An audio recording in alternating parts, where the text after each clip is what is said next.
over the wicket at him. He's bowled him! It's to taken!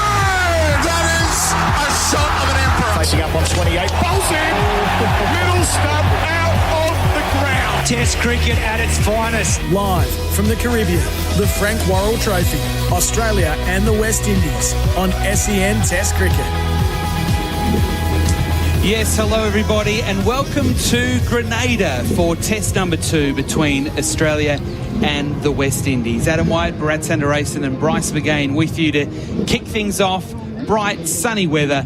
It's been perfect here for the last 4 days. Let's hope it continues to be perfect over the next 3 or 4 days. Australia have never played a test match here. In fact, the last time they played international cricket at Grenada was back in 2008. So every single Australian player is playing at this venue for the very first time. There hasn't been a test match here for 4 years. So there's been some late-minute refurbishments done on the venue. It is a spectacular place. There's no question about that.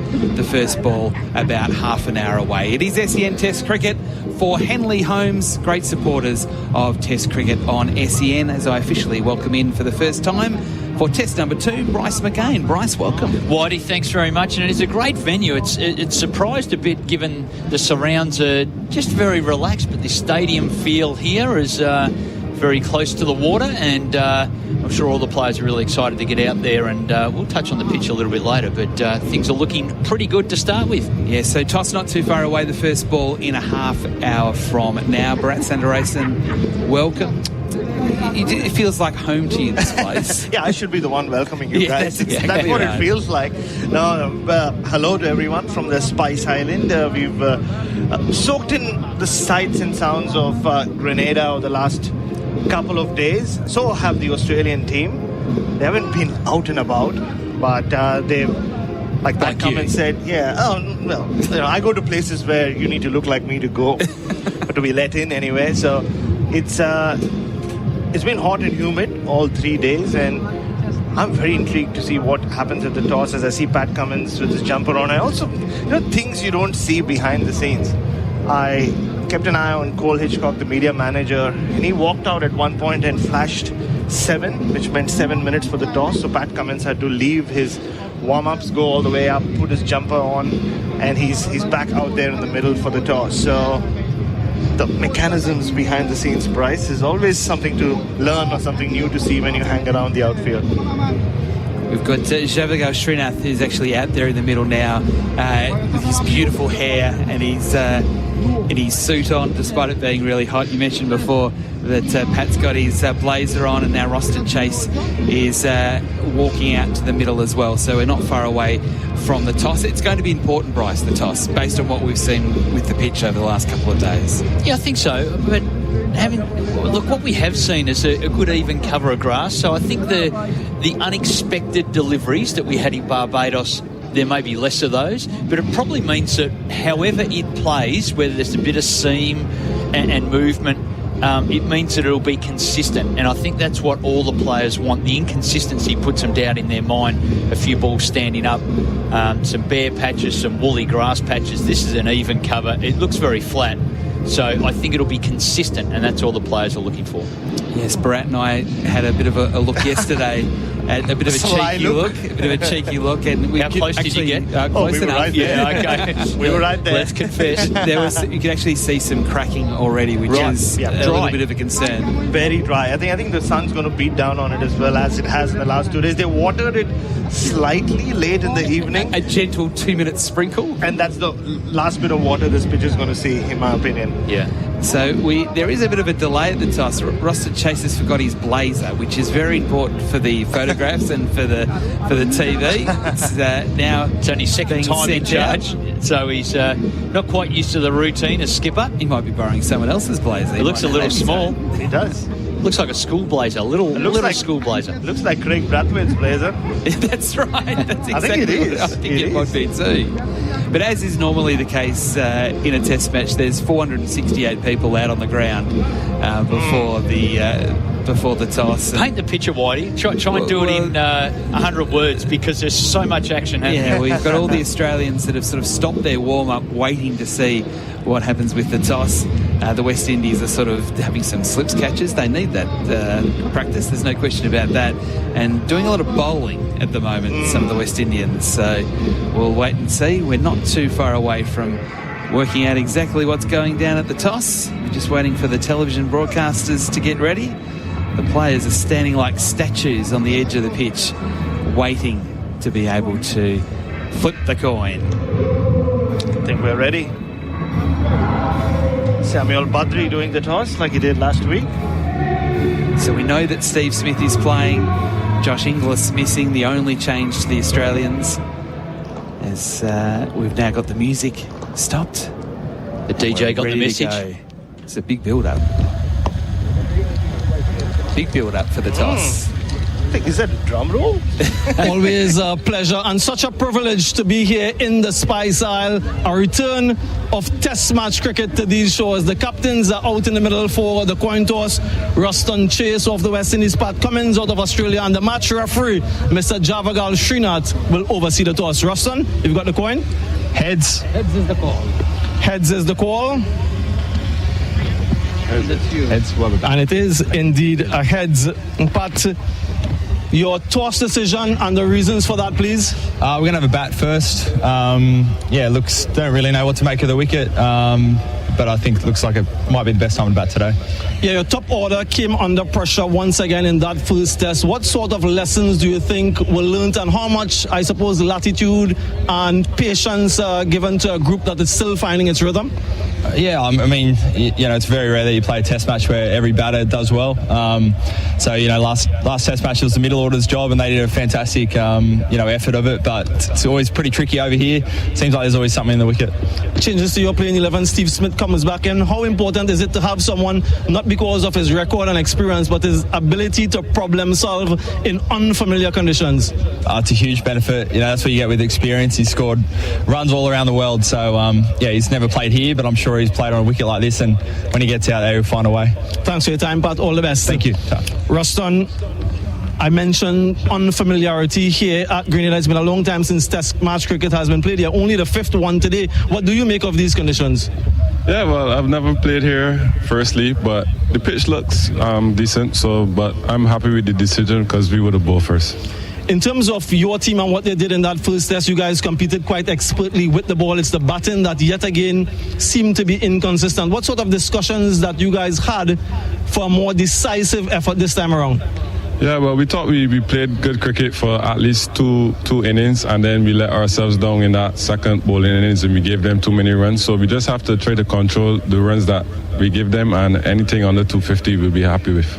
A special day for a special friend of yours, Craig Brathwaite, 100 Test match today. What does it mean to you to be captaining him, who you have spent so much time with on a milestone day? Yes, I'm very elated and happy for him. I mean, this is one of his goals before he even played a Test match. So to see a good friend like Craig achieve it is a wonderful feeling for me and for him as well. I guess it was a little bit of an assumption on my part. Any changes to your playing 11 from that test? Yeah, one change. Anderson Phillip comes in for Jamal Warrican. We have checked the data on this ground, and is more a seamer-friendly wicket. And we saw in the first game as well, Warrican didn't really bowl as much overs. The seamers were doing the job, so we're going with Anderson Phillip today. You lost the toss, but you got what you wanted to do. All the best. Thanks. Well, there you have it, folks. The news from out in the middle. Australia, they've won the toss, and they've decided to bat first. So there you go. We didn't need the toss after all, because Pat Cummins decided to bat, and had the West Indies won the toss, they would have bowled. A couple of things. Pat Cummins still hasn't found his new cap. He's wearing the old one again. He is. So that still is missing. And Brett, we saw the West Indians doing all their bowling practice before the toss. I mentioned that at the time, so it's kind of like I felt that they thought Australia was going to bat. Yep. They were always going to bowl, so they made sure that they were doing what they needed to do before the toss. It was just done for the camera, wasn't it? That's eventually, right. Yeah. That coin would be feeling a bit hard done by. I mean, it really didn't play any role in it. No. Except that it'll say Australia won the toss. But the other thing I noticed once again with Constis and Khawaja is always laid back. He took his own sweet time to just go back up. He was out there warming up. But Sam Constis seems to have lost that the nervous energy before the test match. I know he's played only 3, but seeing him last week and here again, he's not rushing into the dressing room. You will see him run out to the middle in 20 minutes or so before the start of play. But it's good to see him. I mean, just settling in. He's growing up in front of our eyes every day, isn't he? All right, so news from the toss, Australia winning the toss and electing to bat. One change for Australia with Steve Smith in, Josh Inglis out. And for the West Indies, they've gone with the extra seamer with Anderson Phillip replacing the vice-captain in Warwick. So we'll take a break. It is SEN Test Cricket for Henley Holmes, more from Bharat and Bryce. What does it all mean ahead of day one? That's next.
Yes, welcome back to Grenada. We are just 15 minutes away from the first ball being bowled here with news from the toss, Australia winning it, and like was the case at Kensington Oval in Barbados, Australia will bat first. So we'll see Constas out in the middle with Khawaja very shortly. We've still got the anthems to come as well. And just a couple of words from both Brett Sanderson and Bryce McGann before we take a break. We must do an around the grounds of Chemist Warehouse because Shubman Gill is 222 not out against England at the moment. India batting a first time, 6 for 496 after just 125 overs, and Harry Brooks bowling. So things are getting desperate for England at the moment, Brad.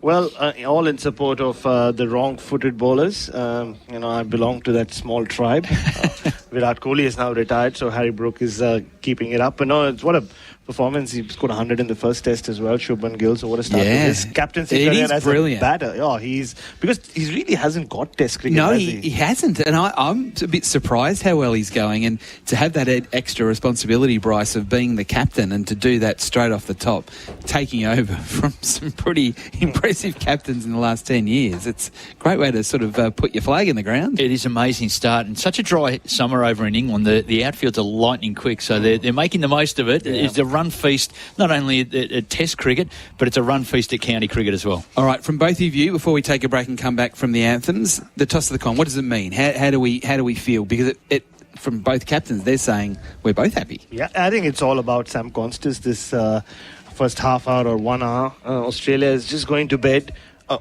Except those who stay up through the night listening to us, as you should. And we said this last week as well. There's just a lot of hype around Sam Constas for all the obvious reasons. So a chance for him.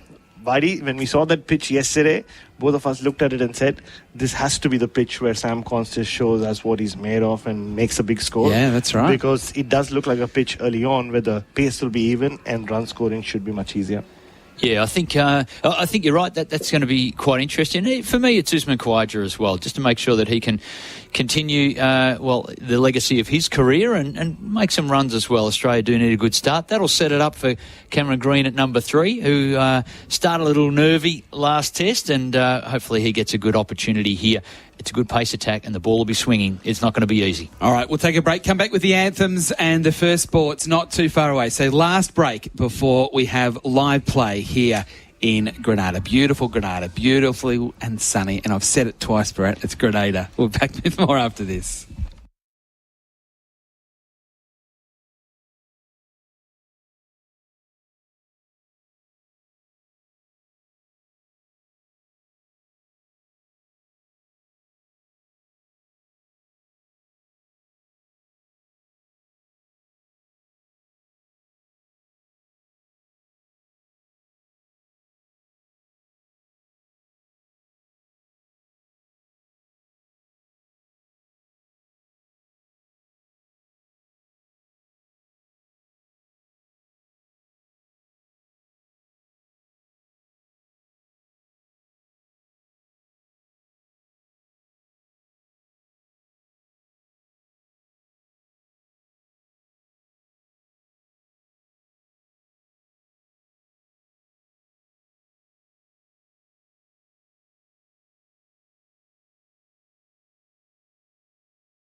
Adam White and Bryce again with you live from Grenada. We've just had a special presentation out on the field in the West Indian camp where there's been a special, celebration, a presentation for Craig Brathwaite, who's just played, well, he's playing now his 100th Test match, and we heard even at the toss of the coin just how significant that is from Roston Chase talking about Brathwaite. He said he wanted to play 100 Test matches, Bryce, before he'd played one.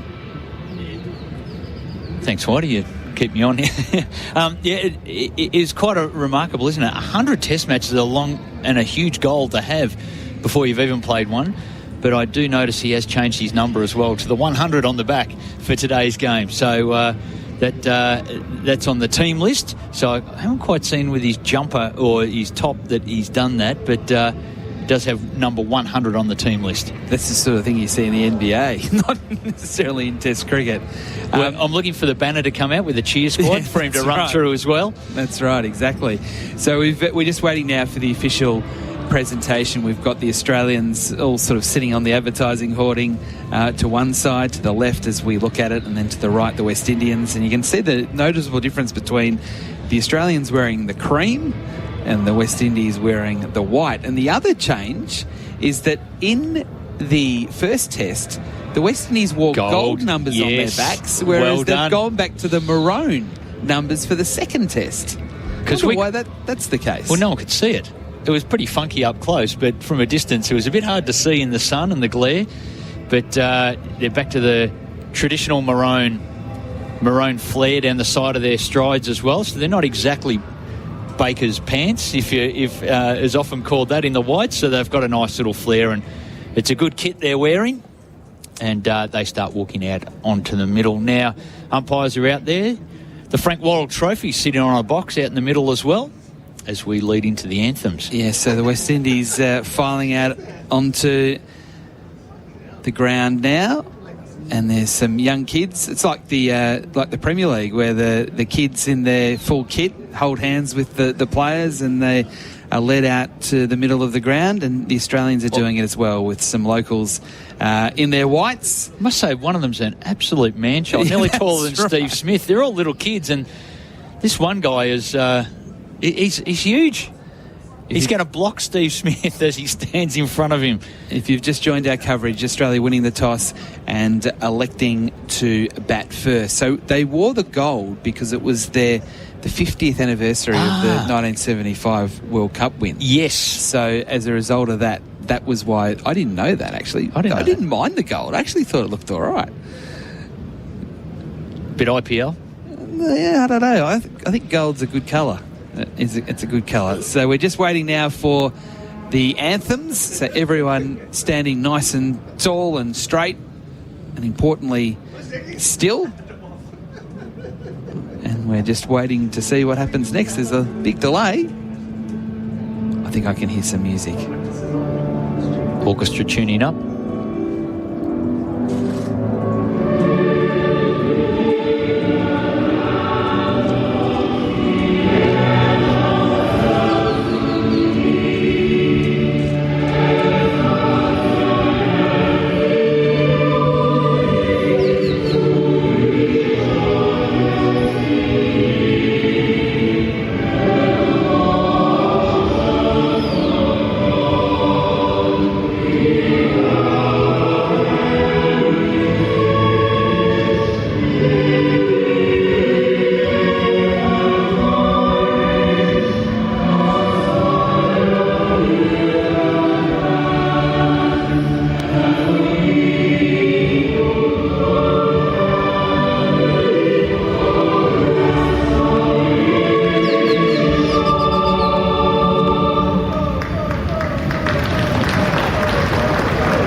So you can hear plenty of Australians in the crowd here that have made their way across to Grenada. There's still one anthem to go. We've got the West Indies official song.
So that is the end of the official ceremony. We're seeing Steve Smith. He's already got the pads on, even though he's batting at number 4.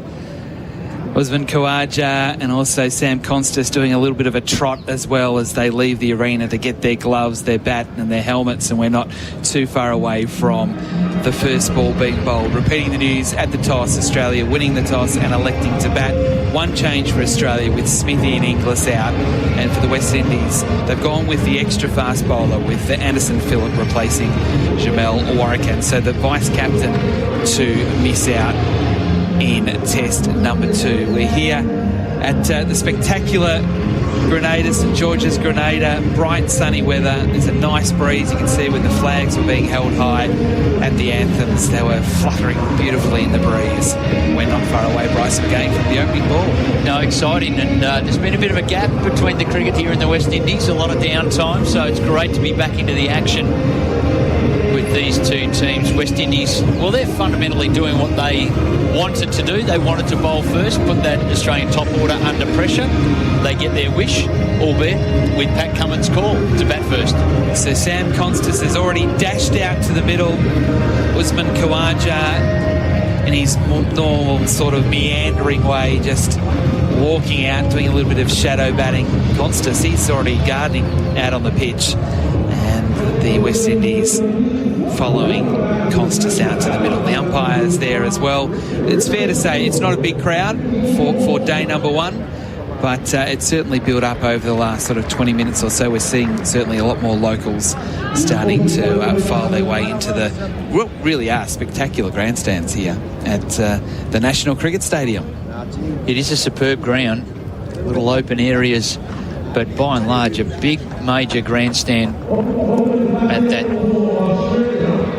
Is it that northern end? Southern end? I'll leave that up to you, Bryce. I'll get my bearings, I'll get the compass out. Maybe you call it the city end, because that's where St George's is. So the end's, that side. The end's actually known as the river end. We're commentating from that end. It's not really a big river, is it? No, it's more careful, don't be insulting to a river. Might be a drain. But that's the river end that we are at, and the Darbo end. Okay, so we're all ready to go. Jaden Seals has got the brand new Duke ball at the top of his run. Bright sunshine. Sam Constas to face the first ball. 3 slips a gully and a backward point in play. And we're just waiting for the official go time here at the National Cricket Stadium in Grenada. Scoreboard has ticked over to 10 local time. But, of course, time is irrelevant when there are broadcasters involved. Exactly right. So we can sort of explain the field a bit further. 3 slips, a gully, a backward point that I mentioned, a shortish extra cover, a mid-on, a square leg, and also a fine leg. So no catcher under the helmet at bat pad. Let's play. And we are away officially with Jaden Seals on his way, bowling to Constas, first ball, outside off stump. Constas leaves alone. Well, a ball that hinted to swing away, then swung back in. It snaked all over the place with the seam upright. So good signs from West Indies that there is some movement in the air. A genuine snake delivery. There was, wasn't it? Just having a look there at the Chemist Warehouse replay screen. You're right, Bryce. That swung one way, pitched, and then swung the other way. It's not really something you want first up as an opener. It carried through about knee high, but it was a loosener. Seals again. Running towards us. Bowls to Constas. Placing the onside. What's a quick single? He'll get there into mid-wicket. He had to hustle with Brathwaite coming around from square leg. He was going at 100% speed to get there, and he was able to do it comfortably. So that is the first run of the Test match. It goes to Sam Constas. Well, great to see him having that intent straight away. He really got bogged down the ends in the first Test. 5 of 38 deliveries, and the bowlers could really line him up and work him over, and they were certainly doing that. But one of the best ways to open the batting is to be able to rotate strike. Right left-handers, scoring opportunities come, and the best way to face good fast bowling is always at the non-striker's end, Whitey. Absolutely. So exactly the same field, just mirrored with the left-handed Khawaja. 3 slips and a gully. As Seals comes around the wicket, bowls to Khawaja. That's wide of the off stump, and it's left alone. Very wide, in fact. Not too far away from an actual wide. Just got the radar wrong there. Bowled at 132 kilometres an hour, Jaden Seals. So we got 5 wickets in the first innings at Kensington Oval. And really did bowl well in bowler-friendly conditions, admittedly. But why Shamar Joseph... Well, Shamar Joseph kind of got the headline with the 9 wickets. Sort of what was lost was what Seals did in the first innings. He bowls again. Khawaja leaves that one. That was good carry through to Hope, who took that at chest high outside off stump. Hit the wicket a lot harder on that delivery. Really got through his action. That wide one to Khawaja was a bit of a push as he pushed it out wide with the hand. That one really got over his front leg. Hit the wicket. A little bit of movement away. A good carry. Good surface. I said chest high. It was actually more head high by the time it got through. Hope's actually standing quite close compared to where the cordon is set. Seals again past the umpire, bowls to Khawaja, a tight leave. Let's go through, and that one again swinging after it pitched. Swinging further back into the left-handed Khawaja. So 3 consecutive dot balls to Khawaja. 1 ball left in the opening over of the Test match, with Australia 1 for none.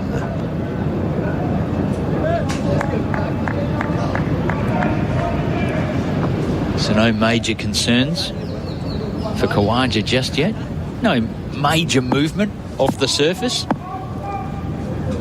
little bit of swing in the air. Last ball of the over. Seals bowls. Khawaja leaves, and that one went away from the left-hander, so he was more leaving on length than on line, and he did very well. And that last ball really did fly through as well.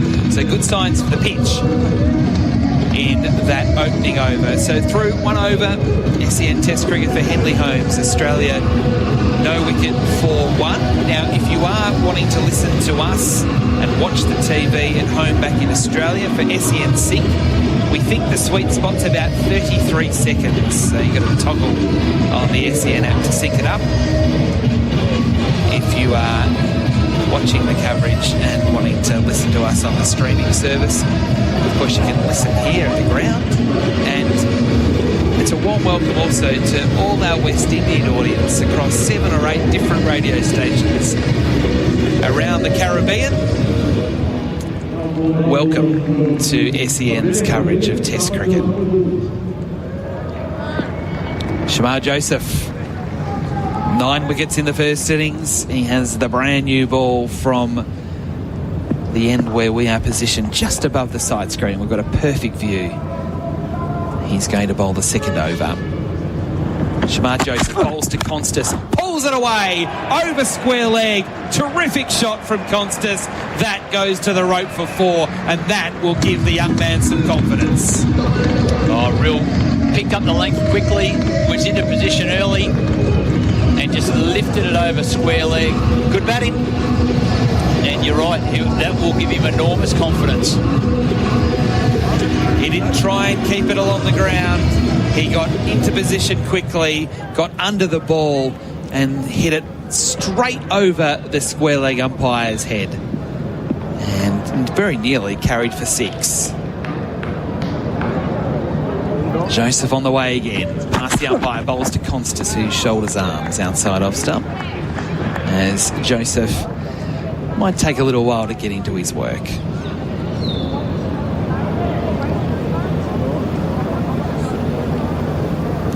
We're in a perfect spot here, just above the sight screen, and we've got the big grandstand right in front of us. But then above the grandstand, you can see this beautiful hill that's quite dramatic. It sits just above the ground with all these houses dotted in the trees. It's quite the sight. I don't know how you get up to those houses, but they are there. Shamar Joseph a bit wider on the crease, and that's a wild delivery, and Hope did very well to dive away and block it in front of first slip. It wasn't called a wide. A lot of the work with the ball was swinging after it passed the batsman, but it was still a very wide delivery. Yeah, so it always takes a little while just to adjust. Bowlers are adjusting just as much as the opening bowlers are, just as much as the opening batters are. Just getting used to how much the ball is swinging, the conditions, and adapting. Shamar Joseph clearly too short on that ball that was pulled away, but now finding his radar and getting the seam angles to get the ball moving. He bowls again. Constas in defence. Had to play at that one, pushing forward, sort of half forward. He didn't get right with a big step forward, a big stride in there. More playing from the crease. Defending to Alzari Joseph in the offside, and there's no run. Speed by Shamar Joseph, $140. It's up there, getting into his work now. Interesting that Adrian Holdstock is the central umpire, one of the central umpires in this game, along with Richard Kettleborough. He got in a fair bit of controversy in that first test as the third umpire. Got some feedback, didn't he? Shamar Joseph again bowls to Constas, up on his toes, punching straight to point. Timed it well. He thought he was getting runs. He was off and running, but Brathwaite in that position at point did the fielding, and there was no chance of a run. Constas looking to be positive early. And he's playing conventional cricket shots as well. That one got to point on the bounce, in that backward point region. So it was in the air for a little while, but the positivity was good. Yeah. Just the open blade, had it sort of squirting out off the blade a bit. But looks to be adjusting nicely early. Shamar Joseph bowls again, driving in the air, and there's runs for Constas through mid-off. Alzari Joseph on the chase. It won't be 4. Constas is running hard. He wants 3. He's not going to go. Interestingly, Khawaja was keen, but Constas not so much, going to the danger end. So a positive over there from Sam Constas. He got 6 runs from that first over from Shamar Joseph. Australia batting first. No wicket for 7.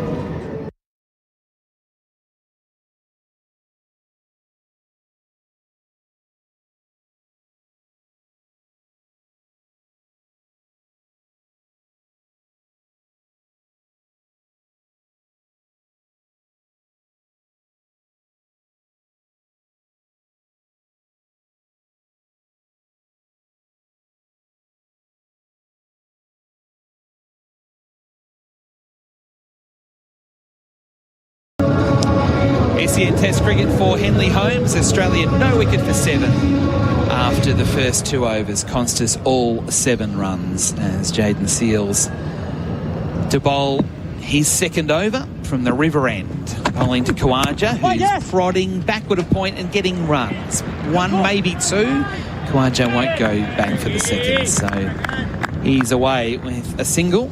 just riding the bounce, just deflecting backward of point and getting a single. No wicket for 8. Now, if you're wondering where Adam Collins is, he is here. He's doing a power of work behind the scenes, as he often does, but he also does a power of work on centre stage. But he's got a bit of an issue with his voice, and we're hoping that he'll be back tomorrow. So he's healthy, he's fine, but it's just a bit of a voice issue, which isn't ideal when you're a radio man.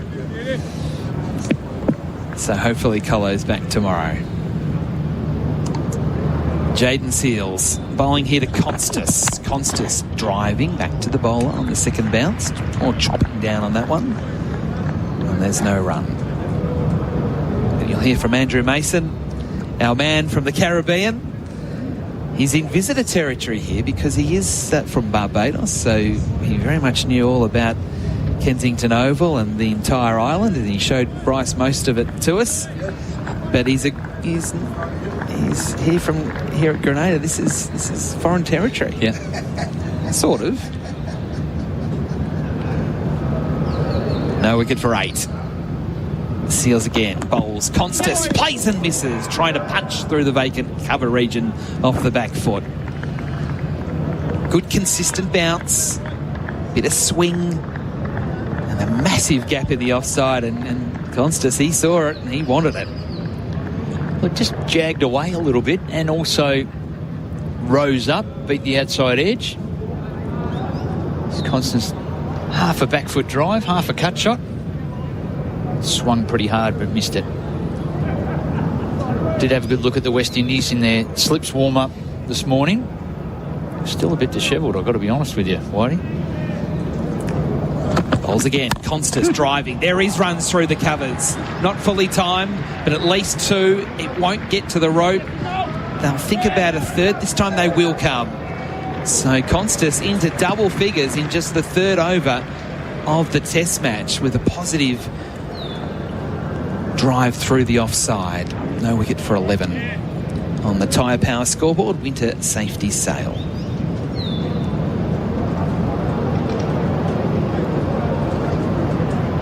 Nice shot. Seals wouldn't be too disappointed. That ball was on the move, and it's a type of shot you want the opening player to be reaching outside the eye line and playing. Khawaja back on strike. 3 slips in a gully. Seals around the wicket closer to the stumps. Khawaja defends up to mid-on. No run.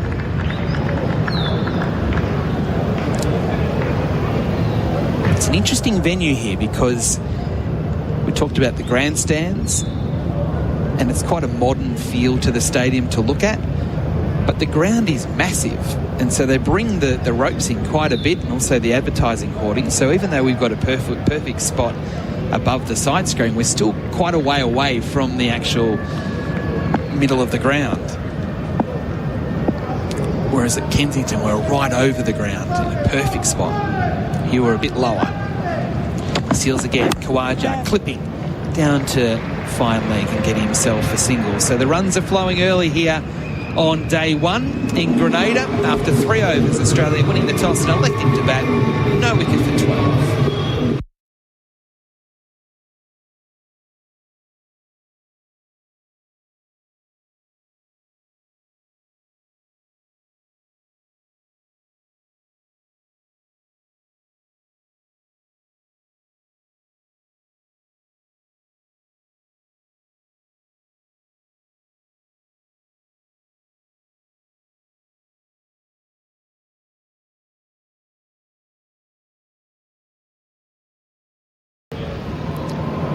SEN Test Cricket for Henley Homes, and don't forget the Henley Breakthrough Collection billed from only $227,900. Shamar Joseph on his way away from us to bowl to Khawaja, wide on the crease. Khawaja from the stumps, flicking straight to square leg, no run.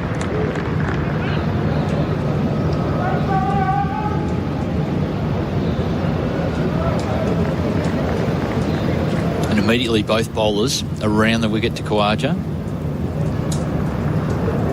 angling into the off stump. Still the 3 slips in a gully for any outside edge, but so challenging both sides of the bat Australian opening veteran.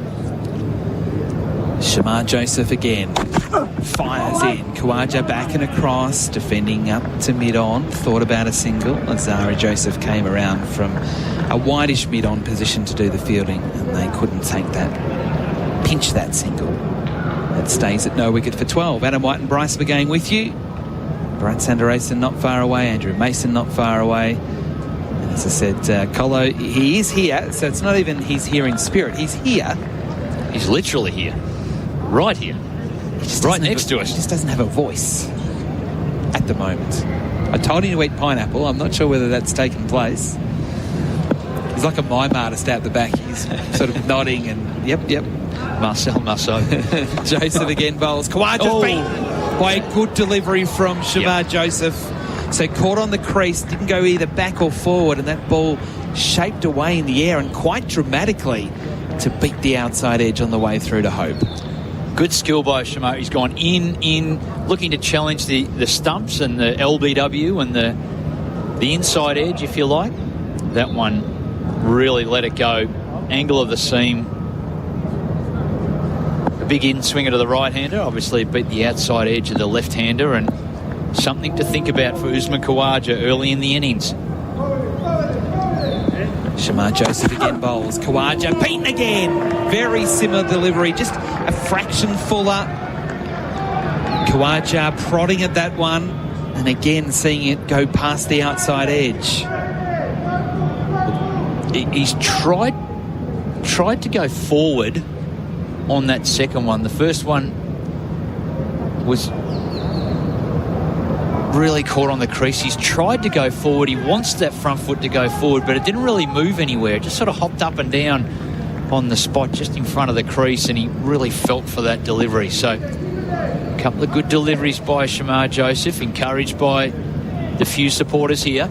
Joseph bowls here. That one he tried to bring it back. It didn't really come back a lot, and Khawaja was able to leave. 5 consecutive dot balls here at Khawaja, so this is good. That speed, 142.2 kilometres an hour on the radar.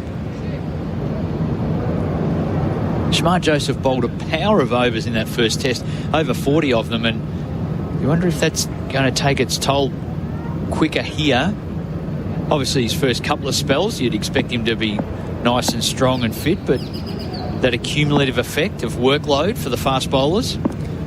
Joseph bowls, full ball, leading edge, and just short in the gully. That had Khawaja swivelling his head around to make sure that he was safe. And that one certainly had the West Indies interested. So a good over there from Shamar Joseph. After a good start to the Australians' first innings, Joseph puts up a maiden for the 4th over of the match. No wicket for 12.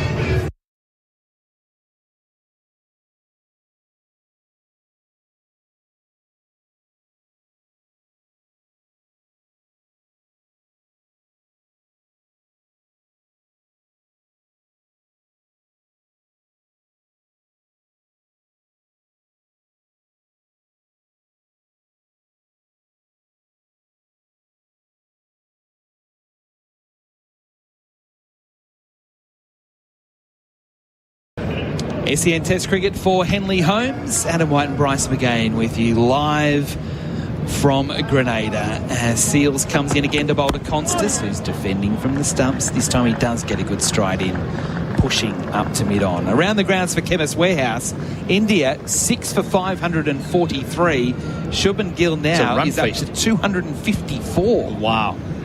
Now the thing is, he's captain, so he doesn't need to declare. He can just keep batting and set all sorts of records the way he's going at the moment. I know my son Campbell is at home in the middle of the night in Australia, sort of rotating between England and India and Australia and the West Indies, having the time of his life in school holidays. Oh, that is living the dream. Absolutely. Creating memories for the future. Seals again bowls to Constas, pushing firmly up to mid-off, no run. And the great thing as well, Whitey, is the SEN network out there being able to text in, and thanks, Justin. You're right on the money here. Justos from Perth, just saying that Uzi just ticked over 6,000 runs. So where he sits in the list of run scorers. So 0433 98 11 16 if you want to text in and be part of our coverage throughout the course of this test match. Seals again, bowls to Constas. Oh, delivery that beats him. Yep. Bit faster. Shape away again through the air, beating the outside edge. Back of a length, so he's playing that off the back foot. 138 k's an hour. Looks like it's angling in, but then straightening down the line. Gee, that's good bowling.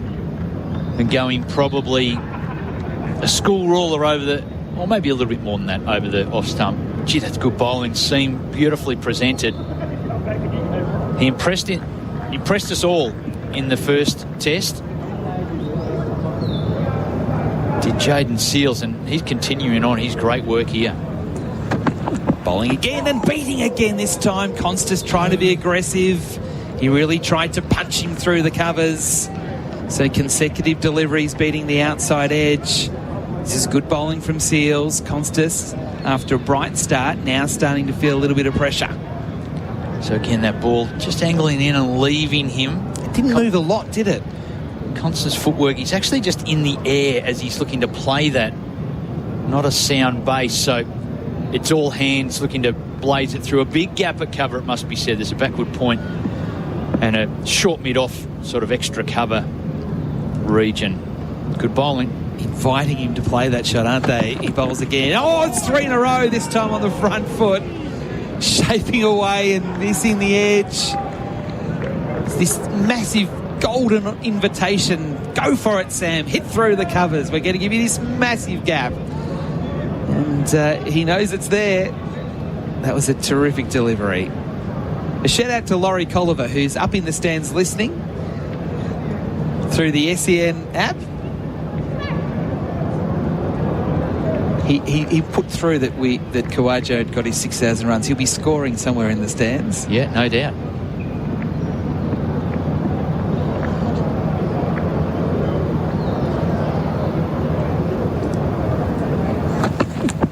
This time, that's better. Back and across, defending Constas. Went a little hard in the over. Got beaten on the outside edge. Tightened up then. Consecutive maidens. Australia no wicket for 12 after 5 overs on the Tyre Power scoreboard.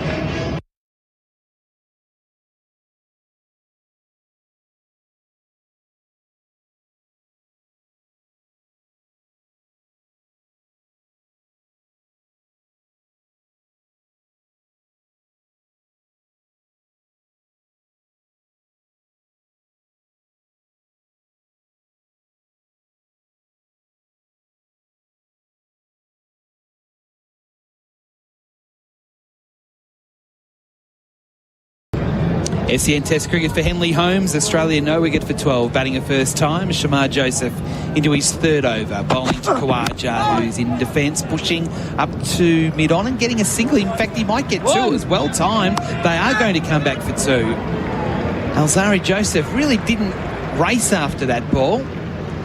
And as a result, 1 became 2. Khawaja moves to 4. No wicket for 14. We thought he had it covered. It was a bit of a bunt, that defensive shot, but it was firmly played. It just got away from him from his short mid-on position, beat him, and then it's a little slow and to get down, turn and throw, and good running. The Australian pair off to a nice, solid start. 14 for none. 3 slips and a gully. Shamar Joseph around the wicket. Bowls to Khawaja. It's another one that beats the outside edge. Hello. The ball that moves away. Tighter over the off-stump line, that one. He had been beaten outside his eye line. He's forced to play because of the angle of the bowling that is angled into him. Shamar Joseph around the wicket. Khawaja from the crease, and then it's seamed away. Just beautiful bowling. Yes, the ability at pace to get the ball to move both ways. Well, both bowlers can do it. Yep. It's the key reason why the West Indies were keen to bowl first. Interesting, they've pumped up the stocks, an extra fast bowler as well. Shamar Joseph bowls, hit on the pad. Is Khawaja doing a little bit too much as it angled down leg side off the pad? It went to square leg along the ground, no run. So coming into the side to bat at 8, Anderson Phillip. He'll come in and replace their vice-captain, Whitey. Yes.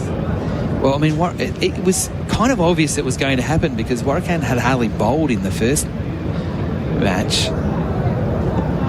There was a real push to put in another fast bowler, and that's what they've gone and done. It's an interesting one. Shamar Joseph again bowls to Khawaja, who comes out of his crease and nudges the ball into point along the ground, and there's no run. So just continuing that conversation around what Shubman Gill is doing, he's now 255 not out, so he's gone past Virat Kohli's score of 254 not out, which was the highest score by an Indian captain. And there's still 40 overs to go on day 2. So there's no reason necessarily to declare. India can try and make this a 3-innings game potentially. So he could gobble all the other scores up and get the highest score ever by an Indian, which is 319 by Vrinder Sehwag. Nice shot here from Khawaja, just nursing into the onside to mid-wicket off the back foot and getting a single. Khawaja to 5, no wicket for 15.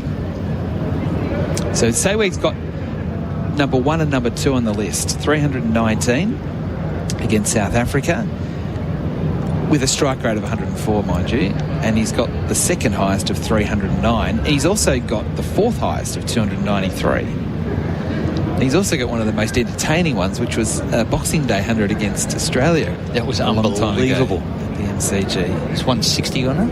That 161.80, around that, but did it. I think he was out before tea on day. It's outrageous. Anyway, all eyes here in Grenada as Shamar Joseph bowls to Constas, prodding forward cautiously. Back to the bowler along the ground. Full delivery, swinging, outswinger, but bowled from wide on the crease, so it angled in and straightened down the line in the air. There was a no ball, a retrospective no ball, so the ball before, so there's still one more ball left. It's noticeable, Constas, while he's played and missed it a few, he does look better than he did at Barbados. Is that fair? Yeah. Shamar Joseph again, bit closer to the stumps, bowls, plays and misses. Constas. I reckon he's going a little too hard at those shots. Yeah. Anyhow, player miss, no wicket for 16. The score at the end of the over.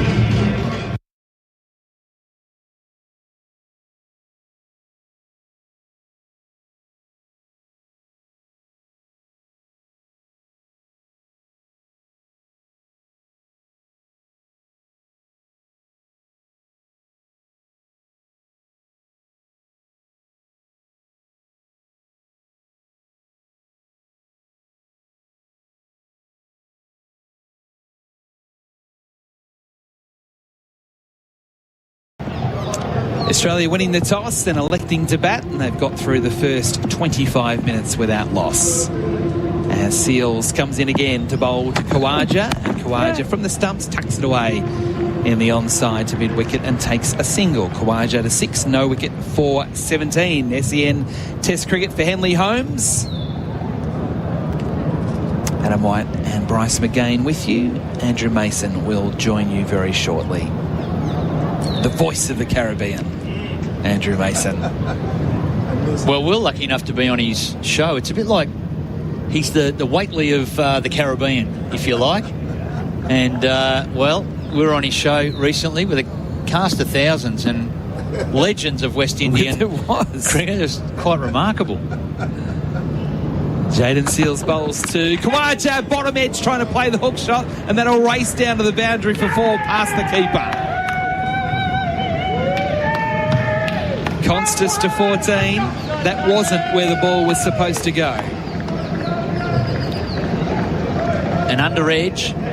Ball that was banged in, but it did seam back, even on the short pitch delivery. The seam was upright. It darted into him, really cramped him for room. Under edge. French cut, however you want to look at it, and it's away for 4. So he's probably not too fussed about how they're coming. 14 off 20 deliveries now. He's looked positive to score, but the ball is moving, so it comes with a high element of risk by playing back foot drives and big drives. He's looking to smack it through the field and hit boundaries. It comes with risk. He false start on the run. Yeah. So I'm not sure whether it was Seals or Constas that stopped Seals from coming in. So there's a bit of movement, a bit of extra bounce as well around the off stump where Constas has been beaten on the outside edge. Okay, Seals is ready. In he comes on the approach. Wide on the crease, bowls to Constas, who leaves. Still trying to draw Constas into playing through the offside. He's done it successfully a couple of times. He's also played and missed it quite a few as well. So we've got backward point, and then Bryce, is it extra cover or just a wideish mid-off? Sometimes close it's the same mid-off, thing. level with the stumps. Yeah. That's where he's finishing up. But it's quite a... I like the position because Constas knows that if he plays a straight drive through mid-off, 4, if he plays through the covers, lots of runs. But there is that man there that's kind of trying to... It's almost a catching position, isn't it? Well, I think it's trying to keep him on strike. He can't drop and run, so that's what they're trying to stop. But hit through, by all means, they want him to play those shots. Seals again bowls, Constas drives, can't beat point, good fielding. Square on the offside.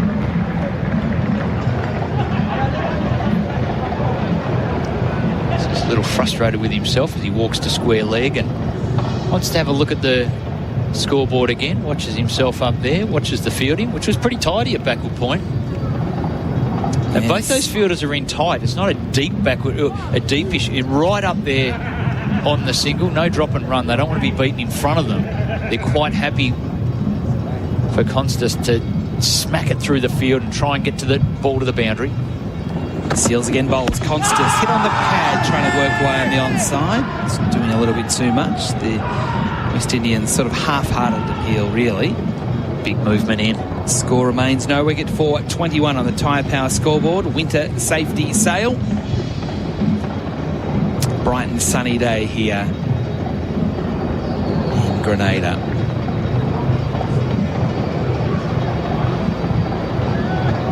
The Spice Island. We did investigate the spice market on our walk back a couple of days ago. In polishing the ball at the top of his run, Jaden dropped the ball. He has to go back and fetch it. Last ball of the over. No wicket for 21. Constas 14. Khawaja on 6. Seals approaches, bowls. Constas from the stumps, works forward of square leg, takes a single. And the over is complete with Australia. No wicket for 22. Constas 15. Khawaja 6. That's on the Tyre Power scoreboard. Winter safety sail. After the break, you'll hear from Andrew Mason.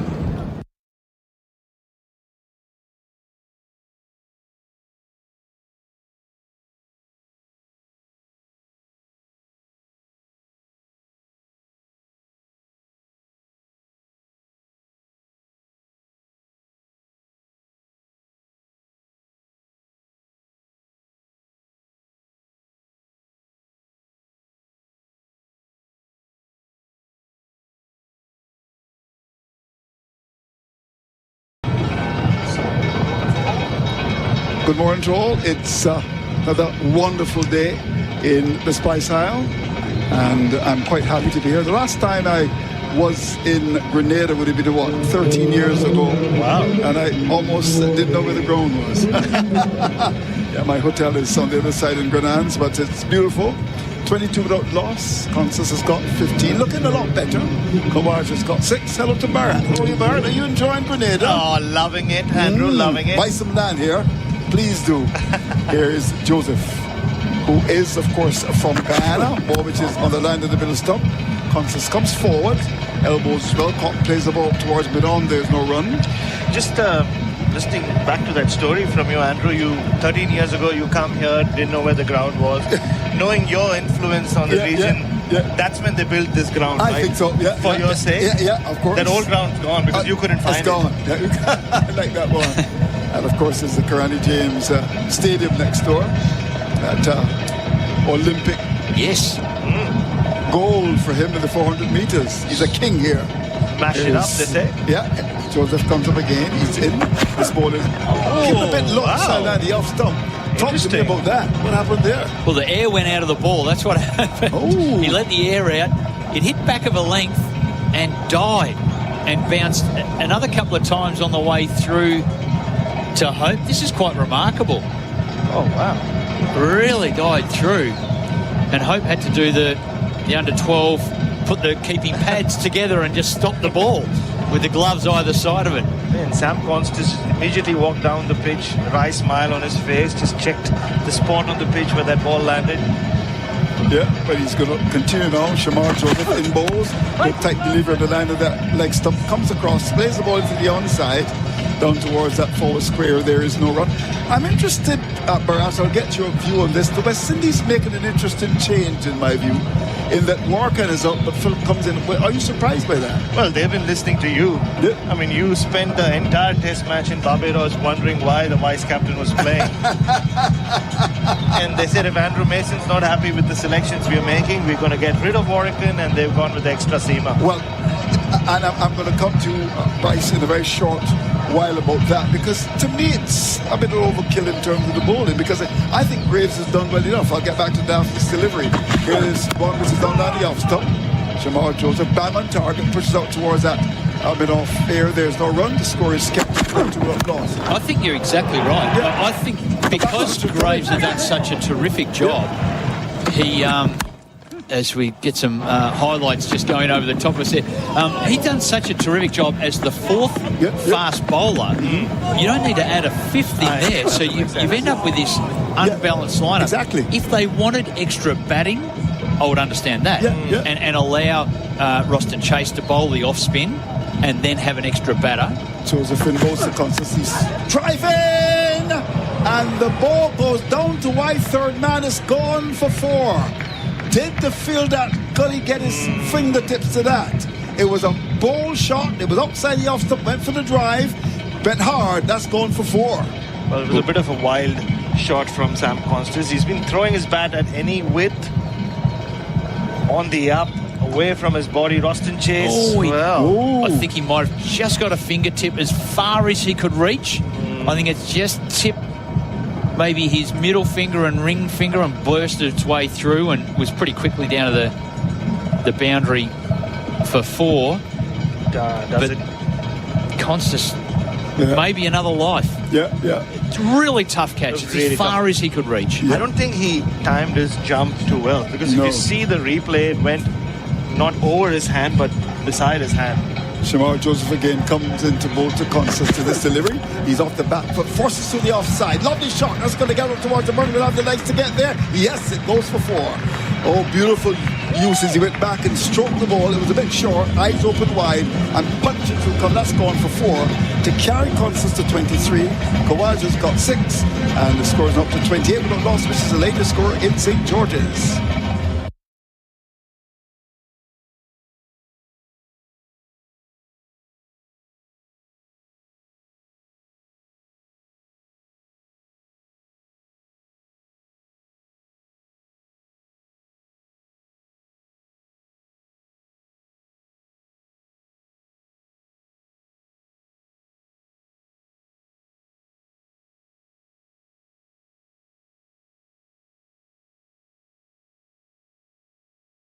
So 30 without loss. The weather's good in Grenada. There was talk that we were going to have some rain today. That hasn't happened. I went for my early morning jog when Bharat was in his bed in that very posh place. I understand you all are staying at.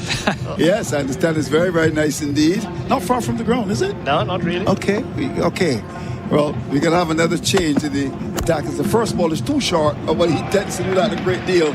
Alzari Joseph, and all Kawaja had to do was get better than that and pulled it to forward spin. That's gone for 4. A loose delivery and was dealt with in the appropriate manner.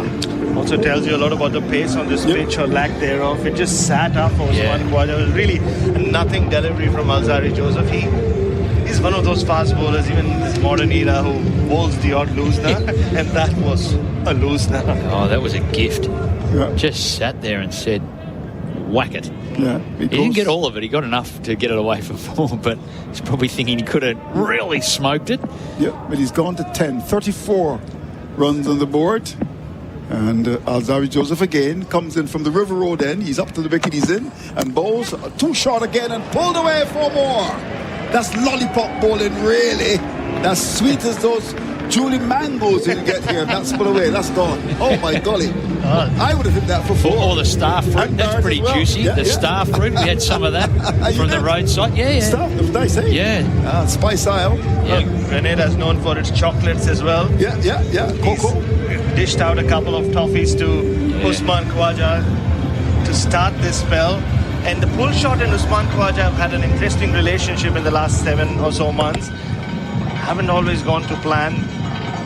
There's no pace on it. No, nothing. He's just loosening up here. When he comes into Khawaja, who's gone to 14, and to this delivery is very well bowled indeed. Squared him up, and the ball went in the air quite a bit out towards cover, gets a run. Much better delivery, lot more effort in that delivery as well. So Khawaja gets one to go to 15, and the score is up to 39 without loss. On my show the other night, Richard Prophet was on. I think you'd gone by then. And Franklin Stevenson, the former Barbados all-rounder, took a turn in. He said it was one of the worst pitches he's ever. This one? The one in Barbados. All right. I asked Philo Wallace to give it marks of a 10, and Philo said he would have given it 7. And Carol Hooper said 4. But Roston Chase wasn't 100% happy with it either. No, I think he would have given it 3. Here is Alzari Joseph comes in and bowls the Constance. It's squared up. Good delivery.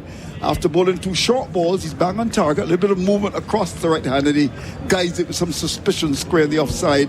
There's no run. Well bowled. Just noticeably, the West Indies are a little shorter on this pitch than where they were at Barbados. It was a real challenge at Barbados. Straight up the Aussies. Right. Because they had the forward defence. It was knee roll length, top of the stumps. They've been a little shorter here. Now, I don't know whether that's by design that they've wanted to be. They have beaten the outside edge, but it has been more off a back length.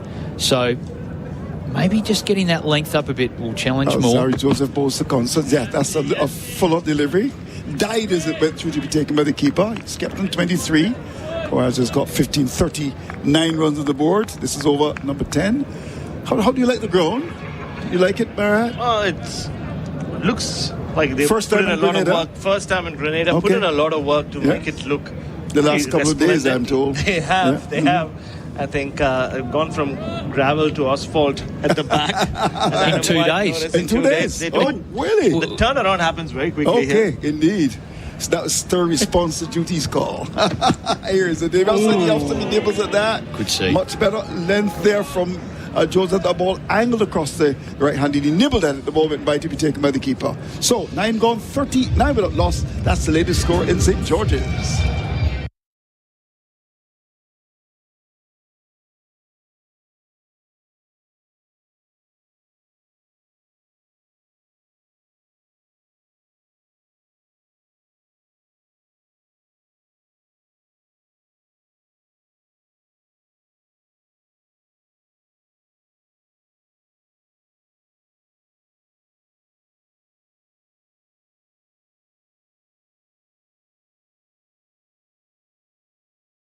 So 39 runs on the board. The Australians looking to get a good start from these two. Constance has looked a lot better, in my view, in this match, looking to play shots. We're going to have a change in bowling. Anderson Phillip from Trinidad and Tobago comes into the attack.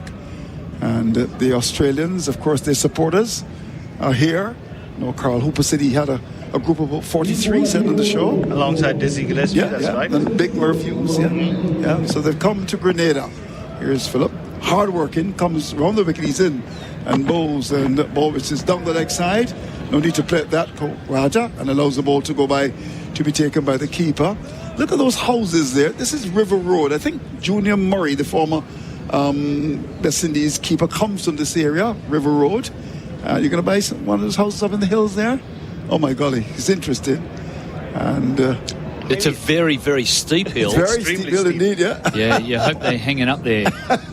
The foundations are dug deep, I hope. I would think so, yeah. I mean, if you can organise an escalator all the way I would up. think so as well. Phillip again, round the wicket, elbows pumping, goes past the umpire, bowls to Khawaja. He's flirting outside the off. That's a loose shot. Didn't get across. He could have nibbled that to the keeper. Went by to be taken by the keeper. He's kept on 15, but that was really not a good shot at all. Yeah, the one thing I do remember about Anderson Phillip, and this is his first Test match since he last played against Australia at the Adelaide Oval in late 2022. That was his third test all up. Yeah. And the thing is, he does naturally bowl a fuller length than most of the other West Indian bowlers. Not very quick, moves the ball around. Well, he's moved the ball in, which went down leg side, and then that one away. Yeah. He's a powerhouse, though, isn't he? He is very muscular, very fit, man. He comes in, bowls the Karaja. This ball is pitched on the line of the legs and works the ball. Lovely turn on the wrist and impact. Gets it down towards that long legger for one. The other Trinidadian in the side comes across to pick it up. That's Jaden Seals. And 40 runs on the board. Hello to you wherever you are. In case you're joining us for the first time, of course, in Grenada, there are as many as 3 radio stations carrying the broadcast. In fact, there's GBN, yes, that's the national station. There's also Real FM, and there's also an internet station carrying the broadcast. And our friend from this morning will be listening to us on Real FM. Okay, wonderful. So Andrea Donnell, who of course owns that radio station, he called me to say, I'm hearing the cricket loud and clear. Here is Anderson Phillip, comes in, bowls outside the off stump. Constance allows the ball to go by, to be taken by the keeper, keeping a bit low as well. Dying. Your impressions of the pitch, how far in terms of what you've seen so far? Are you happy with it? I mean, not so much about being unhappy with it, but it is very dry. It's very dry. I mean, especially when we've seen that West Indies' best chance of winning test matches against this Australian team is on pitches or where there is some spice on it, as we saw last week. I mean, I know a lot of ex-players weren't very happy with it. No. But I would have expected a lot more grass to be left on this. Well, it's the 5th test match being played here.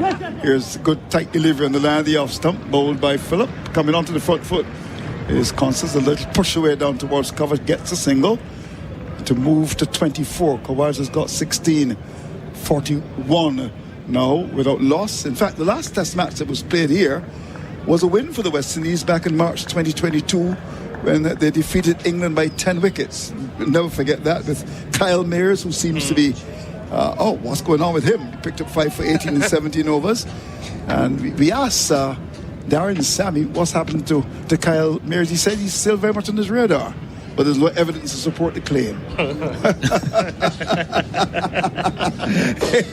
It's a delivery from Phillip from round the wicket, bang on target again, and just coming across the stumps. He's a good player, just pushes the ball. That's Kowaj up towards mid-off. The bowler comes across to pick up to end the over. 41 without loss today to score in St. George's.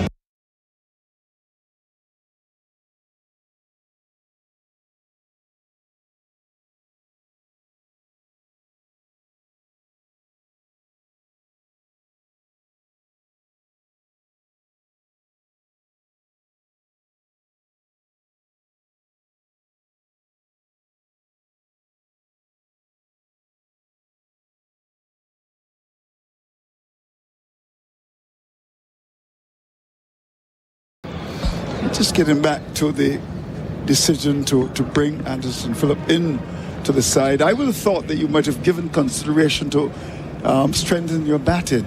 As Alzari Joseph comes in and bowls, the ball which is short, and Constance just helps it really down towards that long leg area, gets a single. Score goes to 42 without loss. With that, he goes to 24. Would you have made that change? No, it really doesn't make sense, and it's a no ball from Alzari Joseph. Okay. Firstly, it's good to see Richard Kettleborough breaks the record today. 93rd test match for him. No other English umpire, or he's now the most capped English test umpire, has gone past David Shepherd. No, I mean, it doesn't make sense at all, especially after you look at this pitch. Doesn't seem very lively. Doesn't seem like it's suited for fast bowlers. Play the extra batsman.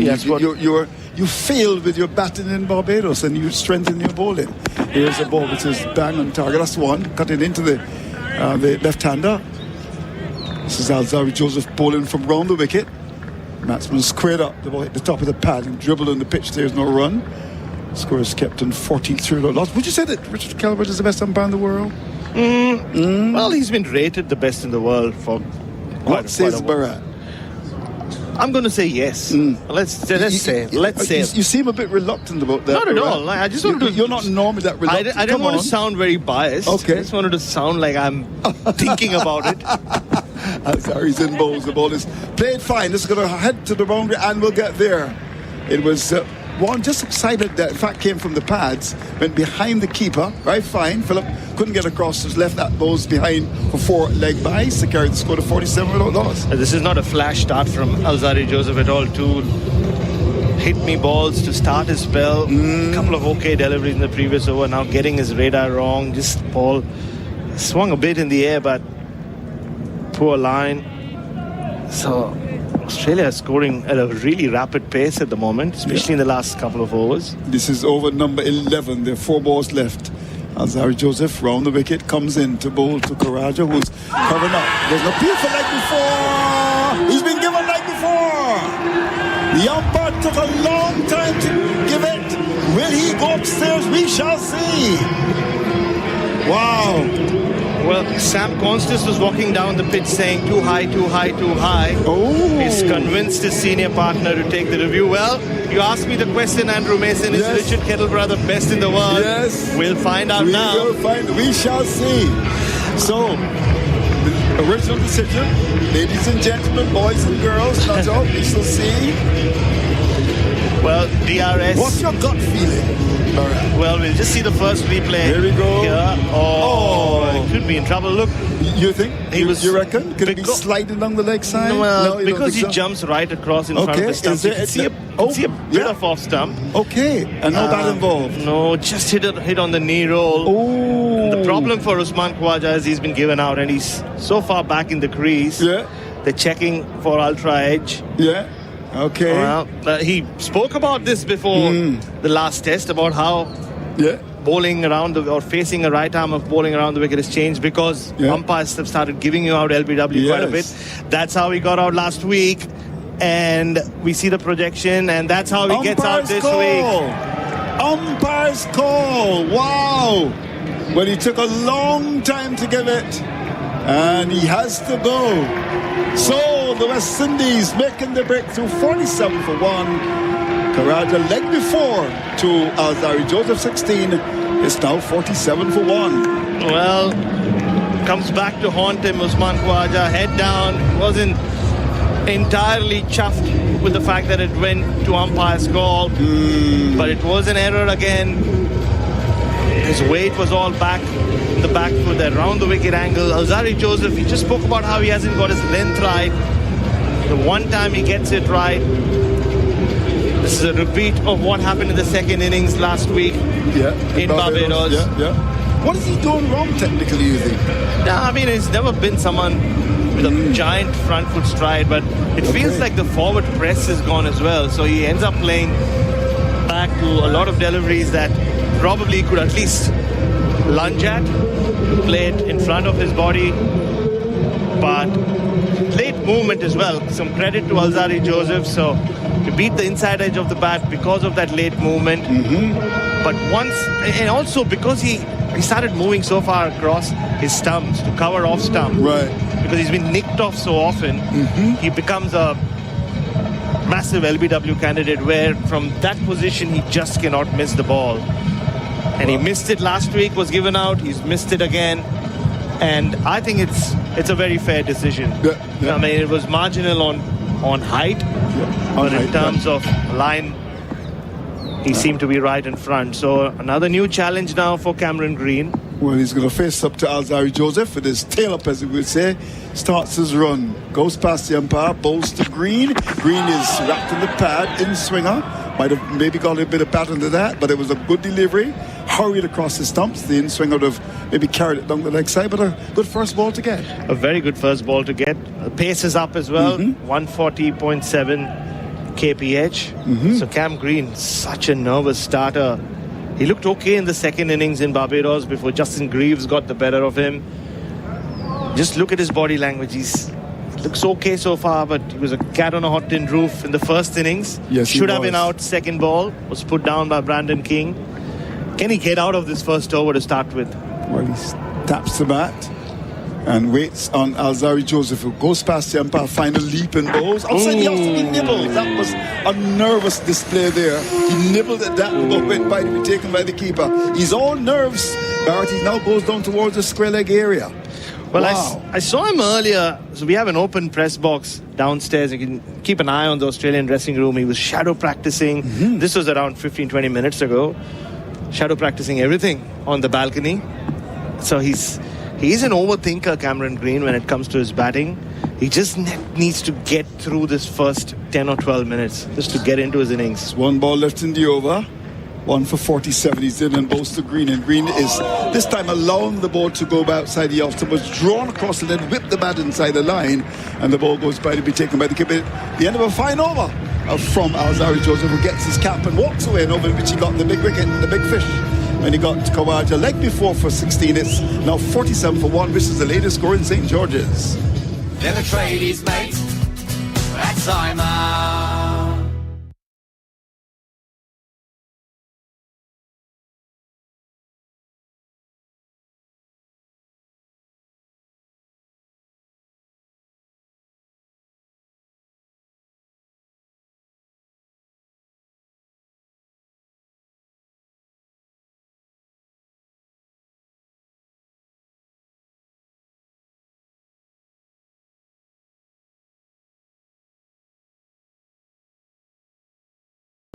Just in time for Anderson Phillips. First to the left side, is gone. And the man from the land of Calypso strikes outside the off stump. He nibbled at that, he had found. And the West Indies are quite happy. Beautiful outswinger. Might not have really should have played at that. But the edge is found. And Constance departs for 25. Is now 2 for 47. Well, Sam Constance shadow practicing the leave as he walks off. Well, he's doing it again there. It's too late now for Sam Constance. He's been a little loose outside off stump, has driven at quite a few wide deliveries, got away with it a couple of overs ago when it evaded Roston Chase at gully. This time again, Anderson Phillip probably bowls the fullest of the lengths amongst the West Indian seamers. It was wide, it was swinging away. Constance followed it. And yet another example of Sam Constance just not being able to help himself, and the jury is still out. Yes. Is he the test opener Australia are looking for? Oh, I'm sure the cricket tongues in Australia will continue to wag about that. So the West Indies break in quickly. First of all, Kawaja leg before to Alzari Joseph for 16, and then Constance nibbled at an outswinger, coming across in front to first to take the catch. His contribution of 25 from 37 balls. Now, the warrior, the man who is so important in the side, comes to the crease. We're talking about Steve Smith. We are. And how things have changed on that scoreboard for Tyre Power, Winter Safety, Sale, Andrew Mason. It looked like easy going for the Australian opener, still just 4 balls ago. And as you can see on our replay screen for Chemist Warehouse, save on your prescriptions at Chemist Warehouse. And what we might do is they are just taking an impromptu drinks break, so we might take a break and we'll be back to see Steve Smith face his first ball.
SEN Test cricket for Henley Holmes.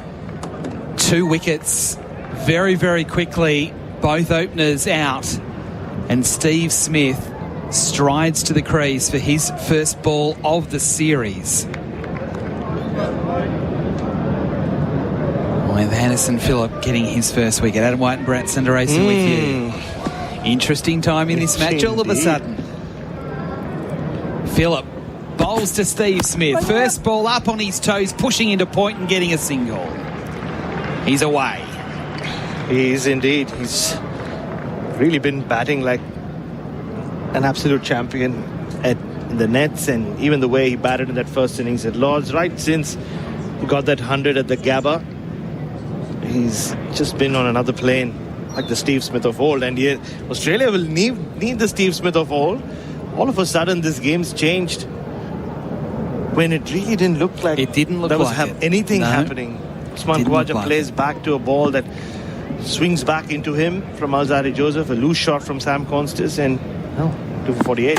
Phillip bowls. It's a wide one outside off stump and Green leaves. So what did you think? The West Indians getting that first wicket, it was a DRS situation for Imar for Trusted Tradies Insurance Call 1-3 Imar. Did you think when it went upstairs, what were your thoughts? No, I thought it was going to get umpired called, if that makes sense, because he was right in front of his stumps. And just we saw it in the last test as well, just because of Usman Khawaja's initial movement, and also has a lot to do with how often he's been nicked off.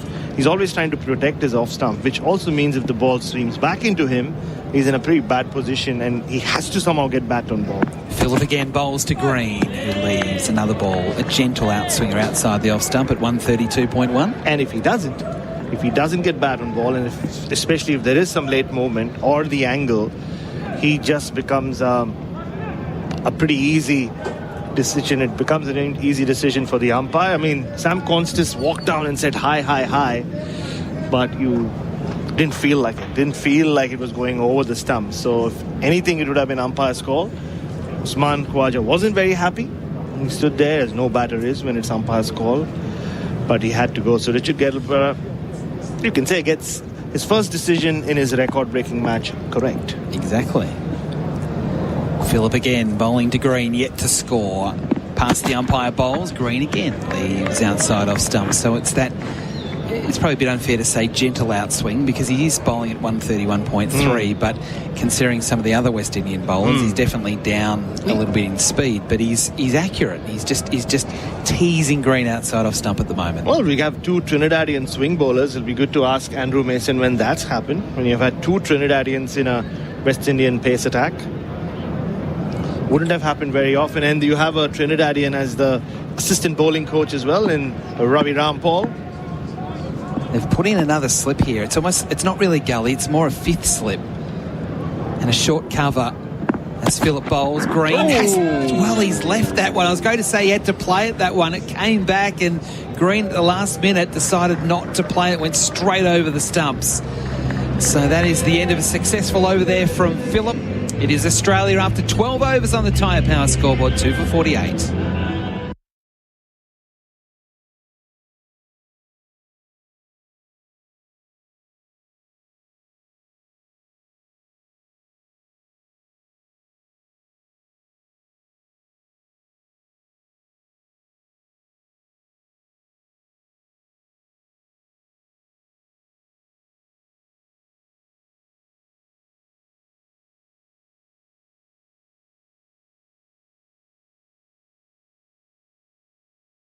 SEN Test Cricket for Henley Holmes. Australia winning the toss and batting first, 2 for 48 after 12 overs.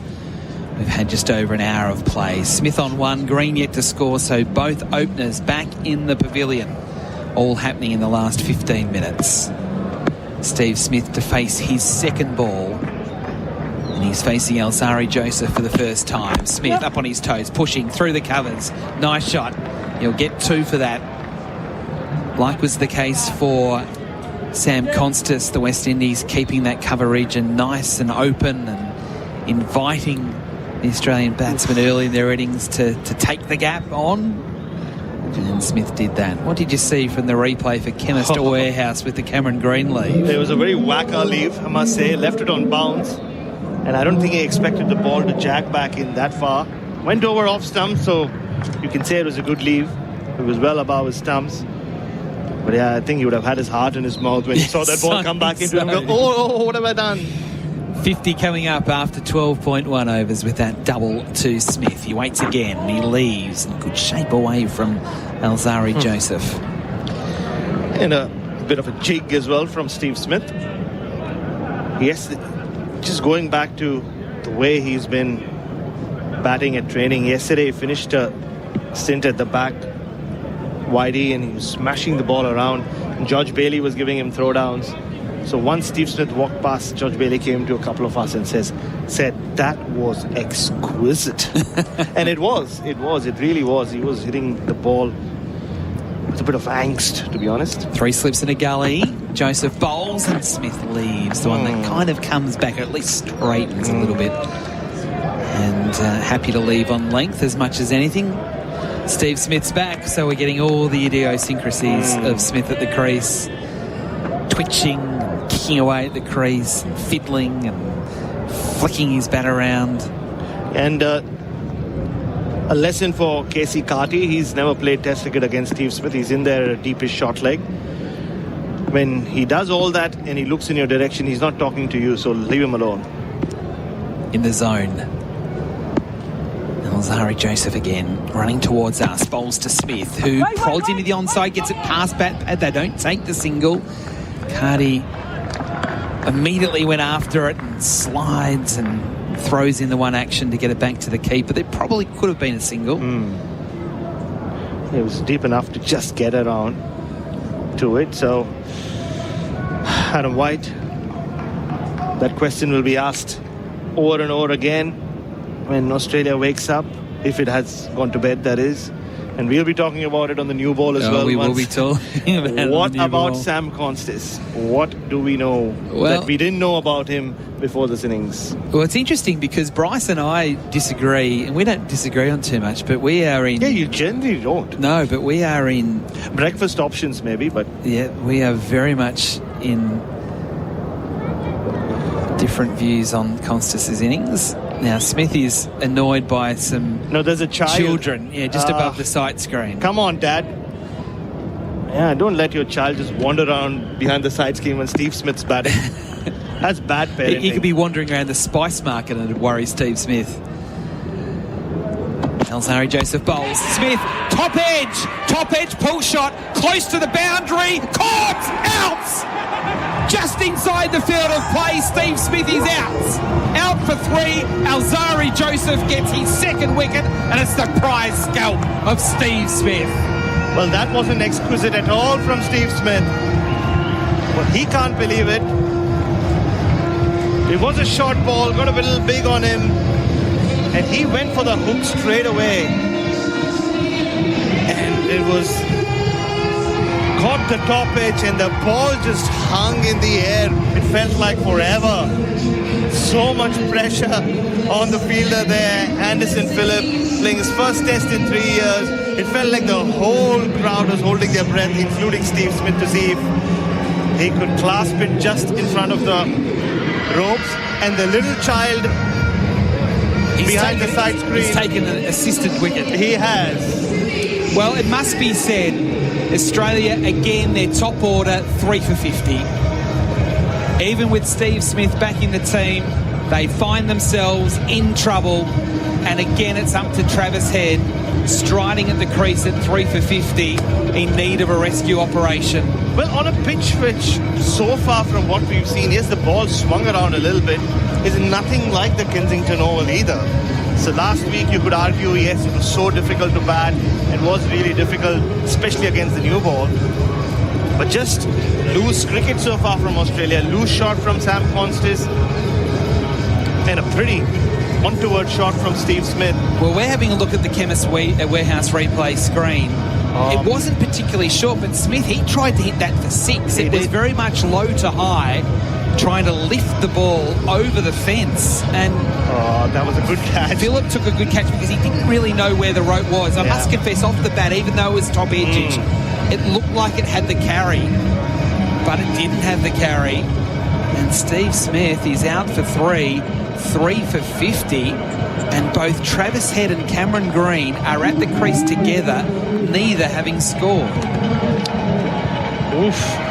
Well, what did I say a while earlier? We'll be back discussing Sam Constis. Well, you can add the top order to that list. Yeah, that's right. So it was the end of the over, and there's still one ball to come. 3 slips and a gully. Travis Head to face his first ball. Joseph with 2 wickets. Head off the mark straight away, flicking down to fine leg for a single. And that completes another eventful over. The last half hour has been chaotic here at Grenada. 3 for 51.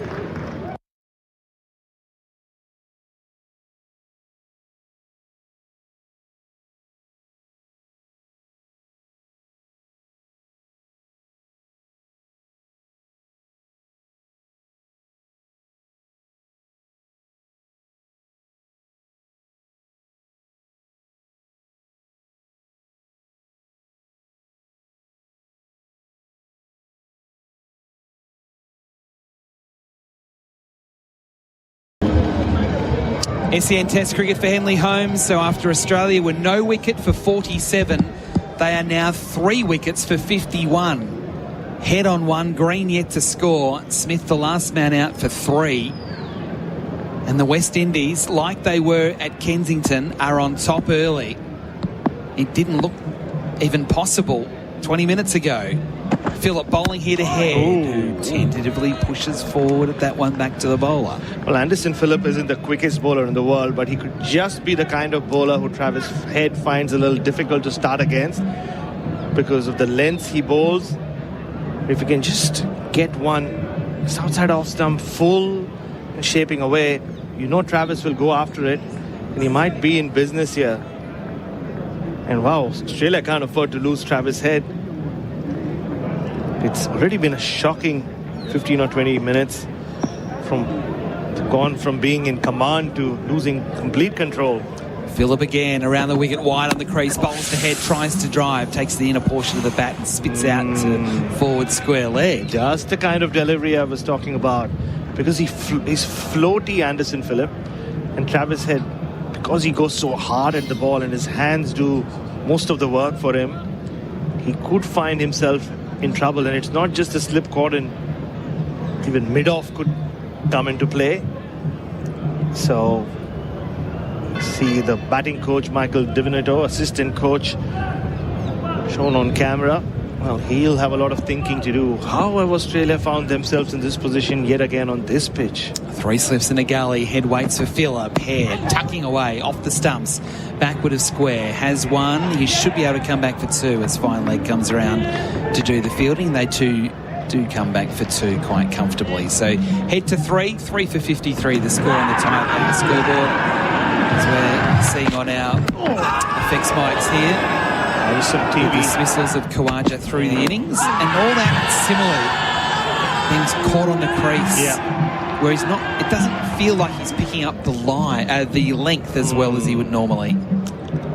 Very fair point. Just if you are wondering what happened to that child who distracted Steve Smith, then some might claim led to his dismissal. Some, maybe Steve Smith.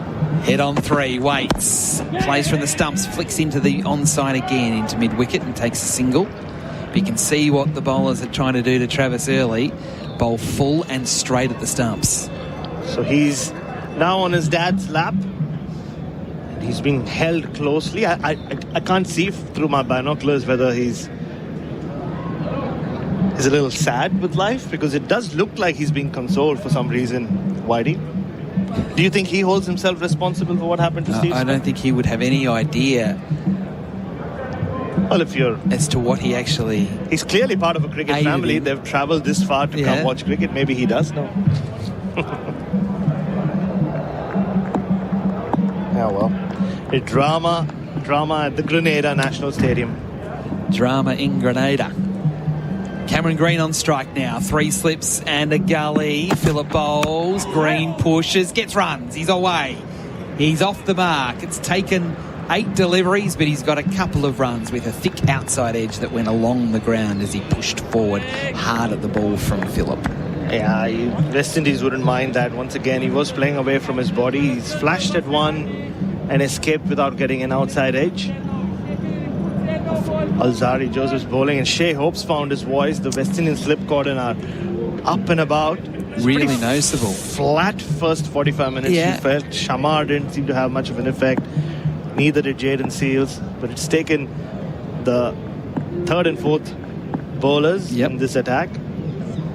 Last ball of the over coming up here to Green. Phillip on his way, bowls, Green leaves, good ball, that bounced and just sort of moved away off the seam, and Green left it alone. End of the over, 3 for 56, head 4, Green 2, SEN Test Cricket for Henley Holmes.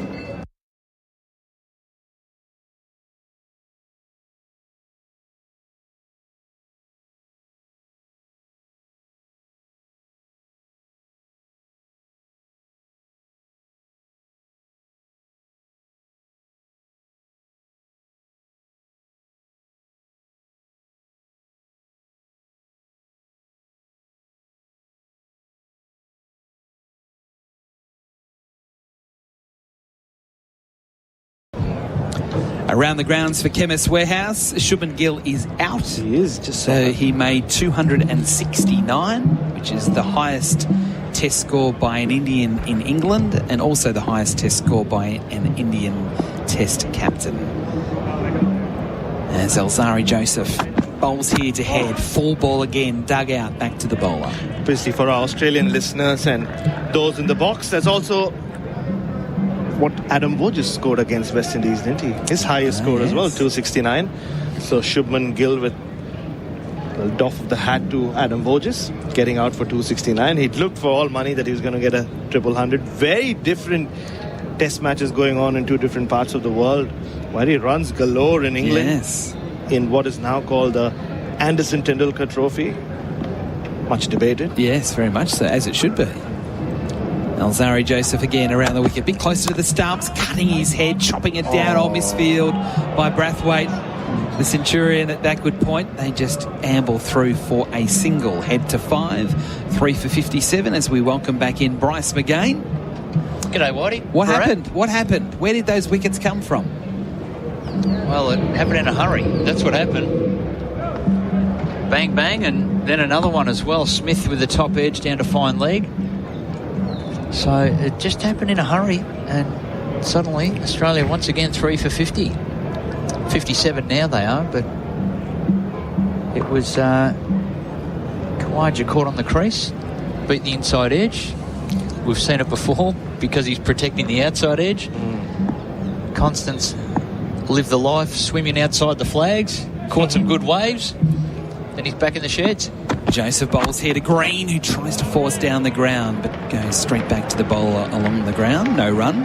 When the ball is moving around and there's big gaps there, they're there for a reason, and it's a huge trap. And it is. He kept walking into it. He had some boundaries, lovely, but you're swimming way outside the flags. And as I said, you catch good waves and it looks pretty, but when you nick one, it then looks really poor, and it's costly. It's not the role at the top of the order. You live by the sword, you probably die by it. But I would argue that is his role. Yeah. I'm not moving so sure. ball. I'm not so sure. Alzari Joseph bowls here to Green edge, he gone! No! Off the pad. They were so confident, the West Indians. Richard Kettleborough, who never gets it wrong, he said, no, not out. So sorry for all those fans back home, in bed listening to their radios, listening to their phones. Not out. Shea Hope was the only one in that slip cordon who knew what had happened, because the ball, the way it lobbed into his gloves, it didn't feel like edge. But just on your point, Whitey, on Sam Constance, I don't think that's the role he's been given. That's the role that everybody assumes he's just taken up, of just going out there and playing shots. I would be surprised if that is a defined role that he's been given, because he's too early in his career to have any role of that kind. I think it's just like Bryce said, he took chances, and the fact that he got away with it a couple of times and then still fell for that shot. Alzari Joseph bowling to Green again, flicking away, good shot through mid-wicket from Cameron Green. The Australian number 3, if he keeps playing shots like that, he'll make it his own position. That was a wonderful shot through that wideish mid-on, mid-wicket position, flicking from leg stump, all along the carpet, all out to the rope. Yeah, that's always a good sign when Cam Green is playing balls through mid-wicket in that fashion. Just tells you his head was in the right place. I mean, it was easy pickings. The ball was on leg stump. It wasn't an off-stump ball that, like Jack Callis, he just flicked through mid-wicket. But yeah, on Constance, I think Yeah, once you're blooded in as a test opener, and he just gotten away with it the previous over, the ball flew over gully. I don't think you can just say that's just his role, so you just have to live with it.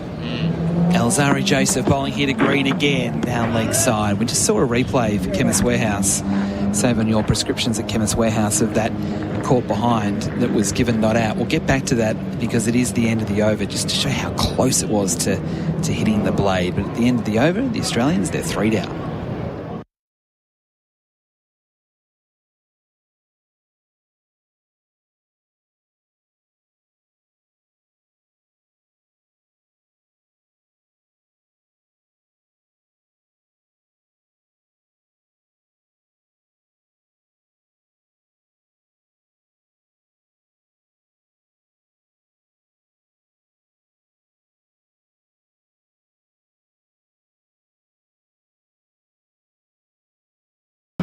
Three for 61 SEN Test cricket for the Henley Breakthrough Collection build from only $227,900. New over from Phillip.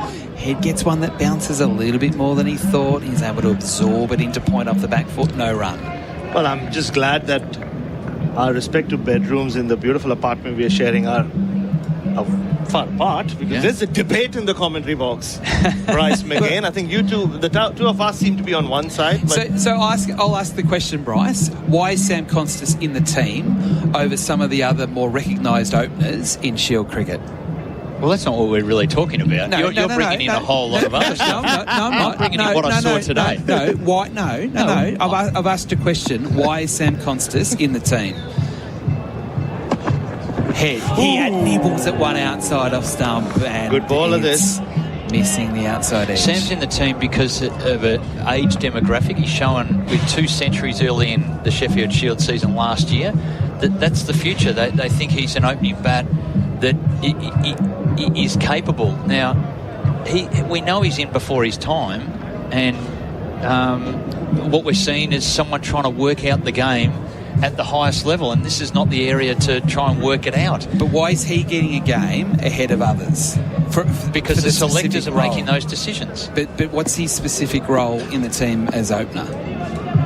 Well, Phillip bowls around the wicket to Head, full ball, dug out, trying to flick it away on the onside. He does do so, but can't beat mid-on. But can I just jump in there? I think what we are trying to do here is analyse one innings at a time.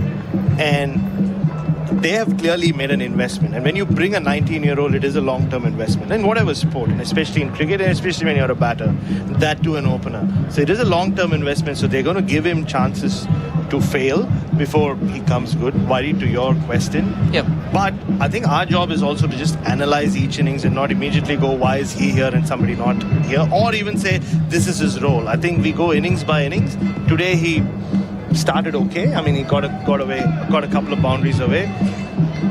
Phillip around the wicket, bowling to Head, another full ball. He's flicking from the stumps again to mid on, no run. But as Bryce has said, and what everybody has seen, is he was very loose. And if you are that loose against the swinging ball in particular, or if it's a seaming pitch or a spinning pitch, you are taking a huge risk. And I think his technique once again was found wanting, and temperament as well, if you ask me. Because what you do as an opener is, you get away with it a couple of times, you edge a ball that flies over gully, you then kind of say, okay, I'm going to make the most of this, rather than just keep doing it. And I think that's our assessment of this innings. Phillip on his way again, bowling to Head, still 3 slips and a gully. Head plays nicely into the covers, no run. So I'm not trying to be smart by this, but there are better openers in Australia than Sam Constas. There are much better openers in Australia than Sam Constas. But Sam, as I understand it, he's in the team because of the way he complements Khawaja. Khawaja can bat at a certain pace that's a bit slower, that they want someone who, preferably is a right-hander, that is aggressive in the way that he goes about his batting, to try and take the game on, try and get the scoreboard ticking over so they don't get bogged down. That's why they went away from McSweeney. So they're saying to Constas, I'm not saying bat recklessly, but they want him to bat aggressively. Phillip bowls here, Head jumping, pushing into cover, and there's no run. We'll continue the conversation after the break. The score, 3 for 61.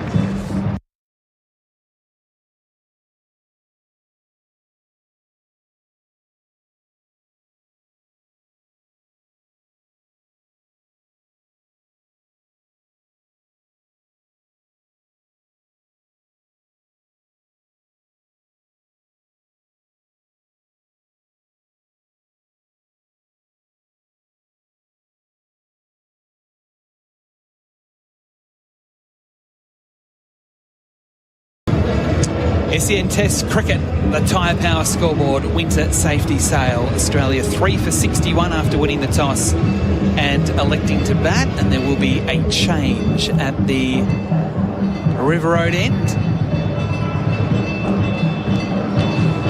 In fact, no, Alzarri Joseph is going to continue. There was a bit of a delay before the start of a new over as Green pushes into backward point.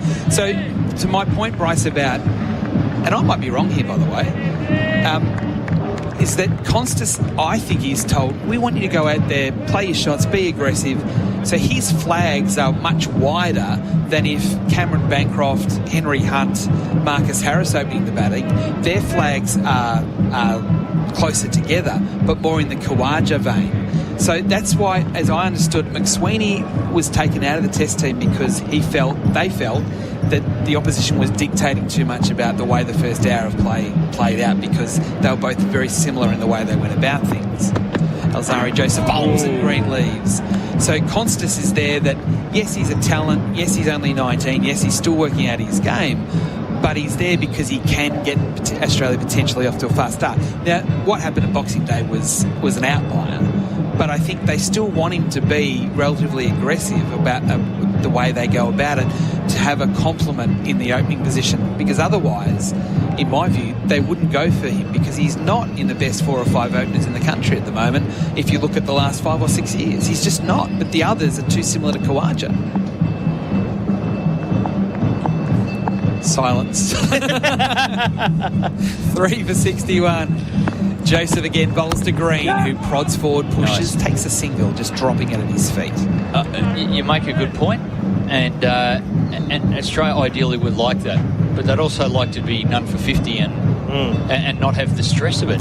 Well, then don't play him. Well, it's not a matter of that. A batsman at this level, at international level, needs to sum it up. Now, that's why Steve Smith came back in and Pat Cummins said, this guy is the best problem solver because he goes out there, whatever the surface does, whatever happens, he'll solve that problem. Now, at the moment, Constance, with the backing of the selectors, are saying, yeah, go out there, play your shots. High risk when the ball's moving. Absolutely. And it's off the chart risk. And it's his career. You can bat how other people want you to, or you can bat for the conditions. Sometimes you just need to tighten up. Then you can open up. Alzarri Joseph bowls to head, tight leave. So you can't play your career dictated to by how other people would like you to be. You've got to do it. And Steve Waugh said this early in his career. He was trying to do that, and then once he went, no, I'm going to play my way. And it happened. It changed, and then he became prolific. You've got to realise at this level, it's not about what others want you to do. It's how you can survive. And it might be half an hour. I just need to pull my head in here. But when you're trying to drive on the arm off the back foot and flay it through covers, it's outrageously risky. And it was just beating the outside edge. It was a matter of time. He had 4 boundaries in 25 and he's on his way. It doesn't help the team. Alzarri Joseph, in he comes again, bowls to head. Hit on the pad, that's pretty close. That's pretty close. The umpire says no. Now what happens here? Head did try and play to the onside, taking it from the stumps. The angle probably counting against Alzarri Joseph. No. They're looking. What do you think, no, Brad? They're not doing it. They're not going. Down leg. Travis Head immediately indicated that it was going down leg. Maybe it was just trying to put off the West Indians, but I think the angle, and because he doesn't jump in front of his stumps like Usman Khawaja does, I think it's a good call, probably from the West Indies. It hit him pretty low. That was the thing, it hit him quite low. Late movement hit him in line with the stumps, but that angle around the wicket into the left-hander and late seam darting back in. He's not far away here. Alzarri Joseph. He's got 2 already, and that, boy, centimetres in it. We'll have a look at the ball tracking as it comes up. They didn't review it. No, they didn't. Good shout, though. It was a good shout. Last ball of the over, 3 for 62. Alzarri Joseph bowls and squared up his head, pushing into the offside end of the over. 3 for 62, head 5, green 7.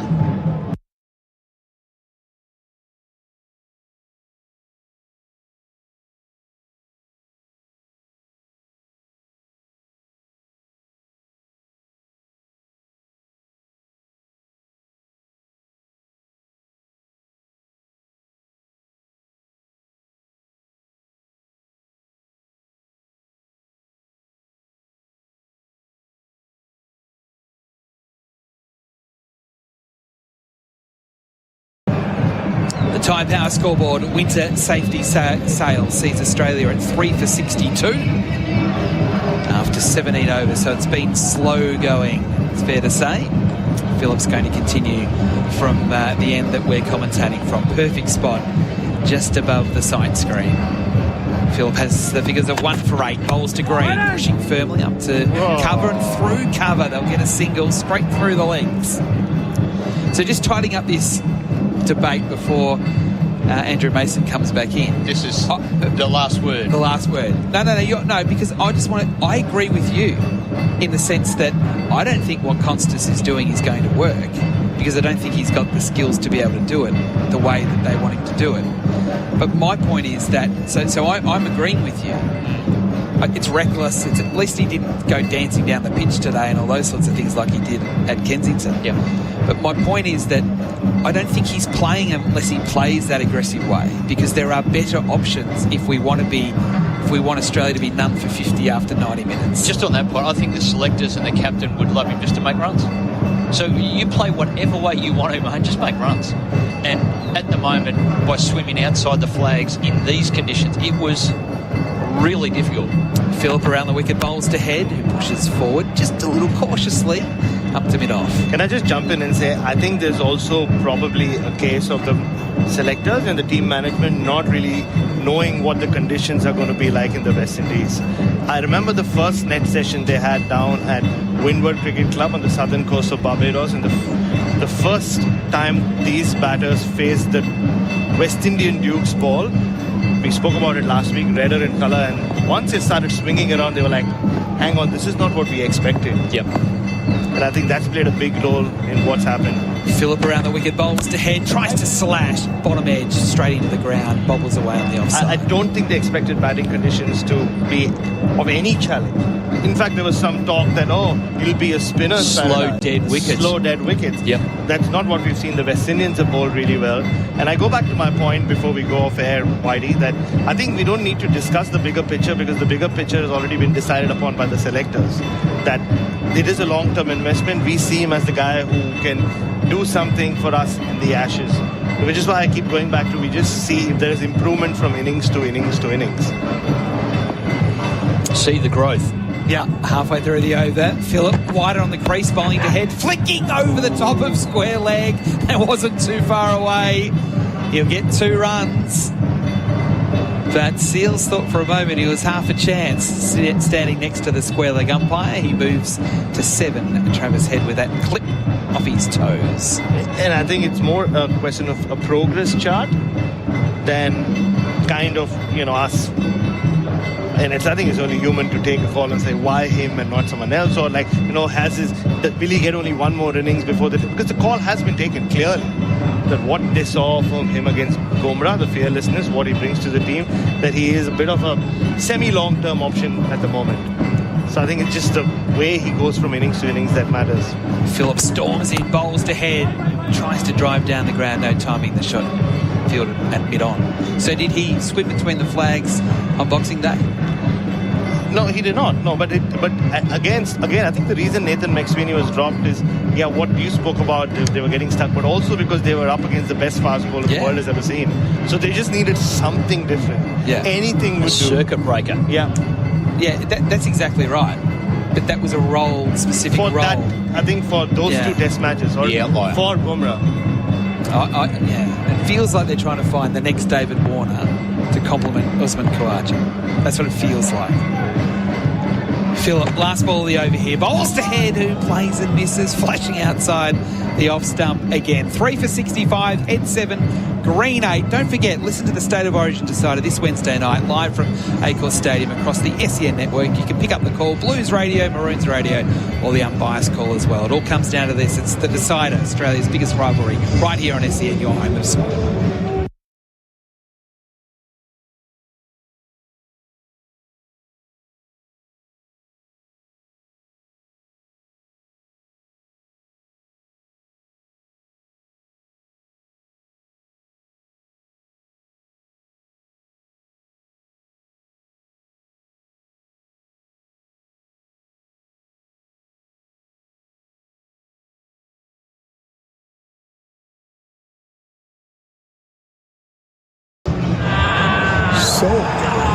heading up towards the luncheon interval on the first day of the battle in St. George's. Of course, we're talking about the West Indies playing against the Australians. This is the 5th test match being played. In fact, the last time the West Indies played here, they won against England. Started back in 2002 with a draw against New Zealand.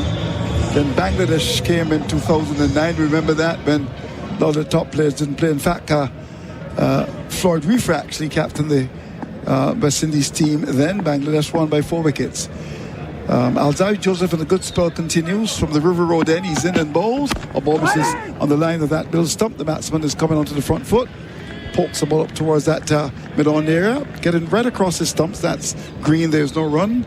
He's kept on 8. Head is on 7. It's 3 for 65 with the Australians losing. Karaja leg before to the man who's bowling now, Alzari Joseph, for 16.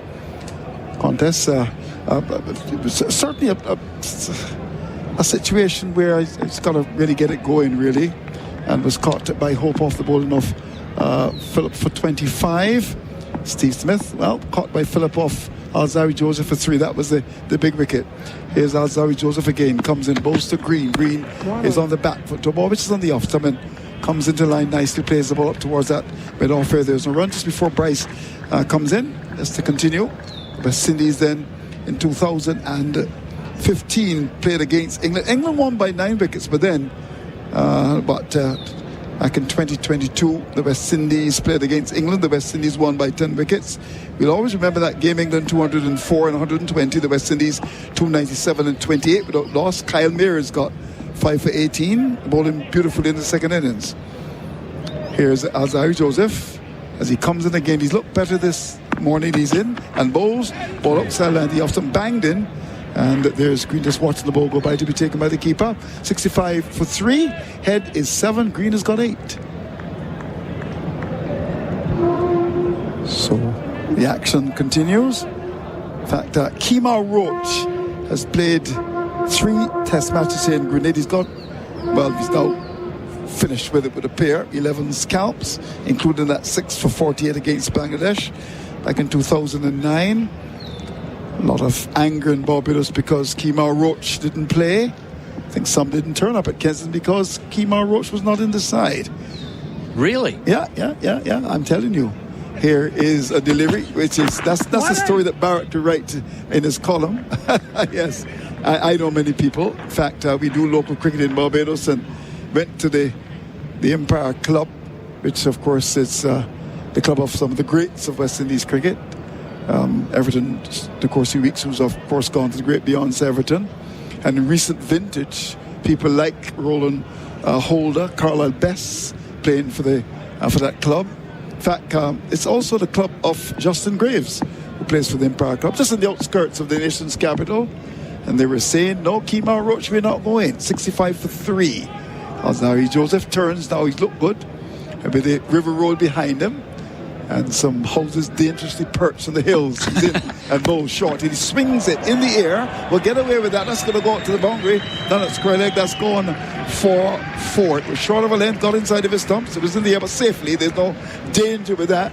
And it goes up towards the party stand at the far side of the ground.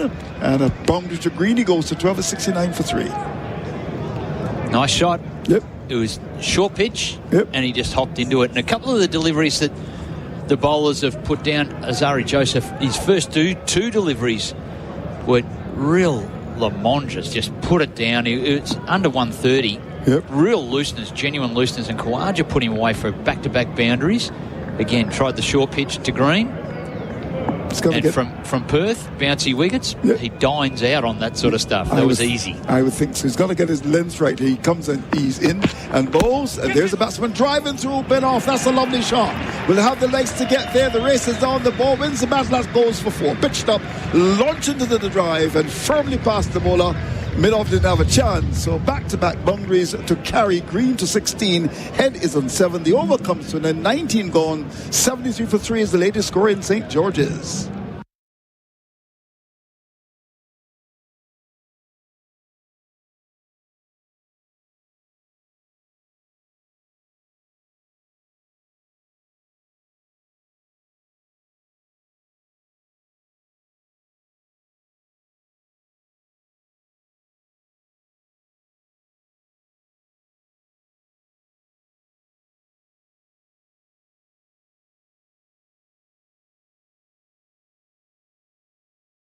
So, two things here. One, Australia wouldn't want to lose another wicket before the break. It's been a pretty decent session for the West Indies.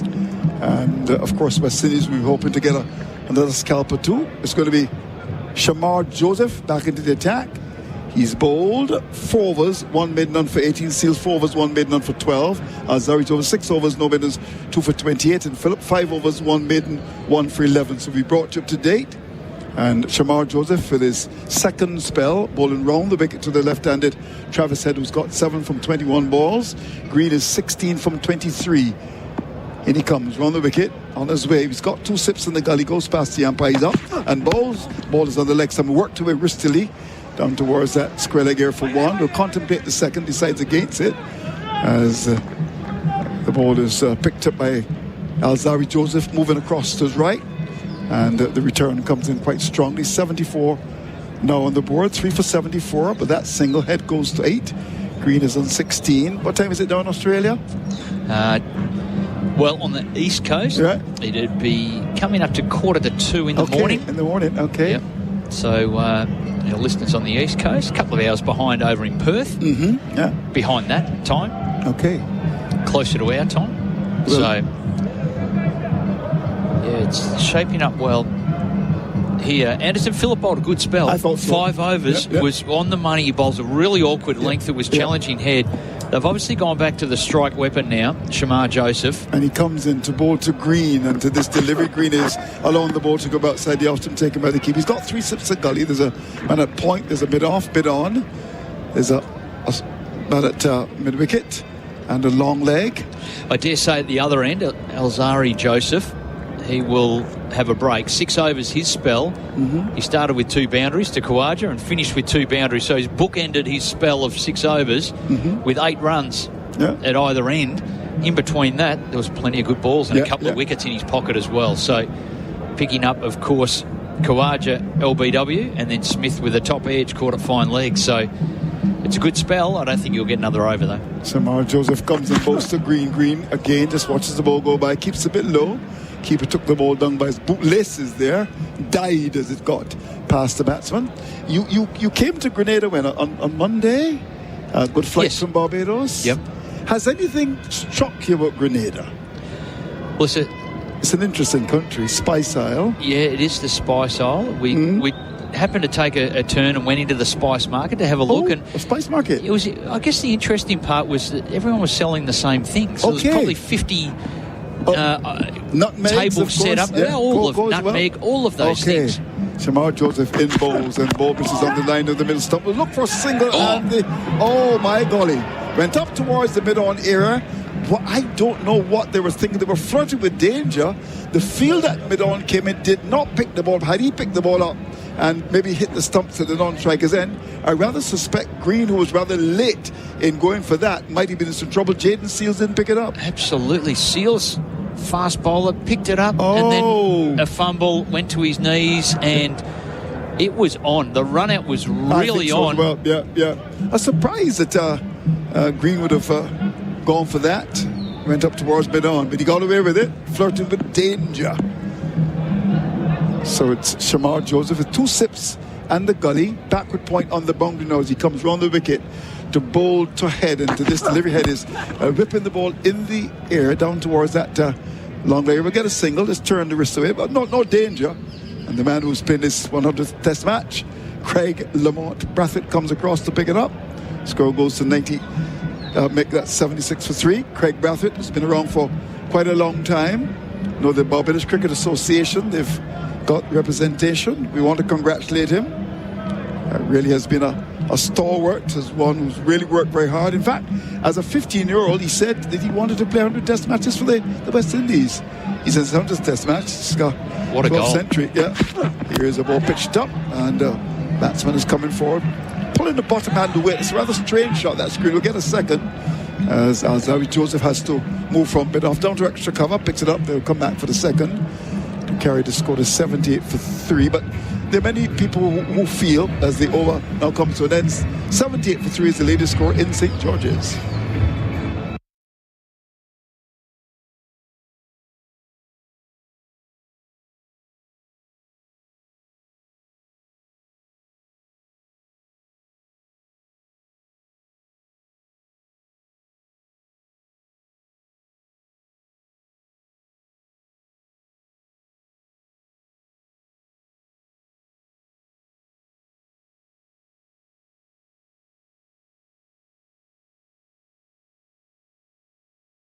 So it's 78 for 3. Of course, very much in the hurricane belt. And I never forget back in 2004, in fact, September the 7th, Hurricane Ivan struck Grenada directly, causing over 85% damage to its structures. I mean, and there were 39 deaths. Yeah, I remember that very well. Of course, it was a serious situation. A population of just about 90,000 and 22 miles by 12. This delivery is on the line of the legs. So whipped away. That's going to go through forward square. That's going to go into the boundary. Strong on his legs, head. And that was one that was bowled from round the wicket. Jaden Seals comes in attack. That's meat and drink for him, really. And the Australian flag dancing away in the wind on the far side of the ground. The spectators have got it as well. They'll be happy with that. Look at that. On the leg stump. That's meat and drink, really. Just had to get that into that. In the air. And it goes through mid wicket. That's gone for 4. Head goes up to, I make him 13. It's now 3 for 82. And the 6 parishes in this wonderful island. Of course, Carriacou and Petite Martinique. Of course, you've got St Andrew and St David, St George, St John, St Mark, and St Patrick. Very biblical. Here's the delivery. That's the thing in the Caribbean as well. All pitched up, but again, the feel up at that mid-on area doesn't pick the ball up, a risky single. Why they're doing that, really? Craig Brathwaite, whose feeling in recent times has not been the best. The ball went down towards mid-on. Had he picked up at the stump, batsman might do some trouble. But here again, a bit of a yes-no situation. As we look at the monitor, Green took a long time to get moving. And there was Brathwaite trying to pick the ball up, and his attempt to throw at the stumps, he actually dropped it. And hence the batsman, in the end, comfortable. 3 for 83. Head with that single goes to 14. We head towards lunch of the first day of the Battle of Grenada. And it's going to be Jaden Seals, the man from Trinidad and Tobago, begins to move in. He's got 2 sips on the gully waiting. On his way to bowl to Cameron Green, who is forward and drives, or hits the bottom of the bat, goes up to wide mid-on, mid-off. There's no run. So it's kept in 83 for 3. So you were telling me that the spices, of course. Yeah, so we went in to the market, and they were all beautifully presented and very friendly people. Come and have a look at this. We've got all, and they went through them all, and we kept walking around, myself and Adam White. And the thing that caught Adam White's situation was they're all selling the same thing. Oh, okay, there's 50 stalls. They're all selling and beautifully presented, but it's all the same. All the same thing. He saw there was an opportunity. Here is Seal, comes in bowls to Green. He's digging the ball out, pushes down from the bottom of the bat down towards that mid-on there. There's no run. Yeah, maybe suggesting that a bit more like the markets in Australia where the variety is there. So he was suggesting maybe some cinnamon donuts might be a good thing to have in there. He reckons they would do a killing if they were in that spice market. But maybe some South Melbourne market dim sims for those back home. Oil dung that you were promised on the show the other night. Of course, that's the national dish, a concoction of, you got your breadfruit. And that's right. Yeah, the oil dung. I haven't had it yet, but we're going to get some for you. Trust me. It's a little local place, Patrick's, that Barat went to. Okay.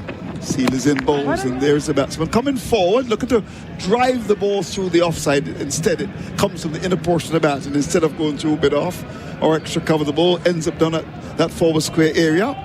Bottom hand was off the bat. Let's have a look at that at the monitor. Well bowled there by Seal, was able to get the ball to come back into the right-hander. So Patrick went to this place is called what? Is it? I think it's called Patrick's or Patrick. Patrick. Yeah, it was just. Barrett was there? Yeah, he went there and dined there. I'm not sure if he had the oil down, but they certainly have it there. Okay. And it's a national dish. Yes, so I'll have to try it before I leave. Barbados is flying fish and cuckoo. Here is a ball at sideline, the off-stump ball by Jaden Seal. The batsman has no difficulty in allowing that to go by, too wide. And he would want to nibble at that. So Green is 19. Head has got 14. It's 3 for 83, which is the latest score in St. George's.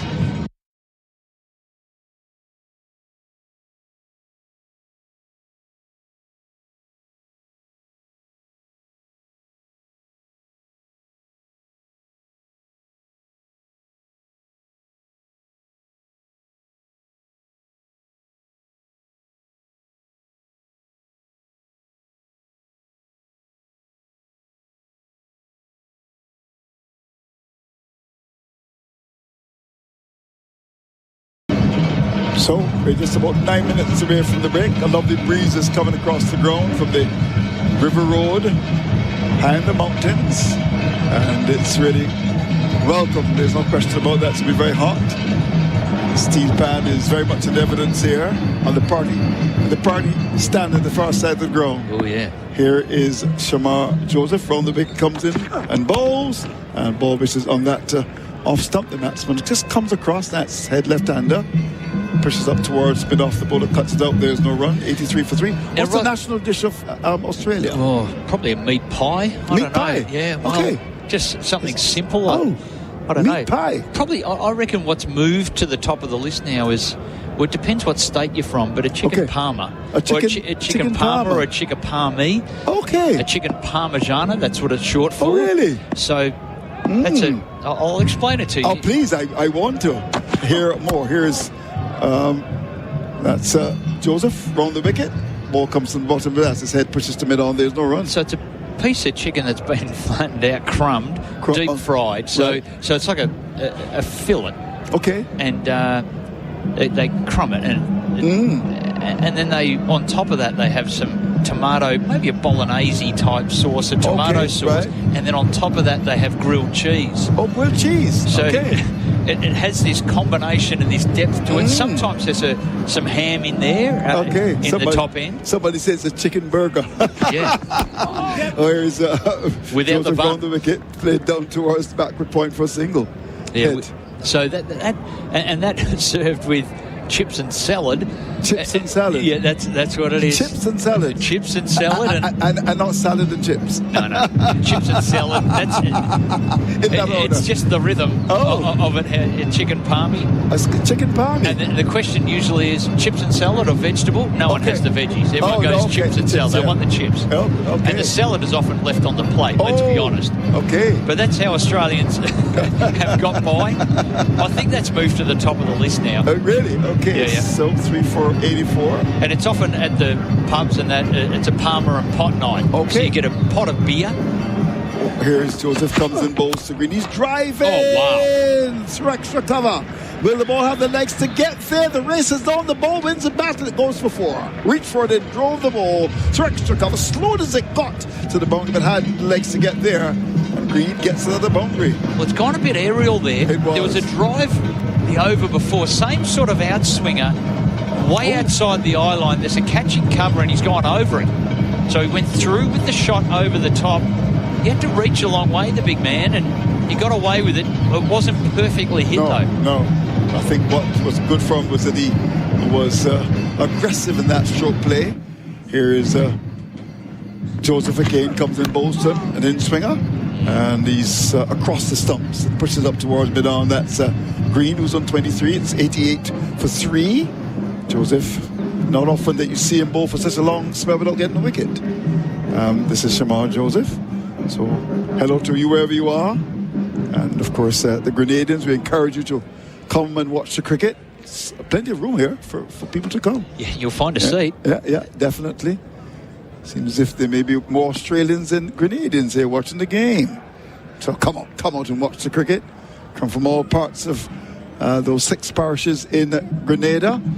Here's a delivery which is outside line. The outside steered away past Scully with an open blade for 1, but look for the second. The return is on its way. He's back for the second. And Hope thought of throwing at the non-strikers end as head was coming through for that second run. So it was played away down to white, third man, back for the second. So Green is 25, head is on 15. It's 90 for 3, which is the latest score in St. George's.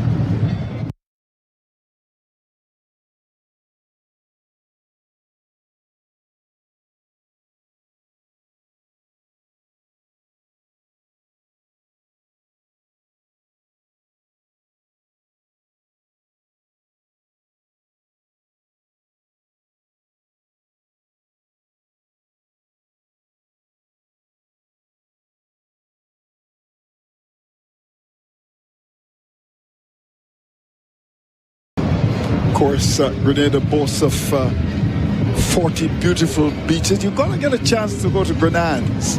I'm staying up there, and it's really very lovely. Beautiful beaches. in Grenada. Did you get a chance to go to the beach in Barbados? Yes, Yeah. Your hotel was pretty close to the beach it as was. well. Yeah, Did so the we south winds. ducked out there. Adam White went for a swim. And, Okay. so definitely there. Haven't quite got that facility here. No. We're more around the harbour and the harbour area. Yeah, The around that area. Tantine area, I'm told. Yeah. Yep. Here is Seeley's in bowls, and again, they're pitching on his legs. He's very strong. He forces through the onside. Will come back for the second. No, he won't. Decides against it. That's head. But from round the wicket, the ball is being angled in his pads, and he's very strong there. And the ball goes through the wicket. He gets a single. As I said, he contemplated the second. Didn't go beyond the thought because he might have been flirting with danger. So with that, head goes to 16. Green is on 25. And we are just about 3 minutes away from the break. So I shall endeavour to run through the details with both teams making a change. The West Indies dropping their vice-captain, having done so very well in Pakistan, so very little in Barbados. Yeah. And his place taken by Anderson Phillip, the energetic medium pacer from Trinidad and Tobago. Heavily weighted with the fast bowlers, isn't it? Yeah. Heavily weighted. Yeah. A bit of an overkill in my view, but of course. 4 fast bowlers and Greaves. And Greaves the hasn't all-rounder. bowlers yet who bowl so well in Barbados. Yep. So here we go. As it's going to be Jaden Seeley's in and bowls outside on driven. Oh, he's dropped. He's dropped at the cover area. That's a dolly. Is that Carty? Pitched on the line of the off stump just before the break. Could be Campbell. I would have taken it. Could be Campbell. Yep. I would have taken that. Adam White for sure, and you would have gobbled that. How did he drop that? Can you tell me? Oh, it was very straightforward. It was a mishit. You could hear it on the sound effects. It had that real tink to it as it hit an outside edge and low on the bat. He was reaching out way outside his eye line once again, in the air to cover. He put can't drop that. The over before, he put one over cover and it was still a bit risky. That one he tried to drive along the ground, waist high. Oh dear. Straight down. He's going to be under the pump. As Seeley's in bowl, pitched up over the bowler's head. And the fielder coming across from that mid-off area slides. The ball goes over his fingers. That looks like Brathwaite. And he'll get a run. Let's have a look at that again. Played away from the body. In and then out. Oh, Mr. Campbell, how could you do that? Wow. I mean, that was a dolly. Wow. And it hurt them in that first test in Barbados. Drop catches, 7 in all. Yeah. When he's back, he hasn't played for about 2 years or so. Well, the scenario of going in 4 down right before the break, they would have gone to the break straight away. We've got a minute to go. Oh dear. You can't drop that. Well, now it catches and Compton. Here's Seal around the. He looked very disappointed. He comes in to bowl to head, and head is on the back foot. No problems with that delivery on the leg. Some of it short, and he just jumps across the stumps, pushes up towards mid-on. There's no run. It's a big problem in West Indies cricket. In fact, he's been fired from the slip cordon. He's gone to that cover area. John Campbell from Kingston, Jamaica, dropping the catch. The commentaries go into Jamaica on Omega Radio. Hello to all of our friends there. Listen to the broadcast, formerly KLSA Radio. So the people in Jamaica are listening. And their local man has dropped a dolly. So 2 balls left in the over. It's now up to 3 for 92. He comes up now, seals in, bowls to head, gets a short ball. This helps it really down towards that long leg area. Too short. It's coming inside the stumps and just working the ball away for one. And the heads really went down when that catch was put down. You can see on the monitor, Jaden Seals very upset. The captain was throwing his hands all about the place. I don't know what they will tell Campbell at the break. Well. So 1 to come in the over. I make it 12 o'clock on my watch. So this could be the last ball before the break on the first day of the second test in Grenada. Here's Seals, comes up, he's in, and bowls, edge, and it's caught. Oh dear. This time the catch is taken, and the captain of the West Indies side, leading by example, Roston Chase, pounces the ball at the gully area. A loose shot coming from the batsman Green. The last ball before the break. That was very naughty indeed by Mr. Green.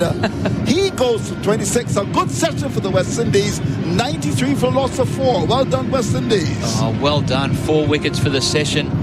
They lost the toss, but they would have bowled anyway, and 4 wickets.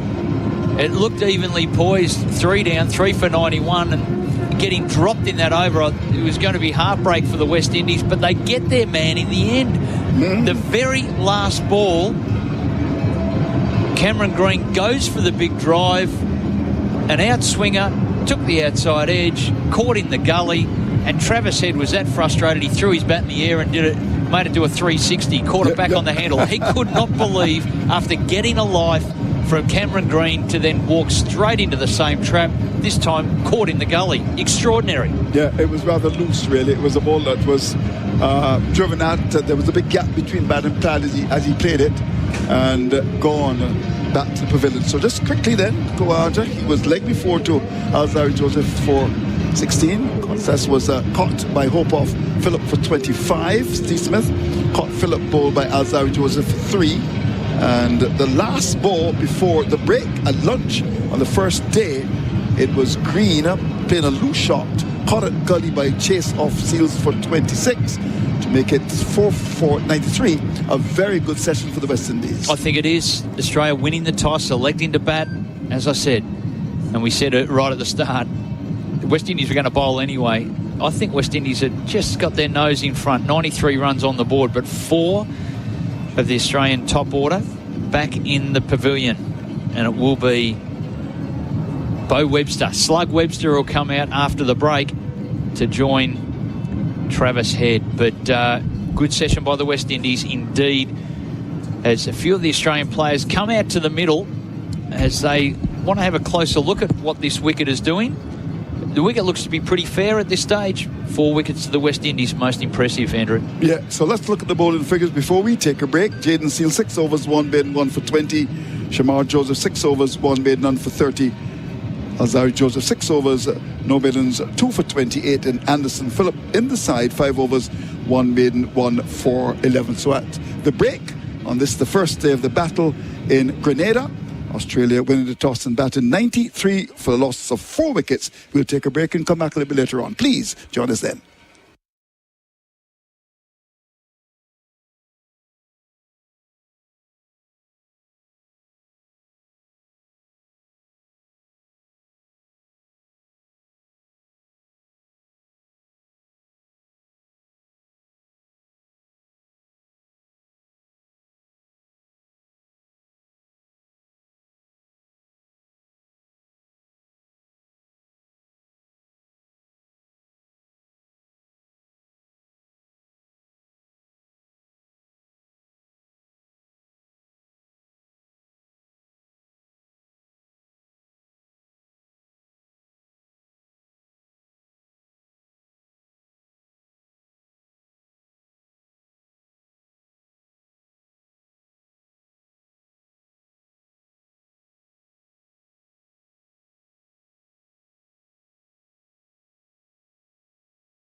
Shamar Joseph bowls to Constas, pulls it away, over square leg, terrific shot from Constas. That goes to the rope for 4. Jaden Seals bowls to Kawaja, bottom edge, trying to play the hook shot, and then a race down to the boundary for 4 past the keeper. Joseph in balls to Constas. Driving!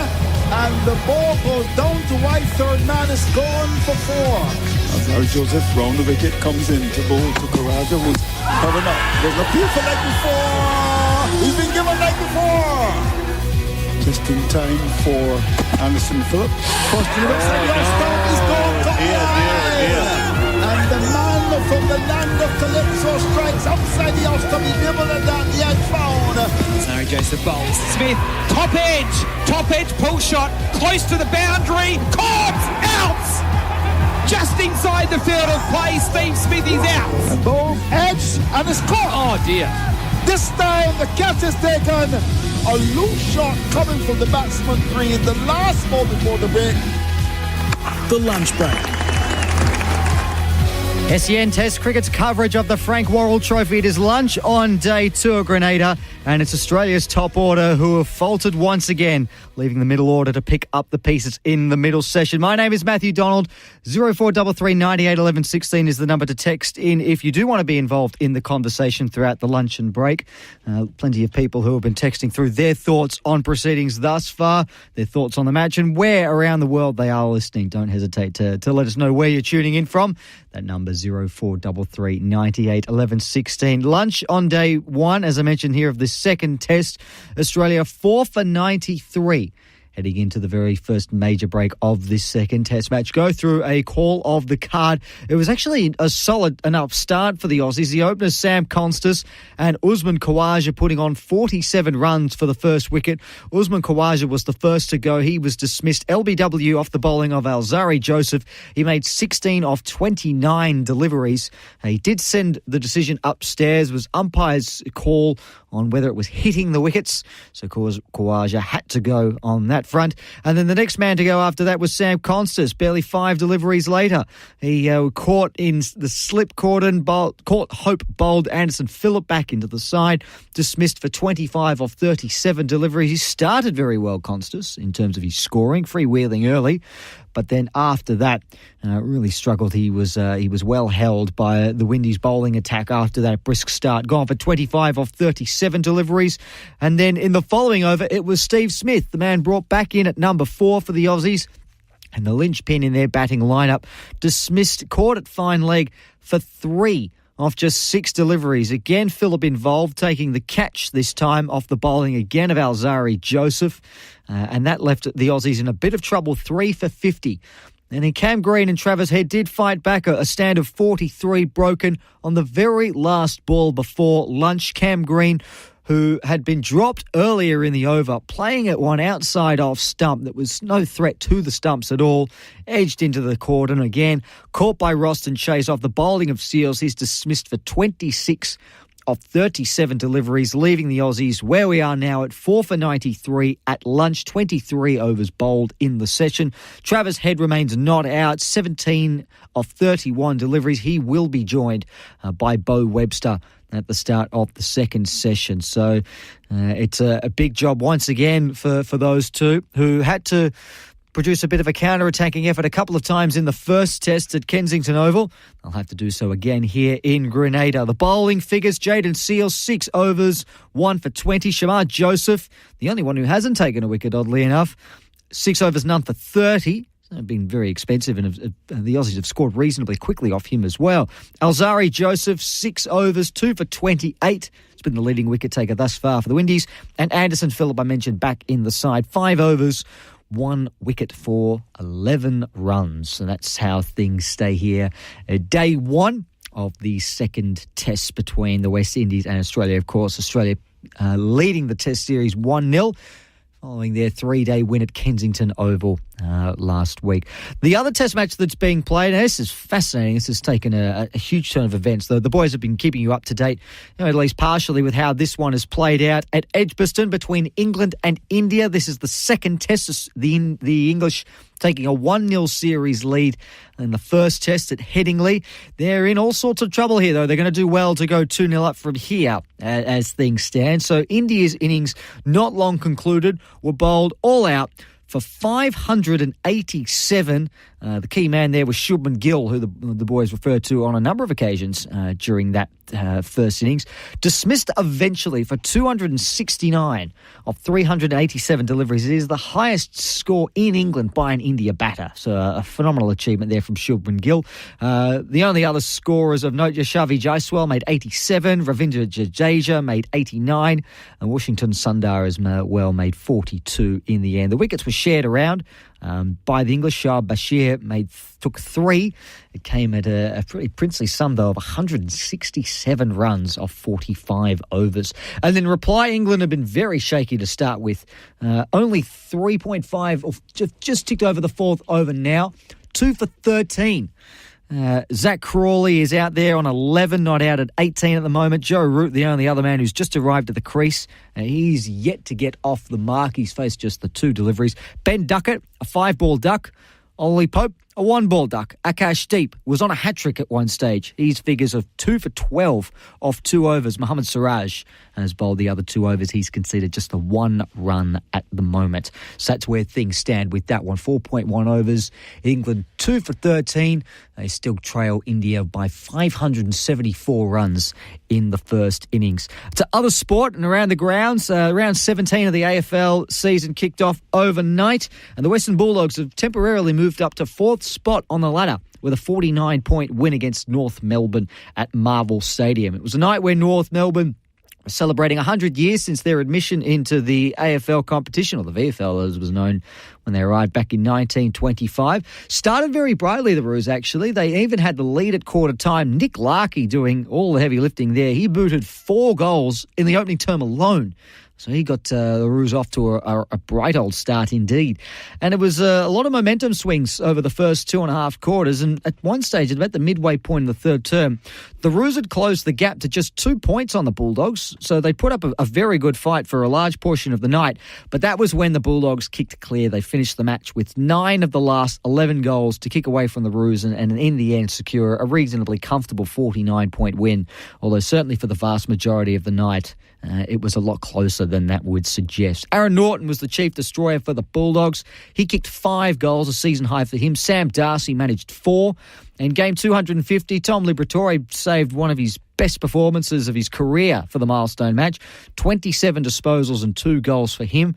The other end, Nick Larkey, I mentioned, he kicked 4 goals in the opening term. Finished with 5 for the match, so was well held after that first break. And Colby McKercher led the way with all-comers for the Roos with 32 disposals. So a very good performance there from the youngster. As we turn our attention to the rest of the weekend, in terms of the teams, or in terms of the team changes for the rest of the round. And it starts on Friday night. Carlton and Collingwood. The Blues have made 6 changes. A lot of omissions here. Cowan, Moore, Carroll, Evans, O'Farrell and Pitnet come in at the expense of Boyd, Sard, Silvani, Chincotta, Wilson and Young. For the Pies, they've made a few changes as well. Maynard, Steele, Mitchell and Parker come in. Charlie Dean, Ed Allen, West and Sidebottom all make way. For the Eagles and the Giants, so this is the other game that's being played tomorrow night. Just the one change for the Eagles. Champion comes in for his first game at the expense of Jaden Hunt. For the Giants, Grzuski, Briggs and Leake come in. Whitfield, Hogan and Madden make way. For the Saturday contests, Essendon against the Suns, the Bombers have brought back Ridley, Goldstein and Sam Durham. Guelphy, Vicentini and Parrish all make way. One change for the Suns, Moyle in for Witts, who's outmanaged. The Cats and the Tigers, no changes for the Cats. For the Tigers, they've made a couple of changes. Lawler, Sims and Rioli come in. Green, Lynch and Mykelti Lafau are out. For Brisbane and Port Adelaide, up at the Gabba Saturday night, Darcy Gardner and Calamar Chi come in for the Lions. Bruce Revel and McLaughlin make way. They're both admitted. And for the Power, Lukosius and Wines are in for Liddy and Evans. And the Saints-Hawks match in for St Kilda, Hasty and Hill. Out come Carroll and Travaglia. For the Hawks, Sicily and Warple come back. Weddle and Butler make way. And then turning our attention to the Sunday fixtures between the Swans and the Dockers. Firstly, extend benches, mind you. McCartan, Amati, Hamling, Bice and Laddams come in at this stage. Francis and Rampy make way. There'll be confirmed teams for that one in 24 hours from now. For the Dockers, Pearce, O'Meara, Aish and Sharp are all included. Nat Fife is the only confirmed out at this point. The Crows and the Demons is the final match on the Sunday. In the Crows, Taylor, Bond and Burgess, no confirmed outs at this point. And for the Demons, they've brought a few players in. Lever, Van Rooyen, Billings, McDonald and Adams. At this stage, Howes and Petty are the two confirmed outs, both out in concussion protocols at this point. So they're the teams for the rest of round 17. It's getting pretty dicey now, getting towards the final few rounds of the home and away season. It's starting to heat up, so it'll be a very exciting conclusion to the AFL home and away season. Next, after the break here, quick break here on SEN Test Cricket, we're going to turn our attention to Wimbledon.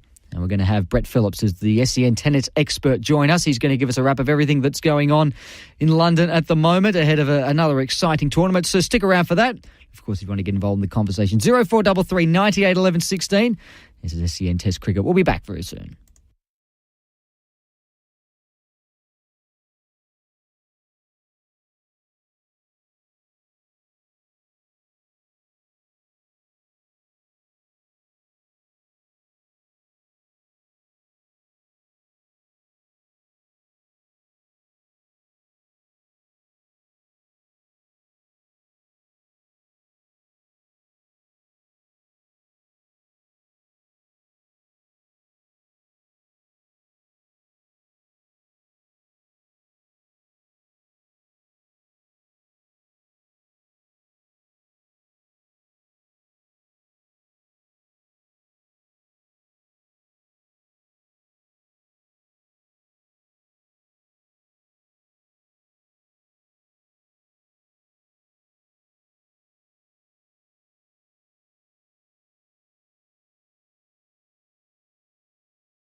SEN's Test cricket coverage of the Frank Worrell Trophy. It is lunch on day 2, and it is Australia who are in a bit of a pickle at the moment. They're currently 4 for 93, having won the toss and elected to bat. Travis Head is on 17 not out at the moment. Bo Webster will join him at the start of the second session. Cam Green dismissed for 26 on the very last ball of the session. Well, it is Wimbledon. We are well and truly underway in that tennis tournament. It is always a fantastic spectacle over in London. And when it comes to tennis, there's only one person that we can have on the program here at SEN, and it is Brett Phillips. BP, a very warm welcome to you. Yeah, thank you, Matty. Nice to be with you. And yeah, it's nice, pleasant conditions. I've had 2 really hot days. The last 2 have been very nice. Plenty of Pims being consumed, and plenty of strawberries and cream, and some great tennis. And yeah, we're hoping the Aussies, after a bit of a lean day, a little bit of carnage to start the tournament, can get a few players through to the third round. Alex de Minaur earlier today, the first one to book his spot.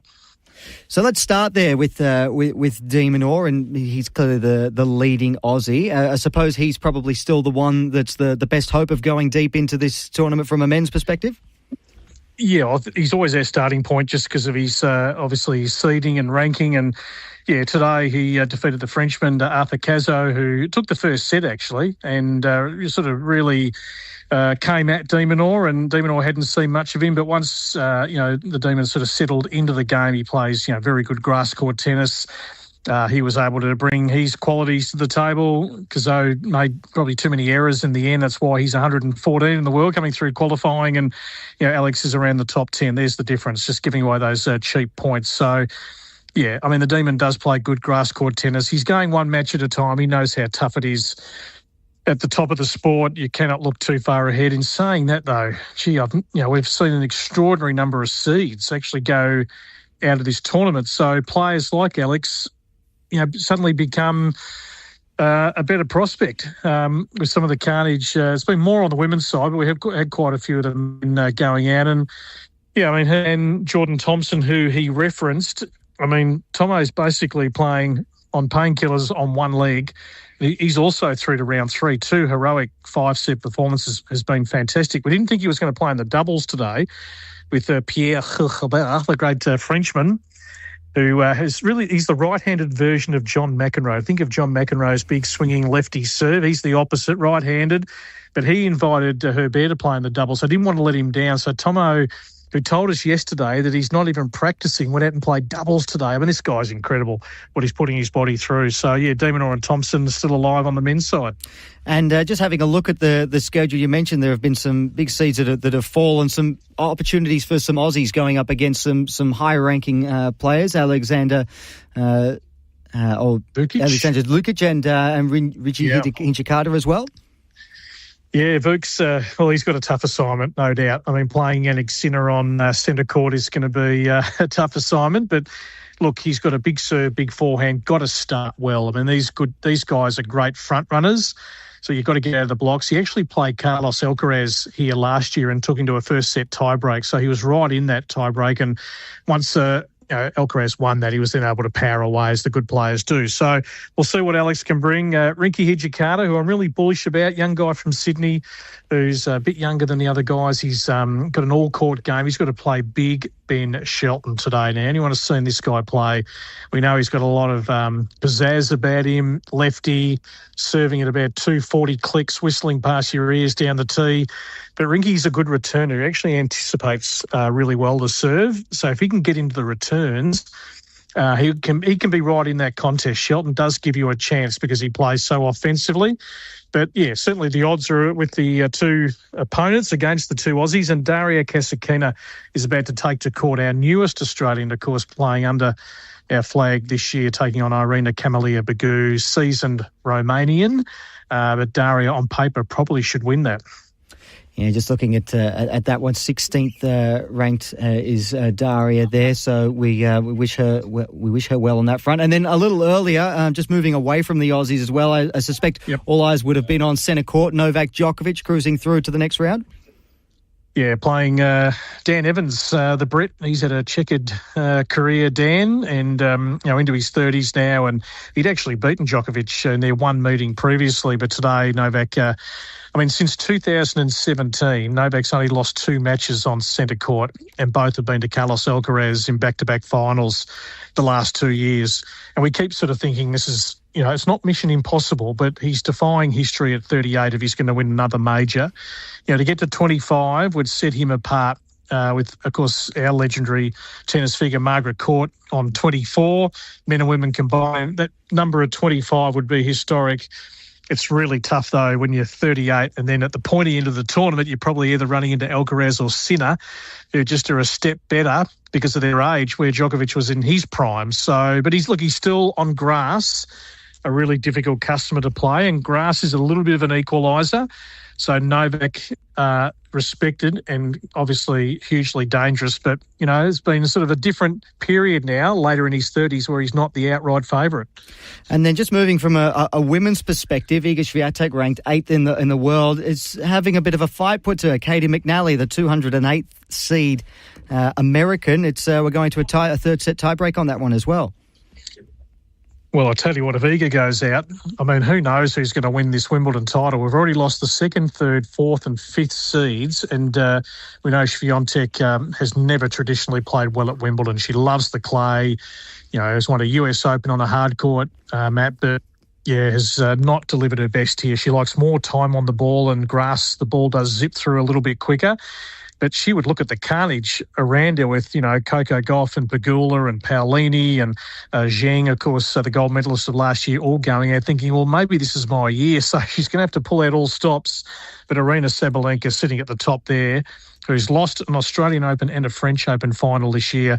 If she can't win it this year, with all her closest rivals going out, who knows when she's ever going to win it. Or we might just have someone that comes from the clouds. There's been 7 different Wimbledon champions the last 7 years on the women's side, so it's tough for me to even give you a tip.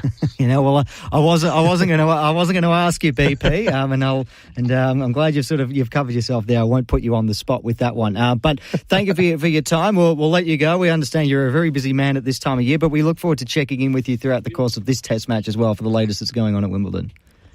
Great stuff. Thanks, Matt. Appreciate it. Thank you for that, BP. Brett Phillips, our SEN tennis expert, giving us all the latest in what's going on in the world of Wimbledon. And there are a lot of Aussies to keep an eye on throughout the course here of day 4.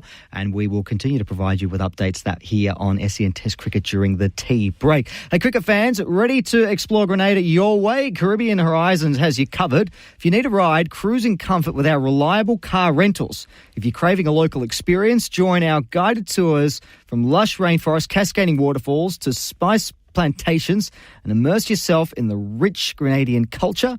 Discover Grenada through our eyes with good vibes and great service. Let's make your visit unforgettable. Caribbean Horizons. Explore more, worry less. Visit CaribbeanHorizon.com to book. It is lunch on day 1 of the Frank Worrell Trophy, and it is the Aussies who won the toss and elected to bat. And they're in a bit of a pickle at this stage. They're 4 for 93. Cam Green being dismissed with the last ball before lunch. And Ross wants to know, does the coach or the captain take Green aside and ask him what on earth he was doing there? Well, it's a fair question to ask, I reckon, Ross. It was a loose delivery that was bowled well outside off stump. Green went for it, having already been dropped earlier in the over. With the last ball before lunch, he took the bait and was caught in the slips again. And I don't think there are going to be too many in the Aussie camp who will be best pleased with that. And it leaves the Aussies in a bit of strife at the moment. Travis Head is on 17 at this stage. Bo Webster will join him for the first ball of the second session. And it is the Aussies. It'll be those two who will need to get the Aussie innings back on track. It's 4 for 93. Stick around here on SEN Test Cricket. The second session coming up right after this.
Jamar Joseph bowls to Constas, pulls it away, over square leg, terrific shot from Constas. That goes to the rope for 4. Jaden Seals bowls to Kawaja, bottom edge, trying to play the hook shot, and then a race down to the boundary for 4 past the keeper. Joseph bowls to Constas. Driving! And the ball goes down to wide. Third man is gone for 4. As Joseph round the wicket comes in to bowl to Kawaja, who's covering up. There's an appeal for leg before. He's been given leg before. Just in time for Anderson Phillip. First to the outside, the off-stump is gone to and the man from the land of Calypso strikes outside the off-stump. He's nibbled at that, he had found. Sorry, Joseph bowls. Smith, top edge, pull shot, close to the boundary, caught, out! Just inside the field of play, Steve Smith is out. And both edge and it's caught. Oh dear. This time the catch is taken. A loose shot coming from the batsman Green. The last ball before the break. So that is some of the highlights from what has been a helter-skelter first session of play. Australia winning the toss and electing to bat. Only 23 overs in that first session. Australia 4 for 93 with 2 wickets to Alzarri Joseph, the leading wicket taker for Belgravia Apparel for quality New Balance cricket teamwear. Belgravia Apparel in partnership with New Balance, delivering high-performance teamwear to the BBL and also the WBBL. News here from the ground at Grenada. It's not good news. It's raining. It is raining. We haven't seen rain in the Caribbean for the last 4 or 5 days, particularly here in Grenada. It's just been bright sunshine for 4 days on end, including this morning. But Brett Sanderson, as you rejoin the coverage, the covers are out and it's raining. It's just stopped raining, so that's good. But yeah, it has rained, and it came from nowhere. I mean, Andrew Mason, who knows everything about the Caribbean, said there will be rain at some point, but it just came from nowhere because it's still sunny. The covers they've put the covers on the ground when it was sunny. Yeah, they did, because they saw just droplets of rain. So now it's become quite dark here at the National Stadium in Grenada. There's this big chunky dark cloud which is just blowing past, I must say. It's not cruising past. Yep, it's actually taking the pegs out of the covers now, which is a good sign. And just bumped into Craig Crozier, obviously son of the great Tony Crozier, and Craig Crozier, obviously a legend himself, producer, director, par excellence. So he said, I mean, he has more local knowledge about the Caribbean than even Andrew Mason does. Really? Is that possible? It is possible. Only if you're Craig Crozier or you have a Crozier to your name. And Craig said this will blow away in 15 minutes, and the rain stopped since he said that. So yeah, I think we should be back playing within the next 10-15 minutes. Okay. It was heavy rain though. It was. It tends to come and go. So here we talked about the score in the cricket. I can't even see the scoreboard from here. What does it say, Brett? It says 4 for 93 with Cameron Green, and the last man out before the lunch break. We'll get to all of that shortly. Around the grounds for Chemist Warehouse, India were dismissed for 587. In reply, England 3 for 27. Ooh. And Akash Deep took 2 in and over.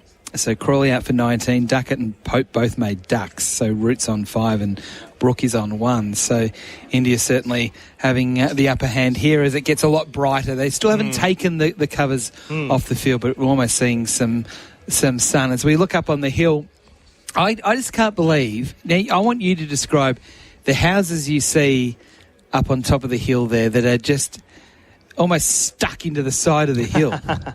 And a lot of them are on stilts, or what looked like stilts from here. That's a lot to do with just the thunderstorms, the hurricanes that do kind of hit this part of the Caribbean region quite often.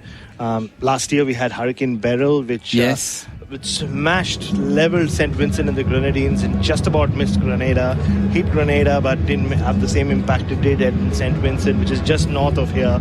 I mean, they look like, if you have been to the subcontinent, you do see hills or little hillocks like this where there'll be a lot of these houses just somehow you almost feel like they were just placed there, like you said.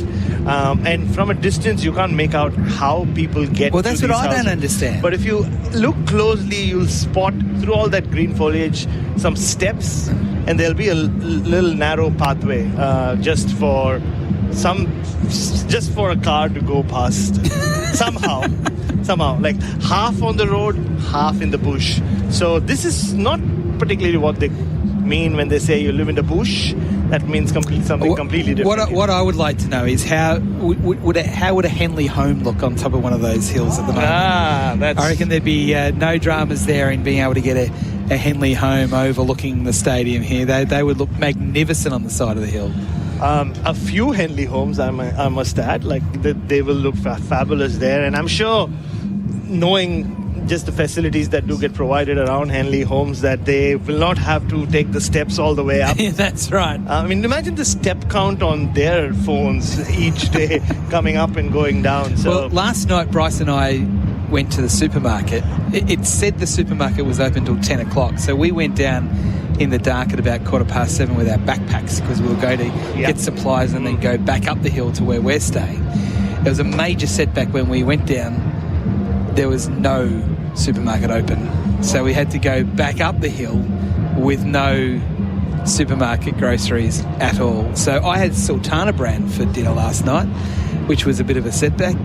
Bryce had avocados on toast, and I had some Pringles. That was my dinner last night because the supermarket wasn't open. I mean, can I just say it serves both of you right for not following my lead and coming out for dinner with us? We had some amazing Thai food. Yeah, well, that's right. We were a bit busy, but Thai wasn't on my. I wanted a chicken parma, not Thai.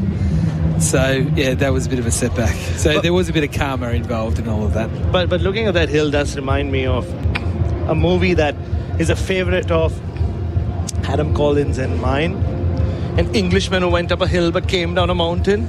Hugh Grant at his absolute best. I know. What movie? You watch sport, and a bit of Star Wars, but no, I don't watch Star Wars. If you have not watched An Englishman Who Went Up a Hill but Came Down a Mountain, you're losing in life. Is that what the movie's called? That's exactly what it's called. That's a long title, but it's worth the title. Okay. Worth the time. But try to watch it on a rainy day. And I know you're not a big romantic, Adam White, I have heard from sources close to you. But maybe this movie will turn you into one. Well, yeah, I don't like watching movies in the daytime. Movies are a nighttime activity. You feel like you could be outside doing something if it's, That's why I said go to the movies pick a really rainy day where you can't do much. Maybe send the kids away to play something, watch it with your wife.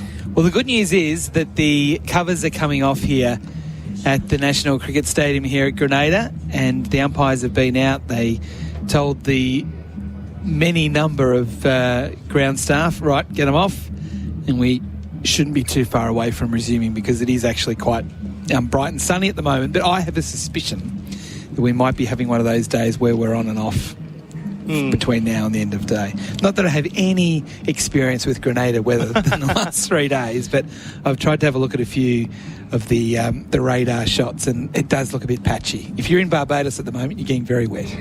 You are. And I think, look, the one advantage, if you are listening to us back home all around Australia, is if it is a rain-affected day, then to make up overs, they will start half an hour early tomorrow, which means you can get to listen to and watch more cricket. Well, we're in real trouble if we start half an hour early because Andrew Mason couldn't get to pick us up on time today. So if to come half an hour early, he's going to be in real trouble. And not to forget that he's come empty-handed today. We had all the bakery products in the world. Crumbs Bakery back in Barbados. Indeed. What a great place that was. He's staying at Cinnamon Hill, he told me earlier today. So I don't know what Cinnamon Hill has to offer. Cinnamon donuts. Maybe just empty the breakfast buffet and bring it over. Anyway, if anyone can, you can. In the cricket, we've got to put him on a bit of peer pressure to come up with the goods. Here at Grenada, it is 4 for 93 from 23 overs. The covers are being taken from the field at the moment. So, as I said, I reckon 5 minutes or so we should be back playing. Yes, Colo's just given us the score from across in the UK, 3 for 33 now because Prasad took 2 wickets in and over. So, Steve did. Yeah. I mean, and in a Bumrah-less Indian attack, that's a great start for India. Yeah, that's right. So here, 4 for 93. Let's go through the scorecard for those that might have just flicked on the radio. The first to go was Usman Khawaja, LBW, Alzari Joseph for 16, caught on the crease again, Bharat. So it's a similar sort of dismissal. that we saw at Kensington. The next to go, Sam Constas, caught behind of the bowling of Phillip for 25. And then Steve Smith he's on 3 at the time. He tried the hook shot. It wasn't really a pull shot. It was more a hook shot from sort of hip high, went low to high. He tried to hit it for 6, got caught on the fence for 3. And then the last one to go, Cameron Green, which was the last ball before lunch. Not the sort of in the last over before lunch, which as a result became lunch. It was actually the last ball before lunch. And what had happened 3 or 2 balls earlier? Got dropped at short cover. And then he's tried the big cover drive and was caught in the court and out for 26. Travis Head 17 not out, and Bo Webster will be the next man at the crease when play resumes shortly. So 4 for 93. The bowling figures: Alzari Joseph 2 for 28, Anderson Phillip 1 for 11, Jaden Seals 1 for 20, and Shamar Joseph, he's not in the wickets at this stage, no wicket for 30. So what were your overall thoughts on that first session? Well, overall, it feels like we're watching the same movie again that we did last week in Barbados with regards to Australia's top order. I mean, we said it after the first innings. What have we learned about this batting lineup? We said it after the second innings. What have we learned about this batting lineup? The answer in both cases was nothing. That Travis Head comes and saves the day. And here we are again on a very different pitch. I mean, if you're listening to this back home and you think, oh, maybe the West Indies are just producing seaming wickets and the ball's doing all sorts. No, it wasn't. It was swinging around, but the Duke's ball, as we saw last week, here in the West Indies, the batch that they use does swing around quite a bit. But the pitch is docile. There've been a couple that have carried at a good height to the keeper. If anything, there's been a lack of pace. Might have led to Steve Smith's dismissal. We'll talk about that later. But just a couple of poor shots from Constas and Green to get out after, they at least got to 20 each, or 20 odd each anyway. Usman Khawaja, through the home summer against the right armour bowling around the wicket, whether it was Bumrah or Siraj, he was getting nicked off. He got nicked off by Rabada a couple of times, or Rabada and what times was it Rabada, wasn't it? I think at Lords. And here, it's the other edge, the inside edge that he's having an issue with, because he jumps so far across and is in front of his stumps to protect the off stump, because he's been nicking off. He gets himself into a position where he cannot miss the ball, and if he does seam in, jag in late like this one did, he finds himself in trouble. Sam Constas pulled well, picked up a boundary. There was a good, nice, punchy shot through sort of a square point that went for 4. There were a lot of flashy shots outside off stump. He chased a really wide one, got a thick edge, flew very close to Roston Chase at gully and went for 4.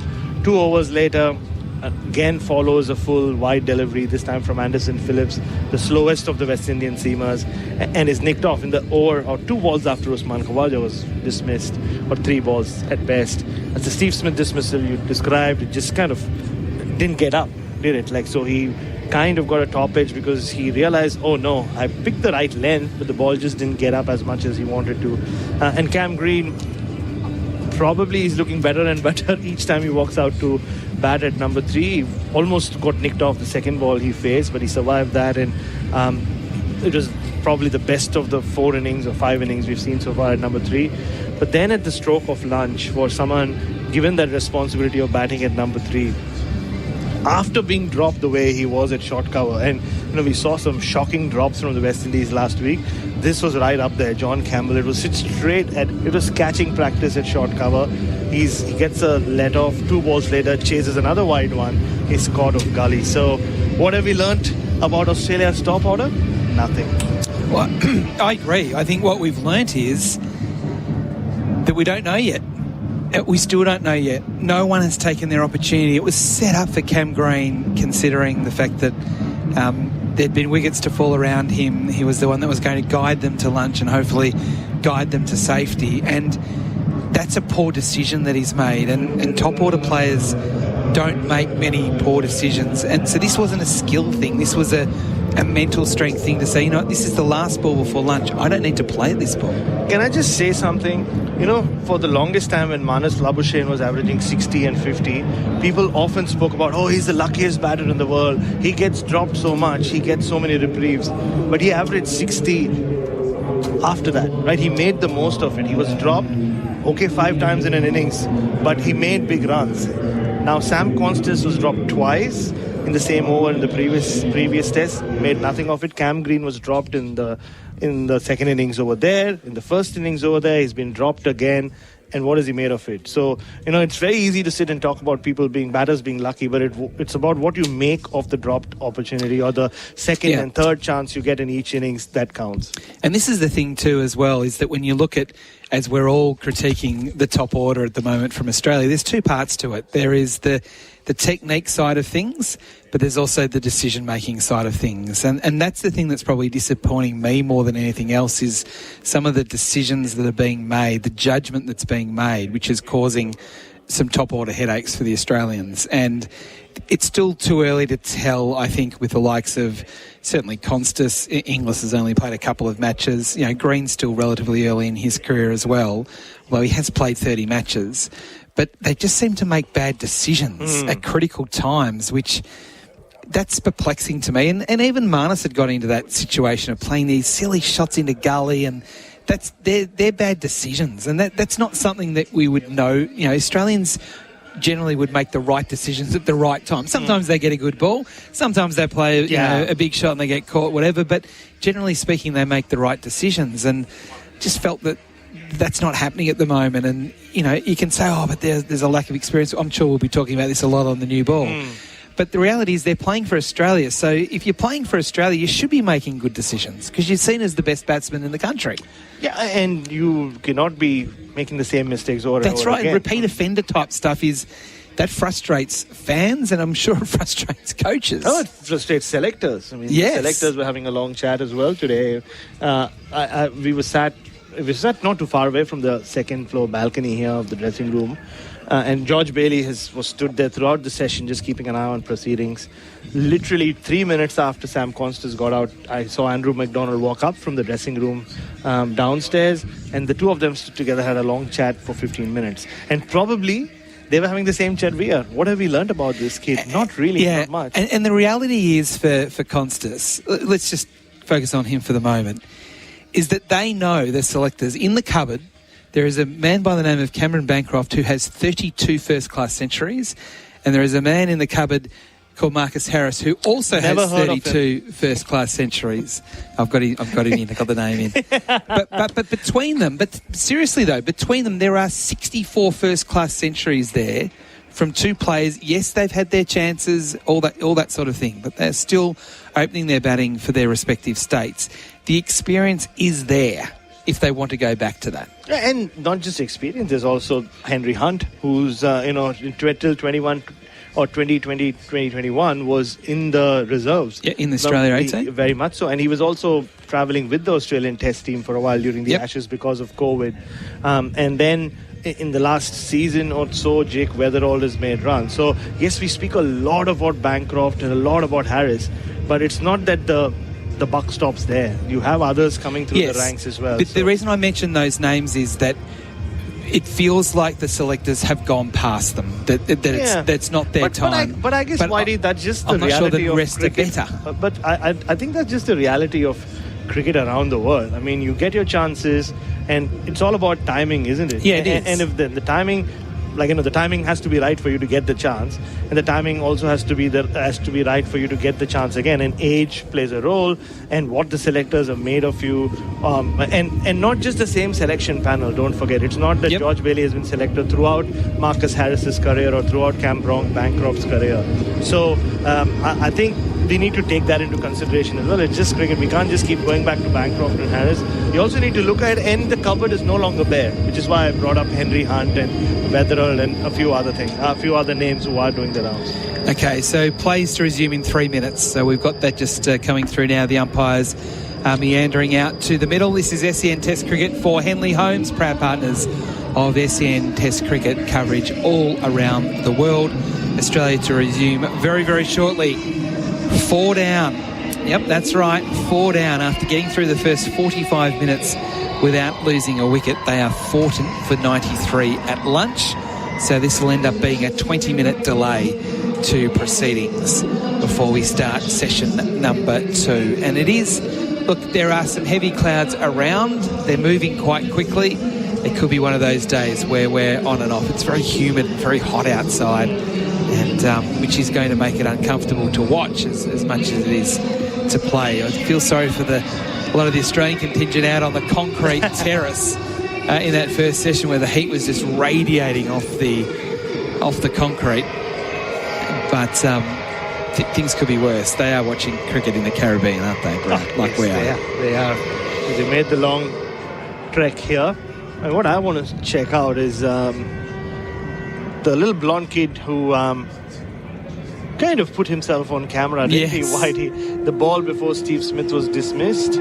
Can't see him or his family right now. They sat right above the side screen, so well, there you go. When he grows up, I'm sure he'll be reminded of that. The day he played a small role in getting Steve Smith out at Grenada.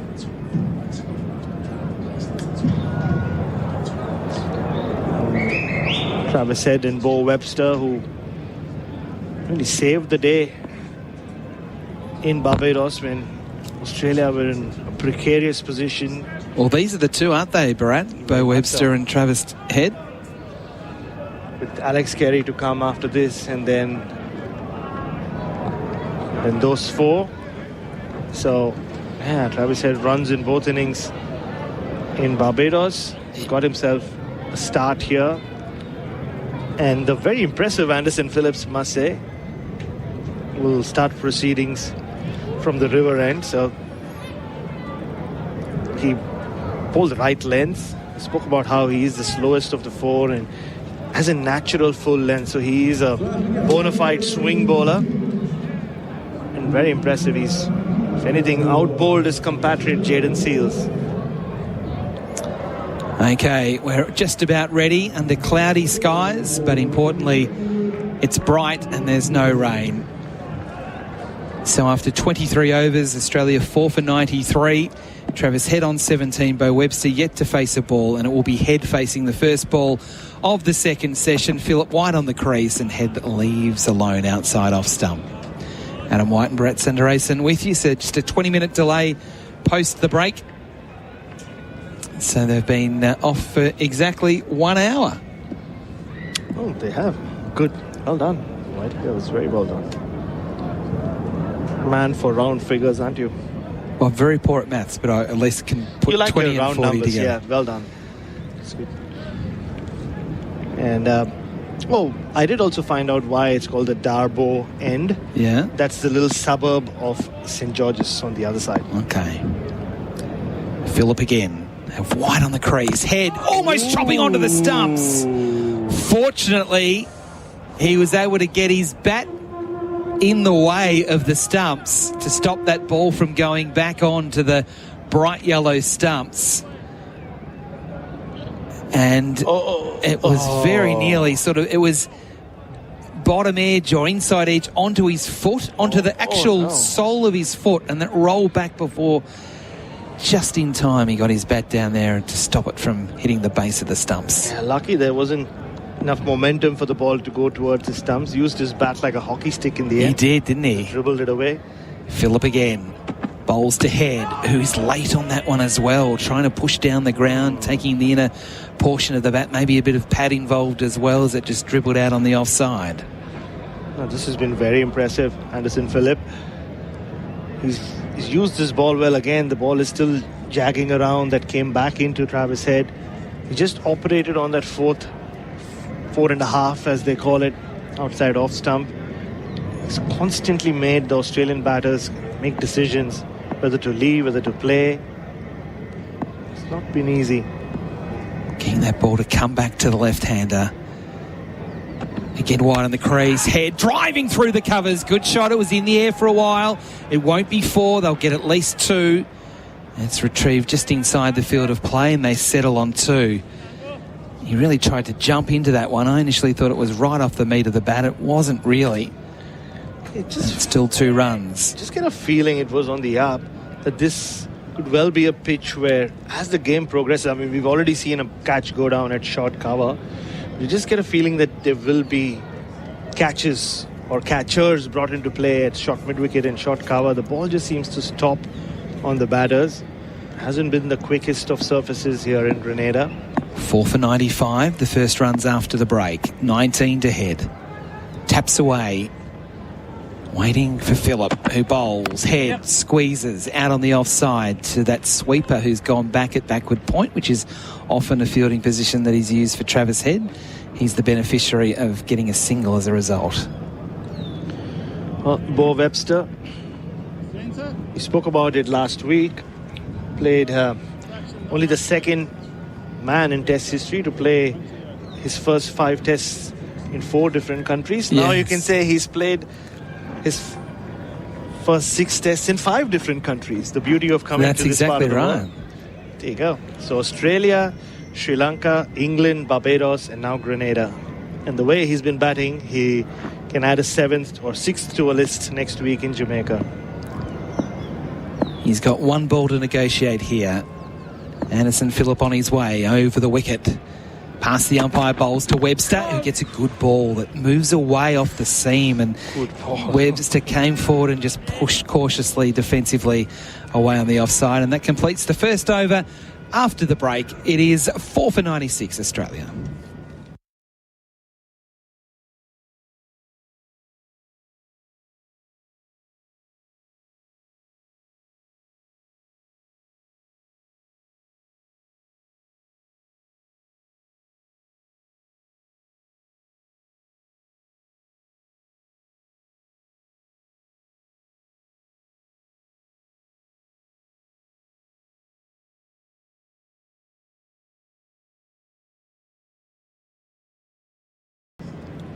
For Henley Holmes, Test cricket on SEN. Australia 4 for 96. Head on 20. Webster yet to score. And it'll be Shamar Joseph on his way. Bowling here to Head, who's just nudging it into the onside and taking a single forward of square leg to move to 21. 4 for 97 the score. Adam White and Bharat Sundaresan with you. He looked like the game breaker, or he was the game breaker in Barbados, Shamar Joseph. Hasn't really looked that effective on this surface so far. He's quick in the air, but also does depend quite a bit on the surface. So there are a couple where he beat the outside edge of Usman Khawaja early in the piece. But overall, it's been Anderson Phillip and Alzari Joseph who've done most of the damage. 2 slips in a gully under cloudy skies. Joseph bowls to Webster, who's fishing and missing outside off stump. Bit quicker from Shamar. That ball again seaming away from the right-hander. We're having a look at the Chemist Warehouse replay. Probably just held its line off the seam, but then it started to move after it pitched. That seam bolt upright looking at that replay. This is a shot of length delivery as well, but didn't get up. And Bo Webster correctly played it off the back foot, but I think there was more movement after it passed the stumps. Yep. Joseph again bowls. Webster clipping. It's backward of square for at least 1. That's all they'll get, as it's starting to get a bit gloomy above the head, Bharat. It is. 4 for 98, Webster off the mark. This is big patch of dark cloud. It's emerging from behind Mount Rush. That's where it's coming from, isn't it? It is coming from inland, not coming from the sea. Although this is such a small island, it's coming from the sea, obviously. But 5 hours it takes to drive all around the island. 5 hours. That's it. That's not too bad. I thought it would have been less than that. Oh, really? Yeah. The roads aren't the best. No, that is true. Shamar Joseph again around the wicket, bowling to Head, driving nicely through the covers. That one came off the middle of the bat, and as a result, it crashes into the rope at cover. That's one of Travis Head's best shots he's played so far in this innings. He moves to 25, the score 4 for 102 on the Tyre Power scoreboard. Winter safety sail. Well, he's not the most attractive of cover drivers, Travis Head. Unlike Alex Carey, his fellow South Australian. It's all hands with him, but it was in the slot. All he had to get right was the placement, and he's generally quite good at that. He's really good. He pierces gaps. He didn't overhit that one. Shamar Joseph again bowls. Head down leg side. Can't keep up with it. It's going down to the gloves of Hope, who took the ball tidily going down leg side with two hands. 100 has come up for Australia. So there's a slightly bigger crowd in terms of the local Grenadians coming around from maybe finished work. Or yeah, I agree. Left early. There's definitely more here than I thought was going to be the case when play first started. Last ball of the over. Joseph bowls to Head, who's pushing forward in defence back to the bowler on the second bounce. So 5 runs from that Shamar Joseph over. Head's 25. Webster, he's won Australia after 25 overs. 4 for 102.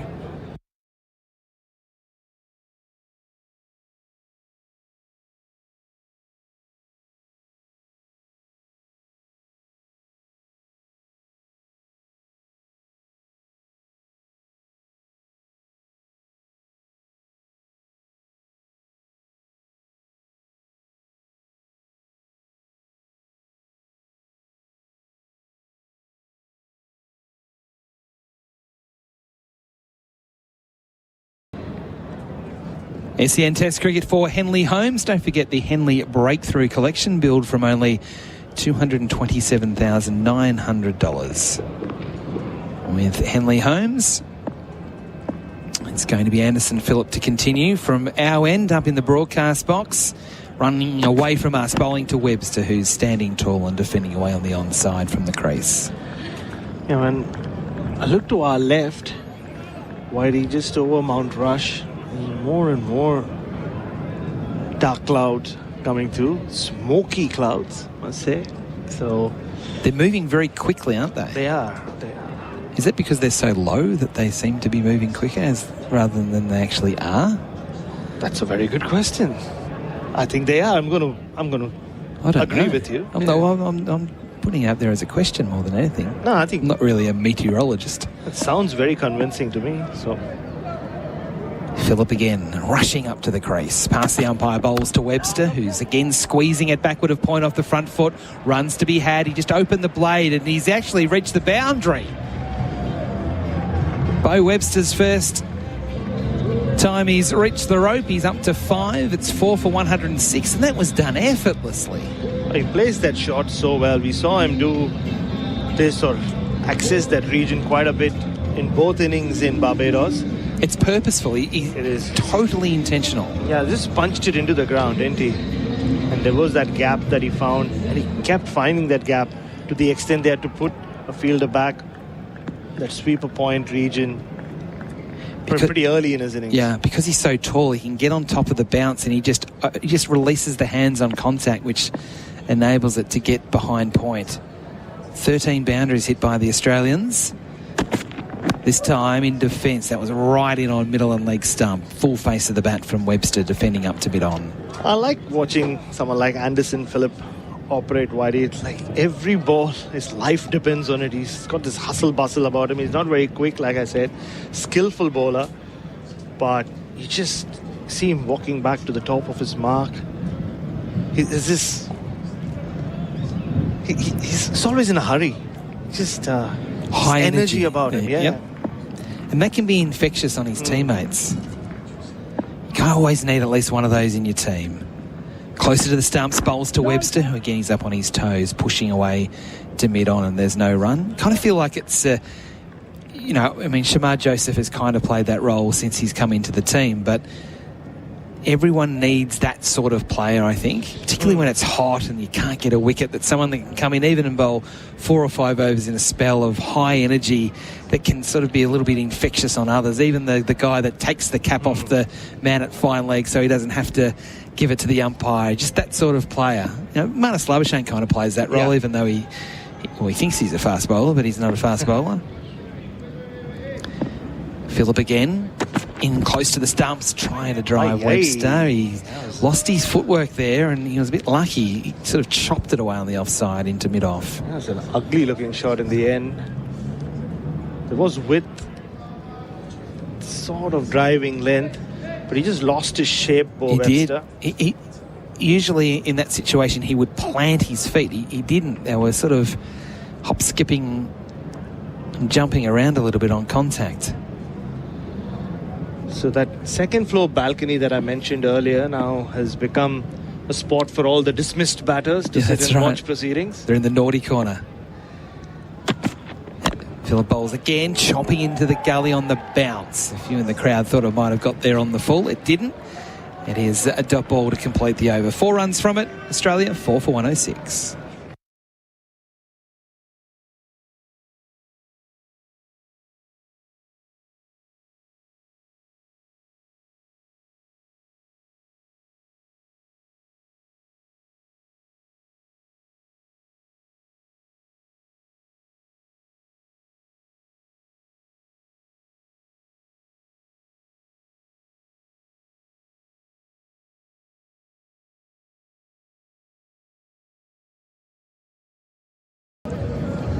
$13 runs since the resumption after a 20-minute delay for rain post the lunch break. So this is SEN Test cricket for Henley Holmes, and we've got Shamar Joseph bowling again from the River Road end. He bowls to head, clipping it fine. Oh, that's 4. That races into the fence at fine leg. A neat little deflection from Travis Head. And he moves along to 29, 4 for 110. Well, he gave him a sighter in the previous over. Travis Head was a little disappointed with himself that he just managed to get some pad, or missed it completely, I should say. But this time, a nice little cheeky leg glance.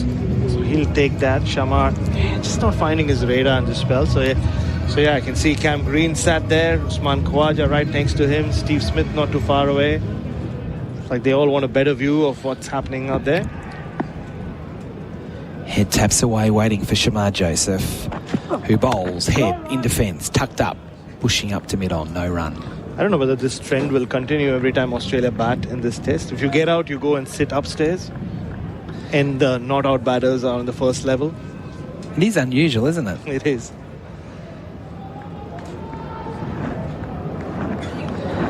It is, and Australia don't want anyone to walk up those stairs anytime soon. They want these two, Head and Webster, to bat the way they did in the second innings, but bat for even longer than they did in the second innings in Barbados. Shamar Joseph again on the runway, bowling to Head, edging and gone! Is it? Is it out? Hope's gone with the one-hand low down. They're not entirely sure, so I don't think there's any doubt we're going upstairs, but that was a legitimate edge. It's just a question of whether it carried. Well, Travis Head is wringing his hand, so there's no doubt of there having been some glove or bat on it. We are going upstairs for Imar for Trusted Tradies Insurance. Call 13 Imar. What a moment this is. The ball was dipping on Shea Hope. He seemed pretty confident. Well, Darren Sammy and third umpires, at least it's a different third umpire this time. Here we go. Here's our first look at the Chemist Warehouse replay. It just got big on him. It was glove. I think it got thumb. Yep, glove and maybe the shoulder of the bat. So it's definitely an edge. And he's taken it brilliantly with his left hand, and that is going to be out. He's definitely got his fingers underneath. I think it's just a couple of frames before that, which they will look at a few times. It looks like it's hit the bottom of his glove, maybe where the ring finger would be, and popped into his glove. So should be good, you'd think. So Hope wasn't entirely sure, but looking at that second replay, it does look out, Bharat. It does, and down to up is always a safer bet when you are the fielding team rather than up to down. I think we go to the scoreboard. It's out, and Australia's lost its 5th wicket. Head out for 29. You cannot keep Shamar out of things. Well, I just finished talking about the second floor balcony where all the dismissed batters end up, and how Australia needed these two to be far away from that, and it's taken one ball. It did get big on Travis Head, just grabbed his thumb and a bit of bat handle on the way. Terrific catch from Shea Hope. Don't forget, he's not a natural test wicketkeeper, just his second test with the keeping gloves on. And Shamar Joseph, who's done pretty much next to nothing till this point, brings about the big breakthrough And Australia have gone from looking very comfortable at none for 47 to in all sorts of trouble at 5 for 110. They're not quite chocolates to boiled lollies, but they're chocolates to those, rubbish lollies that end up no one wants in the bottom of the family assorted pack. 5 for 110. So head out for 29. That's his lowest score of the series so far through 3 innings. And it was a weird one because we're behind hope. And you could tell from the West Indians they weren't entirely sure just the way that they appealed. But looking at the replay, there's no dramas about the fact that it carried, but it was certainly the right thing to take it upstairs to have a look. And of course, these days, there's no soft signal. There's no soft signal. So the umpire out on the field has no say on things at all. And the other thing we've noticed with this broadcast is they don't seem to have side camera angles, because even if you go back to the Alex Carey catch, there was no side angle, and there was no side angle here. Maybe that would have given us a different perspective, but from the angle that Nitin Menon, the third umpire, got and what was shown on TV, it looked pretty clear that it just bounced to the bottom part of his glove, which was grounded at that point, and straight into his mitt. So really good catch, and nothing for the West Indians to complain about, or the Aussies for that matter. It doesn't look good on the Tyre Power scoreboard. Winter safety sail. Australia 5 for 110. Shamar Joseph on the runway. First ball to Alex Carey, who's in defence, just pushing away to cover point, and there's no run. Well, Alex Carey played a crucial hand in the second innings in Barbados, but he'd walked in there after Head and Webster had done the hard work, really taken Australia to a good position. But here he will have to contribute to the shipbuilding. That was the first ball, Barat, where we really saw Ria. We're just having another look at the Chemist Warehouse replay screen, the dismissal of Head. That, I wouldn't say it spat, but it definitely bounced more than what Head was expecting, just by nature of the fact also it came off the glove and the handle of the bat. Shamar Joseph again. In he comes. Bowls to Carey. Tries to drive. Chops it up to mid-on. No run. Not sure, Whitey. It's not the score that any of us expected. No. When we saw the pitch, and you and I did make a sneaky recce to the... I would describe it as a Navy SEAL type operation out there last night at about 6:30 under the cloak of near darkness. Correct. It was a proper recon, and we got really up and close to the pitch, and we were like, ooh, runs to be scored. Yeah, that's right. Shamar Joseph again to Carey. Oh, what a shot that is. Tugging it away off his hip, forward of square leg for 4. That is a man in form. That is a man who feels like he's ready for this type of situation. He's been here before. 5 for 114. Carey on 4.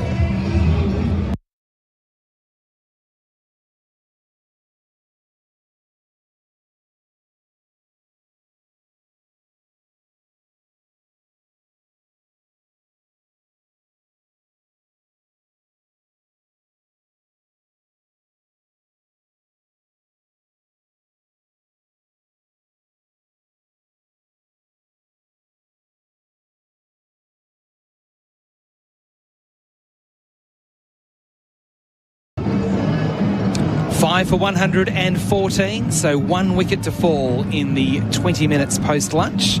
That of Travis Head. Oh, what a shot from Alex Carey. What a shot. You over Phillip bowling here to Webster, who's pushing into the offside to cover point, and there's no run. SEN Test cricket for Henley Holmes. 5 for 114, and there's a little bit of sun out at the moment here at the cricket stadium. It was a bit of a short arm pull. Whippy as well. It was all timing.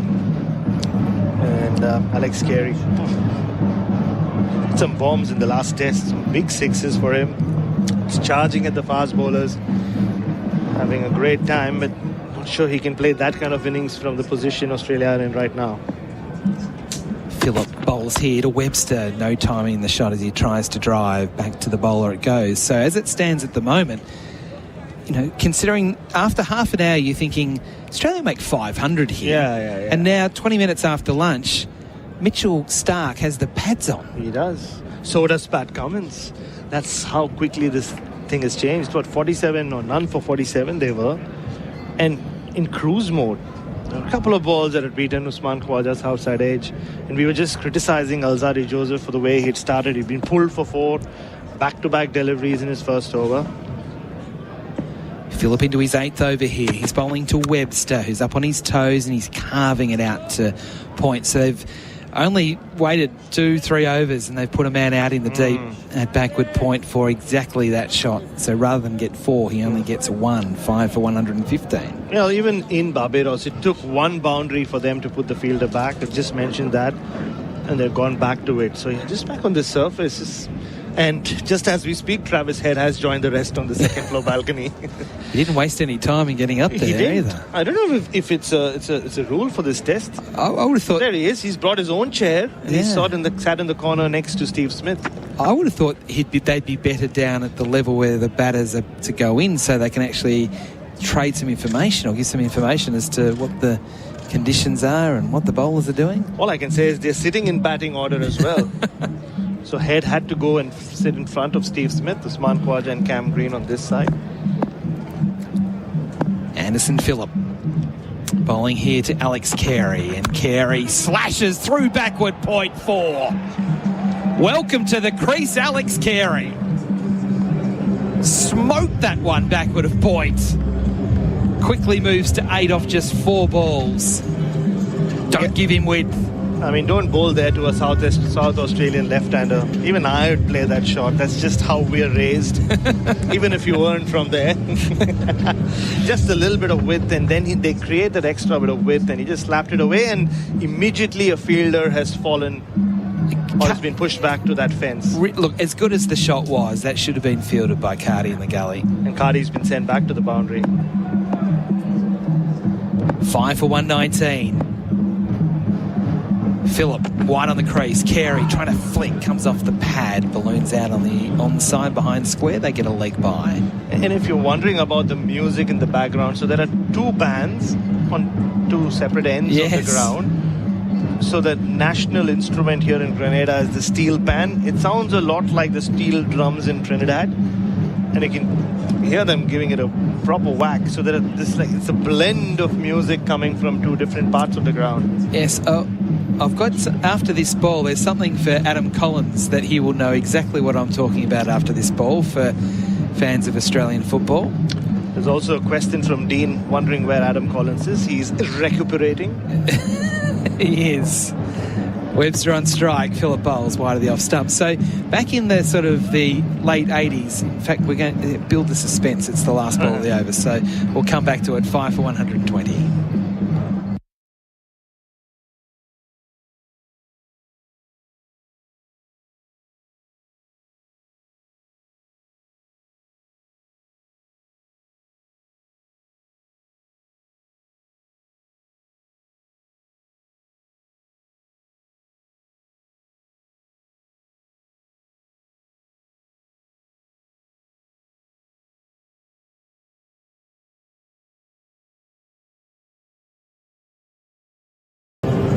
The Australians 5 for 120 on the Tyre Power scoreboard, winter safety sale. So back in the late 80s, early 90s, around about this time, Hawthorn had a rebel cheer squad. So they had the regular cheer squad, and for whatever reason, there was a rebel cheer squad. So one was at one end of the ground, and the rebel cheer squad was quite high up under the roof at VFL at the small scoreboard end. You over, Shamar Joseph to Alex Carey's just nudging to the onside. So it's like we've got the traditional sort of band to one side, and then there's a rebel group that's on the opposing side, a bit younger, probably a bit more modern with the musical instruments they're using. Feels like there's a bit of tension between the 2 musical groups. This is the most excited Adam Collins has been in the last 4 days. So while there was never the merger between Hawthorn and Melbourne, there ended up being kind of like a merger between the cheer squads, and the rebel cheer squad, they ended up having the numbers when it came to the political side of things with the cheer squad. Shamar Joseph bowls, and Webster nearly chops on, trying to force away on the offside, thick inside edge that actually goes out towards backward square leg. They get a run.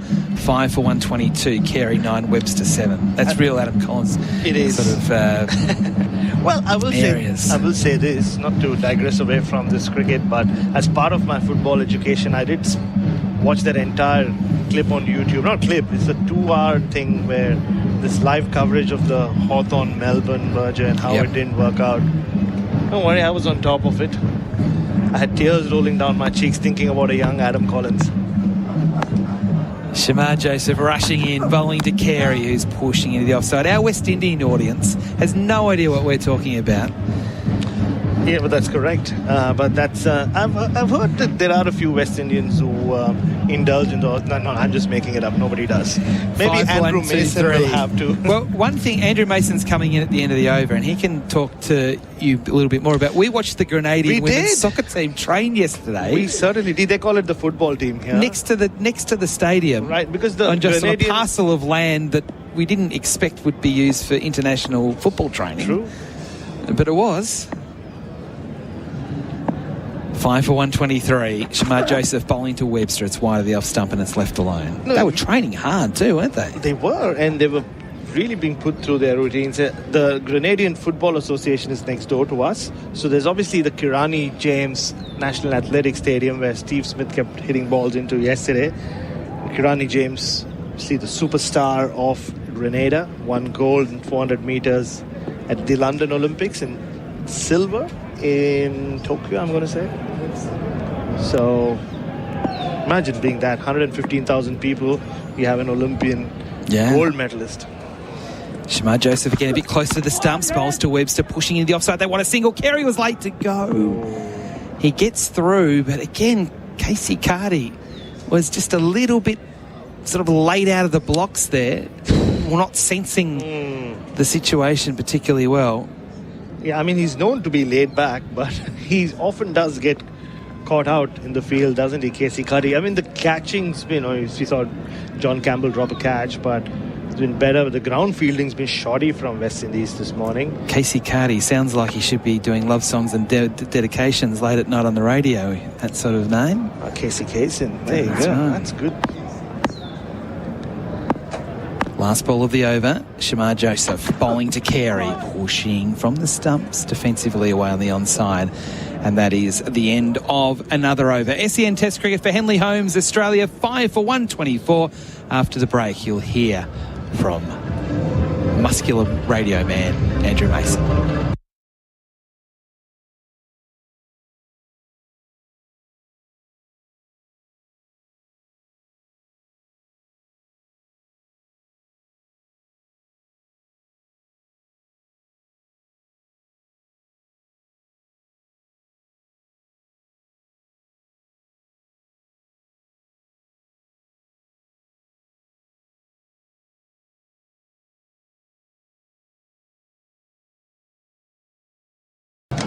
So 124 for 5. The situation is a good one for the West Indies, and the hard work in Anderson Phillip will continue. I think he's bowled well, Anderson Phillip. Yeah, good fall. I think he's been the pick of the bowlers so far. You reckon? Oh, okay. yes. I know Alzari has more wickets to show for it. Yeah. Consistently challenge the Australian batters. Well, he comes in to bowl to Webster, and to this delivery, Webster's get him on the legs up, whip set on a very good save. Brilliant work, in. and the turn comes in. Had a hit, I think the batsman Carey might have some trouble. Went down towards the position of mid-wicket. That's Joseph coming across to make a very good save, Shamar, and had a shot at this stumps at the non-strikers, and well done to Shamar Joseph. So he's in everything. He was gone. Oh, he's gone by miles. Yeah. Have a look at that. He just gave up. The throw he'd actually given up, really. Here we go. And the return coming in, it was not the best throw. I think he had a little more time than he thought he did. Yeah. It's a very good feeling. Here is Phillip again as he comes in on his way to bowl to Webster. And Webster is coming forward, opens the face of the bat, just runs it into the offside down towards that cover area on the boundary. Said in Barbados, it's a new thing really with a lot of the modern day captains having the backward point. I was speaking to Sir Andy Roberts when he was in Barbados. He was saying to me, unless it maybe was a one-day game, he never remembered actually bowling with a backward point. But nowadays the modern day captains tend to want to cut that boundary out, even when things are tight, I must admit. And if you look at it now, Carey's batting. There's a man on the backward point boundary. Is that a good thing, you think? I think it's just a sign of batting temperaments. Okay. Because batters don't, like I'm generalizing here, but don't have the same level of patience batters did back in the day. Fair enough. Phillip round the wicket. He's bowled well. He's got 2 sips in the gully. He comes in to bowl to Carey, and Carey is getting into the delivery. So it's a strike him in the pad. I think angled down the leg side. The bowler had a half shot, really. It was more of an inquiry.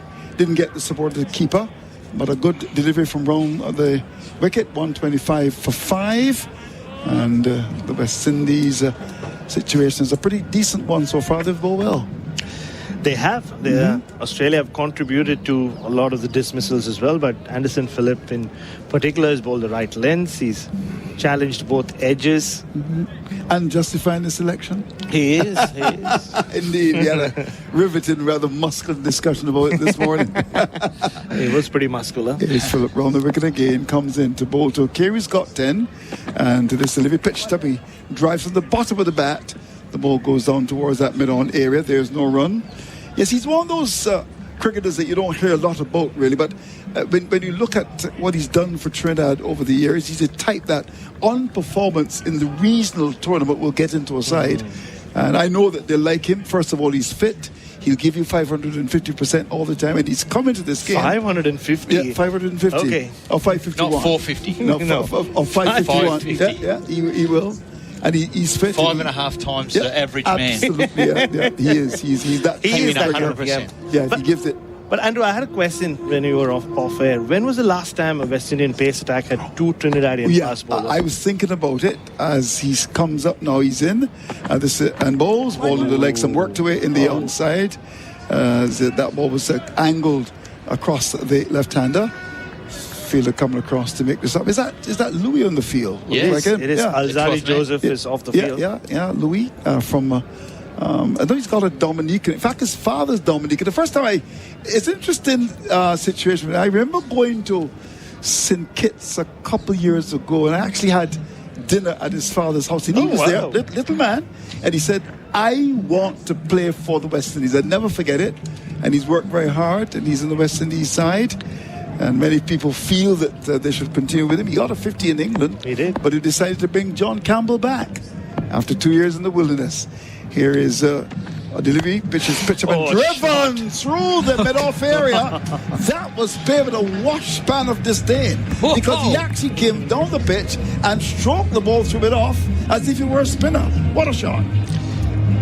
So, what a way to end the over. 129 for 5 is the latest score in St. George's.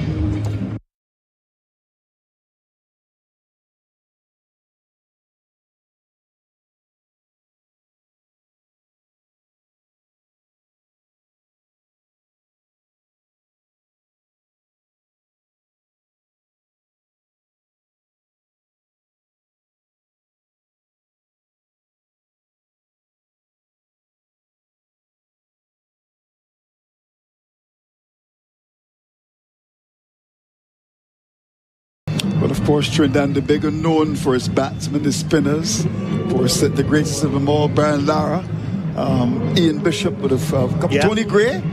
Tony Gray and Ian Bishop might have played with each other, or maybe they would have replaced each other, I guess. That's interesting. I'll double check that, but certainly Tony Gray was very much a part of it. Ian Bishop, when he got a back injury, but he was pretty sharp. Very sharp. And one of the leading, if not the leading, TV commentators in the world. Here is the action continued. First ball is pitched up as Alzari Joseph is back. He's from a country that has also produced some very, very good fast bowlers as well. Andy Roberts, of course, Sir Curtly Ambrose, and of course the Benjamins. Have a look at that coming on the pitch. Yeah, what a shot. Not too many batters did that to Andy Roberts or Curtly Ambrose, but that was some shot. He's just batting so well, Alex Carey. Talking about Sir Curtly Ambrose, when you try to pick up all-time West Indies side, you call Malcolm Marshall, and then the next name you call is Curtly Ambrose. He was absolutely brilliant. Here is Alzari Joseph, comes in, bowls to Webster, gets a good delivery coming back at him, pulls the bottom hand away with some suspicion. The ball goes out towards the cover area. Casey Carty, the man from St. Martin, comes across to pick it up. and there is no run. When you pick an all-time West Indies team, who would be your fast bowlers? Ooh. Do you want pen and paper? No. It's all up there. It's all up there. Okay. I'll let Bryce make the first pick. Okay. First pick? Yeah. Of West Indian fast bowler? Yeah. Malcolm Marshall. Malcolm Marshall. Okay, I've got my pen. Number 1, Malcolm Marshall. Okay, you're writing it down. I am. How many can we pick? Can we play 6, 7? And include Lance Gibbs as well. Here is the ball which is on the line of the off stump. A bit short. They'll get a single as it's played up towards extra cover. Mid-off has to come across to the left. That's the other Joseph, Shamar. And the batsman comes through for the run. So with that, Webster goes to 10. Carey's got 14. So Malcolm Marshall and... I guess, like you said, Sir, Curtly Ambrose has to be in there. Number 2. Okay. Wes Hall. Are you sure about that? Oh, you think? Don't you think Michael Holden was Pippin? Oh, Michael Holden. You got Michael Holden. I'm just trying to stretch it out. Okay. Right. Otherwise, you can just say Marshall, Holding, Garner, Roberts. I just thought Roberts. Bring Hall in. Yeah, you got. Yeah. You have Ambrose. You have Marshall in the middle, and just pick one of Roberts or Holding. And then you have the foursome. Yeah, here is Courtney Walsh in the conversation. Alzari Joseph from the wicket. He's in outside the off stump. The ball goes by to be taken by the keeper. 519 wickets. The workhorse. I don't think that Walsh gets the credit that he deserves. In fact, when you look at it, he started as a support bowler, and they actually finished his career as a lead fast bowler. Would you have Walsh in your team? His record. It's the best. It is the best. He's taken more wickets. What about the fastest? Jeffrey Dujon talks about Patrick Patterson They said being he was the the quickest. fastest of all those guys. He was sharp. Rambo. Yeah, Rambo, he was sharp. Yeah. Remember him? So we don't have room for the fastest one. Here is Joseph from the wicket again. He's in balls on the legs up, worked away neatly in the onside, out towards that mid-wicket area. Mid-on comes across to make the stop. That's the other Joseph, Shamar, the batsman of time for 1. So it means that Carey will go to 15. It's now 5-1-31. But, whenever you talk about an all-time West Indies team and you ask West Indians from Jamaica right to Barbados, they never ever pick Courtney Walsh. He's never really... it's interesting. Wow. I've never seen an all-time West Indies side in Courtney Walsh, isn't it? No, I don't think he was the glamour bowler. No, he wasn't the glamour bowler. Workhorse. He bowled some damaging spells, but he just... Is he in your team? Take your time. I'll drop the wicket keeper. Here's a ball down the leg side, short, and it's going to go towards the boundary. Down at 5 legs, gone for byes. Yes, so there was no bat. The ball took off. Keeper couldn't take that. It went behind him and raced down to the 5 leg. That's gone for 4 byes to end the over. 31 gone. 135 for 5 is the latest score in St. George's.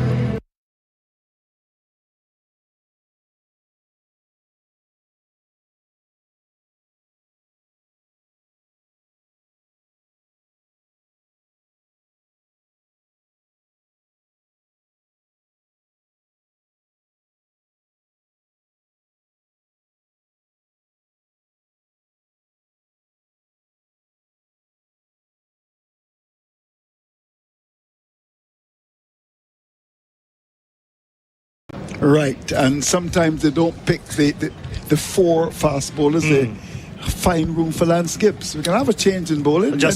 Your favourite bowlers in the attack now? Yeah, Justin Graves is not making the all-time list. No, I don't think so. As well as he bowled last week. We wouldn't even entertain the thought.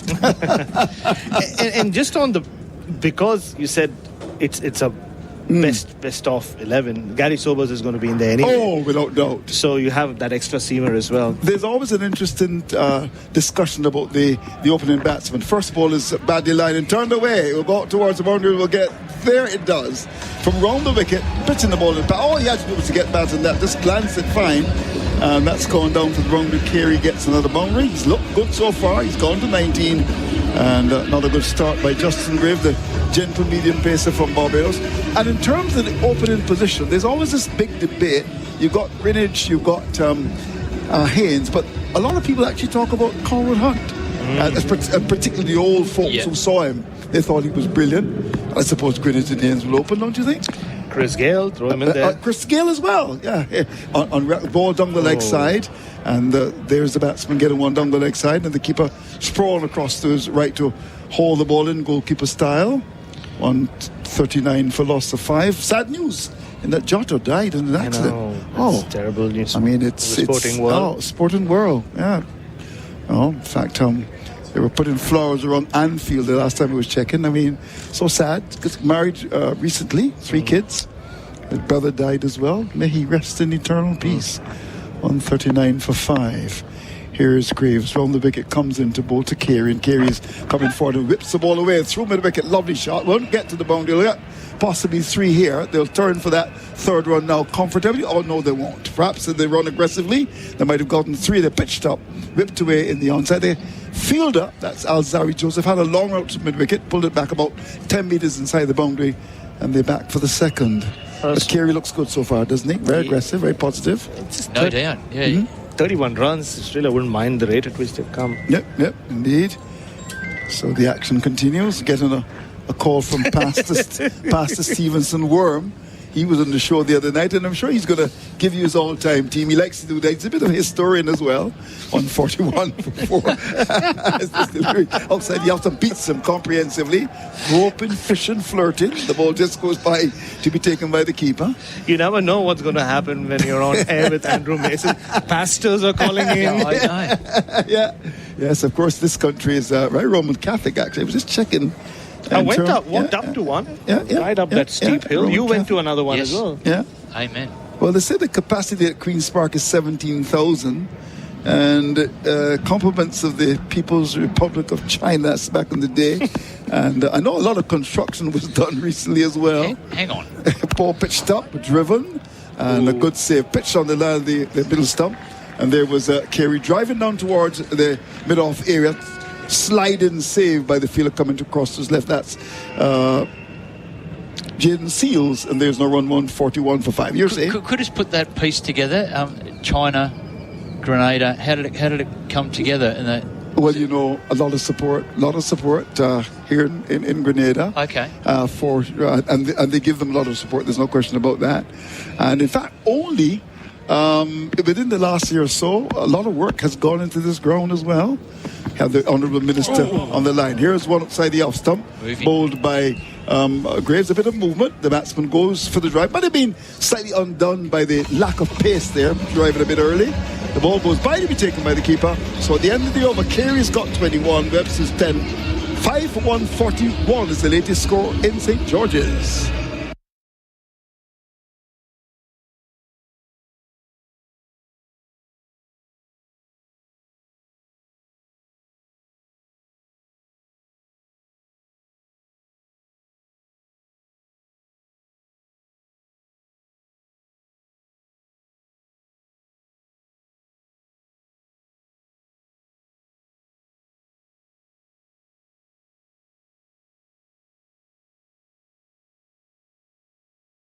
All right, so it's 5 for 141, and it's going to be Alzari Joseph to continue in both. Webster gets an in-swinger, comes right across the stumps and pushes into the onside down towards that mid-wicket area. There is no run. In terms of religion, 53% Roman Catholic, Anglican 13%, Protestant just about 33. What religion are you? Christian. You hesitated there. No. Well, the church in Australia is a uniting church, so it's still a Christian. It's still Christian. All right, fair enough. Interesting to find out what Adam Collins is. you Christian as well? He is, very much so as well. And we won't even discuss Barrett. He's a naughty man. So it's going to...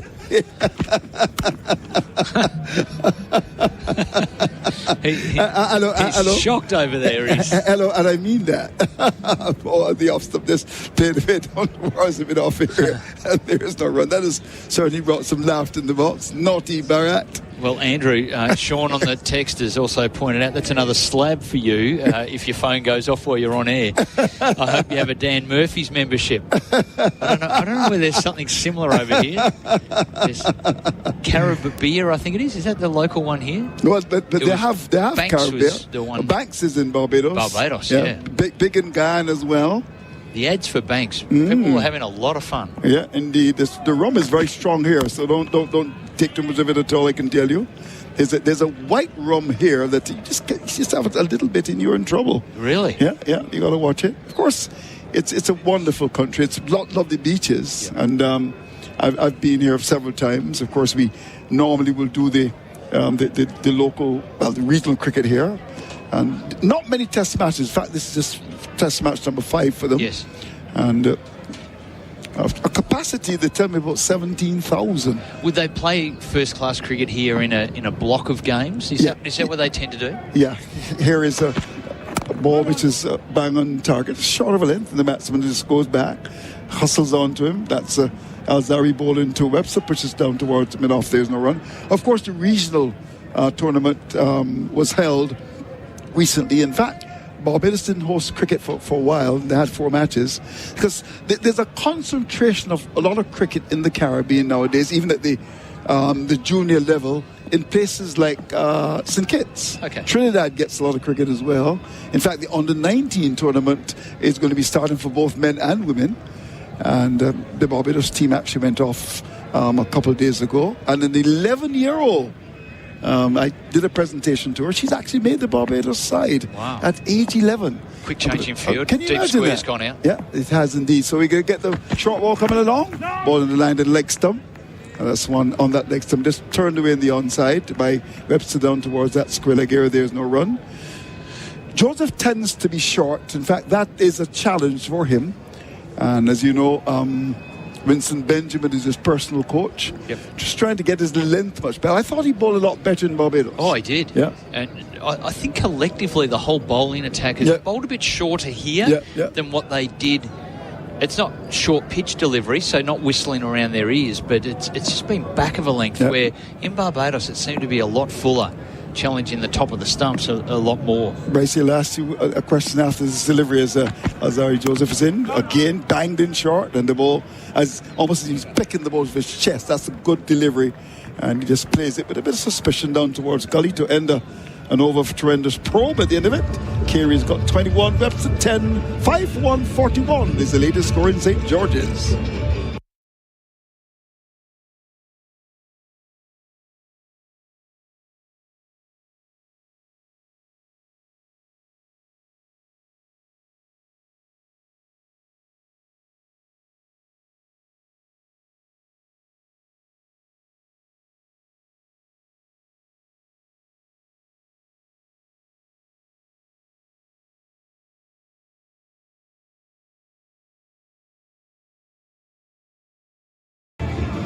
So, sun is out. We had a delayed start for just about 20 minutes, an adjustment made to the tee. It's now 3 o'clock, is it? Correct? I think so.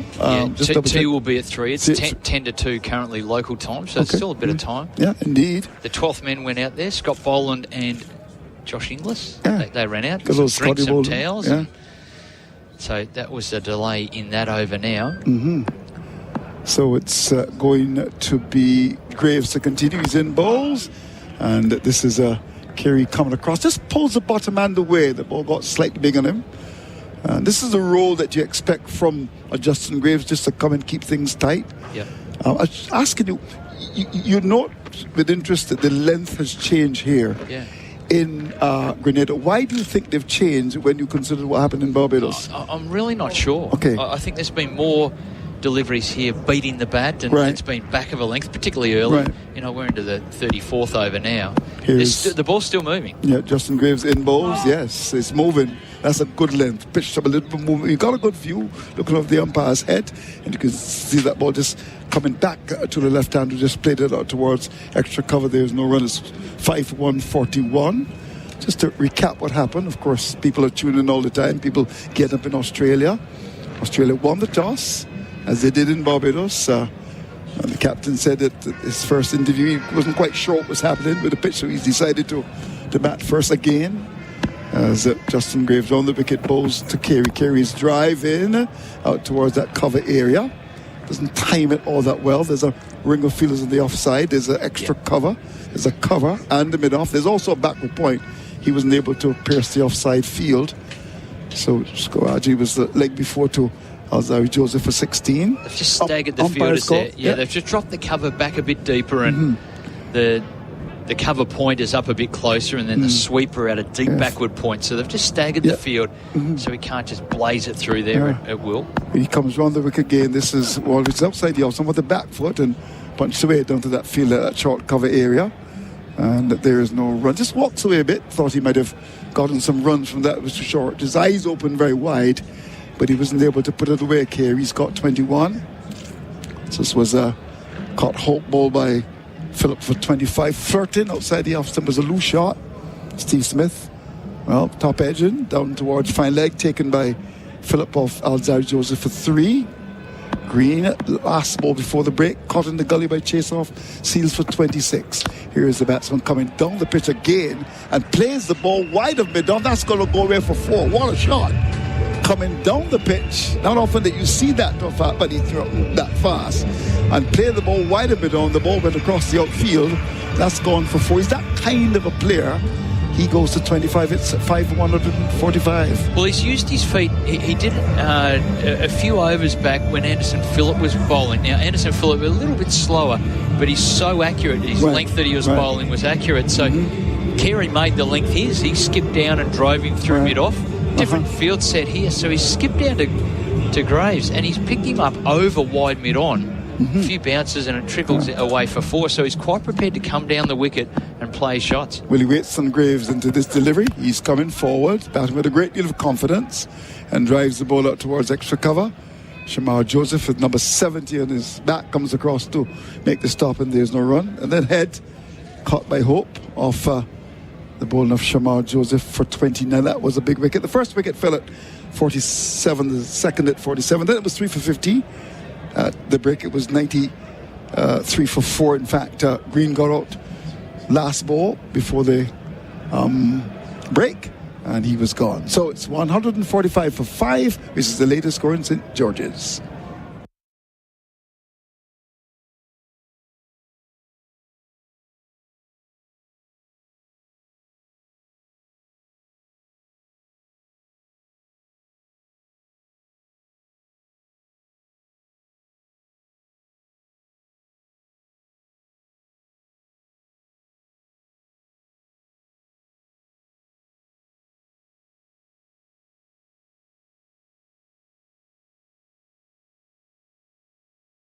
First ball from Alzari Joseph is short and pulled away by Webster down to backward square. Will come back for the second, and with that he now goes up to 12. Well, interestingly, they had 2 out on the pull and hook shot before. Right. Now they don't have that, and he's bowled it short and it's been hit to that region. He didn't really get hold of it. No, he didn't at all. So, interestingly, the field didn't match what was getting bowled. No. And they have had the 2 out. It's a strength and offside field. The 2 slips, yeah, you're right there. A ring of fields in the offside. 2 slips, and I got to get back to the field in a minute. In the meantime, it's Alzari Joseph as he comes in from the River Road end on his way to bowl to Webster. And Webster is coming right across the stumps to one. That's on that middle stump, pushes down towards that mid-on area. There's one. There are 2 slips. You said gully. There's a backward point. There's a cover. There's a mid-off on the onside. There's a mid-on. There's a mid-wicket. And there's also fielded down on the long leg boundary. So 5 for 147. In terms of boundaries, we've seen some pretty good shots from Carey. He's that kind of a aggressive batsman. This is a venue that has seen 6 centuries, and of course the first would have been 2002. Christopher Gale making 204 against New Zealand. Outside the line, the off stump, too short. From Alzari Joseph and Christopher Gale. Yeah. I've never heard him be called Christopher before. Yeah. It's always Chris. That's his name though, Christopher Henry Gale. But of course we call him Chris Gale. Yeah. Chris Gale. He made 204 against New Zealand back in 2002, followed by Joe Root, 182 not out. Of course, in that win when England won in 2015, then Craig Brathwaite, who's in his 100th test, made 116 versus England back in 2015. Remember Scotty Styrus, he got 107. And Marlon Samuels, your good old friend from Jamaica, 103 against England. And the last time the West Indies played and won back in 2022, it was Josh De Silva who made 100 not out. Can't get into the West Indies side.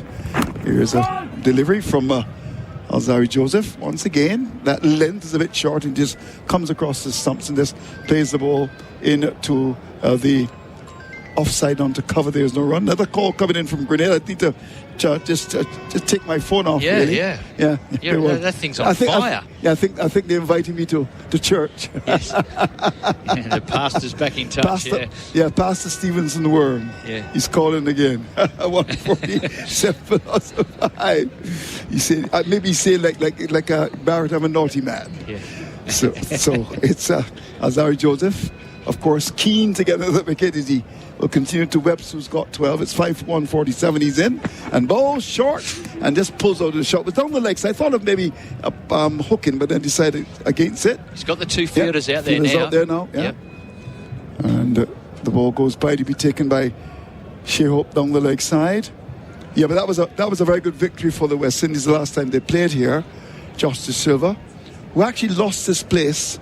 Tevin Imlak went to Pakistan, and Imlak, after 2 test matches, is very much out of it, and the action certainly is with Shehope, back after just under 4 years, and he has come back into the side.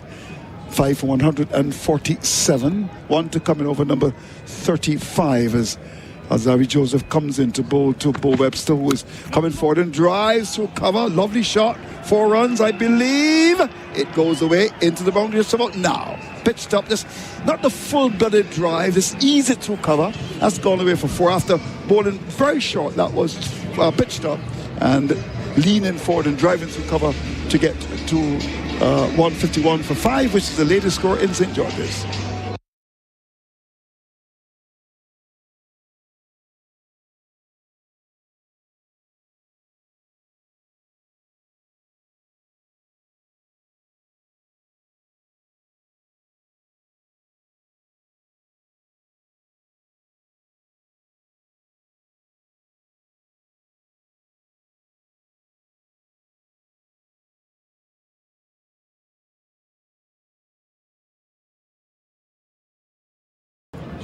So the captain of the West Indies side, Roston Chase, ringing the changes. This is his 51st test match. In fact, in his 50th, he actually captained the West Indies side. Would want to remember that because they lost in 3 days. Roston Chase, who's now taken a position at gully. He was actually at first slip for the Barbados tests. Dropped a couple of catches, took 1 or 2 as well.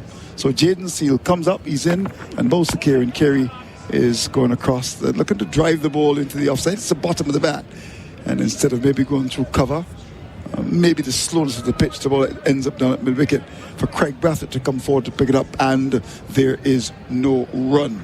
So we brought you up to date. 1 change with Steve Smith coming into the side, English out, and in terms of the West Indies team, lots of debate about the construct of the side in Barbados. Well, the vice-captain Warkan out and Anderson Phillip brought into the side to strengthen the pace attack. So it's a bit overcast now as Seals comes in and bowls outside the off-stump. That's a loose shot. That's a get-out shot. The ball that was outside the off-stump, going for that big drive. And the ball, nice carry to the keeper taken behind. Just moved the other way. Yeah, they did. The ball before the missed drive was a ball that darted back into Carey. Right. That one wide outside his island moved further away, the extra bounce as you mentioned. Still Graves is getting the ball to move around, and this Duke's ball had some issues in Barbados. Had to keep changing it. Yeah. No changes so far. No, and I think with the overhead as well, there's more cloud cover now, dark cloud. Yeah, looks as if we've got some rain around the corner, it would appear. Seals it in, bowls outside the offside. But again, what's going on? They're looking to play the ball into the offside. Hits the bottom of the bat instead of maybe going through cover, ends up at where forward shortly would be. So in this region is where they often talk about it in England, the overheads, when it gets cloudy, the ball starts moving around. Is that a similar thing here where it's sunny, but the cloud cover comes in? Because these look quite low clouds above now, and this over particularly, the ball's moved in quite appreciatively and then away. Well, so maybe it's happening here right at the moment, but it does look like a bit of rain's not far away. But these are good conditions for someone like Justin Graves, to just come and bowl his medium paces and get the ball to move around. He's down the pitch when he gets there. Drive. Wow. Pitched up. Fast bowler. Jaden Seals, and there was Carey coming down the pitch from this time, doesn't get a bound, the ball goes out towards mid-off, but he's got that propensity to come down the pitch, and that was driven firmly up towards mid-off. Absolutely smoked that, and again, making his own length. He's not just going to have these dictated terms where the ball has been moving. He's come down to turn that into a half volley, trusting that Graves will, because he started the over on top, that he'll go back to that length and continue there. So he's forced to change now. Square leg's gone out to the boundary. Yeah. Will we get that short ball? We shall see as Seals round the wicket, comes in to bowl to Carey, and Carey is getting one, which is played away. It's going to go past the keeper and will go fine. Let's look at the umpire. Leg buys. That ball was angled across the left-hander, coming from the pad, going past the keeper. Very fine. That's gone for 4 leg buys to carry Australia to 155 for loss of 5. So Seals just getting the radar wrong there and just noodled around the corner. Really fine, and it's a gift, really. Carey keeps racking up the boundaries. 29 he's on now. 6 boundaries. And a partnership of 45. The scoring rate is a pretty healthy one. It's just over 4. So 45 from just 56 balls, the partnership. Here is Seals, comes up now, in bowls to Carey. Carey gets a ball banged in short down the leg side. No need to play at that. The ball goes down the leg side to be taken by the keeper. To end the over, time for drinks, with Australia winning toss and batting. 155 for 5 is the latest score in St. George's.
Joseph again around the wicket, bowling to Head, driving nicely through the covers. That one came off the middle of the bat, and as a result, it crashes into the rope. Shamar Joseph again on the runway, bowling to Head, edging and gone! Is it? Is it out? So I don't think there's any doubt we're going upstairs, and he's taken it brilliantly with his left hand, and that is going to be out. Shamar Joseph again to Carey. Oh, what a shot that is. Tugging it away off his hip forward of square leg for 4. That is a man in 4. Bowling here to Alex Carey, and Carey slashes through backward point 4.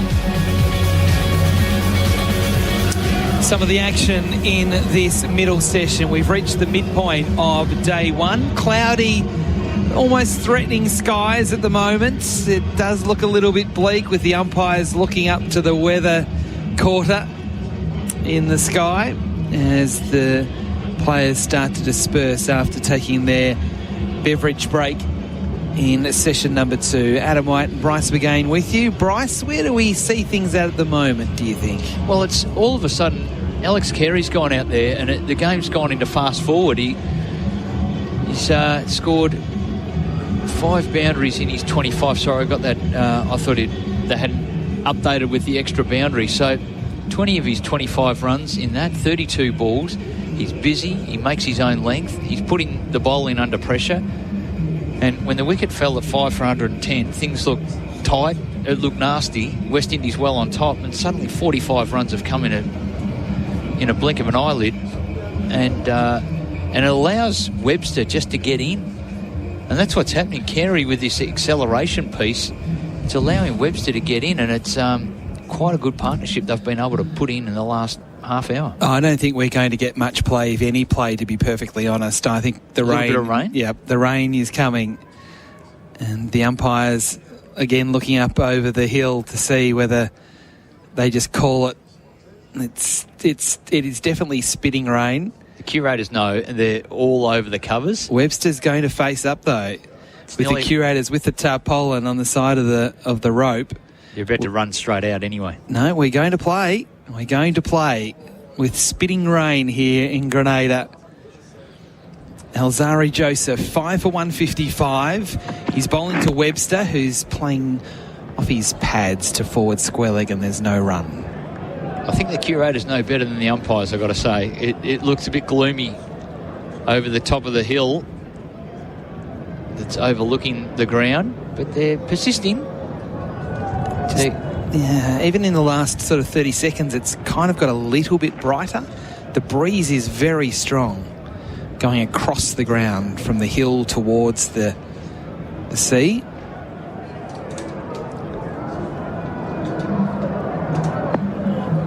Alzari Joseph again. On his way, bowling to Webster, up on his toes, punching into backward point. Cardi doing the fielding, and there's no run. So those in regions around the stand, they've got the umbrellas out, reaching for those. So it is spitting, looking ominous. Easy for me to say.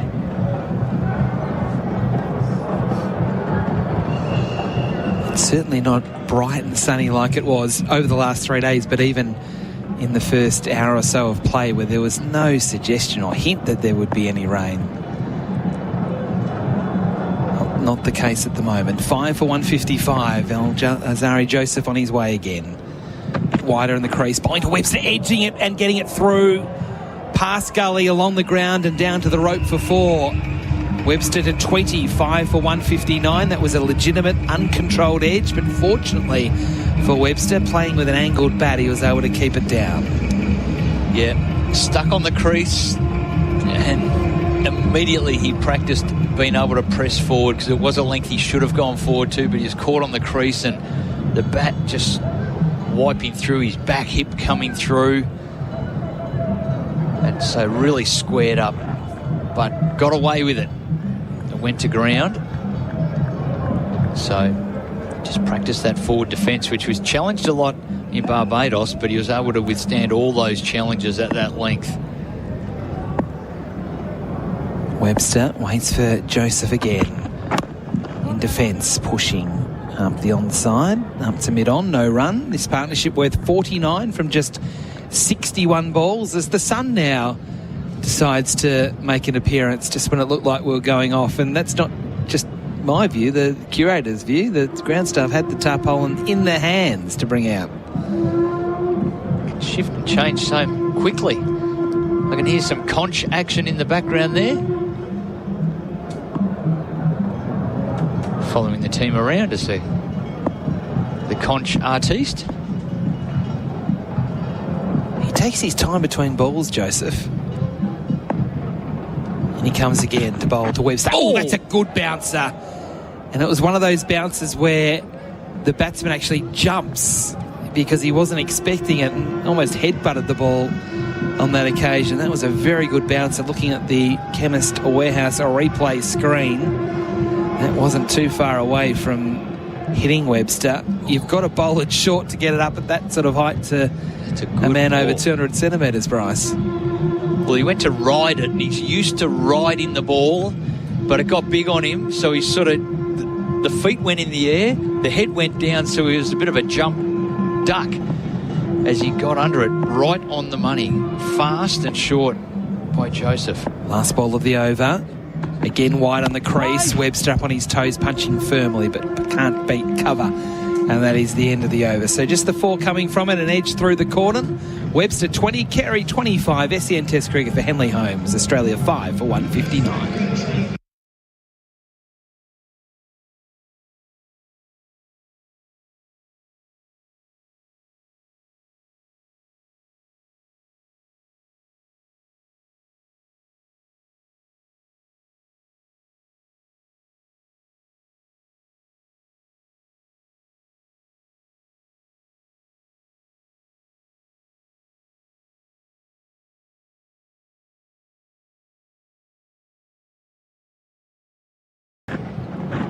SEN Test Cricket, the Tyre Power scoreboard for, don't forget, the winter safety sale, 5 for 159.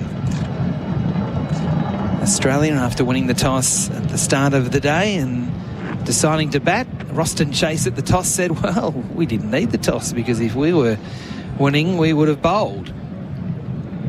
So both teams get to do what they want to do. That's right. So it's looking a bit healthier now for Australia, but at 5 for 110, just 11 overs ago, it was looking bad. Seals bowls to Carey, who's tucked up in defence, pushing away on the offside and no run. So the leading wicket taker today for the West Indies for Belgravia Apparel for quality New Balance cricket teamwear. Alzare Joseph, the only one with multiple wickets.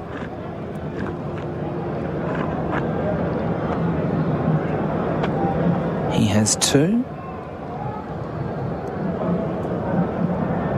The last man to fall was to Shamar Joseph. Travis head out for 29, as Bryce said when the score was 5 for 110. Seals around the wicket, bowling to Carey. Shoulders arms to a ball that swings back. So there's still a little bit of movement in the air for the West Indian bowlers, Bryce. Seals has impressed every spell he's bowled in this series. His ability to move the ball. He's played a couple of seasons of county cricket.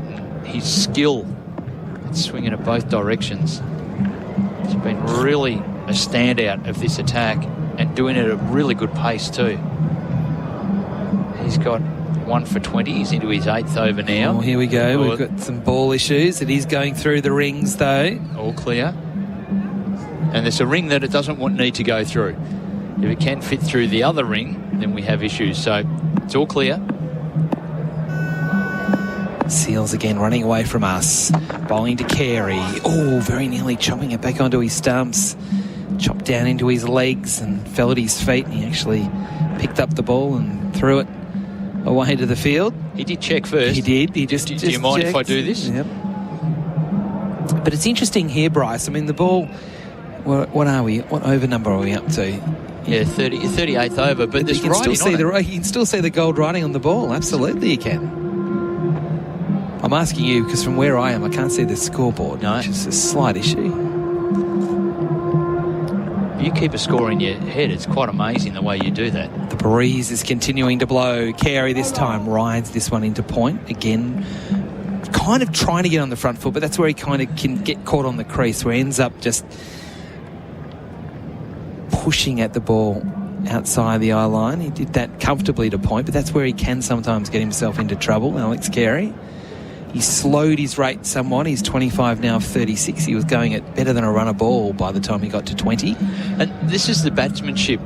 Like, he was able to really get going against the medium paces and use, skip down the wicket and score some boundaries. But he knows this is a big push from the West Indies right now. Seals bowls to Carey, who again is in defence, pushing away on the offside as Andrew Mason's phone goes off again in the background. So you can't keep going at that tempo. He's summed it up. Seals has come back and he's moving the ball around here, so he knows he needs to tighten up. Can't just keep playing the same way. Time to tighten up. See out this good spell of bowling by Seals so that he can flourish a little bit later on. The maturity of Alex Carey now, it's probably 15 months since he had that breakthrough in Christchurch, and since then he's averaging over 50. He waits again, dances down the wicket and pushes it.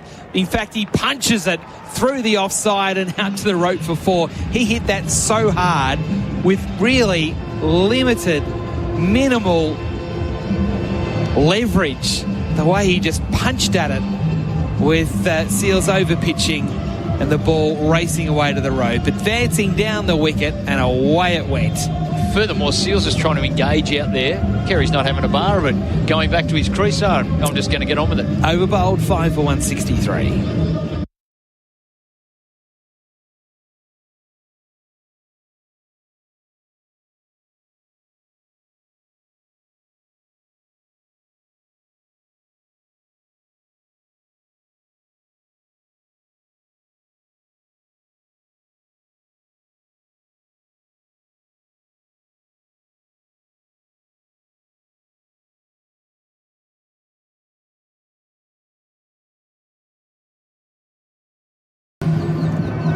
SEN Test cricket for Henley Holmes. We have a change in the bowling attack. The captain, Ruston Chase, is going to have a bowl from the River Road end of the cricket stadium here at Grenada. Don't forget also SEN Test cricket for Henley. Don't forget the Breakthrough collection, billed from only $227,900. Just taking a while for Ruston to work out his field. Now he's going to bowl a few balls to his man at short mid-wicket as Bharat Sundaresan comes into the commentary position as well, with Australia 5 for 163. A slip and a short mid-wicket the catches. Chase's first ball. Has Webster respecting it, just pushing it back to the bowler in defence. G'day, Bharat. Whitey, Bryce. Hello, mate. So, he's played some good shots, hasn't he, Alex Carey? He's played some great shots. He has indeed. Chase bowling. Webster sweeping in the air, and it's gone a long way. It's gone all the way. Wow. Backward of square leg for 6. There is a man out in the deep, but he is forward of square leg, and Webster was able to get it behind square leg. No fielders there, and that's the first 6 of the match. Well, that's all top edge. He rolled the wrists on it. That has hit the edge of his blade and gone for 6. What it has forced is 2 men now to go out and a 45. So in all, there are 3 men out on the boundary. Deep backward square, deep long on, and another one, a deep backward point. Trying to control the flow of runs, probably more so than taking wickets here. Chase ambles in, bowls to Webster, who firmly strikes the ball off the front foot to cover no run. It's interesting, Brad, as soon as that ball was hit for 6, Chase just went, go out there and stay there. Was that Bo Webster's first 6 in Test cricket? I don't remember him. Gee. Wow. Adam Collins will be right on top. Was that his first 6 in Test cricket? Ruston Chase bowls to Webster, trying to tickle it around the corner. There is a man around the corner, so there's no run. Just can't recall him hitting a 6 unless he hit a 6 at Lord's. My memory is not the best. It was his first 6. Second 6. Louis around the corner at 45, 12th man on. Who's off? Ruston Chase bowling, Webster tucking to square leg and taking the single. What a monumental occasion. First 6 in Test cricket in his 6th Test played across 5 countries. He certainly hit a lot of 6s across his first-class career and T20 career. Which is why it's taken him a while to get that first 6. Again, he wasn't in control. I don't think he was intending to hit it for 6. Top edge on a sweep. It's not a small ground either. 39 fours before his first maximum. 5 for 170 on the Tyre Power scoreboard. Win a safety sail. Chase bowling. Carey on strike. Leans back. Backward of point. Nice shot. Found a pocket of space. I thought he could have been able to come back for 2, but he says, no, I'll just take the single and retain the strike. 8 runs from Ruston Chase's first over. The score here in Grenada. Australia 5 for 171.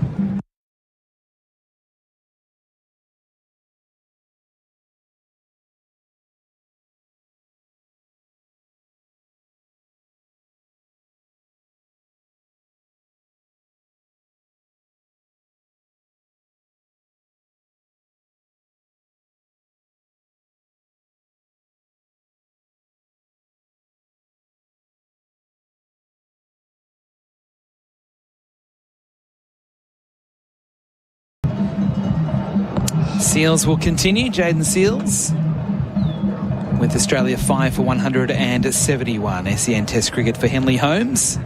Carey 30, Webster 27. Seals continuing around the wicket to Alex Carey.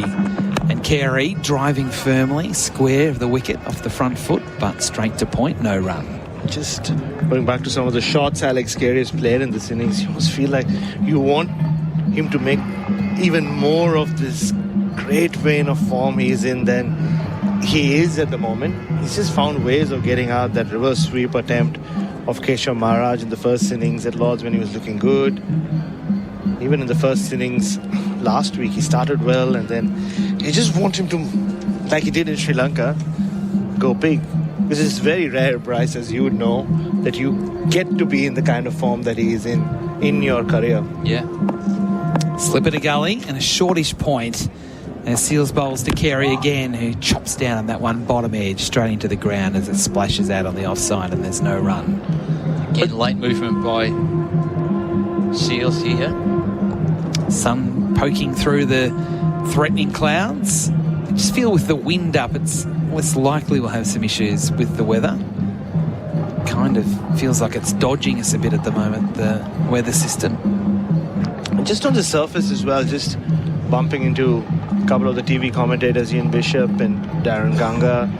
There seems to be a feeling that probably it's not as featherbed of a pitch or as straightforward as a pitch is we made it out to be. Seals bowls to Carey. Again, he tugs it away, taking it from outside off stump away on the onside forward a square leg, just a single, with the man out in the deep square of the wicket on the onside. So Carey to 31, 5 for 172. I think it mainly what they seem to think it's the two-paced nature of the surface and also a bit of uneven bounce. I mean, you saw that in Travis Head's dismissal, just slightly big on him. Yep. So, yeah, I mean, the first 45 minutes it looked very placid, but maybe was it a case of West Indies not really hitting their straps early? We can hear, Brad, even both Carey and Webster, you can hear when they tap their bat on the surface, it really is making a very hard sound. Webster on strike at the moment. A couple of little adjustments to the field. Still slipping a gully. Seals bowls to Webster, who's pushing from the crease away on the offside. No run. The current run rate sitting at 4.34 runs and over, so it's been higher than that. It's ranging around that 4.5 runs. So I thought, I must confess, Brad and Bryce, when we were here on whatever day it was, 2 days before today, don't even know what today is, they've cut the outfit at least twice, I think, since then, because it was quite spongy and long. I think, geez, it's going to be a grueling day. There's not going to be too many fours hit, but they've cut it a few times, it seems. Got rid of all that weed we saw last evening. Seals again bowls. Oh, that's delightful from Webster.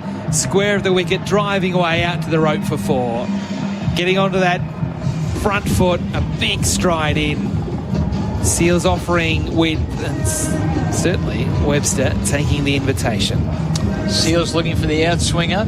It moved a bit, but Webster, as he's done all in his career, that's a half volley. I'm not suspicious of that. Even if it's moving, I'll do it with the right technique. Whitey caught it, big stride forward, stepped into it, and drove it straight into the gap. Superb batting. Yeah, and I just like a tall player playing the cover drive. It just makes it look even. It's made not look like a Virat Kohli or a Babar Azam, but there's just something about a tall player reaching out and punching a ball through the covers.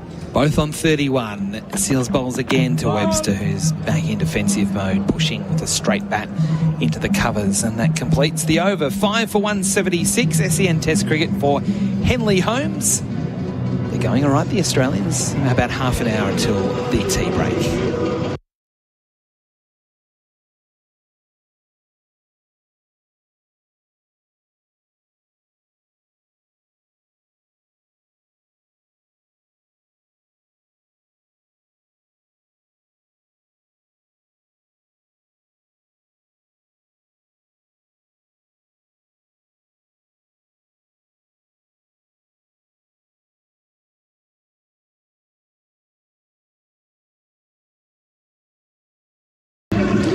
Austin Chase is ordering a helmet out into the middle. It's not going to be used straight away, so maybe it's more for Webster than for Carey. And I think they sense that the rain's not too far away, because the groundskeepers have the covers in their hands, and one of the legends of West Indian broadcasters stood right there, that man who will run onto the ground and take the stumps out. Chase bowling to Carey. It's a short ball. He chops it into cover, no run. They just call him Boss Man. You see the big boy right there, right underneath where we are sat. So you'll wait to see him run onto the ground and grab the stumps as soon as the groundskeepers come in, or groundsmen. Chase bowls to Carey, who drives into the covers, no run. You can see the rain on the hill. It's on its way. Well, they're ready to go, and they nearly want to push the players off the ground here. Remember that time at the Gabba? Yep. The curators did that? Yep. Chase to Carey, thought about the sweep, changed his mind, and with an angled bat, just clipped away into mid-wicket, no run. Curators have put the raincoats on with hoods. With the hoods on. So that means it's going to be serious very, very shortly. Yep. Still got blue sky over here. Chase again, ambles in, bowls to Carey, lunges forward defensively into the covers. Well, no, hang on. I think, the boss man thought it was time. He was off. He was on the field. Just look at him run when it's time. One of the features of cricket here. Roston Chase bowling, Carey driving back to the bowler. Another dot ball, 5 in a row. I think they're just waiting for the end of this over. Boss man can't wait. No, look at him. he's edgy. Rain is now falling quite steadily. It is, and it's getting heavier. And it's dark. Carey back across in front of the stumps, defending into the onside. That is the over. Your man wants to come on the field. The umpire's not interested. They're saying, we're playing on. It's 5 for 176.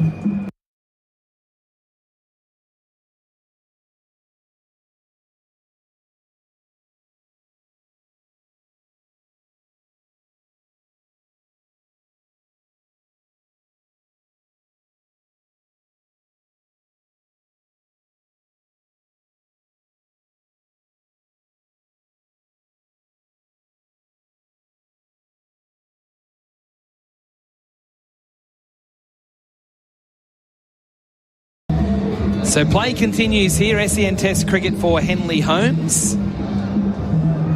And don't forget also that SEN is your home of live sport. AFL, NRL, State of Origin, the cricket, the Matildas, upcoming games against Panama, all live right here on SEN and the SEN app as Webster defends the next ball of a new over from Seals into the onside and pinches a single. That was a bit cheeky. There's some synergy between the batters there, both 31 or 48 deliveries.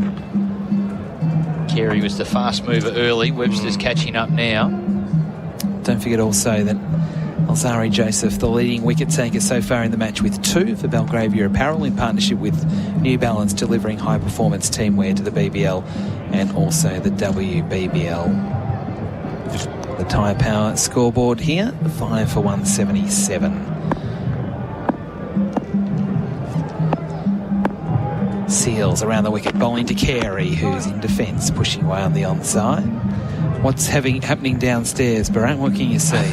The rain has sort of stopped all of a sudden, so the hoodies are off for the groundsman. And my mate, the boss man's just moving away from the centre, but also the bowling's from this end. But you can see he just put his shoelaces back on. He wants to get in there. He wants to protect those stumps like only he can. Well, there are no lights here like there were at Kensington, so bad light might become an issue later in the day. Carey tapping away. Seals approaches, bowls, down leg side, flicking away Carey. Nice shot down a fine leg for a single. You could see he was trying to get it square. There are 2 men in the deep, one at square, one at fine leg. Trying to bisect the 2 of them. Couldn't on that occasion. So, again, he joins Webster on the same score. They're on 32 each, 5 for 178 on the Tyre Power scoreboard winter safety sale. There are giant lights next door to us, the Kirani James National Athletic Stadium. So, not sure we can use them to spin the tower around. Spin it around. Yeah, that's right. Stands are not high. No. Still do it. Over the top. It'll work. It's gloomy now. Webster pushing forward into point, no run. Around the grounds for Chemist Warehouse. Save on your prescriptions at Chemist Warehouse. At Stumps over at Birmingham, India 587 all out with a big double 100 to Shubman Gill, the captain of India. In reply, England were in all sorts of trouble early at 3 for 20, 3 for 77 at Stumps with Root on 18 and Brook on 30. That test match, that test series already just into the second test. Seen so many runs being scored, so can't rule England out yet.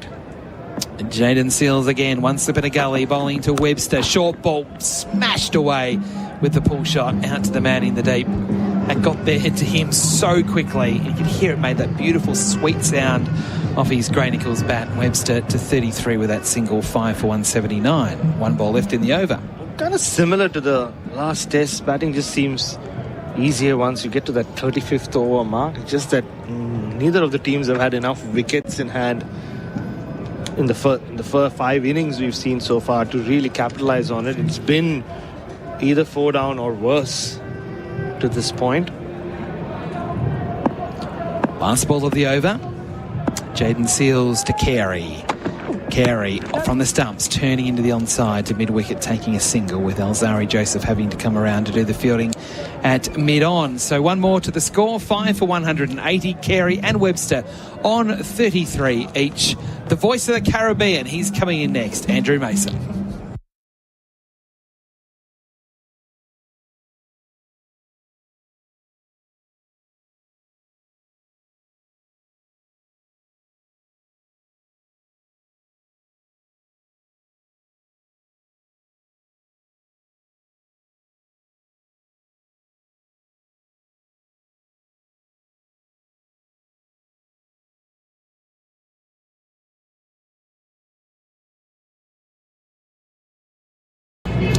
Well, Basil Morgan is listed there in Montserrat, former umpire, and he says back in 1951, West Indies versus Australia, in terms of those Trinidad fast balls that you talked about, he said Brad Jones and Jerry Gomez. Ah, yes. Yeah, he Jerry said that. Gomez. Yeah, he's also... that is a nice name, too.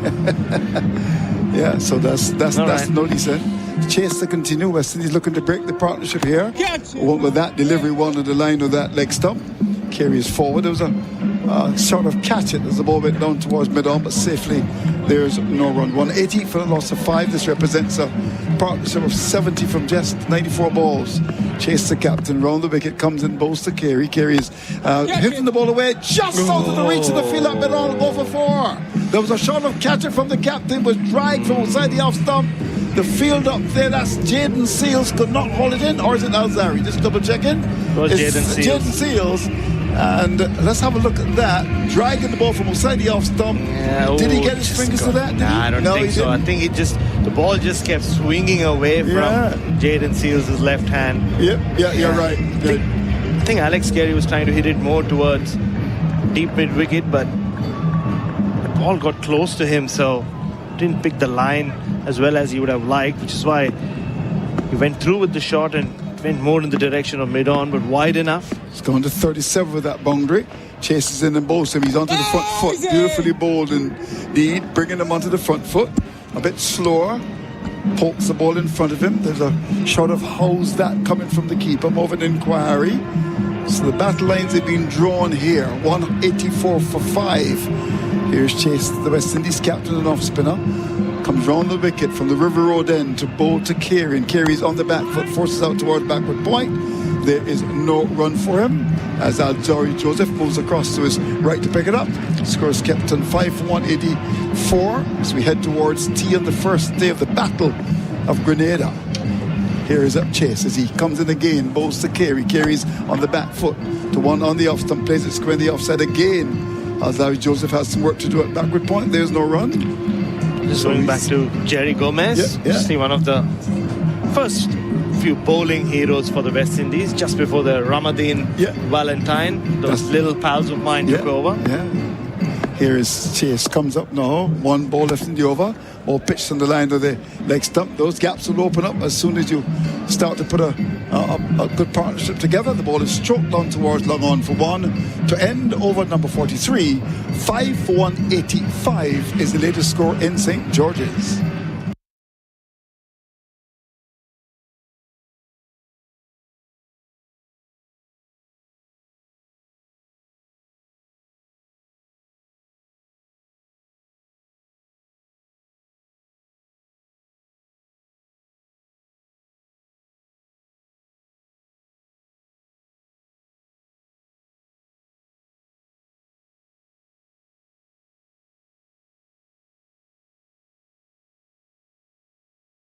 First session, 23 overs, 93 for 4. The second session, so far 20 overs, 91 runs on a wicket.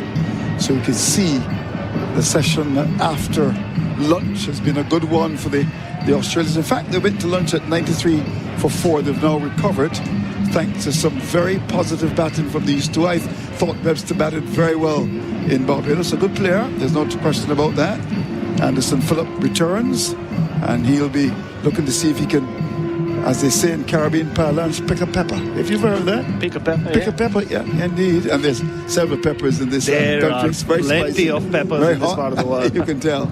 And he comes round the wicket on his way to bowl to Carey, into this Levy Carey's on the back. For the ball keeps a bit low, jumps across the stumps and plays it up towards that tip mid-on area. There's no run. But of course, you've got Oystons in Barbados. Have you checked out anything here in Grenada? So I was told in Grenada, not too far from Grand Anse Beach is a spice market there. Yeah, the spice market is there. That apparently is lively on a Friday evening. Yeah, like indeed. you see, in St. Lucia, you have the Grossy Lay Street Party, which is wild. Wild, yes. Oystons is somewhere in the middle.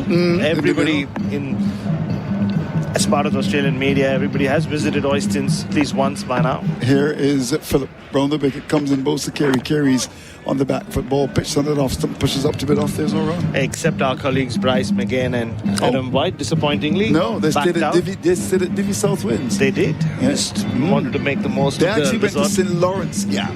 You've been there. I've been there a few times.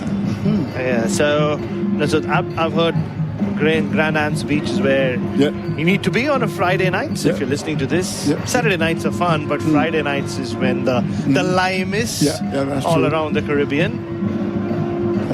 Can you explain what a lime is, Andrew Mason? Here is Phillip round the wicket, comes in, bowls to Carey. Carey off the back, forces the ball away out towards that backward point. Here, count, pace offside field as the ball goes down to backward point, and there is no run. So, good partnership between these two. Carey is the man for these occasions, very aggressive, coming down the pitch to the fast bowlers. They've got a ring of fielders at the offside because they know he's so strong. So there's the slip the gully, there's a backward point, there's an extra cover and mid-off. There is, but he's just found a way of, especially with mid-off, he's played around with mid-off. He's hit a couple of balls to the right of mid-off, a couple to the left. Even if at times they've been aerial, but he's just placed it so well. So it's going to be Phillip again. He's up and ball short and just pulled away. Had a lot of time to see that. We'll get to his mid-wicket, has to come across to the right. That's the man in his 100th test match. Craig Brathwaite picked it up.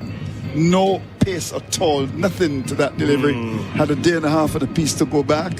He might have gone to Grand Anse and even back to Australia. And come back. Come back. Nah, maybe pushing it.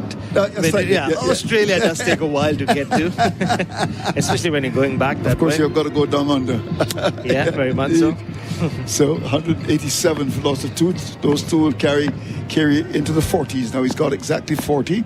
Phillip is in, bowls to him, and he is getting outside the off stump, almost chops the ball into his stumps. A ball that was just a different length, inside edge onto the pad, and it went out towards cover. Just looked back to see it wasn't going to his off stump. Now draws the way down towards the square leg area.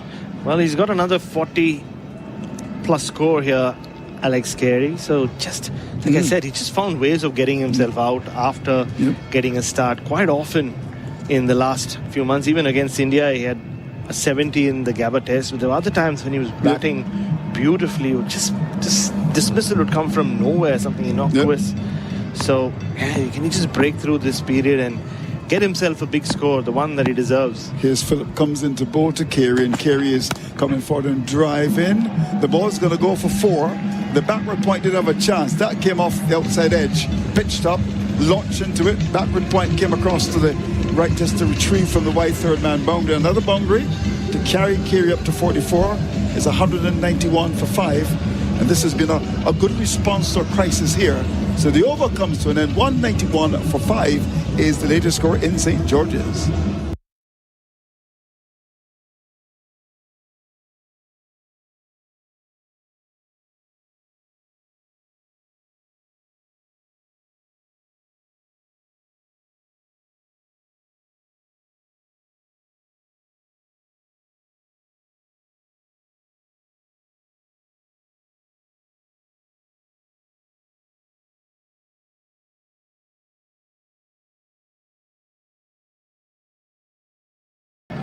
So 191 for 5. Ruston Chase will bowl his third over, none for 13. And will bowl for the first time to Webster, who's got 33 and has looked good. And he comes, the off spin up, overcast conditions, comes in to bowl to Webster. Webster's on the back foot to one which is on that off stump. Plays it square in the offside down to backward point. So there's a slip. There's a forward short leg as well in attacking positions. There's a backward point on the boundary. There's an extra cover mid-off. There's a mid-wicket straight. There's a long on wide and a square leg on the boundary. He's down the pitch when he gets there. Drives the ball away from the bottom of the bat. I think Chase thought he'd beat him in the flight there, and the ball went down to long on. He's used his feet to Webster gets a run. Webster was eyeing some of those houses on Mount Rush there.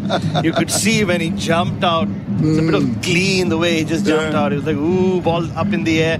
I'm going to hit it straight into the mountain. Just didn't get in control. So he did beat him in flight, Ruston Chase. When he comes up now, he's in and bowled. Too short. This time he's bowling to Kyrgios off the back foot and plays it square down to backward point. Can't score. But it's not the worst thing for Alex Carey that they have a man at backward point for the reverse sweep. But at least it might keep him away from playing that shot. Right. Here's Chase again. Getting to his overs quickly, comes into Carey, and Carey's going back to one which is on that leg. Someone got a single. Mid-on has to come across to the left to pick it up. That's Jaden Seals. They get a single to carry the score to 5 for 193. 83-run partnership. So once again, the middle to lower order is bailing Australia out of a hole.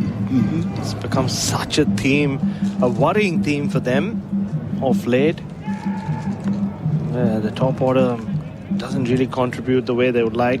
Here's Chase in bows to Webster. Looking to paddle the ball away. We'll get runs down towards fine leg. We'll have the legs to get there. The race is going to be won by the ball.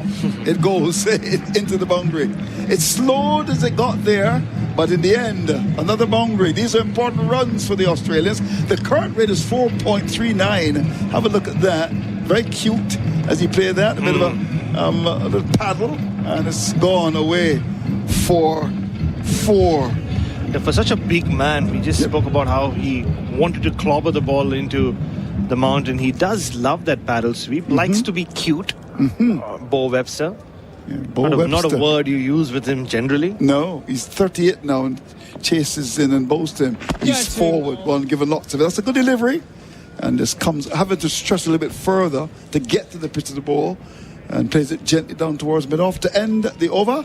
87 from 111 balls. 197 for 5 is the latest score in St. George's.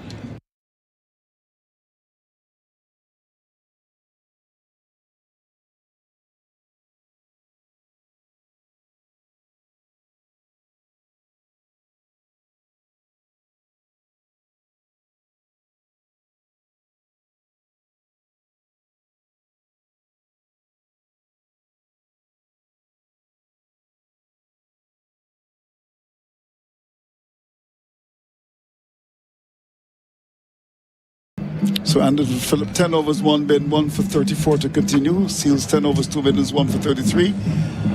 Sylvester Joseph Shamar drove 9 overs 1 bin 1 for 48. And certainly in terms of the performance, certainly from Phillip, he's bowled well. He's at support ball. He's got 1 for 34. But they would like to get a wicket before the break here. But the Australians, of course, will want to deny them that. He comes up now. This is Phillip. He's in and bowls. One of the leg stump. He's so strong. Well, he's strong all round. Just works the ball neatly down towards that long leg area.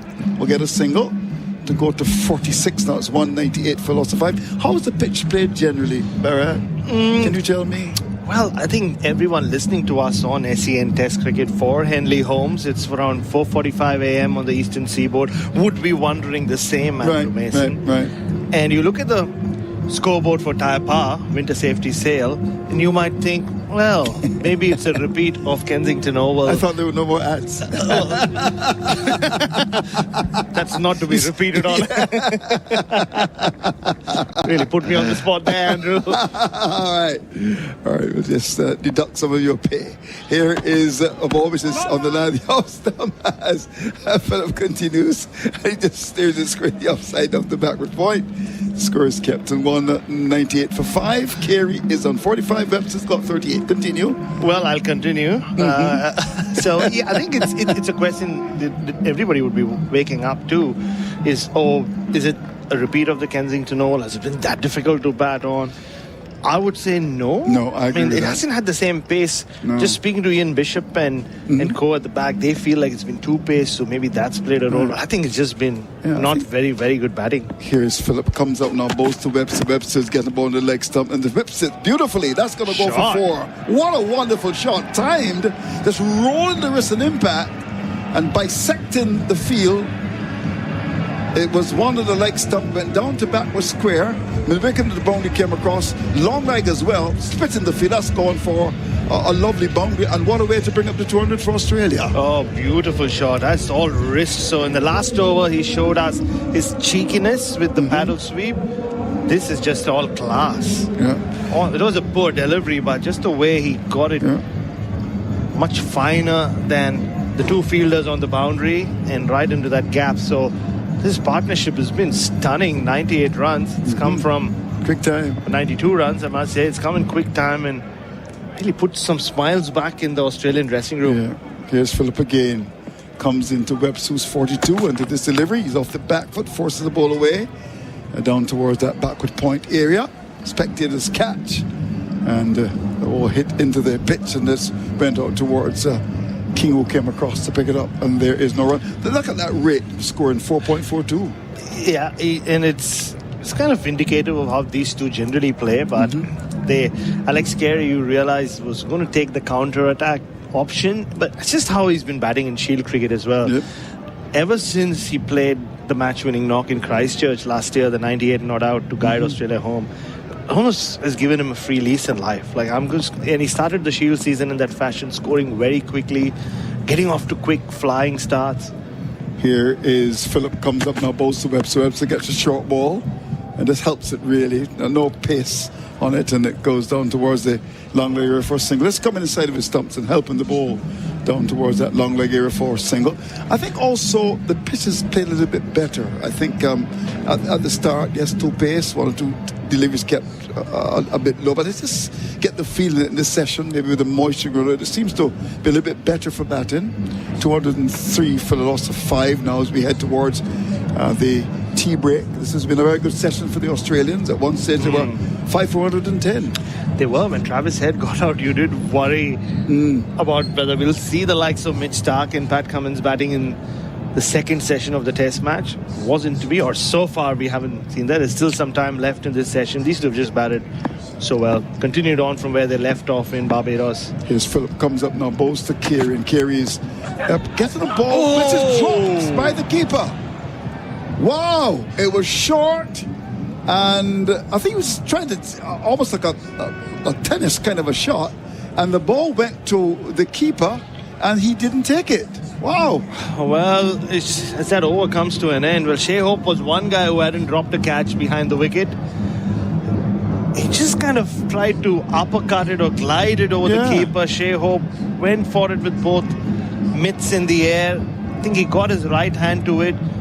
Got into a bit of a mess with his hands. You see in that replay, and well, in hindsight, you would look back on it. You think he should have caught it? He should have. If he looks at a replay on our replay screen for Chemist Warehouse, save on your prescriptions at Chemist Warehouse, he would be a little disappointed with that.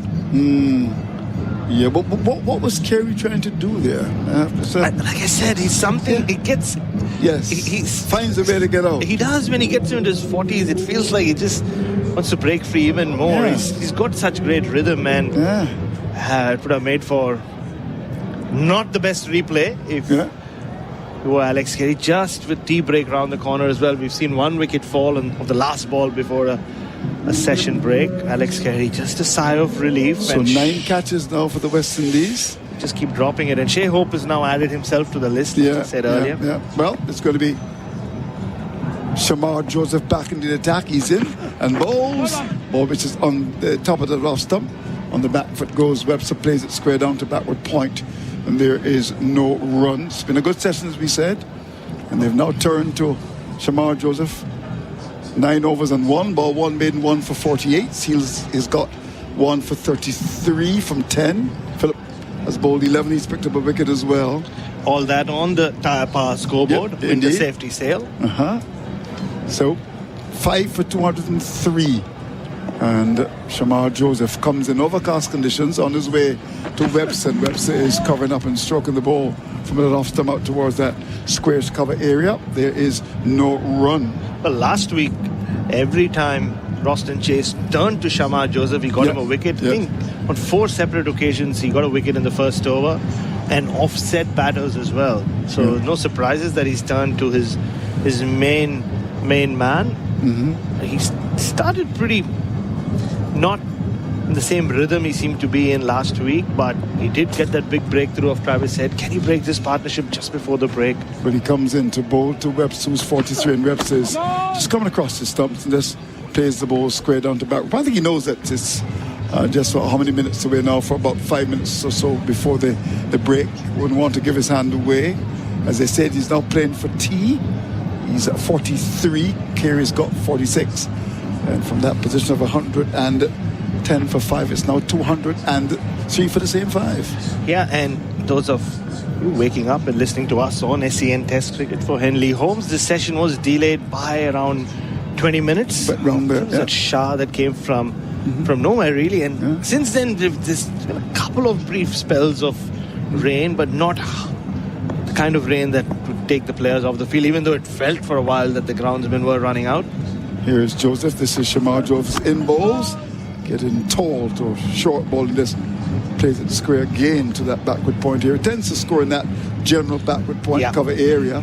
So they've got the backward point, and they've also got the field at cover. So they've done their homework. Of course, these teams are data-driven nowadays. Or is it data-driven? What's it? Depending on which part of the world you're in. Data, if you were in Australia. Data, if you're listening to us in the US. Okay. What about England? What would they say in English after this delivery? This is Shamar Joseph. Comes in both to Webster. Webster is getting the ball silent. The off stump got big on him. Went by to be taken by the keeper. That was a good delivery bowled by Shamar Joseph. Yeah, it was with Webster's eyes just lit up. He went for it, but his knees kind of collapsed, so he wasn't in a great position to get on top of that ball. So slightly fortunate that he didn't get an edge. Threw everything at it, so even if it had caught the edge, it might have flown over the slip region. I note that there's a big gap between the keeper and he's almost at second slip. That's Roston Chase, as Joseph comes in again to Webster. And Webster is coming forward, just stroking the ball, very careful, very watchful, very vigilant, very studious. He comes across and just plays it square in the offside down to backward point to end of a good over in which things were rather quiet. In fact, it was a maiden. So at the end of the over, 203 for 5 is the latest score in St. George's. And as you just look around the ground, there are a few more Grenadians who turned up. Just a few. About 10 more. Or is it 11? Maybe 14. Now, I mean, you can see them interspersed with the big Australian contingent and so many different travel groups spread around. The party stand to our left. And of course, you've got the Junior Murray and Raul Lewis stand. Raul Lewis, team manager. So Junior Murray. Must be a special moment I think for him. He comes from this area, they tell me, River Road, Junior Murray. Where is he? He was with it. I was trying to get him on my show, and they tell me that he's with the under-19s. So that's why I couldn't get him. So, of course, the under-19 tournament starting in the Caribbean. 203 for the loss of 5 as Philip continues in ball edge. The ball goes away. It goes into no man's land. And this really is, I mean, the ball went straight between, and that's his 50. It was outside the off stump. And what a 50 to get in difficult circumstances. And he gets to 50, 68 balls, and coming out at a time when things were very, very tight for his side, he gets to 50. Congratulations to Carey. Yeah, you just mentioned that gap in the previous over. Roston Chase almost in a fourth slip position. So maybe they've decided anyway nobody takes catches there, so no point keeping fielders there. But it doesn't make sense, really. It doesn't have the slip. In fact, And he was in that position, and if you remember, in the last over, he couldn't take the rebound. He was so far away. Correct. Got to get into the correct position. He's in no man's land there. Here's the delivery pitched up. The batsman is forward as Phillip is on the line of that off stump, played away down towards that mid-off area.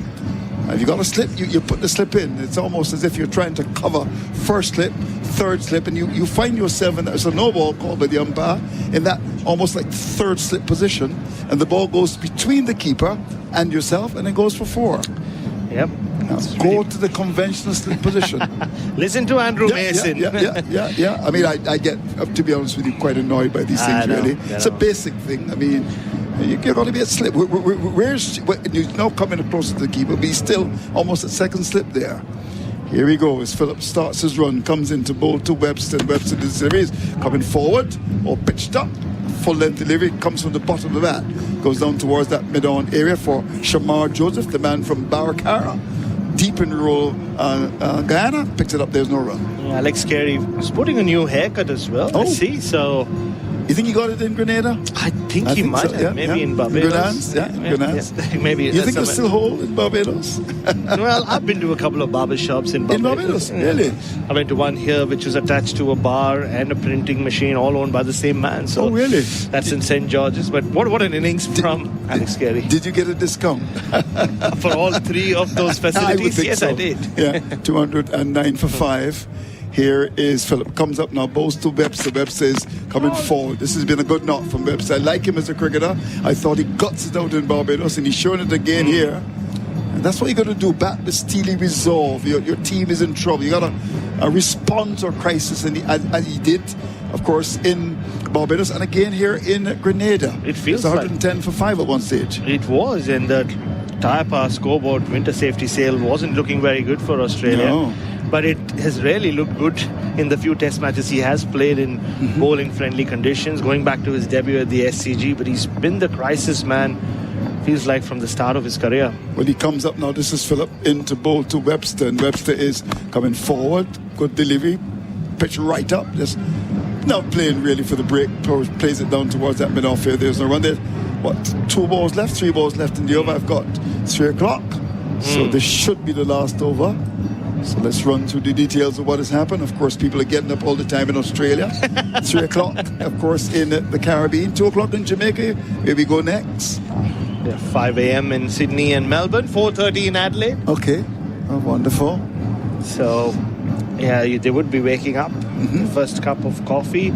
Well, it's pretty much the same story as Barbados. Australian top order didn't contribute much. No. And then Alex Carey and Bo Webster have saved the day yet again. Here is Phillip comes into Webster. Webster's just playing the ball just outside the off and just guiding it square down to backward point. There's no run. So Carey just bringing up his half century in the previous over. So back-to-back half centuries for him. The 65 in the second innings. The target setting display from him. That was a very aggressive knock. Here again, he's very smooth, Alex Carey. Had a couple of moments, the drop catch by Shea Hope a few overs ago as he tried to glide one over the wicketkeeper. But apart from that, it's been an exquisite display of left-hand batting. This should be the last ball before the break. Ball outside the off stump, and there's the batsman batter going back and just playing the ball out towards that cover area. The umpire comes across, and it's tea on the first day of the second test match in Grenada. What a session it has been, a session in which there were 19 runs scored, just 1 wicket going down, and that man Carey coming to a crisis again on Bowden 51. His first office has batted very well indeed. Bo Webster, the young man, the young buck in the side, he's got 43. This certainly has been a very good session for the Australians as they go to the break in a position of comfort, if not one of command. They're 209 for loss of 5. Well, young in his test career anyway, Bo Webster's played a lot of first-class cricket, but the maturity he's shown from the time he accepted his baggy green in Sydney just continues to shine through. Australia were in all sorts when Travis Head got out. 5-410. Felt like a repeat of what we've seen a few times. The lower order was blown away in the first innings in Barbados when they were skittled out for 180. But here, Alex Carey put his hand up, and Bo Webster, once again, being that man, the crisis man. And these two have put on 99 and also done it in such a quick time that a session which started not very well for Australia has ended up as a very Australian session. And from where they were, Australia, the first 3 wickets falling in a hurry and then losing the fourth of the last ball before lunch, I think they've recovered well. And even though they would not be overall fully happy with the way things have gone, they'll take 5 for 209 from where they were. So Constantine was caught hope ball by Phillip for 25. Koraja, he was leg before to Joseph. This is Alzari Joseph for 16. Cameron Green caught by Chase off the ball of Seals for 26. Smith, he was caught by Phillip off Alzari Joseph. His contribution was just 3. Travis Head caught by Hope of Shamar Joseph, and his contribution was 29. Bo Webster 43 not out. Carey 51 not out. 209 for 5. Quickly then, Seals picking up 1 for 33 from 10. Shamar Joseph 10 overs 2 middles 1 for 48. Alzari Joseph 10 overs 1 bin 2 for 40. Anderson Phillip 12 overs 1 bin 1 for 46. Graves 2 overs no middles none for 10. And Chase, the captain of spinner 4 overs 1 maiden none for 19. We're going to take a break. We are going to throw it back to our studio in Melbourne. Good morning to everyone in Australia, and we'll be back to you in the third session.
Shamar Joseph again around the wicket, bowling to Head, driving nicely through the covers. That one came off the middle of the bat, and as a result, it crashes into the rope. Shamar Joseph again on the runway, bowling to Head, edging and gone! Is it? Is it out? So I don't think there's any doubt we're going upstairs, and he's taken it brilliantly with his left hand, and that is going to be out. Shamar Joseph again to Carey. Oh, what a shot that is. Tugging it away off his hip forward of square leg for 4. That is a man in form. Bowling here to Alex Carey. And Carey slashes through backward point 4. Waits again, dances down the wicket and pushes it. In fact, he punches it through the offside and out to the rope for 4. He hit that so hard. Chase bowling. Webster sweeping in the air, and it's gone a long way. It's gone all the way. Wow. Backward of square leg for 6. As Phillip continues in ball edge, the ball goes away. It goes into no man's land. The ball went straight between, and that's his 50. It was outside the off stump, and what a 50 to get in difficult circumstances. The tea break. SEN Test Cricket's coverage of the Frank Worrell Trophy. It is tea on day 1 of the second test. And Australia, after looking to be in a bit of a pickle at lunch, have worked their way into a position of promise now as we turn for home for the final session of the first day here. It is the tea break. Matthew Donald with you, navigating our way through it. Australia 5 for 209 at tea on day 1. Alex Carey has just moved past his half century. He is on 51 now out. Bo Webster batted through the entire session after coming out just after the start of that second session. He remains 43 not out of 70 deliveries, and it's the middle order doing the job for Australia once again. After the top order once again fell into a bit of a hole early. Going through a quick call of the card here, and if you do want to get involved, by the way, 0433 98 11 16 is the number to text through. But going through Australia's batting lineup, and it is very similar to what we saw in the first test. Sam Constas caught Shea Hope on the bowling of Phillip, 25 of 37 deliveries. Usman Khawaja was LBW off the bowling of Alzari Joseph, 16 of 29. Cam Green was dismissed with the very last ball of the first session prior to the luncheon break.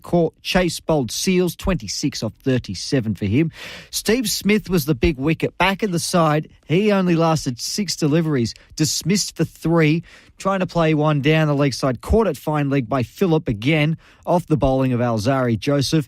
And Travis Head was the only wicket to fall for the Aussies in that middle session. He was caught brilliantly by Shea Hope. The decision had to go upstairs. They wanted to make sure that it had carried through to the keeper. It had, and he was dismissed for 29 of 43 deliveries. And that was the last Windies wicket. The fall of the wickets, 1 for 47, 2 for 47, 3 for 50. So they started pretty well there, the Aussies. 47 for the opening stand, and then 3 for 3. Top order collapse and a half there. 4 for 93, Cam Green, a bit of a solid partnership between he and Travis Head. And then 5 for 110. So a 99-run stand as things are currently situated, with Webster and Carey at the crease. The bowling card, Jaden Seals, 10 overs, 1 for 33. Shamar Joseph, 10 overs, 1 for 48. Alzari Joseph, 10 overs, 2 for 40. Anson Phillip, 12 overs, 1 for 46. And then a couple of part-timers just chipping in. Justin Graves, 2 overs, none for 10. Roston Chase, 4 overs, none for 19. So the first session probably went to the West Indies. The second session, you have to say, would have gone to the Aussies, losing just the 1 wicket and piling on 116 runs there as well. So it's an even state of play as we turn for home for the final session here on day 1. Quickly around the grounds as well in the other test match that's going on between England and India. The second test there, it is stumps at the end of day 2. India earlier bowled out for 587, led admirably by Shubman Gill, top scoring with 269, if you don't mind. The highest score by an Indian batter on England shores. And England, in the meantime, they're 3 for 77 in response. They were 3 for 25 at one stage. Currently, Harry Brook is on 30 not out and Joe Root on 18. It was Akashdeep who took 2 wickets in consecutive deliveries, 2 for 36. So that's the way things stand at tea on day 1 and stumps on day 2 over there at Edgbaston. So you have to say India are probably in front as things stand on that one. In England still with a mountain to climb in terms of trying to get their first innings total anywhere near what India produced. They've got 7 wickets in hand still, but they still do trail by 510 runs. In Grenada, it's tea on day one. Here, SEN Test Cricket's coverage of the Frank Worrell Trophy. It is Australia who are 5 for 209 at tea.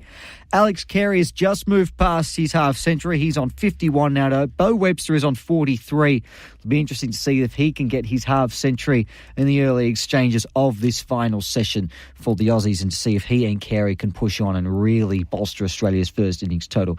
Hey, cricket fans, ready to explore Grenada your way? Caribbean Horizons has you covered. If you need a ride, cruise in comfort with our reliable car rentals.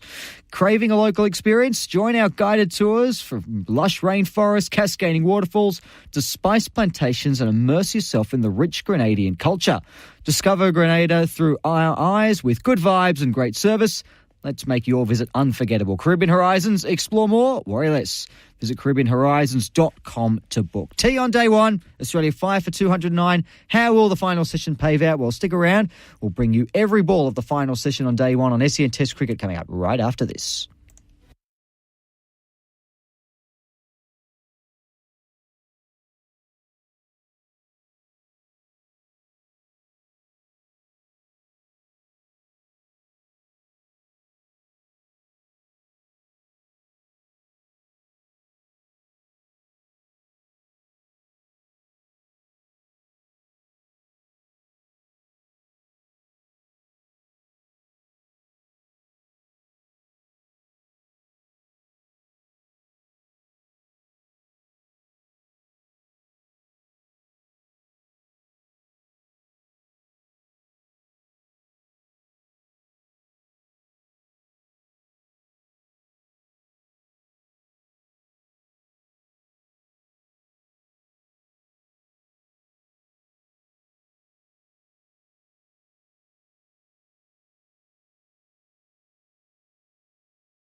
Shamar Joseph again, around the wicket, bowling to Head, driving nicely through the covers. That one came off the middle of the bat, and as a result, it crashes into the rope. Shamar Joseph again on the runway, bowling to Head, edging and gone! Is it? Is it out? So I don't think there's any doubt we're going upstairs. And he's taken it brilliantly with his left hand, and that is going to be out. Shamar Joseph again to Carey. Oh, what a shot that is. Tugging it away off his hip forward of square leg for 4. That is a man in form. Bowling here to Alex Carey. And Carey slashes through backward point 4. Waits again. Dances down the wicket and pushes it. In fact, he punches it through the offside and out to the rope for 4. He hit that so hard. Chase bowling. Webster sweeping in the air, and it's gone a long way. It's gone all the way. Wow. Backward of square leg for 6. As Phillip continues in ball edge, the ball goes away. It goes into no man's land. The ball went straight between, and that's his 50. It was outside the off stump. And what a 50 to get in difficult circumstances.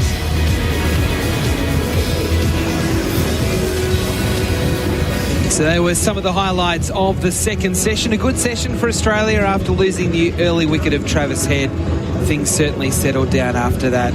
And at the tea break, the Australians sitting pretty at 5 for 209, courtesy of a terrific partnership of 99 as it currently stands between Carey and Webster. Carey on 51, Webster on 43.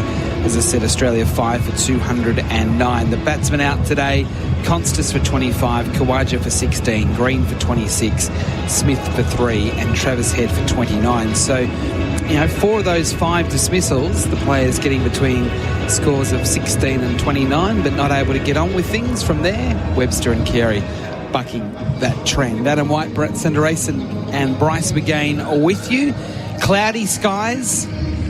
I wouldn't say threatening, but it's not bright and sunny like it was when we started play at the start this morning, as Carey and Webster make their way out onto the arena after the tea break. The umpires have been out there for some time. The West Indies joining them as well. Bryce McGain, what did you see in that second session that impressed you? Oh, the batting. They've done it again, these two. Webster, Carey, from a precarious position at 5 for 110. When Travis Head was dismissed, he'd scored 29, and from an Australian perspective, it looked dire. But once again, these two came to the crease. They've batted beautifully together. Carey using his feet to get to a ball, and he drove consistently by skipping down the wicket. They put some pressure on him. He was able to keep scoring. He got through. He got a life late at 46. He was dropped by Hope, caught behind a high one that he went to help over down to third man.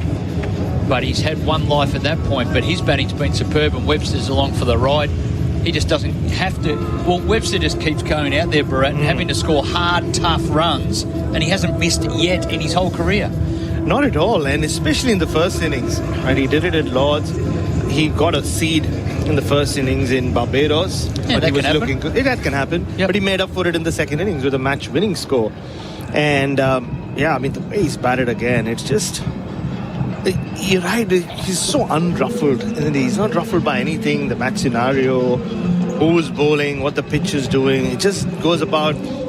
He's obviously not the most gifted of batters. He's not blessed with the kind of shots that even an Alex Carey is. But what he does do, he makes up for it with just grit and very simple batting drills. Yep. It just puts the bad ball away. Any kind of width, he will put it away for 4, rotates the strike, uses that reach to reach out and defend and attack. So it's a very simple batting mechanism he works around with, and it's been very effective so far. All right, so Alex Carey will face the first ball of the final session from Shamar Joseph, who has the figures of 1 for 48 from 10 overs. He did get the big wicket of Travis Head. We're ready to go. You can hear Alex Carey tapping away, waiting for Shamar Joseph, the first ball.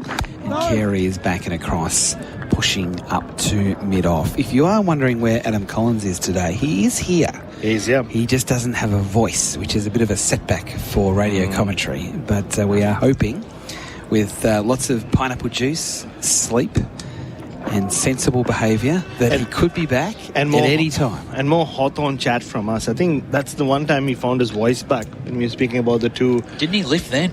Yeah, he I know. lifted. The two fan groups on either side, when he told us about that, the merger that wasn't to be. Wow, that's when he was really up and about. 5 for 209 here in Grenada. Joseph bowling to Carey, tucking it from the stumps into the onside. He wants to run. Webster takes him back, and if he hit, he was out and he missed. Another chance. So Carey was committed to the run. Webster said no. And Carey gave up. He didn't even try and get back into his crease. We're going to have a look at the Chemist Warehouse replay screen. What do you see, Brad? Well, this is the second time it's happened. Last time he was at the non-strikers end when he just gave up because there was nothing much he could have done. Justin Graves had a lot of time. He was hitting 1.5 stumps from where he was aiming. But that's what they do in the drills these days. No, yeah. He was close. Funny how often they hit the stumps at training and miss when it matters most. Big moment. Huge. Carey stays there on 51. This time, tucking it away, won't take the single to Graves. Almost identical spot that Carey hit the ball just forward of square leg.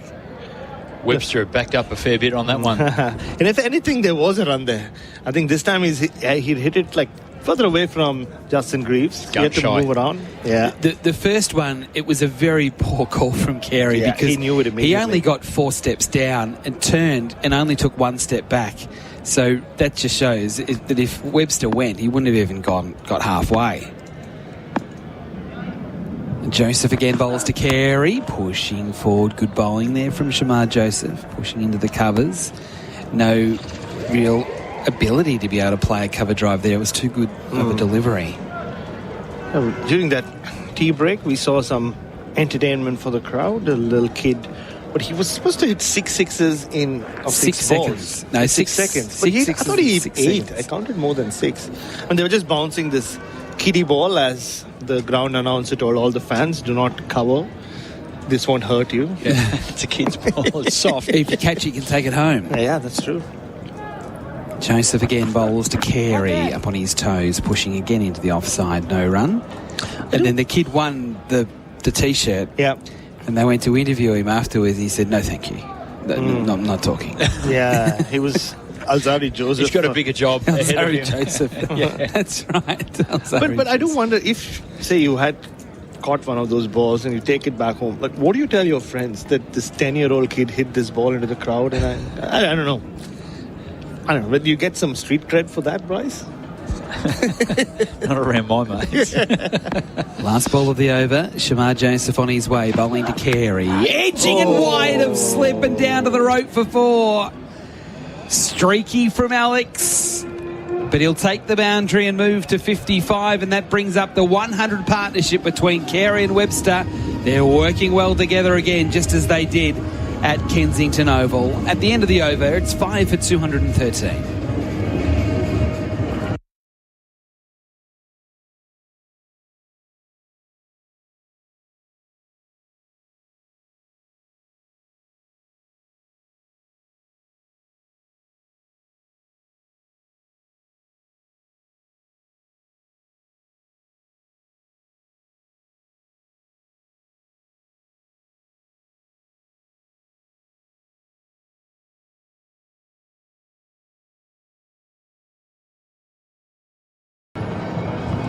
SEN Test Cricket for Henley Holmes. That partnership worth 103 from 136 deliveries. As Greaves will continue after the break. From our end, bowling to Webster, who defends into the onside, no run. Well, Graves, who did start the attack right after a session break a few times in Barbados. This time, the Australian batters have decided to use their feet against him. Alex Carey in particular was charging at him. They don't want him to just keep hitting that length that he was allowed to hit during his spells. He's quite crucial in keeping West Indies alive with the ball anyway, and I thought he batted really well on that late, bizarre evening. He had a good game. Greaves in he comes again, bowling a bit wider on the crease, and Webster pushing into the offside. You can see both of these batsmen, even before tea, wanting to go faster than what they actually are, and they're not necessarily digging themselves into a hole, but they're just having to be in a holding pattern. And you can see, Barat, that both of them just getting a bit frustrated that the runs aren't flowing easily like they were. I wonder if the ball has anything to do with it. It's nearly 50 overs old. It also tells you the fact that yes, there have been rain breaks, but the fact that we're bowling the 50th over of the innings at 3:30 p.m. with a 10 a.m. start. Greaves bowls here to Webster, who cuts and cuts well through point, ricochets out to the man in the deep behind point that was hit very, very firmly, and they get a single. Brandon King, the one at the shortish point region. He's done a lot of fielding off by Webster, mostly off the back foot as he plays through that region consistently. That one was smoked at him. It was an awkward bounce in front, so it did, it ricocheted off him. So Webster comfortably going back. G. Carey's had some lives, a couple of run-outs where he's given up. Oh, yeah. Drop catch on 46. And 2 through the slip regions. Yeah. One when the slip was wide, one because the slip wasn't wide. Now they've put in 2 slips, which is not a bad idea. Not at all. Yes, and they're quite staggered, aren't they? It's sort of 1.5 and 3. Trying to cover a lot of region. They are. Territory. Greaves bowling here to Carey over the wicket. Carey, hook shot, hooks it away. No one's there. Nope. That is a brilliant cricket shot. It's gone for 6. It never got any more than 3 metres off the ground at any point. And like a shot out of a gun, it went over the rope. And it's Carey's first 6. He started this innings with a short arm pull, but this is a proper hook shot. Yeah, it was beautifully played. Ball didn't match the field on that occasion. He's up to 61, and now Greaves has a false start coming in again to bowl. That was amazing. I mean, even seeing it on the Chemist Warehouse replay screen, it got actually quite high up on the bat. Yeah. It's not the meat of the bat, and it still went like a rocket. It was a skimmer. It didn't really get a lot of elevation. No, it didn't. And it's quite a big boundary out to that leg side. Greaves is ready again to Carey. He gets an inside edge out behind square leg, trying to drive down the ground. Getting one more to the score. We're just seeing a replay now coming up on our screens that you can hear in the background. Just highlighting a bit of sloppy fielding and missed opportunities with the ground fielding. And really, there's no excuse at all. Not at all. There's no excuse not to be a great fielding team. What a good one at that. Yeah. Greaves on his way again. Just the one slip and no gully for Webster. Webster forward inside edge onto the front pad. It moves along the turf up to mid-on and there's no run. And that is the end of the over. So 8 runs coming from it. The current run rate on the Tyre Power scoreboard, winter safety sale, is at 442.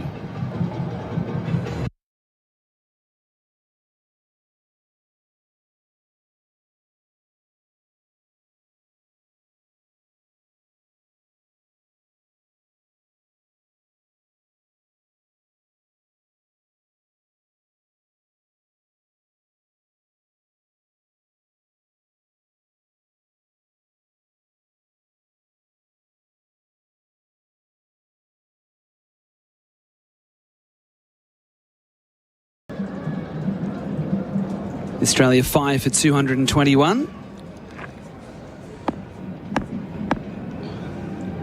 A new over starting from Shamar Joseph from the River Road end. He's bowling here to Carey, who's leaving outside the off stump. 2 slips in play where the outside edge went through last over. It's a balance, isn't it? Last test, or at the end of it, Royce and Chase said, we just needed to control the runs a bit more. They got away from us. They really got going.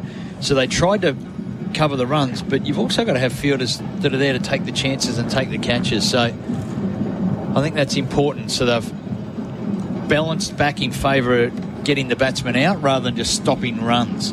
I think that's so important. You can't lose sight of the fact that getting them out is the best way to stop the runs. Joseph again to Carey. Leans back on that, opens the blade. That was a stylish shot. It'll only be a single. quite like the look of that. It was an attractive shot, the way he rocked back and just opened the blade, getting a single, nearly an overthrow as well, but just one more to the score. Carey 63, 5 for 222. Yeah, the steel pan bands are still at it. They were dancers earlier, dressed in their carob yellow, not too far from us, just underneath us in the open press box. Carob is a local beer, isn't it? It is. It is. You find carob in other islands as well. You find it in Trinidad. Yep. So as you travel around the country, obviously each island or most islands take a lot of pride in their own rum and their beer. Piton in St. Lucia. Piton. Joseph again bowling to Webster, who's rushed in defence. That came onto him a bit quicker than he thought. It spat out on the onside to mid-wicket. Late movement into. Yeah. 141.1, so the speed is still up over 140 for Shamar Joseph. Keeps bringing it, doesn't he? He does. Over after over, spell after spell. He hasn't been at his best today. He's been a little on and off with his radar. Yep. But when he's on, you just can't get out of. Now, well, he can turn the game quick, can't he? Yeah. He can be bang, bang, bang, and suddenly he's torn through the middle order, and certainly the West Indies need that now. Big partnership. 2 slips. Joseph to Webster, driving on the rise to point. His bat was well away from his body playing that shot. It's a bit of risk attached to it, but he did find the middle of the bat into point. I don't mind the fields that they've set, the way they've set it as well. The staggered fields. Yep. Just a lot of these balls just going to fielders. Just caught a glimpse on TV of Roddy Eswick, who was there to present Craig Brathwaite with the trophy for playing 100 Tests. Obviously, he was a school teacher, as he was a school teacher for a lot of West Indian cricketers who have come from the Comember School in Barbados. Okay. Shamar Joseph to Webster in defence, back and across, then pushes. So his trigger movements to go back and across, and then he kind of leans forward on that occasion, pushing into the covers. It stays at 5 for 222. 1 ball left in the over. So Estwick, Roddy played a lot of first-class cricket and was bowling coach for West Indies for quite a few years, but before that, school teacher to Craig Brathwaite, Carlos Brathwaite, Ruston Chase, Jomel Warrican, and Rihanna. And Rihanna actually made a visit to one of West Indies' World Cup matches just to meet him. Joseph bowls here to Webster again. He's pushing defensively into the covers, so he's getting a bit bogged down here, Bo. 44 from 78. Remember, both of them were 32 each. Carey 63, so he's got 19 runs ahead. It's 5 for 222 on the Tyre Power scoreboard at the end of the over.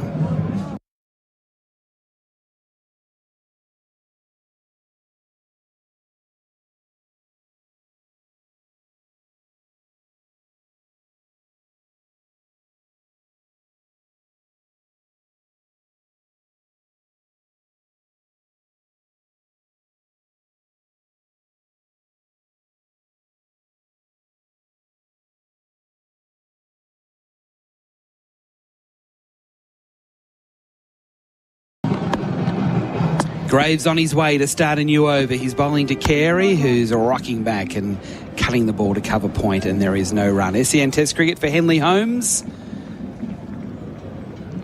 That fielder who just fielded a deepish cover just to cut off that blazing drive that Alex Carey pulls off through that region. I think it is Shamar Joseph in there. So because he hits it so hard, there's no chance of a single. Yes, that's right. It's a good observation. He's sitting quite deep there, isn't he, in that position? He'd be outside the ring in a one-day game. Carey this time. Oh, he's out, Carey! He's tugged it straight to forward square leg. It was short. He got into position early to play it, but Carey has just lollied it straight to forward square leg. Greaves gets the key wicket of Carey. And that one from absolutely nowhere. They've had their issues taking their catches, but no one was going to be able to drop that one. It was almost impossible to drop it. Carey out for 63. The Centurion Brathwaite with the catch. An absolute gift. And Australia 6 for 222. Well, Greaves gets his man, and it was on the short pitch ball. The one he got away for 6, as you call Whitey, it got high up on the blade, but he was able to swivel it away. That one maybe a bit more effort on it, got onto him a bit quicker, high up on the stickers, and he just really, as you said, ballooned it to that mid-wicket fielder. So a bit of a surprise out of nowhere. Greaves gets his man into his 4th over. He's got 1 for 18 now, and the dangerous Carey is back in the sheds. Yeah, it's one of those innocuous dismissals we see from Alex Carey after it's been said. I mentioned it a few times. It has happened to him in his 40s, and this time in his 60s. You called it perfectly, both of you did. Just probably wasn't short enough, or even if it was short enough, it skid on him a little bit, and you could see he was rushed while playing the shot. He hit the ball pretty high up on his bat. Yeah, we're having a look at the Chemist Warehouse replay, and you're right, Bharat, that hit up on the stickers, which did happen where it went for 6. But he's in a different position, wasn't he? Yeah. He got inside the line and helped it. He did. That one he tried to pull it around. Yeah. It was that tug, and we saw that early in his innings where he tugged it away. So he can get the ball to spots that others can't from that position, but on this occasion, it just dollied to Brathwaite. So that snaps the 100-run partnership between Carey and Webster. It'll be interesting to see how Cummins plays this now, because we saw how adventurous he was in the first test. What does he do here? Yeah, I think he'd still bat positively, but bat a little more normally, because that was in a desperate cause. Wickets were falling so quickly at the other end. It was this little cameo that got them to 180. But here, the way Webster is batting at the other end, I think he'll want to dig in a little more. So Greaves, fresh off the wicket, bowling here to Cummins, full ball, driven up to mid-off, thought about the single and then says no. Webster, he was committed, he was coming. So the Tyre Power scoreboard, 6 for 222 the score. We're having another look at the Chemist Warehouse replay on our screen. Carey tucked the bat under his arm before the ball had even been caught, even though he was playing against the West Indies, who aren't great at taking the catches. Yeah, I think even he knew. Craig Brathwaite would have undone a lot of good work. He's done over 100 test matches if you drop that one. Greaves again, wider on the crease to Cummins, who opens the blade and nicely just plays it down to third man for a single. 6 for 223. Webster 41, Cummins on 1. So Big Bo, who, if either Bharat were going to fall, it was going to be Webster, because he got bogged down.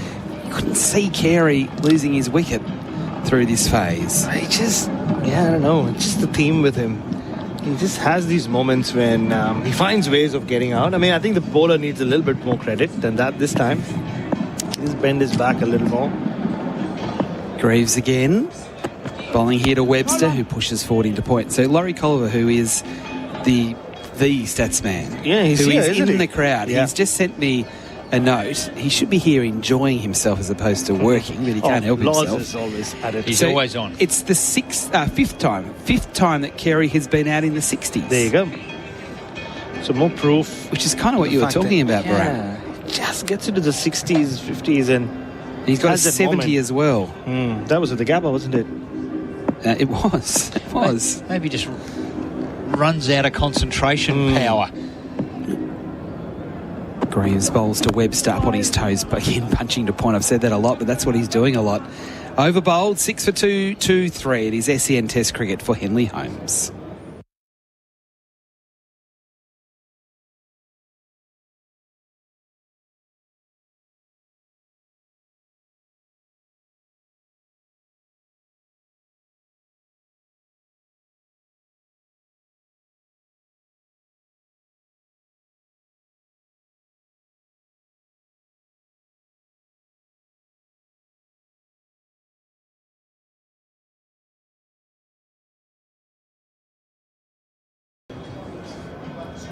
We've actually got some shadows out on the ground at the moment, so I don't know where the sun's coming from, but it is casting shadows on the players out on the field here in Grenada. Adam White, Brett Sanderson and Bryce McGain with you. SEN Test cricket for Henley Holmes. Shamar Joseph is going to bowl again from the River Road end of the arena here in Grenada. And he's bowling to Pat Cummins. Joseph 1 for 53. Cummins gets a good ball, squares him up, comes off the thick outside edge along the ground backward of point. He gets a single to move to 2. Webster 44, 6 for 224. Yeah, there are 3 fielders back on the boundary for Pat Cummins, 2 back for the short ball on the onside, and also a deep point, and that's where Cummins picked up that single to move to 2. So, well, unless the West Indies just expect him to come and start playing shots the way he did in Barbados, it's a little puzzling, that field. Yeah, I agree. Just making a couple of little adjustments with Webster back on strike. He's 6 away from a half century. Big bow. Joseph bowls. Webster up on his toes, carving it away forward of point. It'll only be a single. There's a lot of work. In fact, they'll come back for 2. There was a lot of work to be done in the deep, and they're able to come back on the throw. Such is the vast expanses of this ground square of the wicket particularly.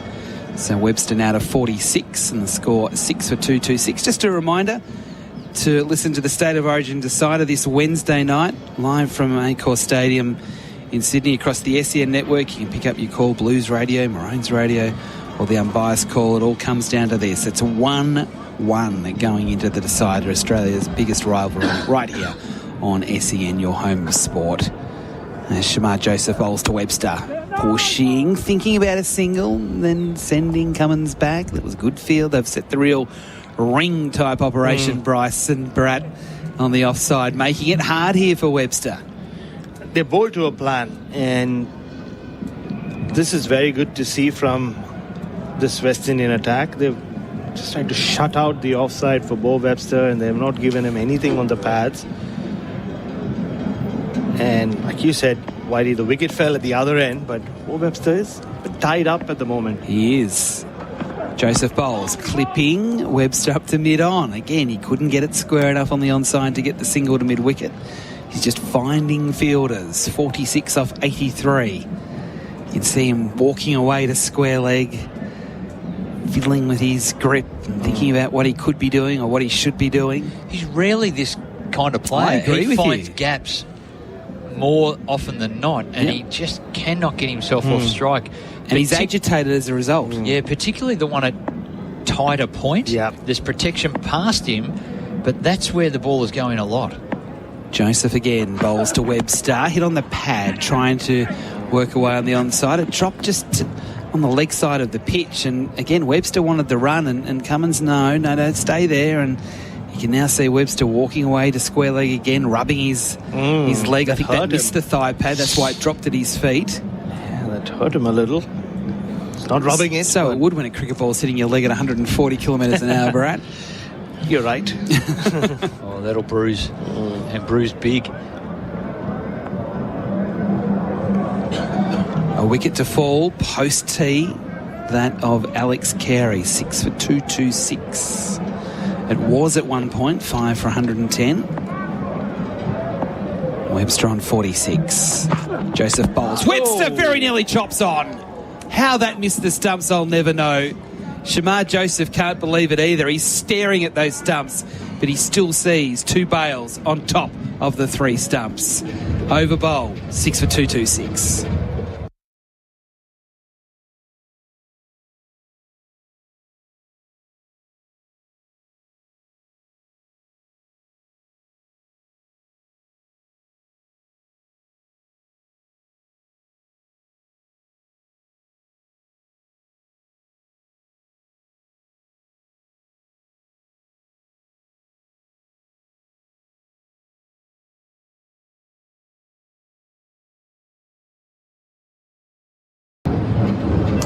It's all of a sudden become a bit tense here in Grenada SEN Test cricket for Henley Holmes. The wicket of Carey and Webster struggling at the moment. Cummins new to the crease. Graves again past the umpire, bowling to Cummins. Tight leave outside off stump.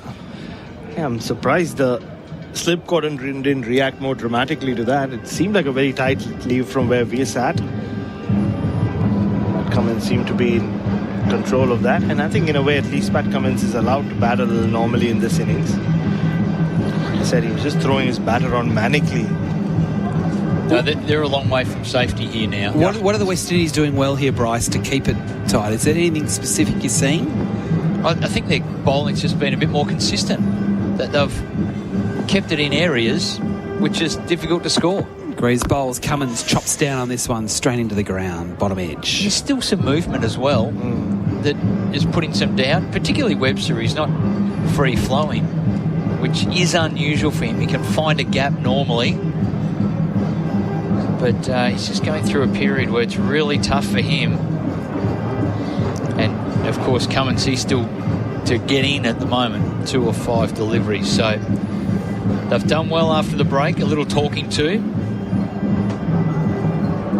So they don't have a first slip, but they have a second, third and fourth slip. Work that one out. Oh, very tight leave again from Cummins, leaving on length. That one went straight over the stumps. So it's a peculiar field, Bryce. We've got second slip, third slip, fourth slip, and a backward point on the fence, which Brant was talking about earlier. And then on the onside, a shortish mid-wicket. They're the catches, the mid-wicket and the cordon, but they're certainly bowling to a plan here. I really feel that without a first slip, it's guesswork. Greaves bowls. Cummins working into the onside, taking a single, getting past that man at a squarish short mid-wicket, up to mid-on, and one more to the score. Cummins to 3, 6 for 227. It just looks odd. It almost feels like the first slip just didn't set an alarm last night and missed the bus. It has that kind of feel to it. It doesn't look like they don't have a first slip in place. It looks like the first slip's missing. Yeah. It's been photoshopped out. You can do that. That's what it looks like. Yeah, you can do that in iPhones these days. Just pull people out. Yeah. So if we took a picture right now and sent it to someone, they'll accuse us of doing that. Yeah. Greaves again. Webster on 46. He gets one that he tugs away nicely. Forward of square leg. This is a good shot. It's well timed. It's going out towards the rope. It won't quite get there. They've got 2. They come back for 3. So Webster just 1 away from what will be another half century.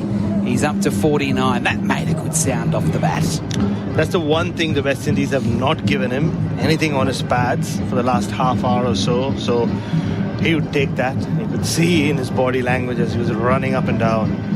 Some relief. A bit of release for him as well.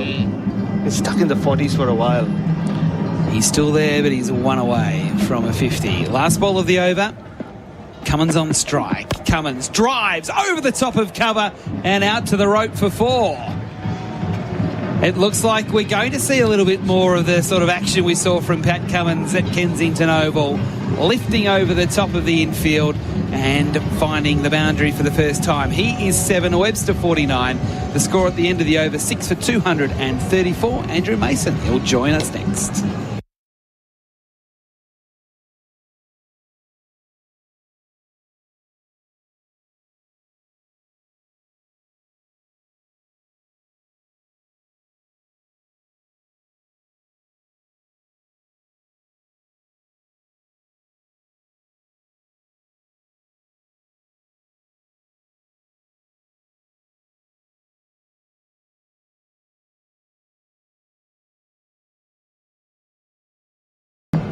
So it's Webster 49 and Shamar Joseph starts his run to bowl to an Australian who's really done a good job. He's getting his 50 with a turn away in the onside down towards that backward square area, and it was a delivery that was on the line of the leg. So he raises the bat now belatedly, but this has been another good knock from a young player who did so well at Kensington Oval. Has come to the Spice Isle, and from that position of 110 for the loss of 5, he's battled away in adversity. Congratulations to Bo Webster.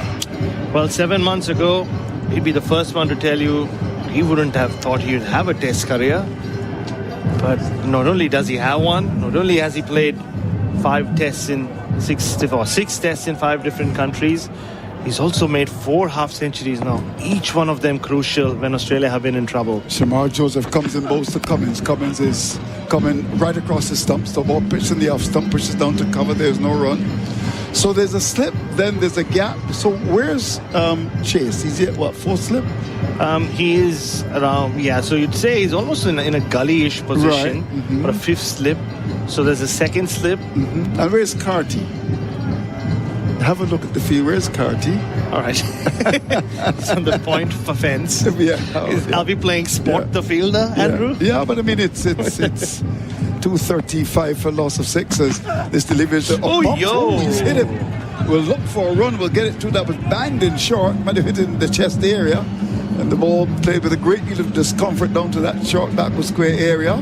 That's what Shamar Joseph can do. Let's have a look at that on the monitor. Yeah, he just got into such an awkward position, Pat Cummins. Wow. He's generally good against a short ball, but at times he just locks himself up.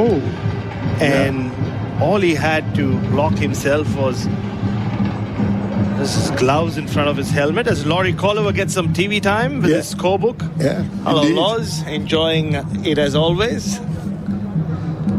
So there are 2 slips now.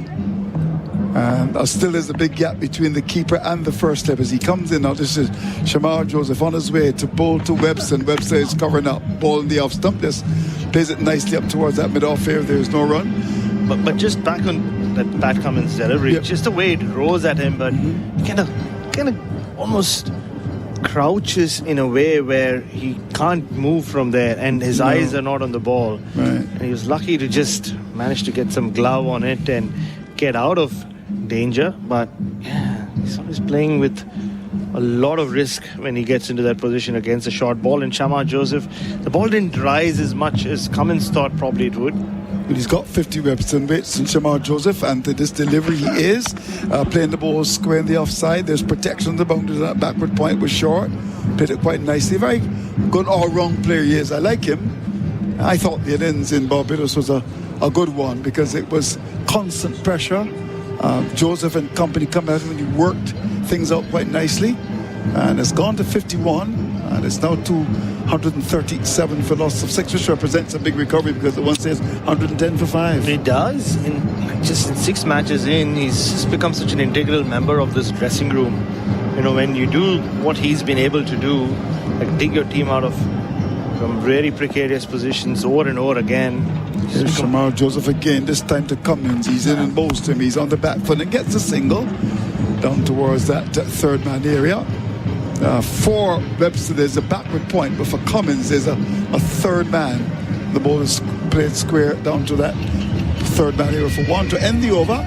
So Cummins is on 9, Webster 51, 238 for 6 is the latest score here in St. George's.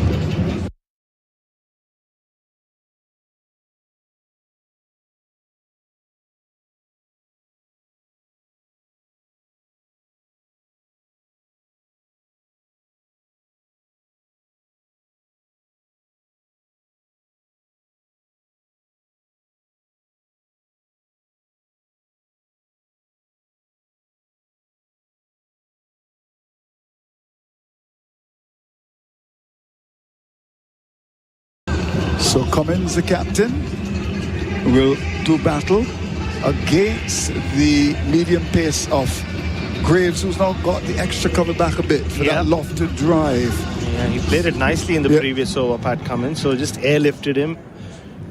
So that field has been pushed back just in case he tries to play that shot again. Here's Graves comes in bowls. He's coming forward. Ball pitched on that middle stump, and the bottom of the bat is found. He looked a bit square as he got it up towards the cover area. There is no run.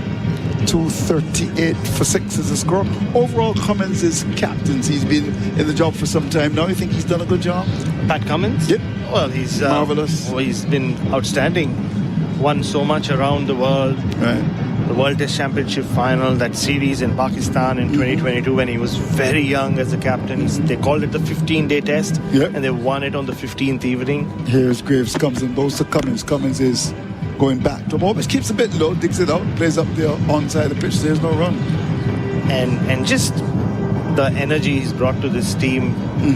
Not often everybody's darling back in Australia. He's got his fair share of critics. He's not popular in Australia? No, I wouldn't say that. I'm just saying not for what he does on the field, but for having worldly opinions. He does get some flack, but he just... Do you think it's unnecessary? Very unnecessary in my opinion. But he's just ridden through all of that. Here's Graves, comes into Cummins, and Cummins is getting the ball right to the block hole, dugout, well played, took an exploratory 7 of his crease, and the ball goes up to cover. There's no run. And also, recently, 6 months ago, being the first Australian captain in around 10 years to bring back the Border Gavaskar Trophy after India had gone to Australia and won twice. And just what he's been able to do with his own bowling as captain, his record as captain is sensational. He's just got Imran Khan ahead of him, I think, or maybe one more in terms of captains with most wickets in Test cricket. Here's Graves, comes in, bows to Cummins. Cummins is 4 drives in the air, threw it off. We'll get 4, I believe. Yes, the boat now. Threw it off in the air, and it was played up towards that long off area. The fielder, Alzari Joseph, went after it, but went down a little slope here. That's gone for 4. So these are important runs here, as was the case when he played in Barbados. Just a push, really, not a drive, but just came the middle of the bat. It's all about timing with that one, and he'll take that. But he's gone to 13, 6 for 242. Graves is in and bowls him short. Well, that's the typical fast bowler's response. Banged in, and he draws the way down to square leg. The ball goes over his helmet, taken by the keeper. 242 for 6. So yeah, he's done it all as captain. I think the only thing missing in his CV is to win a series in England. In England. They retained the Ashes in 2023, but to win in England, and obviously the big one, winning a series in India. So he started out. So he's the undisputed leader. Yeah. Oh, very much clearly. so. Okay. Here is Graves, comes in and bows to Cummins, and Cummins is get the delivery, get runs. French cut, Chinese cut, take your pick. He was looking to play that ball through the offside. The ball hits the inside edge, goes past the leg stump, and that goes away down to fine leg. That's called the 4. Not the stroke to invite the schoolboy to see, but it was effective. So the over comes to an end. 246 for 6 is the latest score in St. George's.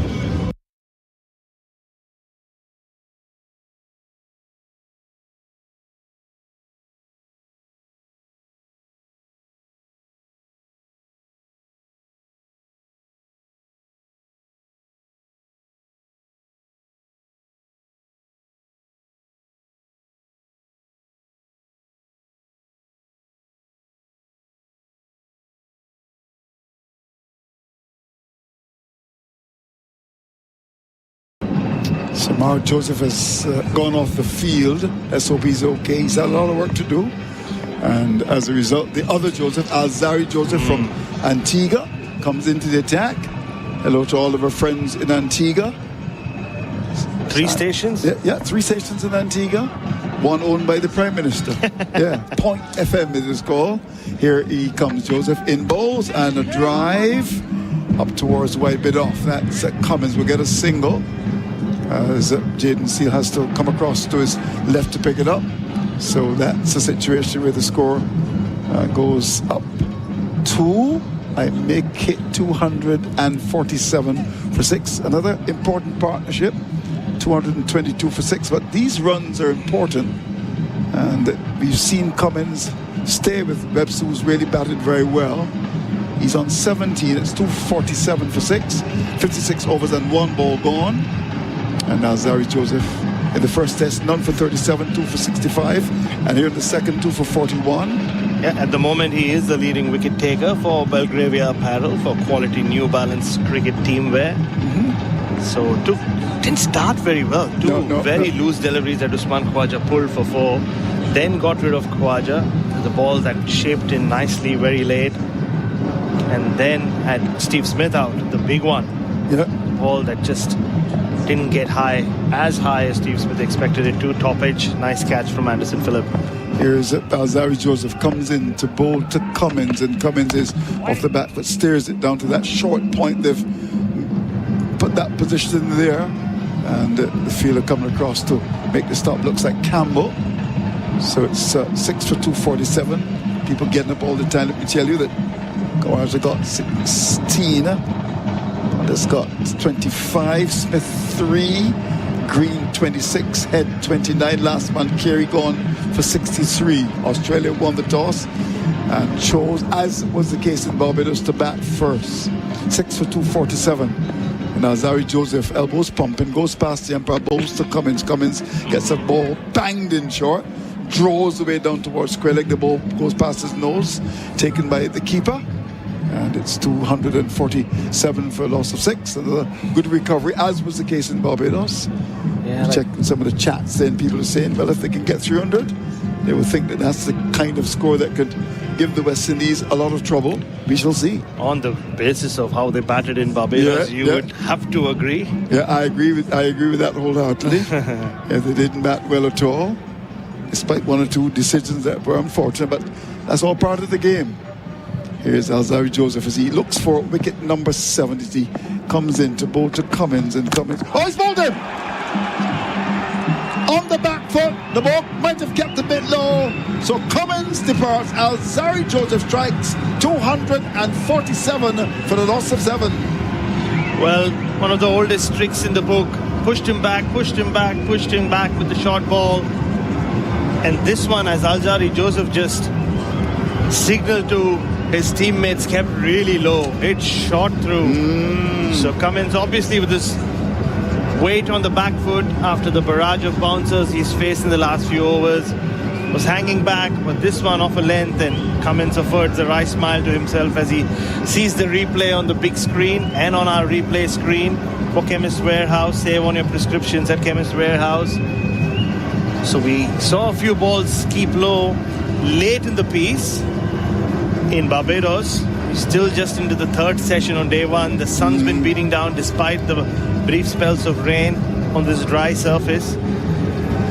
And we've already seen one misbehave. So Pat Cummins' brief cameo comes to an end, and the West Indies just continue to keep taking wickets. So 7 for 247, which is the start. 144 innings, 2,292 runs, average of 20.28, and can bat a bit. There's no question about that. Which will start.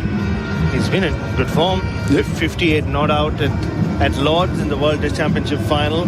Yeah, just shot through, got Cummins on the back pad, and the ricocheted onto the stumps. Well, yeah, it would make for an interesting comparison when they put it up on TV in terms of the elevation, and there you go. Oh, that kept really low. Oh, yeah, it did. Would have hit him under his knee. Well, Pat Cummins was given a send-off by Jaden Seals in the last test, and now he's been given a send-off by someone in the crowd. Very similar. So that's who he was looking at. I thought there was a big screen there, and he was checking out the replay. Well, that person will get a fine. That person should get a fine. Someone in the crowd. But again, like, just the way the cameras are, you don't know how close he was to Pat Cummins. You can see him in the background. Go from here. I know, signaling him.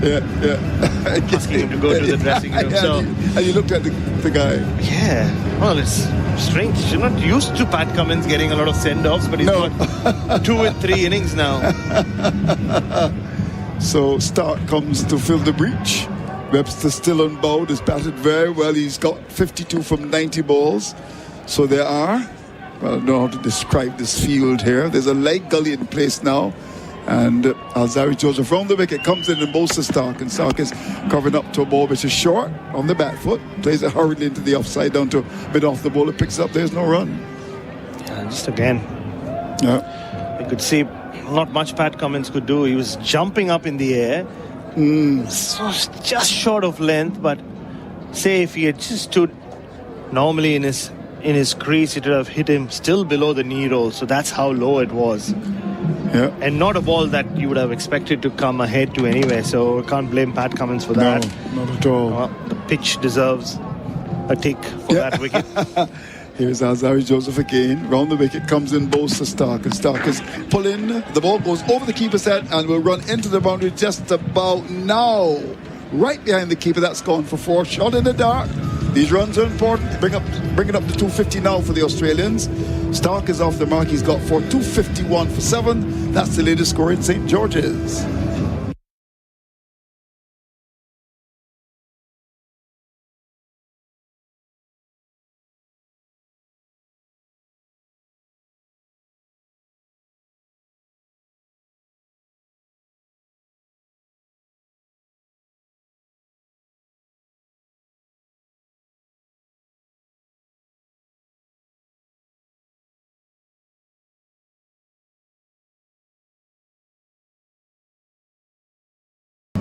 251 on the board, 7 wickets down. In fact, there's a gentleman downstairs who was listening to the broadcast, and they were talking about, Oistins in Barbados, and of course, Grosley in St.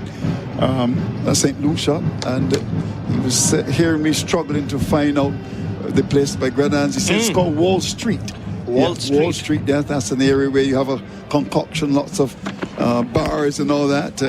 I've been there before. It's very nice, good local food as well. So you come down the Grenans area by the Spice Land Mall, right there. It's called Wall Street. What a name though, Wall Street. Wall Street. Well, I used to live for a while on Wall Street, not the one that you're thinking of, but the one in Adelaide. Really? Near Norwood. If you're listening to this, good morning to you in Adelaide, listening to us on SEN Test Cricket for Henley Homes. The Henley Breakthrough Collection billed from only $227,900. Australian dollars. Australian dollars. Yeah, of course, 251 for 7. Not easy. Not easy. Here is Jaden Seals, comes in both the Webster is back to warm up on the line of the leg stump, pushes down towards mid-on. There's no run. So the first time in Grenada, you're enjoying it. Wall Street. Wow, wouldn't Wall you? Street, we're looking forward to that. You went to Oistins. You've been to Grosley, of course. A few times. Okay. And survived. Yeah. Grosley. You have to say that once you talk about the Grosley Street party, you still have to survive it. Yeah, indeed. It's fun in the moment, but you still need to wake up the next morning, remembering who you are. And come to work, yeah. Well, Seals is working for another because he comes into Webster's 52 into this delivery. He's coming forward, one that's coming back at him. Hits him high above the pad. Good movement into the right-hander. And the ball goes up to mid-on. There's no run. Yeah, just looking at how the West Indians have attacked with a slightly older ball in the last few overs, especially in this session. I wonder if Australia will do the same. Once they go past that first 20-25 overs, it'll be an attack where it's more challenging the pads and the stumps. A couple of balls have kept low, a couple have jumped up. So there's been some uneven bounce. It's a two-paced kind of pitch. So though on first impressions it looked like a pitch which would be a belter to bat on, they've also now put the forward short leg in rather deep. Not the conventional forward short leg in the hip pocket, as you would say. So he's rather far back as Seals is in both to Webster. Webster's edging. It goes down towards the field at slip. It was on a catch, dropped well in front of Graves, but there was a big gap between bat and pad as he played that and went down towards slip. Let's have a look on the monitor. Yeah, it just once again looked like it went low, didn't it? Yeah. See it on the Chemist Warehouse replay screen, say one of your prescriptions at Chemist Warehouse. So, yeah, maybe this isn't as placid a pitch, as harmless a pitch as we thought it was, Andrew. I agree. But he's in again. This is Seals on his way. Goes past the umpire, bows to Webster. Webster's forward. Turned round, really. We'll get a single. As he was looking to actually work that ball into the maybe mid-wicket area, and instead it found the outside edge of the bat and actually went down to mid-off and he got a run. Yeah, again, early on it, and it's just on TV showing the best average for West Indian fast bowlers after 19 tests, including the strike rate. And Jaden Seals, the stat I saw last week was he's got the second best strike rate after George Lohman. So really? You're talking about someone. You only talk about George Lohman when you're talking about a statistical freak. Yeah. So right. Jaden Seals at the moment is up there. So he's got in some high-profile company there. Andy Roberts, Holding, Ghana, everyone in there. But he's round the wicket now and bowls the Stark, and this delivery is steered into the offside, down to backward point of the boundary. And I'm not sure that I would really, as a captain, a new batsman comes to the crease and have the backward point. I understand what happens generally. I'll get back to that after we come back. 253 for loss of 7. That's the latest score here in St. George's.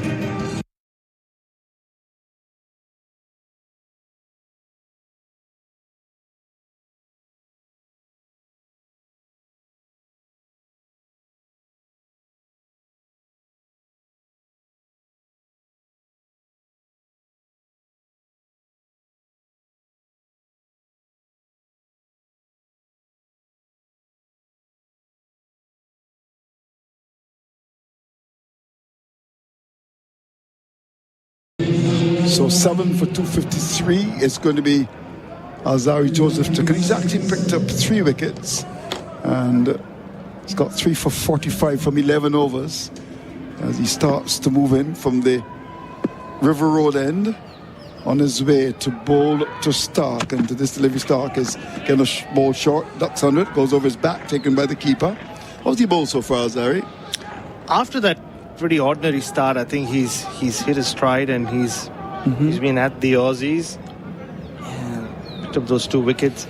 The one to Khawaja is a nice delivery. Khawaja obviously never comfortable when the right armer is bowling round the wicket. So all right armers do bowl round the wicket to him. I don't remember the last ball he faced from over the wicket from a right armer.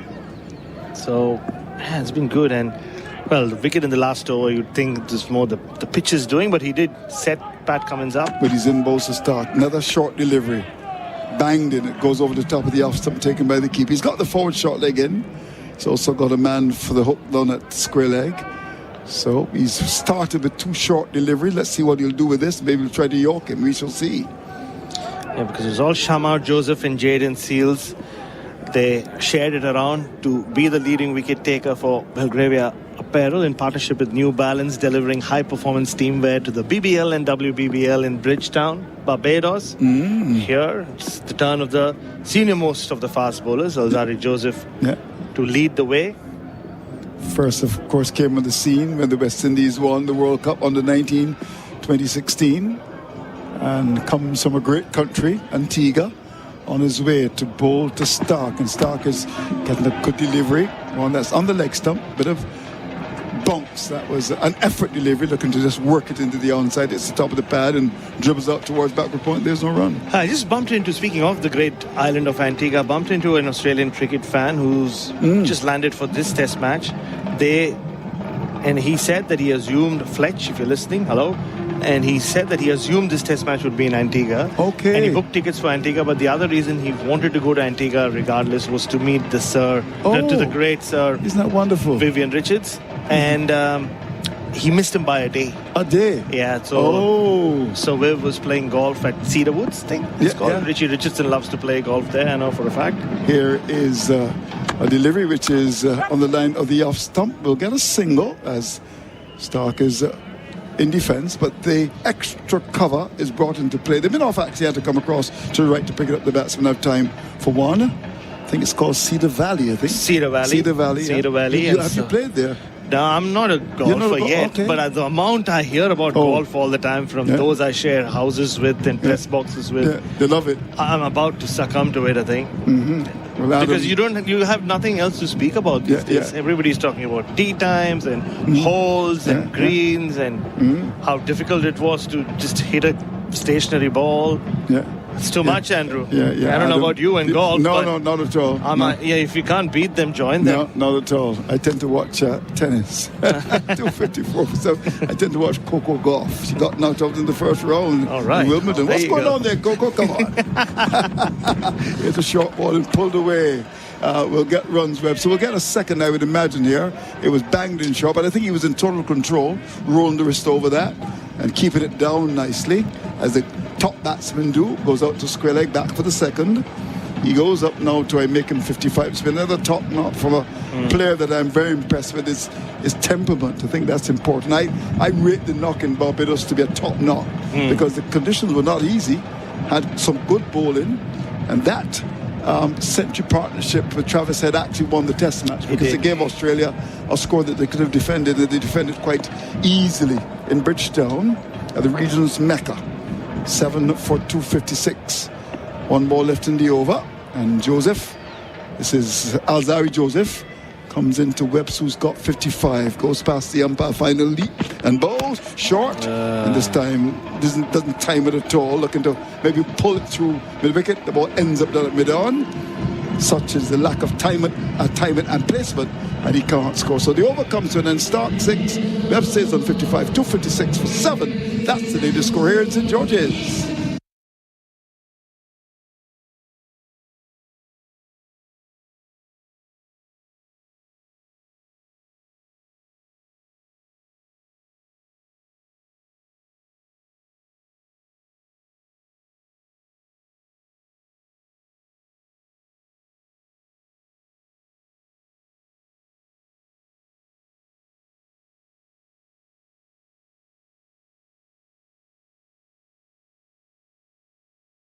So 1 for 35. The ground staff getting the ready. They should know where the rain is coming from.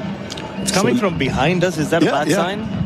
Yeah, and in fact, they know it very well. So it looks as if we're going to get some rain in Grenada. Grenada is a place of rain, you know. Yeah, lots of rain.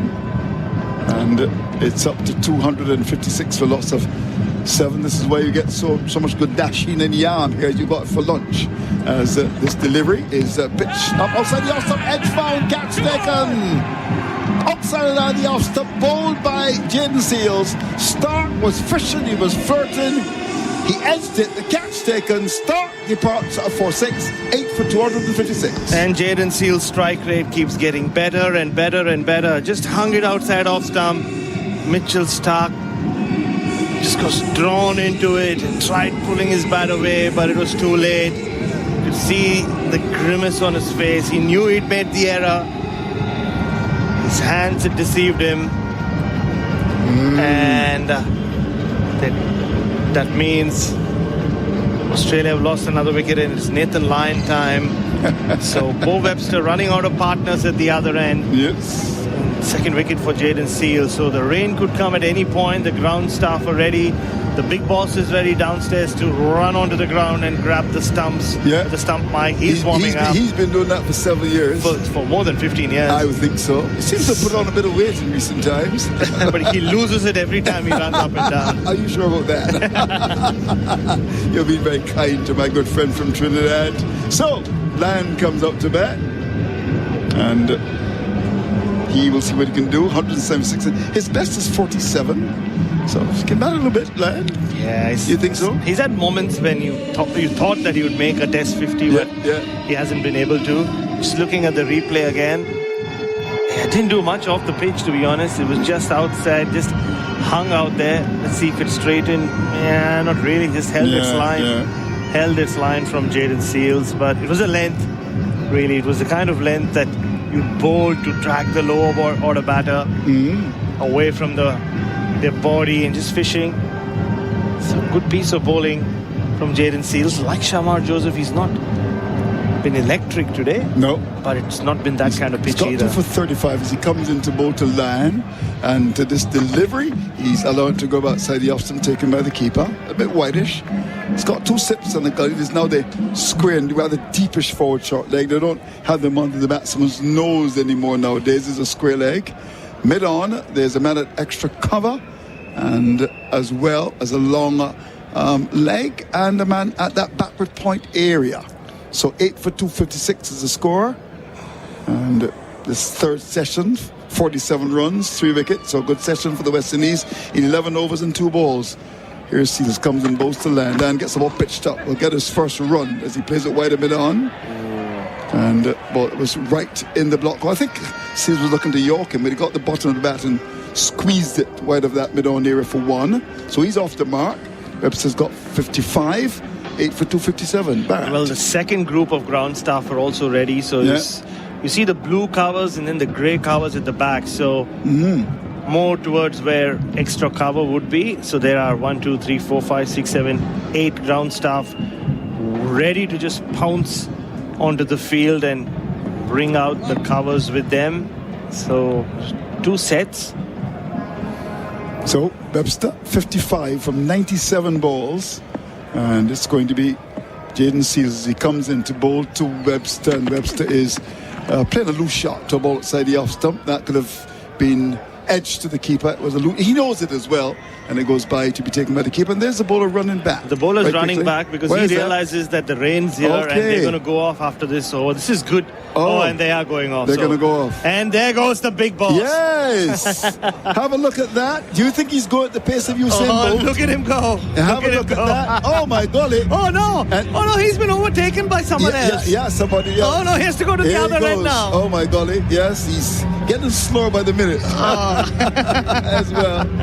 Well, I think that's all the roti that he's eating there in Trinidad and Tobago. This is raining. heavy rain. Heavy rain. This is really heavy rain. Very heavy rain indeed.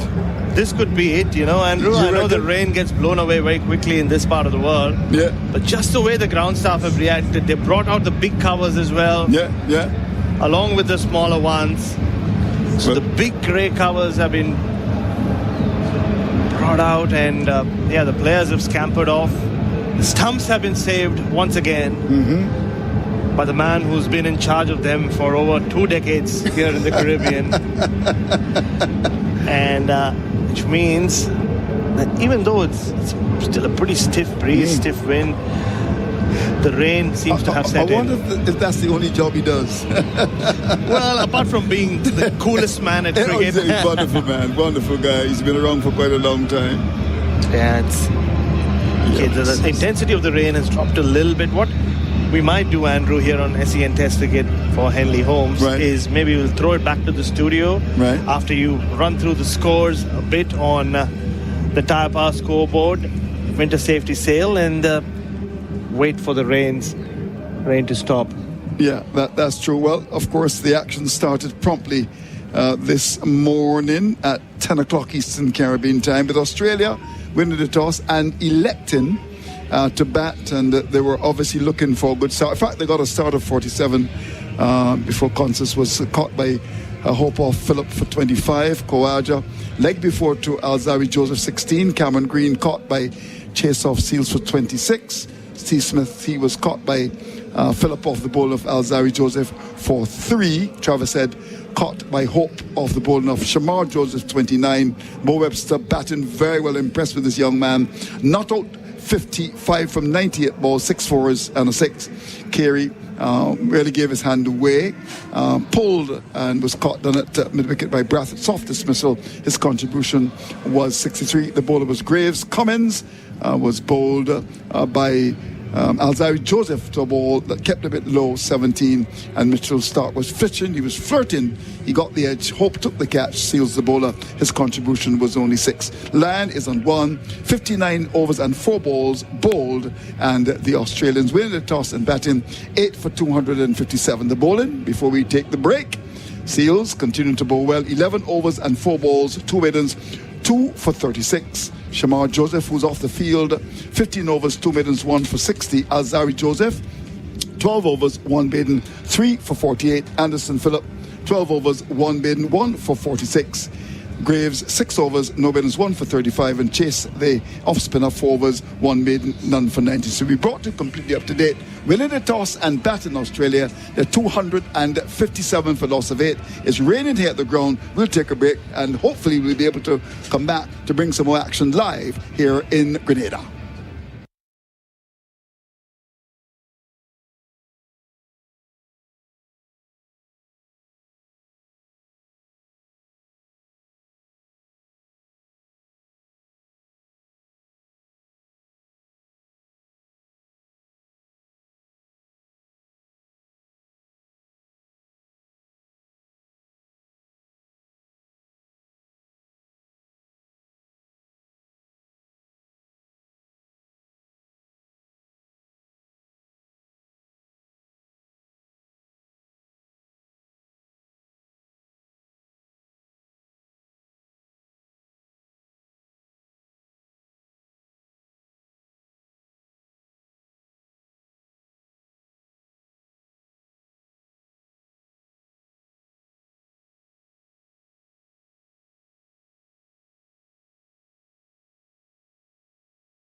bowling here to Carey over the wicket. Carey, hook shot, hooks it away. No one's there. Nope.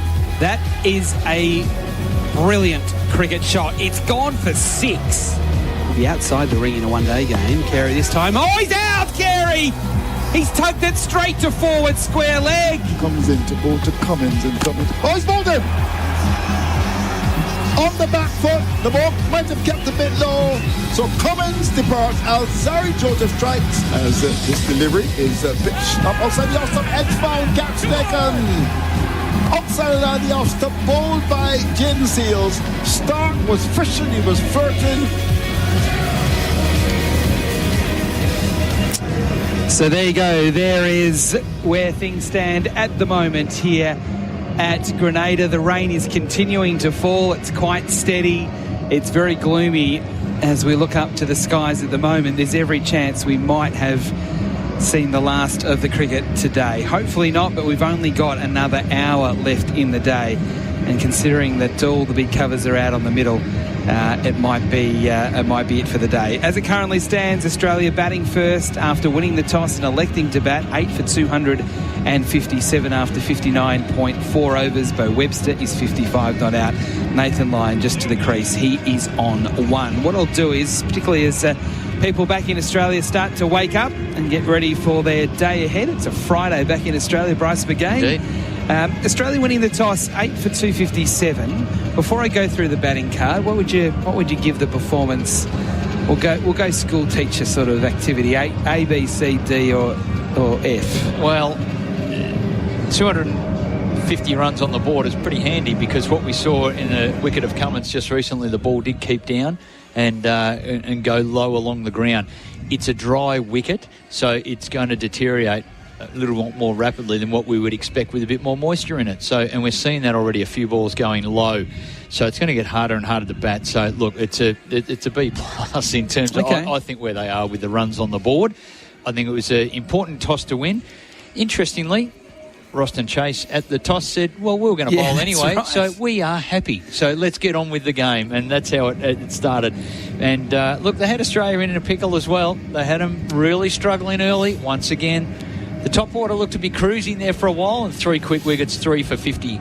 Once again, the Aussies, and that had Khawaja, Constas and Smith, who top-edged a pull shot down a fine leg. They were all back in the shed then. All right, let's look through the Tyre Power scoreboard. Winter safety sail on now. Australia 8 for 257. The first to go was Usman Khawaja. He was out. LBW Joseph for 16.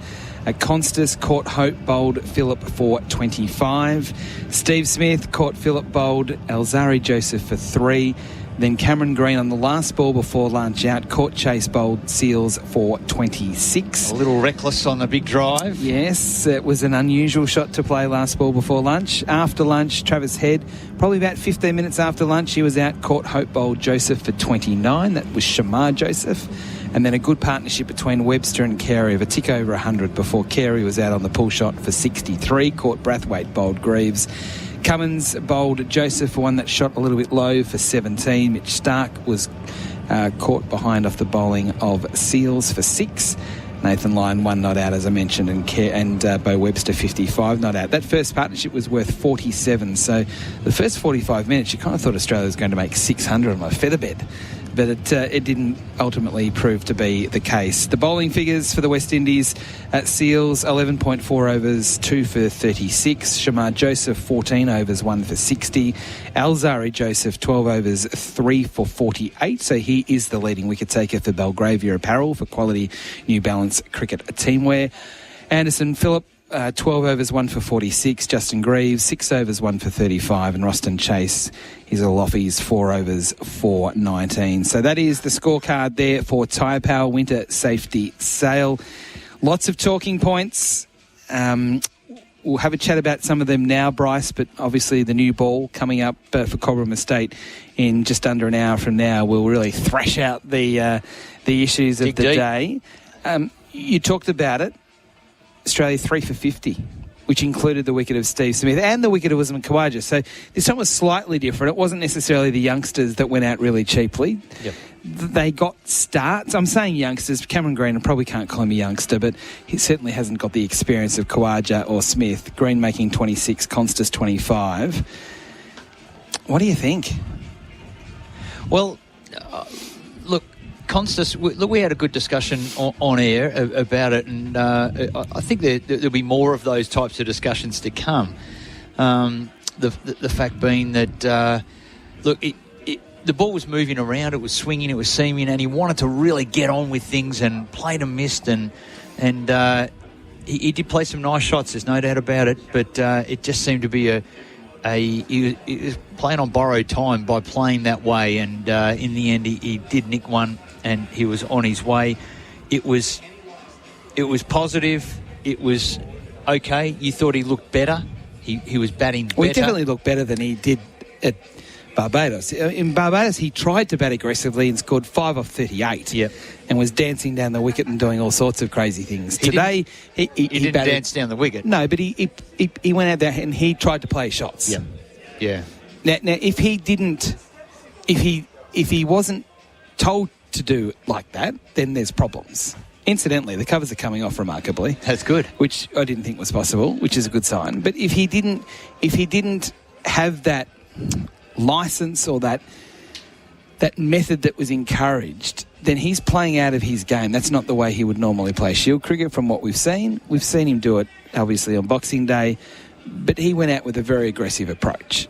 If he hasn't been told to bat that way, then there's problems. If he has been told to bat that way, then you've got to sort of accept that we're going to see a few reckless shots or aggressive shots, aren't we? I mean, I don't know. Look, he wanted to play positively, and that's fine. My point was just that the ball's moving around and driving on but I agree with you. Boy, it's hard. I agree and you're with you. You're on borrowed time if you want to play like that. We spoke about it. Swinging between the flags. He swam outside the flags, caught some good waves, no dramas, looked good, and then looked better. And, one of Sam's flags is in Grenada. The other one's in Jamaica. He has a wide set of flags, and he's still outside of them. But look, he got 25, so there's a start there, and there's something to build on. So it's a progression from what we saw in the first test. But Cameron Green, look, he's the disappointing one to me because he was looking really good. Yeah, and then the decision he made, the 5 minutes before lunch was pretty ordinary. Yeah, it was. He was dropped earlier in the over, a wide out-swinging delivery, way outside his eye line, and he really was going after those types of shots. He had a couple of chances, another bowler was bowling, but he lobbed one up over the offside and went at one and had to reach that far as one-handed. So there's some warning signs that they're trying to play you into a strategy which is way outside your eye line. You're a tall guy, so you've got a big step, but now we're reaching the hands right out. You got caught at cover, and it was a simple catch. I've got to tell you, it's one of the simplest catches I've seen dropped. Campbell there. Just a few balls later, and it was the last ball, literally the last ball before the break. They didn't take an early break, and he went after another wide one, got the outside edge to gully, and he was on his way. And Travis Head was that disappointed. He threw his bat in the air at the non-striker's end and then caught it again by the handle. He was just like, what are you doing? Yeah. And it was just a moment where he just, the 10 minutes before a break, you just make sure you go down. You don't lose a wicket, and it's done. And it's probably that nerves that we talked about in the last test. It's nerves starting, it's nerves around a milestone, it's nerves around a break. That are some of the things that he has to find a way to overcome because he starts doing things well outside off stump that he shouldn't. So the umpires have gone out and had a look, had a chat to the ground staff who have taken one of the big covers off, and we've been told that we're going to restart in 5 minutes, that's what we're kind of hearing. It's either 5 minutes or it's 5 o'clock. I'm not sure, but it is quite gloomy, but importantly, the rain has stopped. So yeah, it's touch and go whether it's 5 minutes or 5 o'clock, because currently at the moment, local time, it is 20 to 5 in the afternoon, or as the young people say, 4:40. I say 20 to 5 to my daughter, and she'll say, well, what time is that? Which probably says more about my parenting than it does about her. Anyway, just a reminder also, SEN is clearly your home of live sport. AFL, NRL, State of Origin, the cricket, the Matildas' upcoming games against Panama, all right here live on SEN and the SEN app. And we're proud to say that we're here at the venue here in Grenada. And just on that, don't forget that the State of Origin decider is this Wednesday night live from Accor Stadium in Sydney across the SEN network. There's 3 different calls. So you've got Blues Radio, Maroons Radio, or the unbiased neutral call. It all comes down to this. It's one 1 with 1 to play. It is Australia's biggest rivalry in sport, and it's right here on SEN, your home of sport. So what we might do here is just take a short break, clear some commitments, and come back as soon as we have more news here. The news is the rain has stopped. The covers are still on. 2 of the 3 covers are still on. The umpires have had a chat, and hopefully we can give you more news shortly. SEN Test Cricket for the Henley Breakthrough Collection, billed from only $227,900. Don't go anywhere. We're back very shortly.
Welcome back to Grenada here in the Caribbean. It's meant to be sunny in the Caribbean. Andrew Mason's been telling us lies. He says it's always sunny in the Caribbean. But unfortunately, at least at the moment, the rain has stopped, and that has been the case for the last 15 minutes or so. Adam White and Bryce McGain with you. So what we saw was a very heavy shower of rainfall around about maybe 20, 25 minutes ago, but as quickly as it came, it left us. We've now only got the 1 cover on the actual pitch, which is a good sign, and we think the umpire said we want to try and start at 5 o'clock. Now, if we do start at 5 o'clock, we have the provision to go all the way through until 6:30 local time. Now, that happening is borderline impossible because it'll be dark. It'll get dark very quickly, and we went shopping last night trying to walk at about 6:30. We needed our torches. So I don't think we'll be playing quite that late. And there are no lights here. at Grenada. So, I reckon best case scenario, what do you reckon, Brad? An extra half hour of play left in the day, maybe 45 minutes? That's as much as we could possibly get. I know one thing's for certain. Carlos Brathwaite's not wanting any play to the point where he has to go and actually bat tonight. Not Carlos Brathwaite, Craig Brathwaite. Keep seeing Carlos in the corridor. They don't want to be batting tonight. Remember the name. No, they don't. They don't want to be batting tonight. From Brathwaite's situation, John Campbell will go out there with a few paddles, I'm sure, and a few scoops, just to ease our attention through the stumps. But look, it's great that there's going to be some cricket back on. Hopefully, it's for longer rather than shorter. So the Australians, I think they sit pretty here with over 250 on the board on a wicket that is already playing a few tricks. Pat Cummins was out bowled with a ball that kept right down low, real gazunder. And so there's some signs there. I don't think the West Indies have necessarily bowled that badly. A key partnership once again. That middle order from Australia, Alex Carey's 63, and of course Beau Webster. When does he not make tough runs, Whitey? Yeah, exactly. But the interesting thing with Beau Webster is if you look at his first 30 runs, that came off about 35, 36 balls. But you look at it now, his strike rate's dropped to 56, 55 off 98 balls. He's hit 6 fours and a 6, but it's definitely... he's done it tough, as you said, and there's been wickets falling around him. He's been frustrated, but he's hung in there and he's kind of batted against type. Yeah. But it shows his, I think, maturity and his development that he didn't just throw his wicket away. He's fought through it. Yeah, indeed. He's been really good, and the West Indies, it was a good battle. It was a drying him up type of situation, and he likes to use the release through point, and they had a tight point in place, so one had stopped the drop and run in that area, but he had to hit the ball through. They had protection out on the boundary at deep backward point, but that shorter point fielder fielded so many deliveries where he just opens the face, front foot, back foot, and plays in there off a good delivery. And, they were able to dry him up and build some pressure on him. But he hasn't thrown it away, and that's a real positive as he continues this terrific run or debut phase, I suppose, into his cricket journey at the top level. So the Type House scoreboard, winter safety sale. We've got Australia at 8 for 257 with Webster 55 not out, Lyon 1 not out. So Cummins and Stark both fell just before the rain came down. It is SEN Test cricket for the Henley Breakthrough Collection, billed from only $227,900. We've now got sun out, so I can tell you that we are going to start back at 5 o'clock local time. And if the sun continues to shine, we might still get a fair bit of cricket. As I said, we can go through to 6:30, but based on we've been here now quite a few days, Bryce, 6 o'clock, you're not playing cricket. No. With the light levels here at Grenada. No, it won't be happening much after 6 o'clock. It'll be staggering if it is. But, yeah. So, look, there's still plenty of cricket. Stick with us. There's still plenty of cricket of action to come, and maybe we will see Craig Brathwaite going out there to bat a little later on. A couple of wickets up the sleeve, though. No doubt Nathan Lyon will be fighting hard and throwing the strike across to Beau Webster and try and get him from 55, maybe up to triple figures. Maybe that's the mission for the tail enders in Nathan Lyon and Josh Hazlewood. What did you think of the catch? So we went upstairs to the DRS for Imar, for Trusted Tradies Insurance, call 13 Imar, when we had the Travis Head where he stood his ground. He wasn't convinced he was out, caught low down by Hope with his left hand coming forward and to his left. Were you comfortable with that decision? It was a little difficult off the screen. I was sort of deep in the commentary box, so I wasn't able to really zoom up and have a close look. But the ball looked like it bounced, but it probably bounced off the hard part, the ends of the wicket-keeping gloves, are really hard rubber inserts inside. So it looked like it's bounced off those and then up into the palm of the hand. I think it was a pretty sound decision in the end. I don't think certainly it didn't appear to be any grass. I wasn't as close to you to the action, but you called it straight away. You were really confident with it. Yeah, I was. But again, the technology is there. You're going to use it just to be sure. As we said on the call at the time, there's no soft signal now from the umpires. No. So, and that doesn't sit comfortably with me. It just feels like what are the umpires there to do? It's just another thing they don't have to do anymore. Yeah, the downside of that, though, that sometimes it didn't leave them any wriggle room. Yeah. So that you've just got to hand over the whole reins. If you're going to refer it, hand over everything. So I think there's a reason why there's no soft signal, because we had issues with it. Square of the wicket, it would have been interesting to get some pictures there, and we didn't get it last week also with Alex Carey in a similar situation. No side-on wickets. The side-on cameras here are fixed cameras that look down the line, and they're not really like TV cameras which can follow the ball. So they're more there for run-outs and stumpings, aren't they? Exactly. Yeah. They're looking down the line of the wicket, the crease lines, and that's what they're used for. So they're fixed cameras just on either side of the ground for those types of decisions, not the side-on catching ones with no cameras side-on. Okay, so again, it's sunny at the moment. There are still lots of clouds around, but at least for the moment, we have got plenty of bright sunshine, and we have officially got a 5 o'clock restart, which is only 8 minutes away from now. So what we might do here is that we'll take a break and then come back, fingers crossed, with live play with Brett Sanderson into the calling position to sort of take us through for a little bit of activity with Bharat in the ball-by-ball operation. So we'll take a break here from a sunny, at least at this point in time, Grenada. The resumption on the other side of the break. It is SEN Test Cricket for Henley Holmes.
Follow at SEN_cricket on Instagram, X and TikTok for all the highlights and behind-the-scenes action.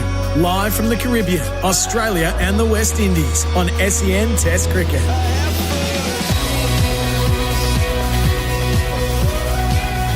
Welcome back to Grenada, the National Stadium here.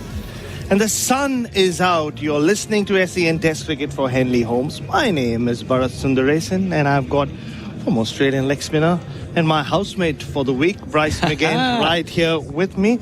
Wow, how quickly has the weather turned here? It did. It got dark, and we thought that was going to be it. Adam White predicted that'd be done, and then as soon as it's come, it's gone. And, well, that's a genuine tropical afternoon shower, and that's exactly what it was. It's now cleared up. The sun's out. They've run a rope around the outside manually. The covers are off, stumps are in, and we're ready to roll for probably maybe 45 minutes of cricket, given the daylight that we're expecting. Bharat, the sun does go down a little before 6. Yeah. It does, and it goes so quickly as well in this part of the world. We saw that in Barbados as well. There's sunset, and it just descends into complete darkness. Yeah. So I don't think, with no lights here either, as the umpires Richard Kettleborough and Adrian Holstock, who just walked out of the shade. Nathan Lyon is right below us, just shadow practicing his cut shot and this pull shot. And the way the West Indians have operated in the last, or were operating against the Australian tail, he will be facing some short ball music, you would think. Bo Webster is with him, unbeaten on 55. The West Indians are in a huddle. Robbie Rampal, the assistant bowling coach, has walked off, and now they're being led out onto the field by Roston Chase, and Craig Brathwaite's not too far behind, playing in his 100th test. So Australia resume at 8 for 257. We're on our tyre power scoreboard. Winter safety sail. A day that started with Pat Cummins winning the toss and not hesitating for deciding to bat first. Top order, once again, raising a lot of question marks. Australia at one stage were 4 for 93, 3 for 50 to start with, when Steve Smith got a top edge and was caught shut nicely by Anderson Phillip on the fine leg boundary. And from that point on, Travis Head looked good, like he does most times. He walks out to bat in a crisis, but then he was nicked off Bryce McGain. Australia were in a real spot of bother at 5 for 110, but then the recovery came from who else but Alex Carey and Bo Webster. But West Indies have made some inroads late in this session, so they've given themselves a chance to bowl Australia out for under 270 and then go about making some runs on the board. So it'll be Jaden Seals to finish his over. He's got 2 balls left in his 12th over. He's got figures of 2 for 36. Bo Webster on strike, 55 not out, 98 balls. Umpire Holstock is holding up play, just waiting for the broadcasters to be ready, the slips to be in position, and he drops his left hand and says play, and here comes Jaden Seals.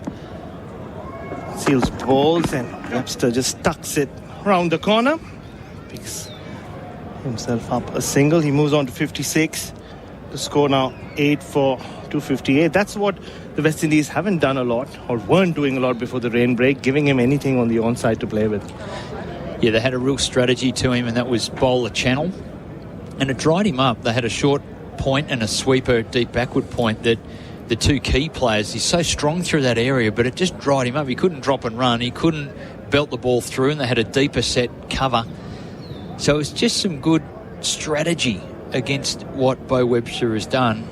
He rarely hits the ball to fielders, but they just had the field set in the right spots. It was very clever by West Indies. And speaking of fields, the 2 men have dropped back for the short ball as Seals runs in. Seals bowls. Nathan Lyon defends nicely off the back foot and then just points down the pitch like he's Steve Smith. And that should end the Seals over. Just the 60th for the day.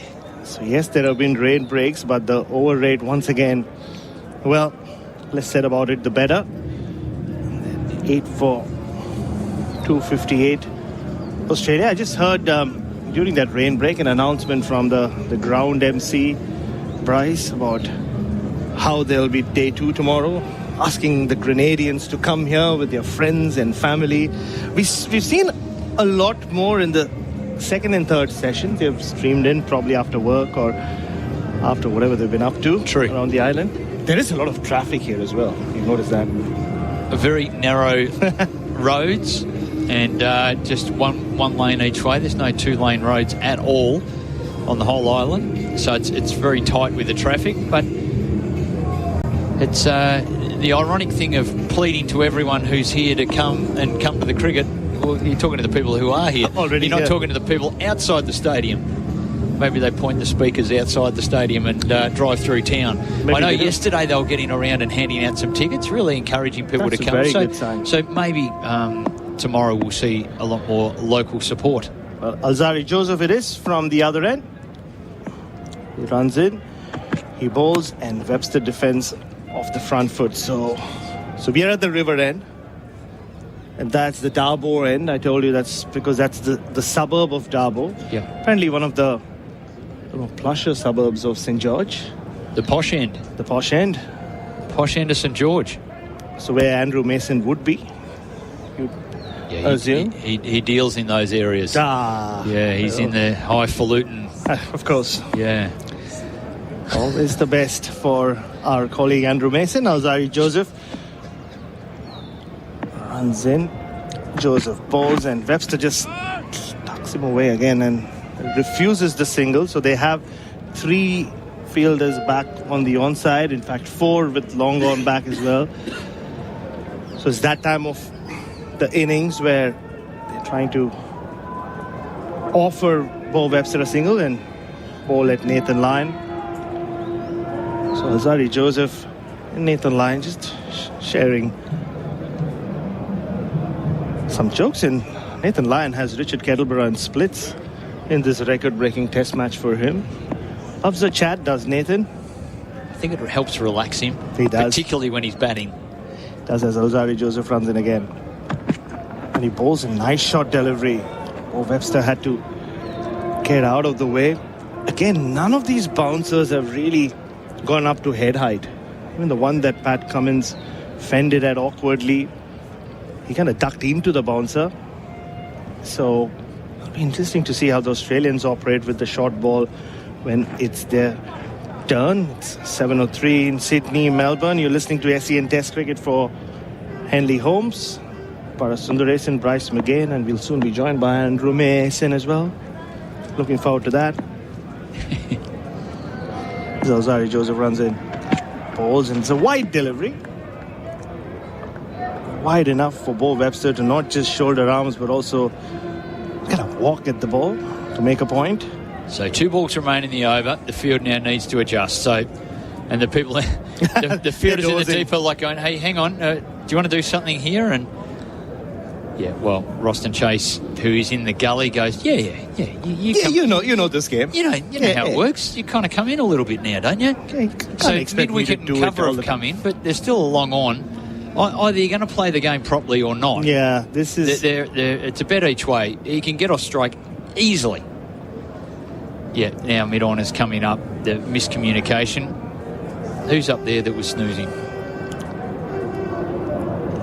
Is that Anderson Phillip? It is. Yeah. It is. Well, he was alert when he had to be earlier on for that Steve Smith catch, but bowled a lot of overs as well as Alzari runs in. And he bowls, and it's another short delivery, which this time slightly higher, and this one is signalled one for the over by umpire Richard Kettleborough. Australia 8 for 258.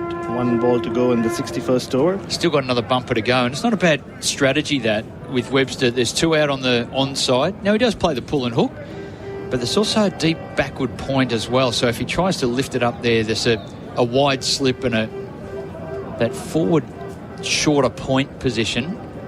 So he doesn't want to cut in the air either. So it wouldn't surprise me if he goes short again. Just adjusting the fine leg and deep backward square even finer. Maybe just to put in Bo Webster's head that, look, I'm distracting you with that, but it might be a full ball. The gangly Alzari delivers. It's another wide delivery, so it's gone for that option instead. It works either way. It's made an over for Alzari, and more importantly, Jaden Seals will have 6 balls at Nathan Lyon. So Australia still 8 for 258. You're listening to SEN Test Cricket for Henley Holmes, and all those numbers for Tyre Power scoreboard. Winter safety sale. So it could be Jaden Seals operating. We spoke about the strike rate and the names he sits with right now. Bryce McGain, some of the greatest to have ever played the game. It's staggering. He's right up there in strike rate, better than whatever West Indian bowler you could think of.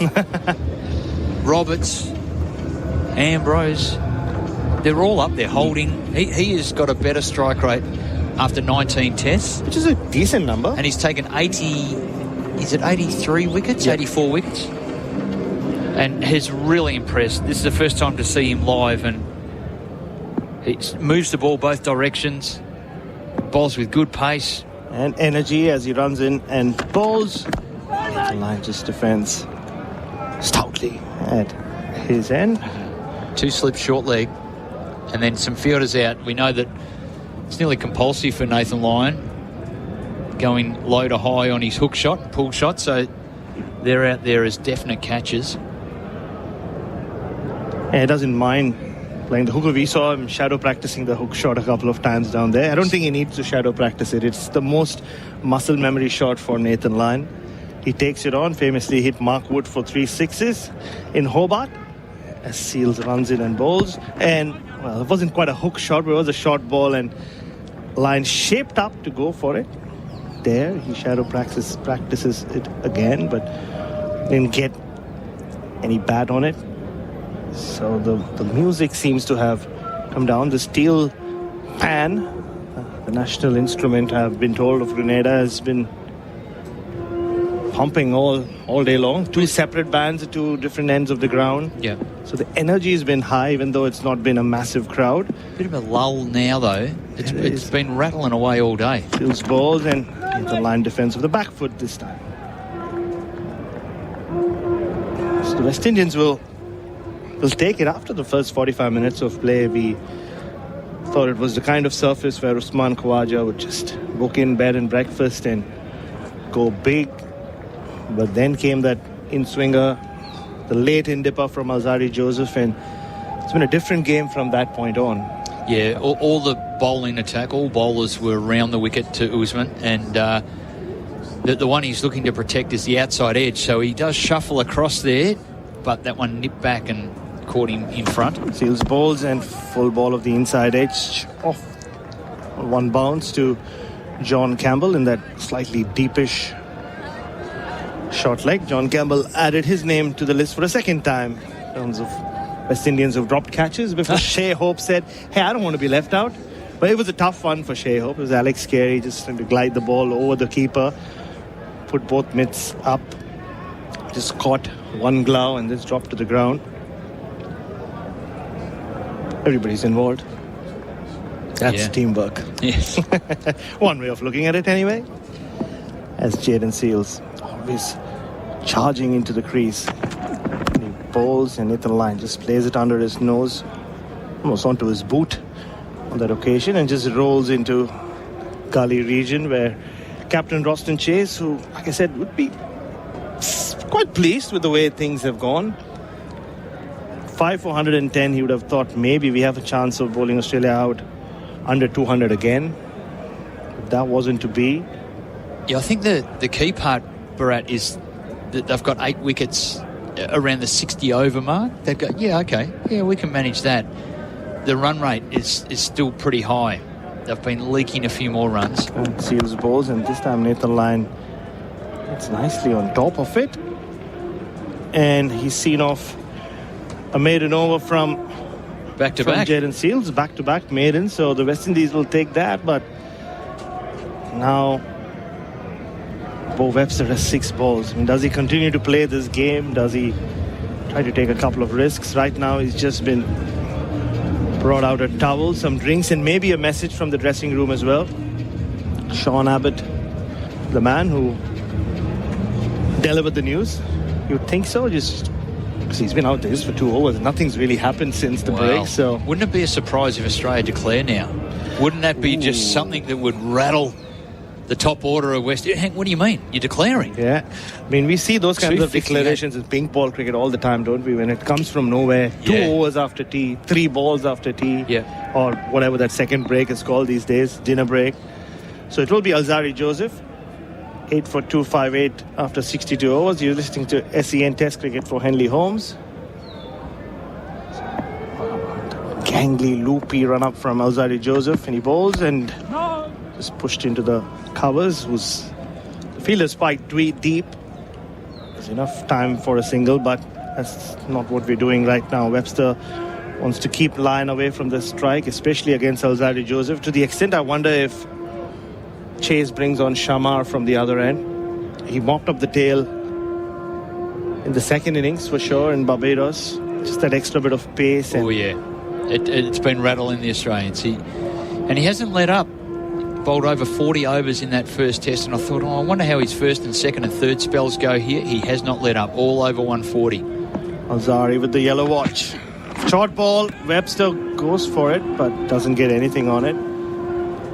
So that was a more conventional bouncer. So it did get high up. Webster tried to go top to down. So tried to hit it down, but just missed it. As TV captures former legends of Australian cricket, Jason Gillespie. I saw some time back. He was sat next to Merv Hughes. So the fast bowling cartel, as Damien Fleming, our colleague, would call it, in good attendance. Carl Hooper, also here, my fellow Adelaidean. The different tour groups mingling. Good to see. I didn't think that was allowed as Alzarri runs in. And he bowls the full ball. Webster has got enough pad on it. So region, he scores a lot of runs through, but Casey Carty has been there, feels like the entire day, sweeping the point fence, so no run, so no damage done. Still 8 for 258.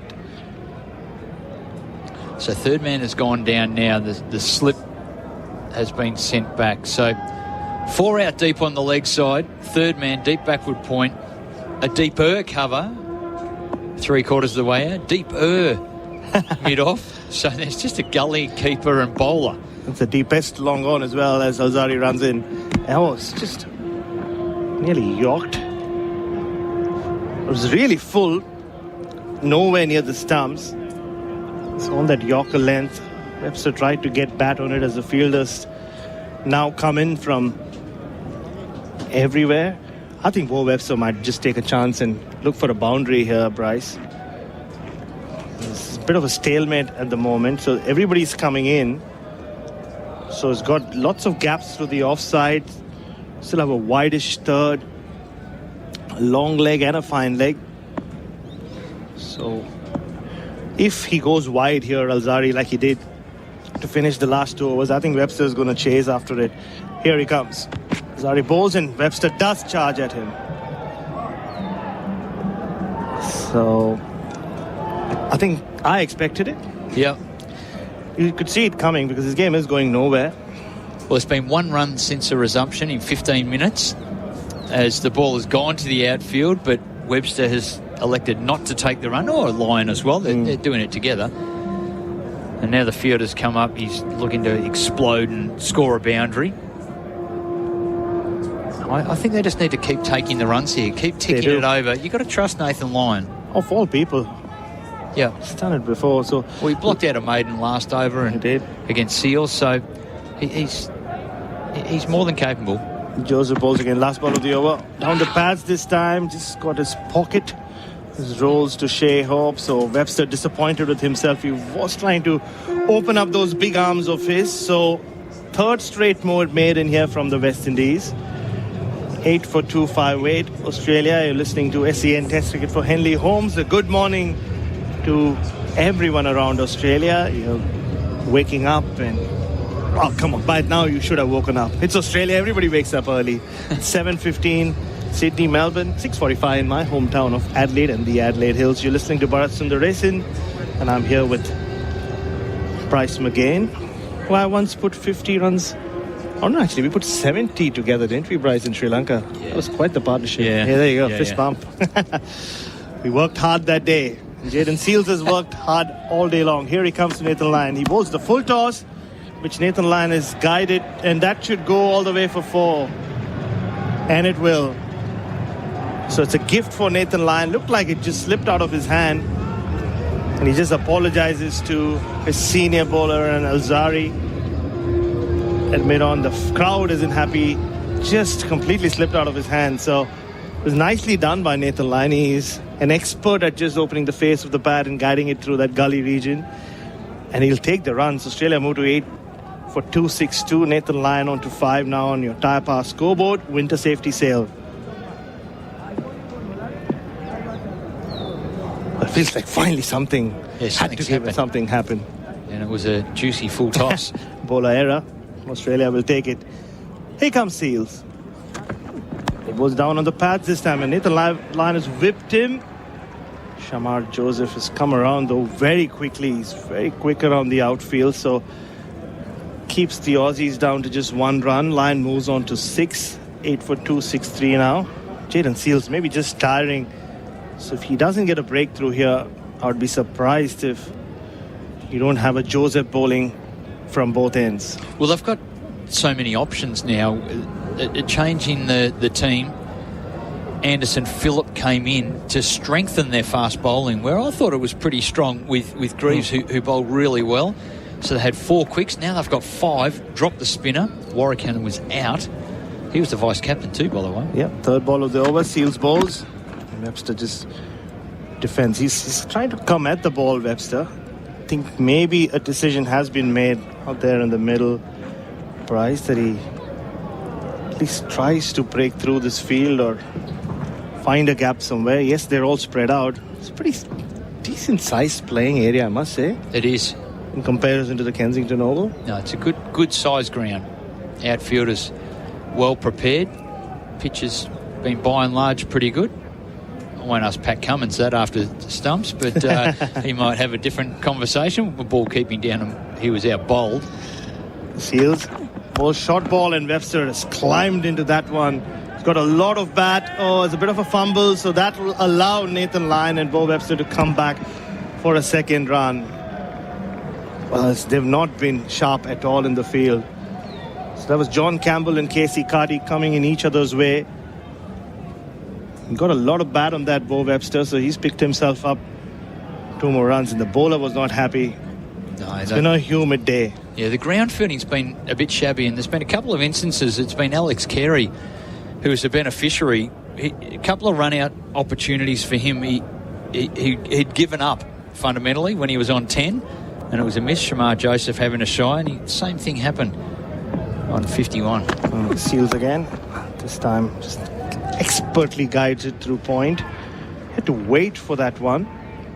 Felt like the ball didn't come at all. It was probably a slow one, 121.7 kph. Seals is rolling his fingers over the ball as he's indicating now to Alzari Joseph, and so Webster's now moved on to 59, 8 for 2, 6-6. Don't think anyone's thinking declaration right now. Bryce is looking at the Australian dressing room. But I love a surprise declaration. It sometimes happens in Shield cricket. We've seen teams just suddenly pluck a declaration out, and I don't mind it as a bit of a surprise strategy that can get you a wicket or 2 in the evening. All right, so Seals' last ball of the over. Also Nathan Lyon's wasteful shot delivery, which could easily have been called a wide because it flew over Nathan Lyon's head. It is not. And the Seals over, an expensive one. 7 runs or 8 runs off it comes to an end. So Australia now 8 for 2, 6-6. And now they're looking at the ball. Yeah. So we had so many changes. I think this is more strategic, that they are looking for it to go through. The ball has stopped moving now. And the reason it would have been is that the moisture on the outfield has got into the ball, and it's just made 2 sides very even. So by the look of it, it was a polished side and maybe a drier side. They're still writing on the side of the ball, which is remarkable to see that. I think it's embossed into the leather and printed into it. But it's remarkable to see that it went through the rings pretty easy, and they're going to continue with the same ball, but it's more of a strategic one going, this ain't moving one bit. Can we get a new one? If you want to know more about that ball, just go, next time you're in London, take a train to Walthamstow, go to the Duke's factory. Mr. Jajodia will tell you all about it. And they're making the Dukes in England and dropping them off in boxes here. They're not made locally. I heard last. So here comes Alzari Joseph. He's punched through the gap, and Webster thinks he's got 2. He's coming back for 2. This could be trouble. And I think he is in trouble. Gone. So he's run himself out here. Good intention from Bo Webster. But I think he hit the ball a bit too hard for his own good, and he knows it. He's thrown his head back. He's looking at the big screen for a replay. He played so well, Bo Webster. Punched it through the covers. There were 2 fielders converging. He's not even in the frame. So finally the West Indies managed to pull off a good piece of fielding. The throw came in nicely for Shea Hope. So after once again steadying the ship for Australia, he walked out to bat. Them 4 for 95. Webster gets himself another 60s. He's dragging himself up the steps. And with that, Australia now have just 1 wicket left. 9 for 267. Yeah, it was a great bit of fielding in actual fact in the deep, and a perfect throw right next to the bails. It's the first time we've seen some really sharp work like that all day. But read the play well to really hustle, get the throw in right over the top, and he's on his way. Disappointingly, he will curse himself for a long time. 60 runs. He gets an extra 1 run for the run that he completed. So out for 60 off 115. You could kind of see it in his body language as he turned for the second. He had committed to it. So Nathan Lyon was charging from the other end. After nearly his second step, he went, oh no, bad judgment. Yeah. And even though it was Big Bo Webster, and you can see it on the replay here, he looks at the fielder. Maybe the call was made a bit too early by him. And he knew. He really put in the big strides. And they are big and long when it's Bo Webster. But he left himself with too much ground to cover. Pat Cummins gives him a pat on the back. So Josh Hazlewood on strike now. Alzarri Joseph round the wicket. He has 5 balls in this over to wrap this Australian innings up. The field, they have 2 slips and a leg slip. So, and 2 men back for the short ball. So short ball coming up. Alzarri and Josh Hazlewood stylishly just makes room and plays the one shot he plays very well, which is that kind of glide after exposing the stumps towards point. Got a lot of bat on it. He did. Now he's just going down and tapping the wicket. That's what batters do. So he's feeling quite confident after that. Oh, he loves batting in the West Indies, as we spoke about last week. He generally gets to double figures in the number of balls he faces. He got a double figure score as well last time, so he backs himself in these conditions. He's made to bat in the West Indies, Josh Hazlewood, as the leg slip moves to first slip. 4 balls now for Alzarri to pick up a 4th wicket. So 2 in a gully now. And here he comes, round the wicket. Joseph bowls full ball. Once again, Hazlewood makes room, and he's actually found the gap really well. And they're going to come back for 2. So no protection when it comes to Nathan Lyon and Josh Hazlewood. So he did that nicely. As always, Josh Hazlewood just exposes his stumps, makes a lot of room, and he's pleased with himself. So he moves on to 2, 9 for 269. And Australia wouldn't mind a few overs, you'd think. Just get the new balls. Mitchell Stark's been bowling so well, as has Josh Hazlewood against pretty weak-looking West Indian batting lineup. I wouldn't mind that, but here comes Alzarri. Was a short ball, a nice short ball. Josh Hazlewood had to sway out of the way. Yeah, don't you poke me through the covers. Get some chin music to follow up on that. So, let's see, it's 5:24 local time. So you still think if the innings were to end in this over, 10 minutes. Campbell, Brathwaite, they're going out there. 3-4 overs. John Campbell will try the paddle and the lap. Yep. Best way to get through to stumps is...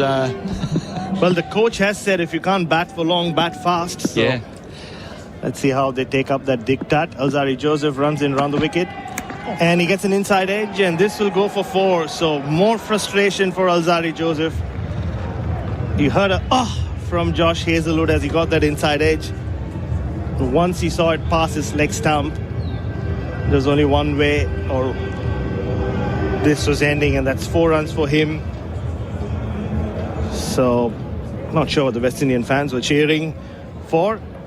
So 273 now Australia. 1 ball left in the 65th over. Both Lyon and Hazlewood on 6. I thought he could have put one more slip fielder in there or one more catching man. He's going to be where does Alzarri go now? He's got 1 bouncer left up his sleeve in this over. Here he comes. And Josh Hazlewood defends like he's Matthew Hayden. And at the end of that over, Australia 9 for 273 on SEN Test cricket for Henley Holmes. And Bryce McGain, a few more words from you while I'm replaced by Adam White. Great job, Bharat. On debut in the main chair, did an exceptional job. And, well, at 9 down 273, I think it's Australia's day, just given it's going to get a tired wicket. We've seen it play a little bit differently. Good evening to you, Whitey. G'day, Bryce. I must confess I didn't think we'd be still playing, but we are. 9 for 273. 65 overs have been bowled today, so the sun is still out. You just wonder whether they just go, well, it's 10 and 11. Why don't we just declare and have a crack at them rather than just sort of waste time? I'm actually all for it. I really am.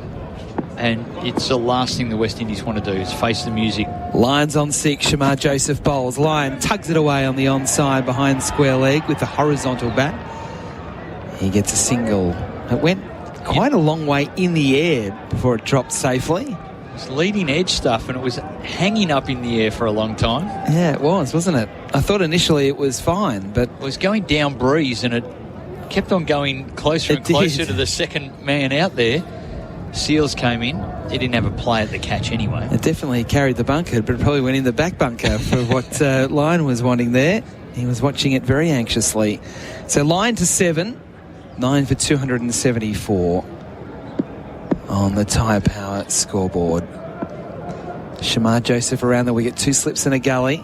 Bowls to Hazlewood, who tucks him nicely off his thigh pad down into the deep to fine leg for a single. So Hazlewood joins Lyon on 7, 9 for 275. Half centuries today to Bo Webster and to Alex Carey, but again, the top order, 3 for 50.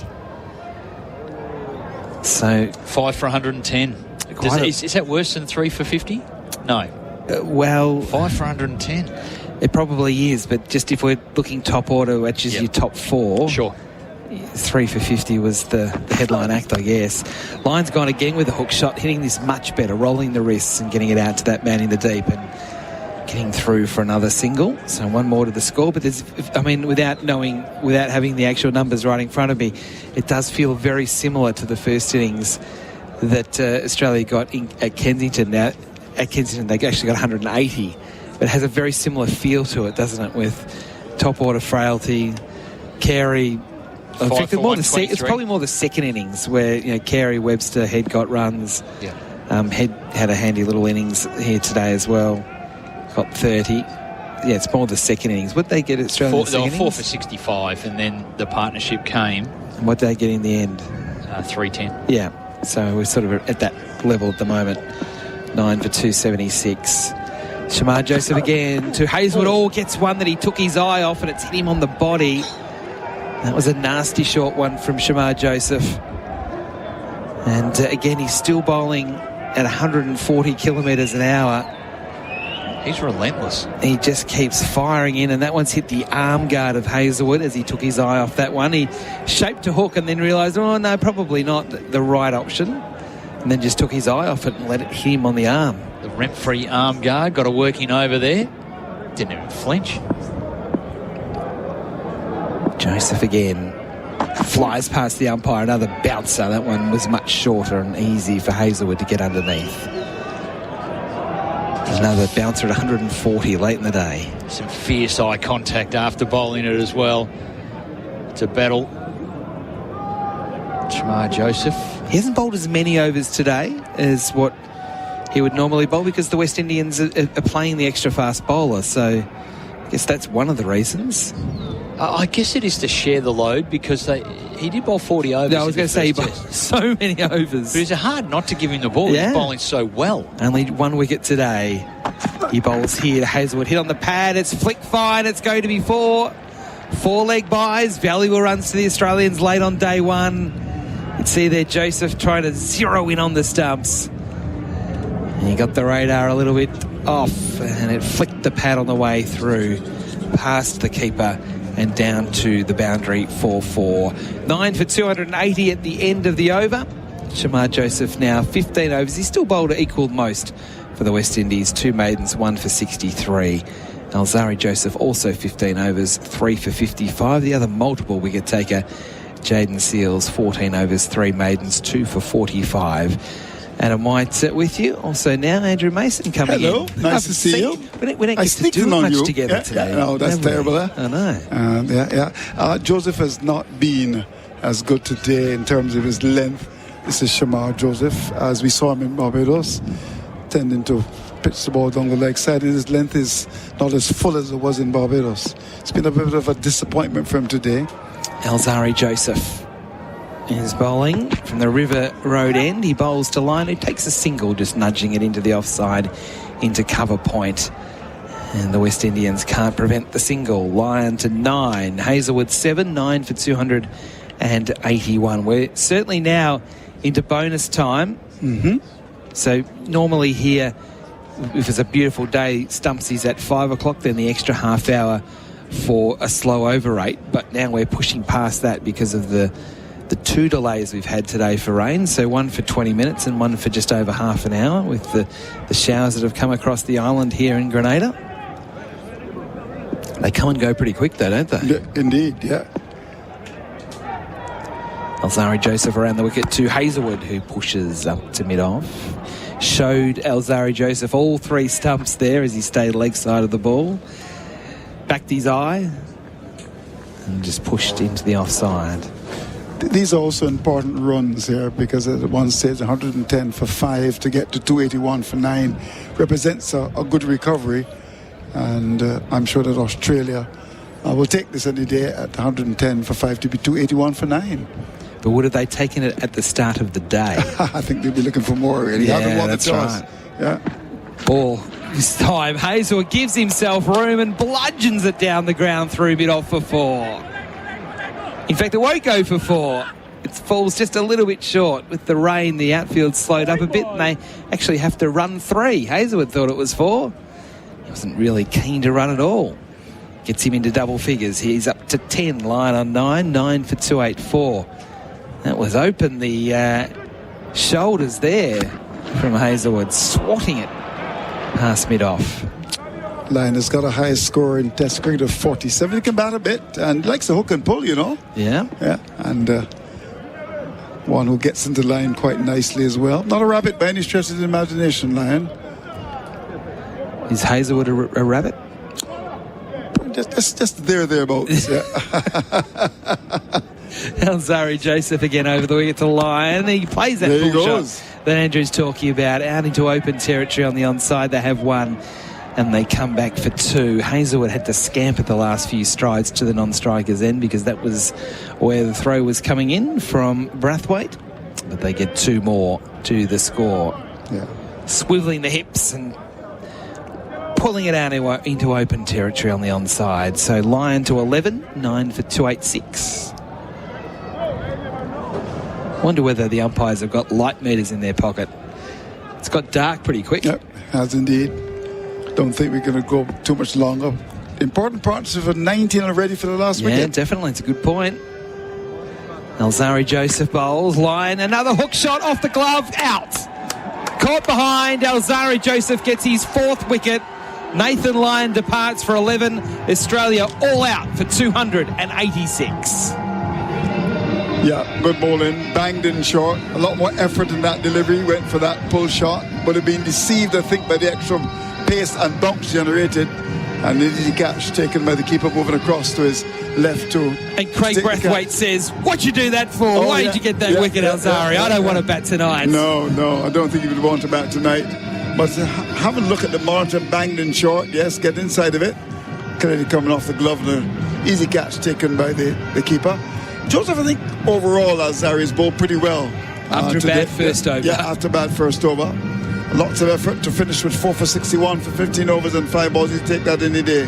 So Roston Chase had quite a long chat to the umpires then, the captain of the West Indies, before starting to head off. So all the team are waiting for Alzari Joseph to leave the field after taking 4 wickets. But the opening batsmen, they've left. They're gone. Yep, they're gone. So they're on their way to get themselves padded up. So the sun is still shining, but the shadows are starting to really take effect from the grandstands here. And if the sun wasn't out, I don't think they'd be playing. Yeah, it'll be a tricky period to bat now. I mean, you don't want to come out and lose a wicket or two. You're just looking to survive.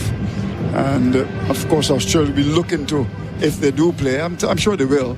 The sun is just beginning to leave us now, but we may get an over or two in. But overall, 286 all in 66 overs and 5 balls. Interesting innings at the start. 47 without loss, a decent first start. Then they went to 50 for 3, and then 110 for 5. And again, Webster involved in an important partnership. Needs to run himself out really towards the end. Would have been very disappointed to run himself out for 60 from 115 balls. And again, I like him as a cricketer. In Barbados, I was very impressed with him, and certainly he performed well. In terms of the bowling, Seals got 2 for 45 from 14. And today was not the day for Shamar Joseph. He was just thereabouts, a bit short. 1 for 63. Alzari was good. I'm picking up 4 for 61. Phillip, a good foil. 12 overs, 1 bid, 1 for 46. I thought he bowled pretty okay. And, of course, we also had the bowling of Justin Graves, who got the big snapper. As Kerry got a short ball and pulled it. It was easily taken at that mid-wicket. So 286 represents a decent score, having won the toss on a pitch that was, how do you rate the pitch? Was it okay? I think it was okay. I mean, the Cummins dismissal would worry kept a bit low. The West Indies because they've got to bat last. Right. The way it shot through, it didn't really bounce much at all. So that has to be a bit of a concern. But I thought, generally speaking, the pitch played pretty well. I think we all thought, having looked at it on Monday and again Tuesday, that it was very dry. Yeah, very, very dry indeed. And so as a result of that, it's going to be harder to bat on as the game progresses, which surprised me as to why the West Indies wanted to bowl first. Maybe it's their strength, so they want to get into the game and give themselves a chance. And at 5 for 110, as you said, they were definitely in the game. But once again, Andrew, at Kensington, we saw in the second innings the Australians in a similar sort of position, but were able to get 300, and they've fundamentally done it again here today. 5 for 110, but still find a way to get to 300. That's the West Indies' great challenge, isn't it? Not to be sort of 6 out, all out. Yeah, that's true. And Webster was very much a part of everything. I like him as a cricketer. I mean, what do you like him the most about him? Well, the thing about it is, let's go back to Barbados. I mean, he could have surrendered. He battled away in adversity, was able to play the ball around. Lots of patience in his batting. And I thought his performance, along with Travis Head, that 107 partnership really won the game, because it gave Australia a score that they could have defended. And the thing about it is that when he gets a ball to put away, he does. He can be defended quite nicely, and he's very strong to the offside, and seems to be a batsman with a great deal of patience, and that's important. And his shot selection very, very good. Although today, couldn't understand why he got run out. He was very angry with himself when he got out. But overall, from what I've seen of him, I think he's one for the future. There's no question about that. And bowls a decent medium pace as well. Yeah, he does, and he can actually bowl some good off spin. Yeah, oh, he does really. Yeah, he does. He's the new Colin Miller. Oh, who's toured here before to the West Indies with the Australian team. So the sun has actually gone behind the clouds. It's got very dark. Yeah. I'd be very surprised if they're going to be able to play. Yeah. All of a sudden. I'd be pretty angry if I was a West Indian opening batsman if the umpires said you've got to go out there and play, because I've seen it much lighter than this and they don't play. And of course, there's great expectation for Craig Brathwaite, 100 test matches for him. I know the Barbados Cricket Association, they've sent a representative here. In fact, I came down with him this morning. Mr. Pedro Graves, he was very much there. He's a board director, and they were quite happy. Dr. Kishore Shallow was congratulating him before the start of the day's play. And what a warrior. It's a good word to describe him. Yeah, a warrior. Yep. He is. And as I said earlier, when he was we saw Craig Brathwaite as a toddler in local cricket in Barbados, making a lot of runs. In fact, he made lots of centuries, and one that you couldn't get out. He was just bat and bat, as you would say in the Caribbean, until the cows come home. And he really showed that tenacity from very, very early, 12 centuries. And although in recent times he's not been as good as he used to be, very, very reliable cricketer. And, I imagine he's going to be the last West Indian to get 100 Test matches, because given what has happened, the reduction in Test cricket the West Indies are having, so much white ball cricket now, a lot of the good cricketers are going to be going towards white ball cricket. So he's been in good company, and let's wish him well, which could be his last Test series. There's a view that if he fails, he may not go to Jamaica. Of course, we wouldn't want to put the mockers on him. But in recent times, he's really declined. It doesn't seem to know where his off stump is, and got up very soft in both innings in the first Test in Barbados. He's against type, isn't he? I mean, so many of the West Indians these days want to play their shots and take the game on, and a lot of the best players only play short form cricket now, whereas Brathwaite has sort of bucked that trend, and he's the old style sort of dour opening batsman that you don't really get too often. I bet anymore. you look at Greenwich and Haynes and Conrad Hunt. I mean, Roy Fredericks hooking and pulling. You know, we've had some very, very good opening batsmen, very aggressive. Brathwaite is not that kind of batsman. Someone like a Christopher Gale, who hits you out of Australia, hits you out of the park all the time. But he's that nerdler, he's that warrior, he's that one that believes that a bad ball will come along and you put it away. And that has been Brathwaite for quite a long time. And it's been a performance worthy of commendation. Okay, so at the moment what's happening is the heavy roller is out. We haven't seen the umpires. In fact, they're just emerging now. So they are going to have a look. Now, I'd be very surprised if light meters aren't in pockets, and they'll have a look once they get out into the middle before they actually say, yes, we're I got right my to doubts play. whether they'll play. I'm not sure. I don't think they're going to play. I'm sure. After what happened last week, we would know. Yeah, you never know. Yeah. The umpires, the Australians, of course, will be keen to play. Definitely. Yeah. So Craig Brathwaite's waiting to come out onto the ground in his 100th Test match. He looks as if he wants to get out there before the Australians. Yeah, that's right. So they're both standing at the rope, and they are coming onto the ground. So at least at this point, we think there's going to be some action. The Australians, the support staff are leaving the field, leaving the 11 players. The umpires are out in the middle. The rolling's still taking place. And it does look like we're going to get some cricket. It's quite remarkable that we are. Yeah. They changed the rules on light these days in Test cricket. Yeah, but it looks... I mean, is there light meter there? I mean, the umpires are coming together now.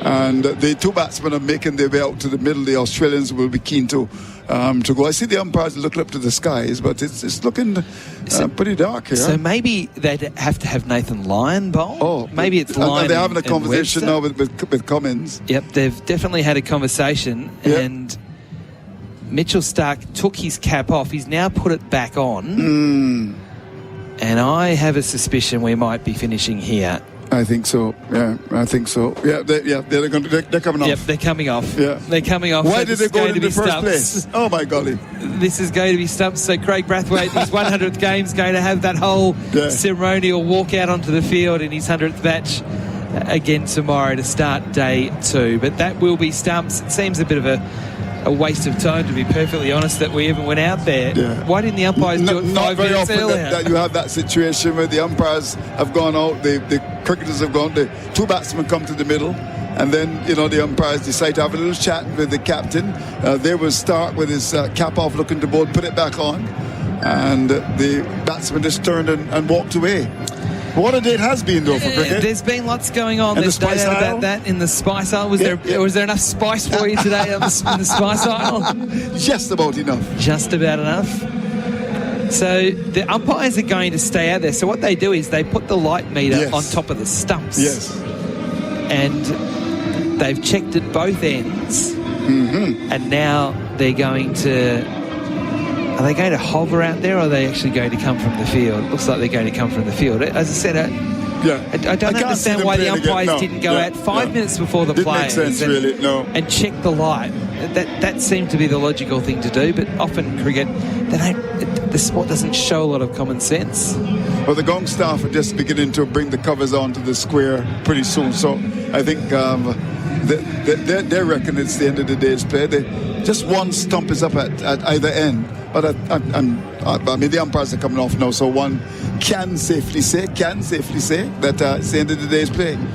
So the bowlers did their full warm-up. There was catching practice going on, all those sorts of things. They rolled the pitch, so that was a waste of time as well, because they'll have to roll it again tomorrow before the start of play. And as you said, Andrew, the covers are starting to come out onto the field now. So just repeating the stump score, Australia all out for 286. Webster made 60. Carey made 63. The only two players to score above 50. Alzari Joseph 4 for 61. Jaden Seals 2 for 45. The multiple wicket takers for the West Indies. And I think it's fair to say that the honours were kind of shared with the bowlers. They all bowled. Yeah. They all did okay. Yeah, I thought Alzari Joseph bowled a better length today. Continuing from Barbados, he earned his wickets today. I also thought that Phillip didn't bowl him a lot after the break, but I thought he was pretty okay as well. Generally, the bowling good, a little bit short in terms of Shamar Jones, but overall a pretty good effort on the part of the bowlers. I think the West Indies will be a little disappointed that from 110 for 5 they weren't able to dismiss the Australians for maybe under 250, but then again the tail wagged. I mean, these runs are important. Cummins got 17, Land towards the end got 11, and Webster got support from the tail to see them from that 110 for 5 up to the eventual score of 286. Yeah, that's right. And you made that point, just even that last partnership. This will sound really silly, but 286 is a lot more than 250. Yeah, that's true. Psychological. That's true right. As well. And it would have been even great if they'd gotten up to another 14 runs to get to 300. But overall, would you say even Stevens today or advantage Australia? I think Australia. I think so. I think Australia. A slight advantage. But I don't think they got as many as I thought they were going to get today. Based on the conditions and all that sort of thing. Let's actually go down and listen to Bo Webster in the television Tell us interview a little bit about live now. that innings from yourself and how you were able to construct it. Yeah, pretty simple really. It's trying to keep the straight balls out and trying to score when it's a little bit wider and catching if they get a little bit too straight. But the wicket offered a little bit again as we saw this morning. The new West Indian Duke does do a bit up top. So credit to the boys to get through a little bit this morning, and then Alex Carey to come out and play the way he has done. This series is fantastic, and it's been a pleasure being at the other end. You mentioned a little bit about conditions there. If you can delve a little bit deeper and tell us what was good for you and able to have that success. Yeah, I just think the ball swung. We saw a couple of deliveries early that really shaped around, and then just a little bit of inconsistency in the surface. We saw Trav get one that bounced a little bit more than he thought and rip his glove off, and a nice catch behind. So those little inconsistencies can make it tough. But yeah, I just stuck to my game plan, and hopefully that got me through, and it did. And I'd like to convert one of these half centuries eventually, but I'll keep taking them at the moment. Yeah, Wonder Toss decided to bat first, bowl out inside day one. How would you assess today's play from an Australian perspective? Yeah, I think we're pretty happy. We would have loved to get 300 plus, and a little bit to blame myself there batting with the tail. We could have stretched that out a little bit, but no, I think we're pretty happy where we are. We've got a really good bowling attack that they bowled with lots of runs on the board, and they bowled with not many before, so they've done it all. And we back them 100% on this sort of surface, and hopefully it gets a little bit tougher to bat on as the game goes on. Well played once again today.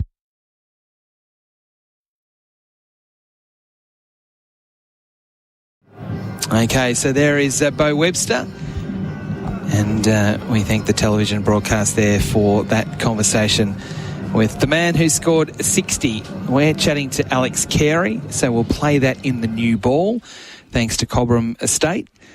And that will get going in about 10 minutes from now. So I'll bring Andrew back in to take us up till 6 o'clock local time here, because there's a few questions I'm keen to ask Andrew about based on what we've seen so far today. As Andrew puts his headphones back on, I think is it the right one, Andrew? Yeah, I think it is. So I want to ask you, the crowd today in Grenada, because I was part of your radio show, Mason and Friends, I think it was last night. Yep. We're talking about how many people would turn up. It is a big stadium, so sometimes you can get kind of lost in how many people are here. Yeah, the capacity is supposed to be 17,000. Yeah. That's what they say. What were your thoughts on the crowd today? Disappointing, but when you look at what has happened to West Indies cricket in the last 10, 15 years, people don't automatically come to watch West Indies anymore because of the failures. There's no question about that. And there's not the belief in the side as was the case in the past. And I think people have become frustrated because of the fact that the West Indies are not doing well, and hence you find that they don't come anymore. In fact, let's look at a country like Barbados. I mean, you go to Kensington Oval and people come out in their numbers to watch cricket. I remember the days when I first started to do commentaries. You could go to Border in Guyana and people were in the trees watching a Carl Hooper match, of course the days of Clive Lloyd and company. And in those days people turned out to watch cricket. Ever since 1995, when the West Indies, after that period between 1980 and 1995, when they went without losing a Test series, you could see the decline in West Indies cricket. And ever since then, they were losing these series. And I would suggest that maybe in the last 10 years or so, the West Indies have performed so poorly that people believe that they may do well for a day or two, but consistently they're not going to perform. And that has gotten into the psychology, really, if one can to describe it like that. And based on that, they no longer automatically leave home to come and watch West Indies play. There are some countries that more people will come. For instance, people like watching cricket in Barbados. In Grenada, population of just over 100,000. Today, locals might have had about 600-700 people or so, you reckon? And I think a few more than you that. think so? Yeah, maybe 1,000? I would have thought. If you'd asked me, I would have said 1,200-1,300. Okay. I wouldn't argue with that. But I tend to exaggerate as well. Yeah. So, and a lot of Australians watching the game.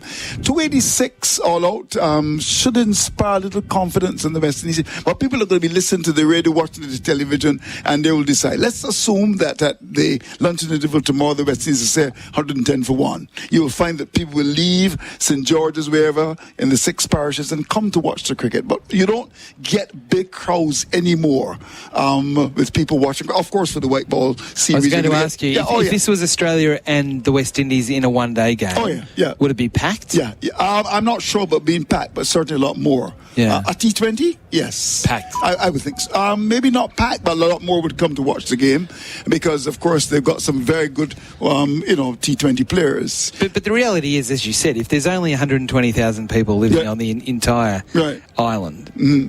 And that figure may be inflated too. Yeah, it may be even less. You get 15,000 people here. That's 10% of the population. You're doing very, very well. I remember doing the first game here, 2004 it was, and they had a pretty decent crowd coming to watch, but it wasn't full by any stretch of the imagination. I know a lot of attempts were made by the government to get people to come. Cricket West Indies have been doing their promotions. The ticket prices are down. In fact, in Barbados, you could buy a ticket for $5 and similarly here. But yet that doesn't seem to inspire people to come in their numbers anymore. Well, I think what has got to happen is that the West Indies consistently going forward would have to really do well and get the trust of the Caribbean people back again. I think that's important. What surprised me, Andrew, was just walking through town over the last couple of days is that you didn't see any flags or banners or signs to say, hey, the cricket's on, big pictures of Craig Brathwaite ahead of his 100th test or Shamar Joseph to try and inspire the younger people that, hey, we want to go along and watch our West Indian team play. There wasn't any of that. So people knew it was on because they kept saying to us, oh, you're Australian, you're here for the cricket. So they did know it was on, but there's difference about knowing it's on and inspired to come. Yeah. I know there's an argument, and in fact, Chris Darren was on my show, the new CEO, 2 weeks ago, and I said to him, but you need to promote the cricket. And he said, well, yes, it's important to promote cricket, but if the standard is not that good, it doesn't matter how much promotion you do, people will come. But I still think you've got to promote it. There's no question about that. Find ways. I think a lot more children could have... were there children here today? There were a few. A few of them. Especially in that stand. Yeah, I would have thought perhaps the minister who was on the show the other night, Miss Emma Thomas. But it is a school day as well. Yeah, it's a school, but it's vacation time. People, they've done their exams. I know in Barbados, next week is going to be last, I think, July the 10th. But, they've done the exams now. So one would have imagined that more would have certainly come to watch the cricket. In Barbados, there were several school children that came to watch the cricket. Yes, there was lots of kids. I didn't see as many here in Grenada. So it's an opportunity now, maybe for the Ministry of Education to try to get them to come to the cricket tomorrow. Do you think that it's probably a question for another day when we've got a bit more time to talk about it, but are the West Indies still struggling as a result of being so strong through the 80s and 90s that it's kind of like Well, if they're not as good as they were back then, we're not interested. Or is it just their recent performances, and it's not so much about what they used to be? Yeah, recent performances, I think, will heavily play. There's no question about that. But when you look at the greats of the past, I mean, can you compare a Gordon Greenidge with a Craig Brathwaite? No. You had Richards. I mean, when you look at the current West Indies team now, can you tell me 2 or 3 of them that would make a team, say, in the 1980s? No. No. I mean, who can? I mean, Craig Brathwaite wouldn't make it, I don't think. John Campbell certainly wouldn't even be thought about. So that's the situation. So we don't have any stars really playing the game anymore. I mean, I would suggest maybe Shamar Jones, if he's come on pretty well. Jaden Seals is bowling well. But in terms of batting, West Indies are struggling, and struggling big time too. So what's going to happen tomorrow before we let you go? Well, let me look into my crystal ball. As a West Indian, I expect them hopefully to do well, but of course the reality is truth is not always popular, but truth is always right. Can you write that down? Truth is not always popular, but truth is always right. Write it down and share it with Bharat a little later on. The reality is, he's always laughing at me, Bharat. I'm going to take him to Wall Street tonight. 286, I think, on this pitch is a good one. The Australians are very good. They're good with their control. They're good with their aggression as well, as we saw in Barbados. And I would think that they will feel that 286 is a decent score for them. Brathwaite will be hoping that in his 100th test he can really do well. Campbell is struggling a bit. And I would say that deep down inside he would want the West Indies to do well. But I will not be surprised if the Australians are in control by the end of the second day. Yes, I hope it's a competitive day tomorrow because I think we've had a competitive day today. I think we had 2 really competitive days in Barbados. We just got to make tomorrow's a day that could either get right away from the West Indies or they can put up a bit of a fight. And at this time tomorrow, we're talking about a match that's reasonably evenly poised. I think the pitch is going to be of great importance tomorrow as well. We saw just 1 or 2 deliveries keep low. Generally, it was a pitch. Actually, some good bounce was generated when the effort was put in, and you've got someone like a Stark who can get it down by your toes and then up by your head, and of course Pat Cummins is very, very slippery, and of course you've got someone like a Josh Sayles who would move the ball around, so it's going to be pretty interesting. You've also got Webster, who's a stiff kind of medium pace bowler. The attack for Australia is a good one, and I'm sure they'll be looking forward to bowling here in the Spice Isle tomorrow. What were your thoughts on the pitch? It was okay on a scale of 1 to 10. I'll give it maybe today 7. 7, is that reasonable, you think? Yeah, I think so. Or would you go 6.5? No, I think 7. I think there was a bit in it for the bowlers, and I was worried about the Cummins one, the way it shot. But outside of that, the one that Head got that reared a bit, that's okay. You want that turf wicket. In Barbados, Carl Hooper gave the one in Barbados 4 to 10. Oh, yes. And Richard Prof Edwards, the curator, was on. Man. Oh, yes. He came on? He came on. A bit late in the show. But I asked him the question. And, Carl said that even from the first day, the pitch was keeping a bit low. So I asked him, on a scale of 1 to 10, he hesitated. He said 4 to 10. So he didn't pass, did he? He failed the exam. I'll leave you now. So do you think Puff, you and him, are you going to be okay? Yeah. He's a good guy. I hope he comes back on the show. Because when he comes on the show, the listenership will go up. It's muscular radio. Muscular radio, like it, eh? Andrew, thanks very much. Awesome. Yeah, okay. Thank you for wrapping up things with me here. No problem. Enjoy your evening. Again tomorrow. Don't go too far because you've got to drive us home. Yeah, of course. Okay, stumps here on day 1. Australia all out for 286, and we had Webster making 60, Carey 63, Alzari Joseph took 4 for 61, Jaden Seals 2 for 45. Australia were at one point no wicket for 47. They were then quickly 3 for 50 and then 5 for 110 before Carey and Webster put on a 100-run partnership. And then as a result of that, the Australians put themselves in a strong spot. The new ball, that's coming up next. It's SEN Test Cricket.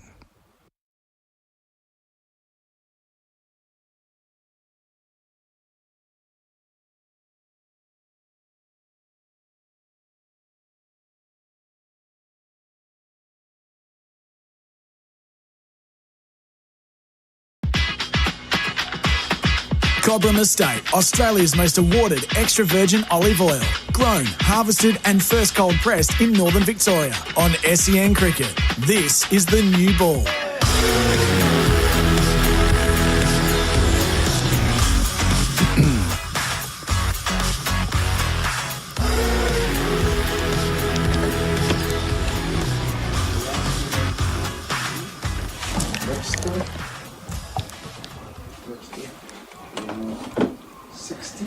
And welcome to the new ball from Grenada, where we have seen Australia make 286 on the opening day after winning the toss and electing to bat.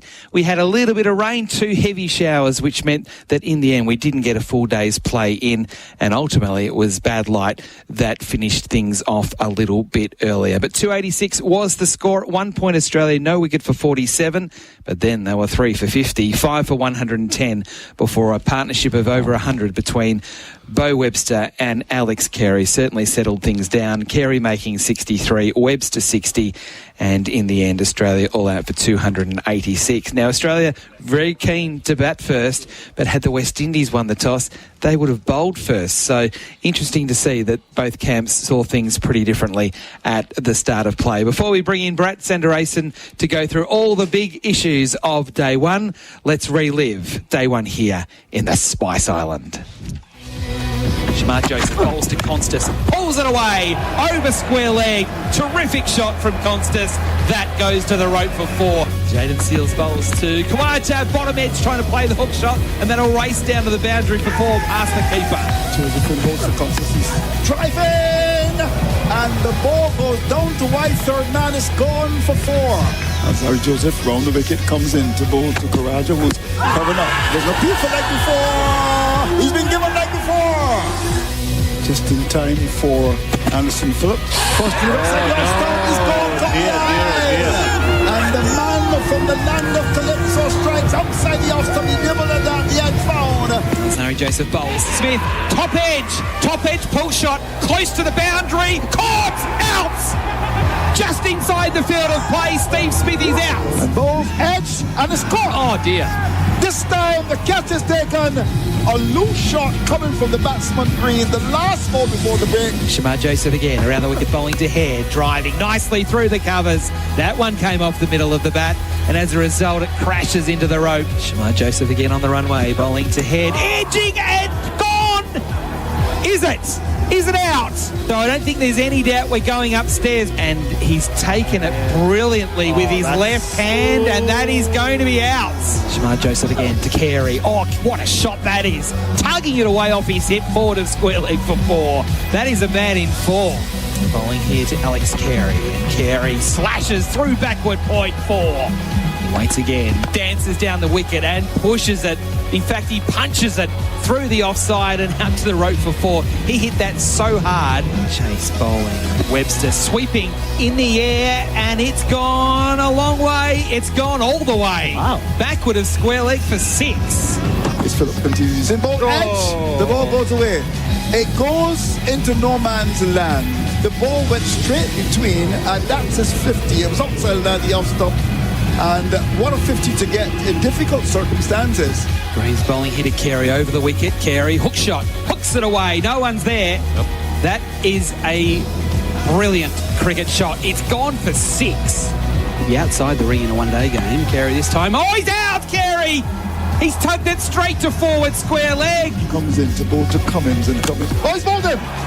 On the back foot, the ball might have kept a bit low. As this delivery is pitched up outside the off-stump, edge found, catch taken. Outside of the off-stump, bowled by Jaden Seals. Stark was fishing, he was flirting. So here comes Alzari Joseph through the gap, and Webster thinks he's got 2. He's coming back for 2. This could be trouble. And I think he is in trouble. Gone. So he's run himself out here.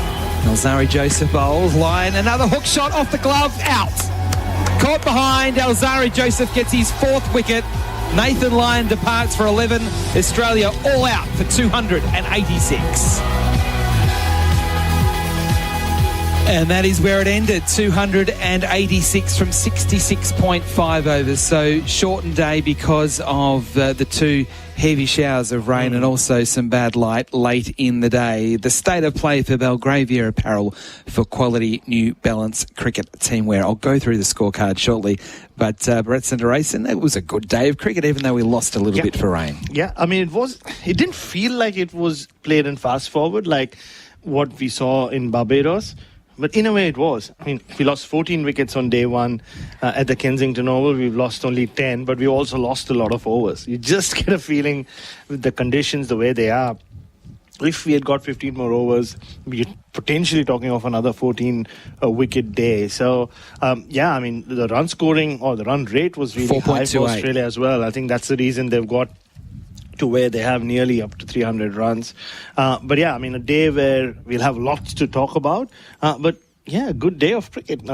It just makes for better test cricket when batting's not straightforward. Yep. Just wherever you're playing in the world, I mean, you just look at what's happening in England and just seems to be a lot of runs being scored, but the bowlers really not having much of a say. I know Akashdeep took wickets in England, have lost 3 wickets, but compared to that, this just feels like it's more gripping and you're into it and in it for literally every ball of the day or every over of the day. Yeah, you feel you can't go out the back for 15 minutes and grab some lunch, or go, if you're watching it on television, go and get a cup of tea and a couple of biscuits, because you might come back and you'll miss something. That felt like that through the test in Barbados, and it did feel like that today. We thought that it was going to be a flat wicket. It really wasn't. There was some that went a bit up and a bit down.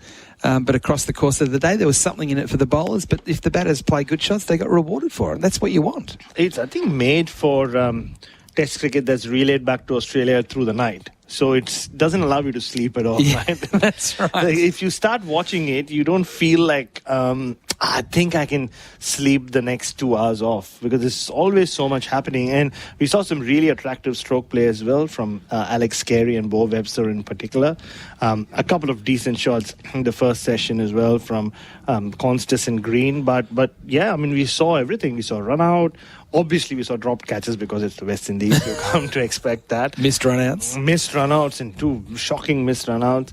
And then we also then saw 2 batters get to 60 and get out, which meant that Australia didn't bat so far that the game, at least notionally based on how West Indies are batting, goes completely away from them. They still feel like at this point they're still in the game. All right, I won't go through the entire batting card, but just the highlights. Carey got 63 from 81 balls, Webster 60.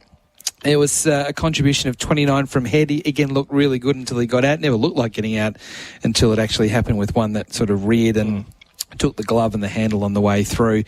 Cameron Green got 26, Constas 25.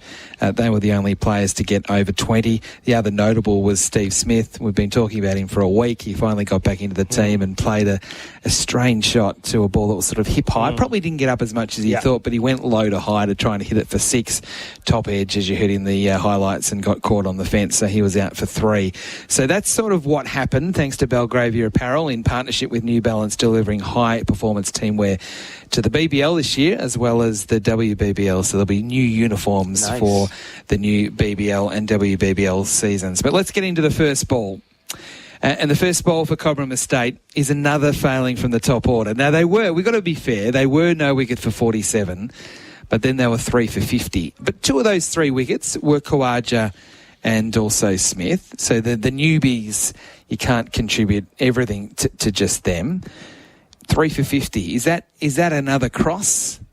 Is that another reason to be concerned, or were there extenuating circumstances? How would you describe the 3 for 50, Baran? No, concern for sure. I mean, leave Steve Smith out. I mean, that dismissal for me doesn't count for much, because it is Steve Smith. He is in that kind of form, and he played a false shot and got out. Maybe misjudged the length, maybe the ball didn't get high enough, maybe mistimed the shot, and he gets out. But for me, the verdict is still out on Sam Constas as opener and Cam Green at number 3.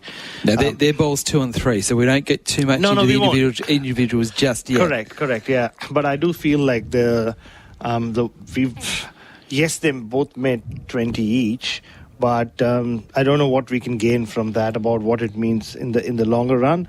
And the same with Usman Khawaja. I mean, we I've seen him get out in similar fashions now against right armers from around the wicket. So for a while it was him being nicked off. Now it's him getting LBW.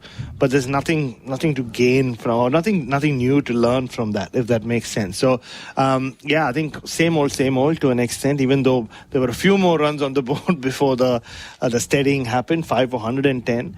But at 3 for 50, it's just become such a common occurrence, and I'm sure one of our newspaper guys is going to break it down and see how often Australia have been 3 for 50 in the last few years. So the problem for me is not just that it was 3 for 50, they lost 3 for 3. Yeah. That's the bigger problem. Because you're going to lose top order wickets in Test cricket, particularly on day one where there's most in it for the bowlers, even though Australia won the toss and batted. But these I'm not sure whether they're quite collapses, because I'm not sure 3 wickets is a collapse, but it's just an explosion where too much happens too quickly that gives the advantage back to the opposition, that doesn't feel there's any calmness out there to make sure that, okay, 1 might become 2, but don't make it 3, which is what happened again. 3 for 3.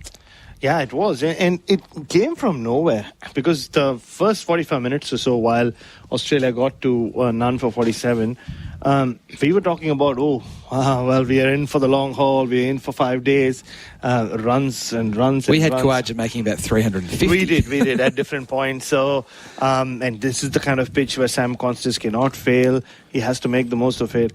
And then all it took was, and Alzadi Joseph, who took that first wicket, he started with 2 looseness, 2 nothing short deliveries that Khawaja spanked for 4, 2 pull shots, the way he used to, or he plays when he's at his peak. And you're like, okay, we've seen this movie before. But then in the second over, he just gets one to jag back into Khawaja, traps him LBW, very similar to the way he got out in the second innings in Kenzie or in Barbados. And then you're going, well, okay, Khawaja's got out. Now maybe we're going to see Constas in green, tell us what the future is going to be like, or at least put on a show to kind of exhibit that. But then Constas, we'll talk a lot about him in the next on the next ball, I know, but plays a shot which is it's a loose shot, the best way to put it. He gets out, and then Steve Smith gets a freak dismissal of sorts, and before you know it, they are 3 for 50. And then from that point on, you are talking about, well, will Travis Head save the day again? He did to an extent. He made 29, and once again, I have to say, for years, almost for a decade, Steve Smith has been considered the number 1 problem solver in that Australian batting lineup. I'm putting Travis Head right up there, because he's playing in such different fashions and adjusting his game to different conditions. I mean, I get it's a very lazy narrative that Travis Head just plays his game he just comes and plays his game all the time. I don't know what his game is, because he seems to adjust his game quite cleverly. We've seen what he does in the subcontinent as an opener. We saw it in Barbados across both innings, and I thought it was a very, very cleverly crafted innings today, which took a very good ball to get rid of, or it took a very special ball to end that innings. All right, let's get to ball 2. It's our favourite topic here in the Caribbean, Sam Constas on the new ball. We seem to be talking about it in every show. So today he's made 25. He's made 25 from 37 balls, 4 boundaries in his 25. He tried to take the game on.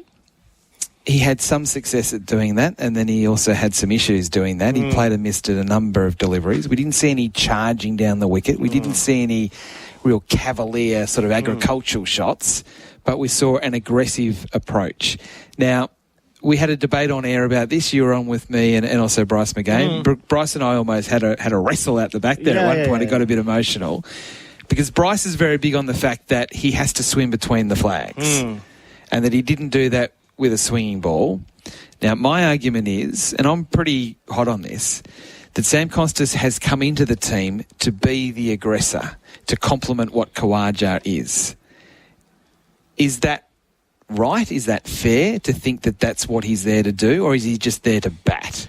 The fact that he did not get picked in the team because of the way he played, the way he would against Bumrah, kind of counters that argument, because if that is how Constance made those 200s against South Australia and the few other runs he made here and there in Shield cricket that got him into the test team, I would say, yeah.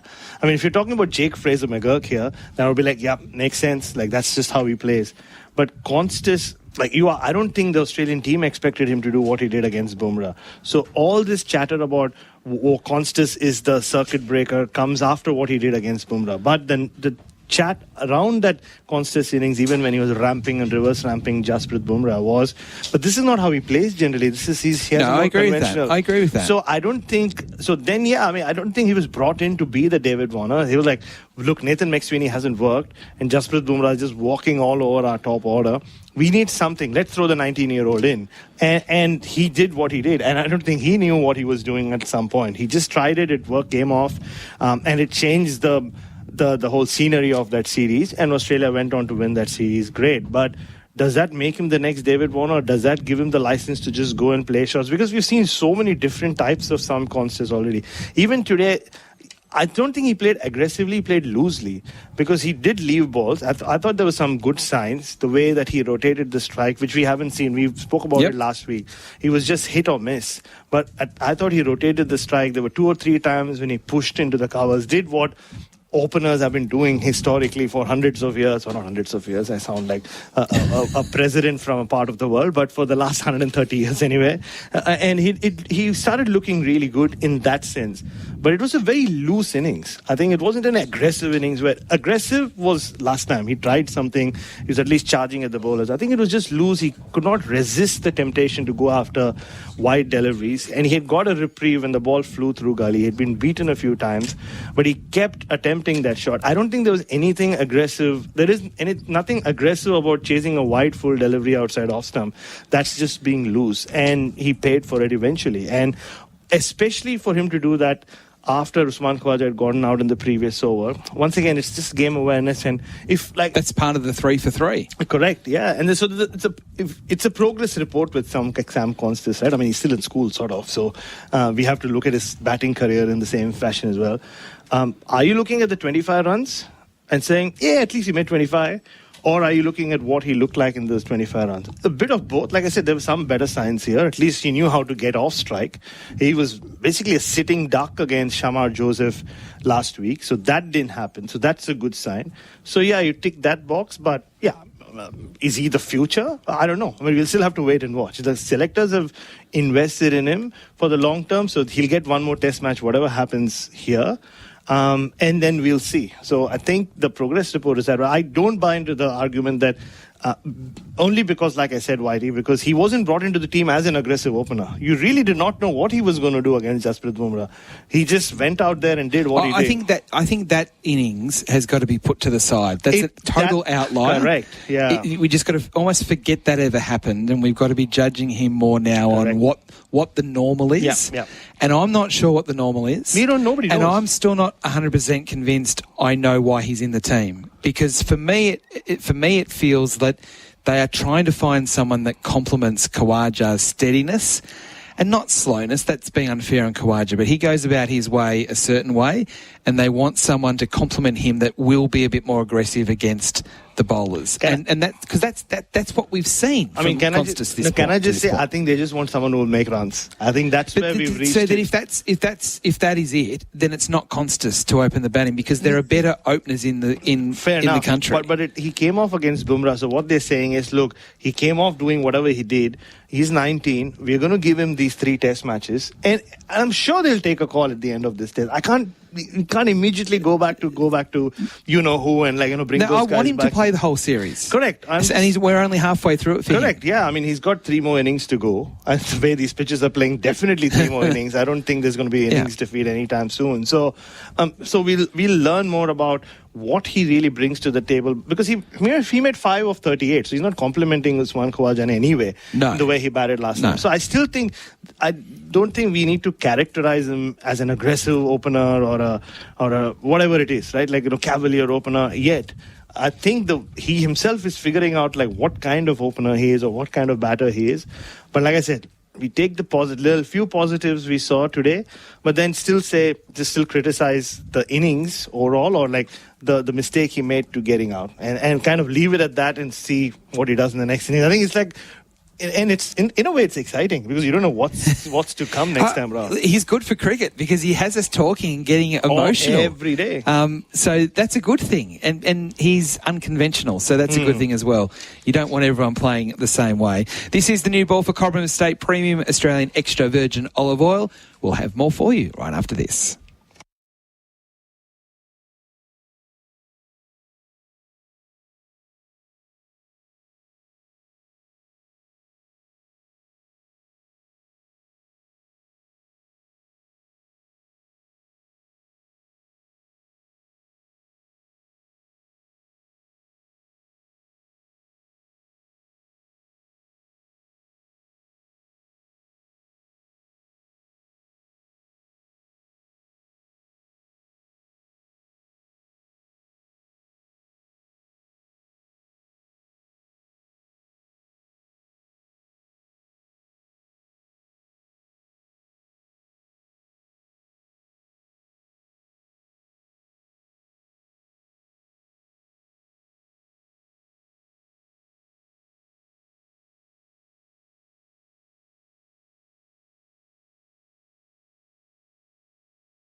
Yes, it is the new ball for Cobram Estate Premium Australian Extra Virgin Olive Oil. Australia all out for 286 on day one here in Grenada. Australia winning the toss, electing to bat. They were none for 47. They were 3 for 50, 5 for 110 before somehow managing to get to 286. Our third ball today on the new ball for Cobram Estate is Cameron Green, and he's 26. So I'm not going to say you're Red Simons or Todd McKenney or whatever his name is off that dancing show. But how would you rate his performance, Cameron Green, with his 26? Again, he's speaking about Cam Green and Constas like they're uni students because there is a progress report card. Well, it is a bit. It's a bit like a job interview in a way. It is, very much so. And assessment? Well, we thought he was good to start, or we were happy with the way he started in the second innings in Barbados. And then he just had that 1-0 from Justin Graves where he was all over the place, the LBW shout, the controversy around it, and then was nicked off playing a bad shot or a shot that he wasn't in position to play, and he would look back and say, maybe I made a mistake there. Today, he started gingerly. It wasn't as gingerly as he did last week in the first innings where he was all over the shop. But he poked at a ball. The second ball he faced outside off stump and withdrew the bat very late. So there were some nerves there. Then I thought he built into his innings a lot better. There were a couple of plays and misses, but he looked good, played a couple of attractive shots. It didn't help his case that wickets kept falling at the other end because he walked in and Constas got out and then Smith got out. But I thought him and Travis Head had some sort of fluency going between them. And once again, so you can say if he was so far at number 3, what he's had, this was his 5th innings. So if innings number 4 last week was the best we'd seen of him, even though he averaged only 5 at number 3 after that innings, today was definitely better. So if that was 4 out of 10, today was 5 out of 10. He's trending in the right direction. He's trending in the right direction, but then that last over, again, game awareness, he plays a loose shot. The short cover fielder was there for that shot. He still attempts his, hits on the up on a pitch which is two-paced and slightly uneven as well in terms of bounce. And John Campbell gives him a reprieve. And 2 balls later, last ball before lunch, and like you said, it didn't become the last ball. It wasn't 29.2 overs. It was 0.5 overs. Exactly. So he knew it was the last ball. It was a pretty wideish delivery, swinging away further from Jaden Seals. He just follows it and is caught at gully. So, and I said it on air at the time when Manas Labuschagne was being referred to as the luckiest cricketer in the world or luckiest batter in the world, especially in England. They love talking about it. He was getting dropped and all that is fine, but he was still making the most of it and making big scores. That's why you can get dropped as often as you want, but to average 60 like he was when he was at his peak tells you that he was still making the runs. So, but whether it's Constas or Green, they're getting lives, but they're really not making the most of it. And to play that shot, it almost nullified a lot of the good work he'd put in there at that point. Yeah, it's hard to argue that. And you know how much I love Cameron Green. I really want him to work. 26 off 37 balls, so he nearly got to that 40 ball mark, which I think is where you feel like he's in. So his run rate was good. He was positive. He hit some nice shots. He lovely flick through mid-wicket, a good pull shot. So there's a number of things that he did well. He was hitting the ball down through mid-on.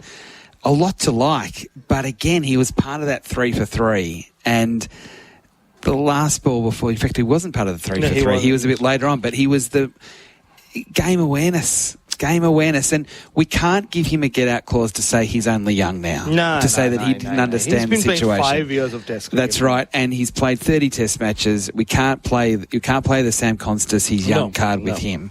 And by him playing means that you're leaving Manas Labuschagne out, who averages 46 in Test cricket. So you're going to mark him harder. And the other complexity now, I think, for Cameron Green is how well Bo Webster is doing as the all-rounder. So when it is that Cam Green is back able to bowl, and we know that his numbers in Test cricket are excellent as an all-rounder. They're comparable with the likes of Ben Stokes in Test cricket, certainly better than Mitch Marsh in Test cricket as an all-rounder. They're very similar to Shane Watson in Test cricket. So his numbers are okay. But if he's only going to play as a batsman, he's got to be doing better than he's doing at the moment. Oh, very much so. And he'll be the first one to tell you that that as well. I mentioned it last week. He did a bit of an interview with him in London before the World Test Championship final. And he spoke about how he was kind of enjoying this brief period before he starts bowling regularly. He has where he can just focus on his batting. And we spoke about it yesterday. He's spending hours in the nets just working on his game. He looks every time you see him bat at training. But it's not even like a technique thing for him anymore. It's just like he gets the jitters. Yeah, like it's nerves. It's nerves. 100% it's nerves. No, but we spoke about nerves at the start of his innings. But last week, after he got his eye in, once that LBW shout happened, you could see he was a little all over the place. Today, the dropped catch happened, and then there were jitters. Yeah, no, that's true. Yeah, that's true. So it's a mental. It won't say it's nerves. It's in the mental basket. Yeah. Because he would be thinking, just got to get to lunch. Oh, one ball to go. I hit, that's that sort of stuff that his mind's a bit frazzled. Yeah, I mean, if this was cricket on Family Guy, that's exactly what the voice would sound like in his head. If you saw like replay, or you clearly have no idea what Family Guy is. No, I do. I do know what it is. It wasn't. It's not one of mine, but I know. No, it's not your kind of humor. No. But you're too nice for it. So. And that's what Cameron Green, that the last period of his innings. So I take back my words. Did I say 5 out of 10? I think I'll subtract 0.5 for the way he got out and the timing and the lack of game awareness. So for 4 to 4.5. All right. This is for Cobram Estate, the new ball with Adam White and Brett Sanderson. Straying to ball 4. We'll make this a quick one because it's a bizarre one. The toss of the coin. So Australia wins the toss, bats. I think we all thought whoever would win the toss would bat. Then Roston Chase goes, we're happy with that because we were going to bowl. It's like, what would you be doing that for on a dry wicket that's only going to get lower and slower as we go along? And I kind of feel like now Australia's got 280 on the board with West Indies batting last on a wicket that's going to get lower and maybe not slow, but certainly lower. You don't really want to be batting last. No, not at all. So, but maybe the West Indies see it as their best chance, also based on the fact that it was, some activity in our box. Sorry, I got distracted by that. Whitey, I apologize. But you just, I think the way they batted last week and the fact that they were in such a strong position after Australia's first innings, maybe they just assumed it's the best way for them to win. It's all right, Brett. Colin's just taking photos of sunsets. Oh, cool. It's okay. It's all Sorry, okay. the journalist in me at times, this late in the day when suddenly... You thought, well, we were here yesterday when we had some intruders that came into the ground when we were here at a similar time. So that's why you've sort of a bit edgy up here. All right, we'll take a break. So don't forget also Alex Carey will join us on the new ball. You had a chat to him along with Bryce McGain immediately after play. Carey batted so well for his 63. So we'll talk about that. But yes, this Cameron Green thing, I think it's a bit more complicated than the Sam Constas one, and I don't know how it's necessarily going to end ahead of what we're all talking about, which is, of course, the Ashes in the Australian summer. It is the new ball for Cobram Estate, Premium Australian Extra Virgin Olive Oil. We'll take a break. More from Grenada next.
is the new ball for Cobram Estate Premium Australian Extra Virgin Olive Oil. Adam White and also Brat Sanderson with you as we go to ball number 5, Bharat. And ball number 5 is the West Indies. How do we assess their bowling performance today? They did get 10 wickets in just around about 65 overs. Now, I think if last week was sensational, this week was impressive. Today what we saw was impressive. It just maybe didn't have the fire from Shamar Joseph. And you know, we spoke about the pitch, or we haven't spoken enough about the pitch. We saw it yesterday, Adam. We were right in the middle. We saw it from up close, and we even did some shadow batting on the crease. We did. We looked at each other and went, this is going to be a surface where runs will be scored. And maybe they will be. Maybe this is a chance for the West Indian batters to come and, like their coach have said, either bat long or bat fast. So either way it works from a neutral perspective. So we'll see how they go tomorrow. But batting has just not seemed straightforward. I wouldn't say easy or tough, but it's not been a straightforward battle. That was that ball that Pat Cummins got out to. Travis Head got out to a similar ball on day 3 when Shamar Joseph was bowling, when Australia were 172 ahead, if you remember. And we were like, oh, this pitch is going. So I don't think we can say that about this pitch, but it will go at some point. The cracks will develop, and there are already some spots which... And you look now, once you come here and cover Test cricket or broadcast Test cricket, you kind of realize why first-class averages in the Caribbean are so low. I was speaking to Carlos Brathwaite earlier, and he's played a lot of first-class cricket around the region, obviously, and he spoke about that as well. He said, like, batting is never easy, man. Like, you just don't feel like you're in. There's always something happening. If it's not movement in the air, like the Duke's ball, there is a lot of movement, and it stays for a long time as well. It's just the unevenness of the pitch, or the lack of pace, or the two-pace nature of it, and a lot of wickets today. I mean, you spoke about the loose shots. A lot of wickets came as a result of that. Again, but even with that Pat Cummins delivery, I thought Alzari Joseph set him up really well. He was the pick of the bowlers. Anderson Phillip was very impressive. I thought he could have picked up a couple more wickets. He was at the batters, especially in his first couple of spells. He went for a few runs when Alex Carey started charging at him. Shamar Joseph broke the back of the Australian batting by getting rid of Travis Head at a crucial time. He had a bit of an off day. I thought his radar was wrong. There were many balls down the leg side which just flew away for 4. But yeah, and Jaden Seales picks up that, not Jaden Seales, Justin Graves picks up the wicket of Alex Carey from where, at which point Alex Carey was flying. It just hit a 6, so the sharpish shot delivery he got. So they got the job done. And also, we were very impressed with the way Bryce was, for sure, the way they tied Bo Webster down. So they're showing the maturity. They're still a pretty young attack. We look at Seales and Shamar, and Alzari's been around for a while. He's still a young man. The fact that they had the discipline to bowl to one side of the field and block Webster up, where at a time when he was free-flowing, and he is a free-scoring batter, showed some good signs for the West Indies. But now it just comes down to their batters. At this moment, 287 already looks like a giant total in terms of what we've seen from the West Indies so far. Now it's up to them. Craig Brathwaite leading the way in his 100th Test match. He was felicitated before the start of play. Even got, I felt like he was going to get a guard of honor, and then the players went off for bad light. Yeah. So I don't think you get like a 1.5 guard of honor, do you? I don't think he's going to get it. Maybe in the second innings. Well, let's roll into ball 6 because it is Craig Brathwaite. I wanted to spend a little bit of time talking about him because it's an incredible achievement for anyone to get to 100 Test matches, but particularly now for a West Indian, considering they don't play nearly as many tests as, say, in Australia and India or in England, and we can go into that whole conversation around the big 3. But for Brathwaite to get to that many, and Andrew Mason, part of our broadcasting team here in the West Indies, made a really good point by saying he's probably going to be the last to get to 100.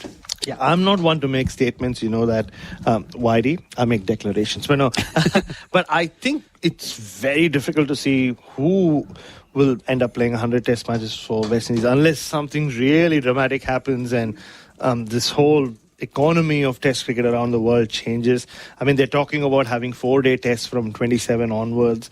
So maybe that could open the door, but you still can't see West Indies play the number of test matches that even Craig Brathwaite played for the first 7-8 years of his career. He makes his debut in 2011. I remember covering his second series when I came here to cover India's tour in 2011. But between 2011 and 2020, I think they played a lot more test cricket than what they have since COVID. England used to come here all the time. Australia came here twice between 2012 and 2015. But now that those tours are just getting few and far in between, I don't think anyone will end up playing 100 tests unless you play like, and also I think the type of cricketer Craig Brathwaite was as well. I mean, they weren't picking him in white ball cricket. No. I was there in 2013 in a small town called Hubli. You have no idea where that is. It's outside Bangalore. When he hit his first six in first-class cricket, it was for West Indies A versus India A. And this is not me being a cricket badger. It just came to mind. I was there because I wrote a big piece about him hitting a six. And because of the kind of batter he was, I think then he hit maybe 3 sixes after that or something of that sort. So he was not a white ball player. So there's only one format he could play in, which was red ball cricket. But you look at most of the other West Indians, there aren't too many of those coming through anymore, especially batters. So sadly, this could well be the end, which is why we should celebrate it even more. They had to wait 11 years since Chris Gayle played his 100th test. And I don't know how long we'll have to wait, or maybe there's no point. Andrew Mason had said it. He said Jomel Warrican should not play in Barbados. They dropped him in Grenada. Now he said nobody is going to play 100 test matches, so nobody will play 100 test matches. You know how it works. He's the Oracle. He is. He's the Caribbean Oracle, Andrew Mason. Just looking at his numbers, so he's 32. So he's not. It's not like he's 36 or 37. Started at 19. So 100 test matches, an average of 32, which is obviously quite low for test cricket to have played that many test matches, 12 hundreds and 31 50s. But this is the thing, is that he's able to do what very few West Indians are able to do in this day and age, which is bat time. Or he used to. He hasn't in a while. Well, no, but he's the way he operates is, look, I'm going to go out there and I'll just occupy the crease for 4 hours, and you guys bat around me, and we'll get 250 minimum. That was kind of the rationale around him playing as long as he has. Oh, very much so, and obviously captain for a long period of. It's amazing the similarities between him and Dimut Karnaratne, who played his 100th test against Australia and Galle and retired, and he announced his retirement just before playing the 100th test. Both these guys have been kind of in discussion they've been in the top 5, top 4, at times top 3 best test openers year after year, but they've never really cracked it. Dimut Karnaratne obviously has had a couple of seasons where he scored a lot of runs. Both captained their team at a time nobody else wanted to almost, and they had mixed success as captains, and both then had this big dip. Dimut is gone now. Lives in Melbourne, plays cricket. Maybe tomorrow he'll be playing cricket with Adam Collins, the rate at which he's going. Who knows? But with Craig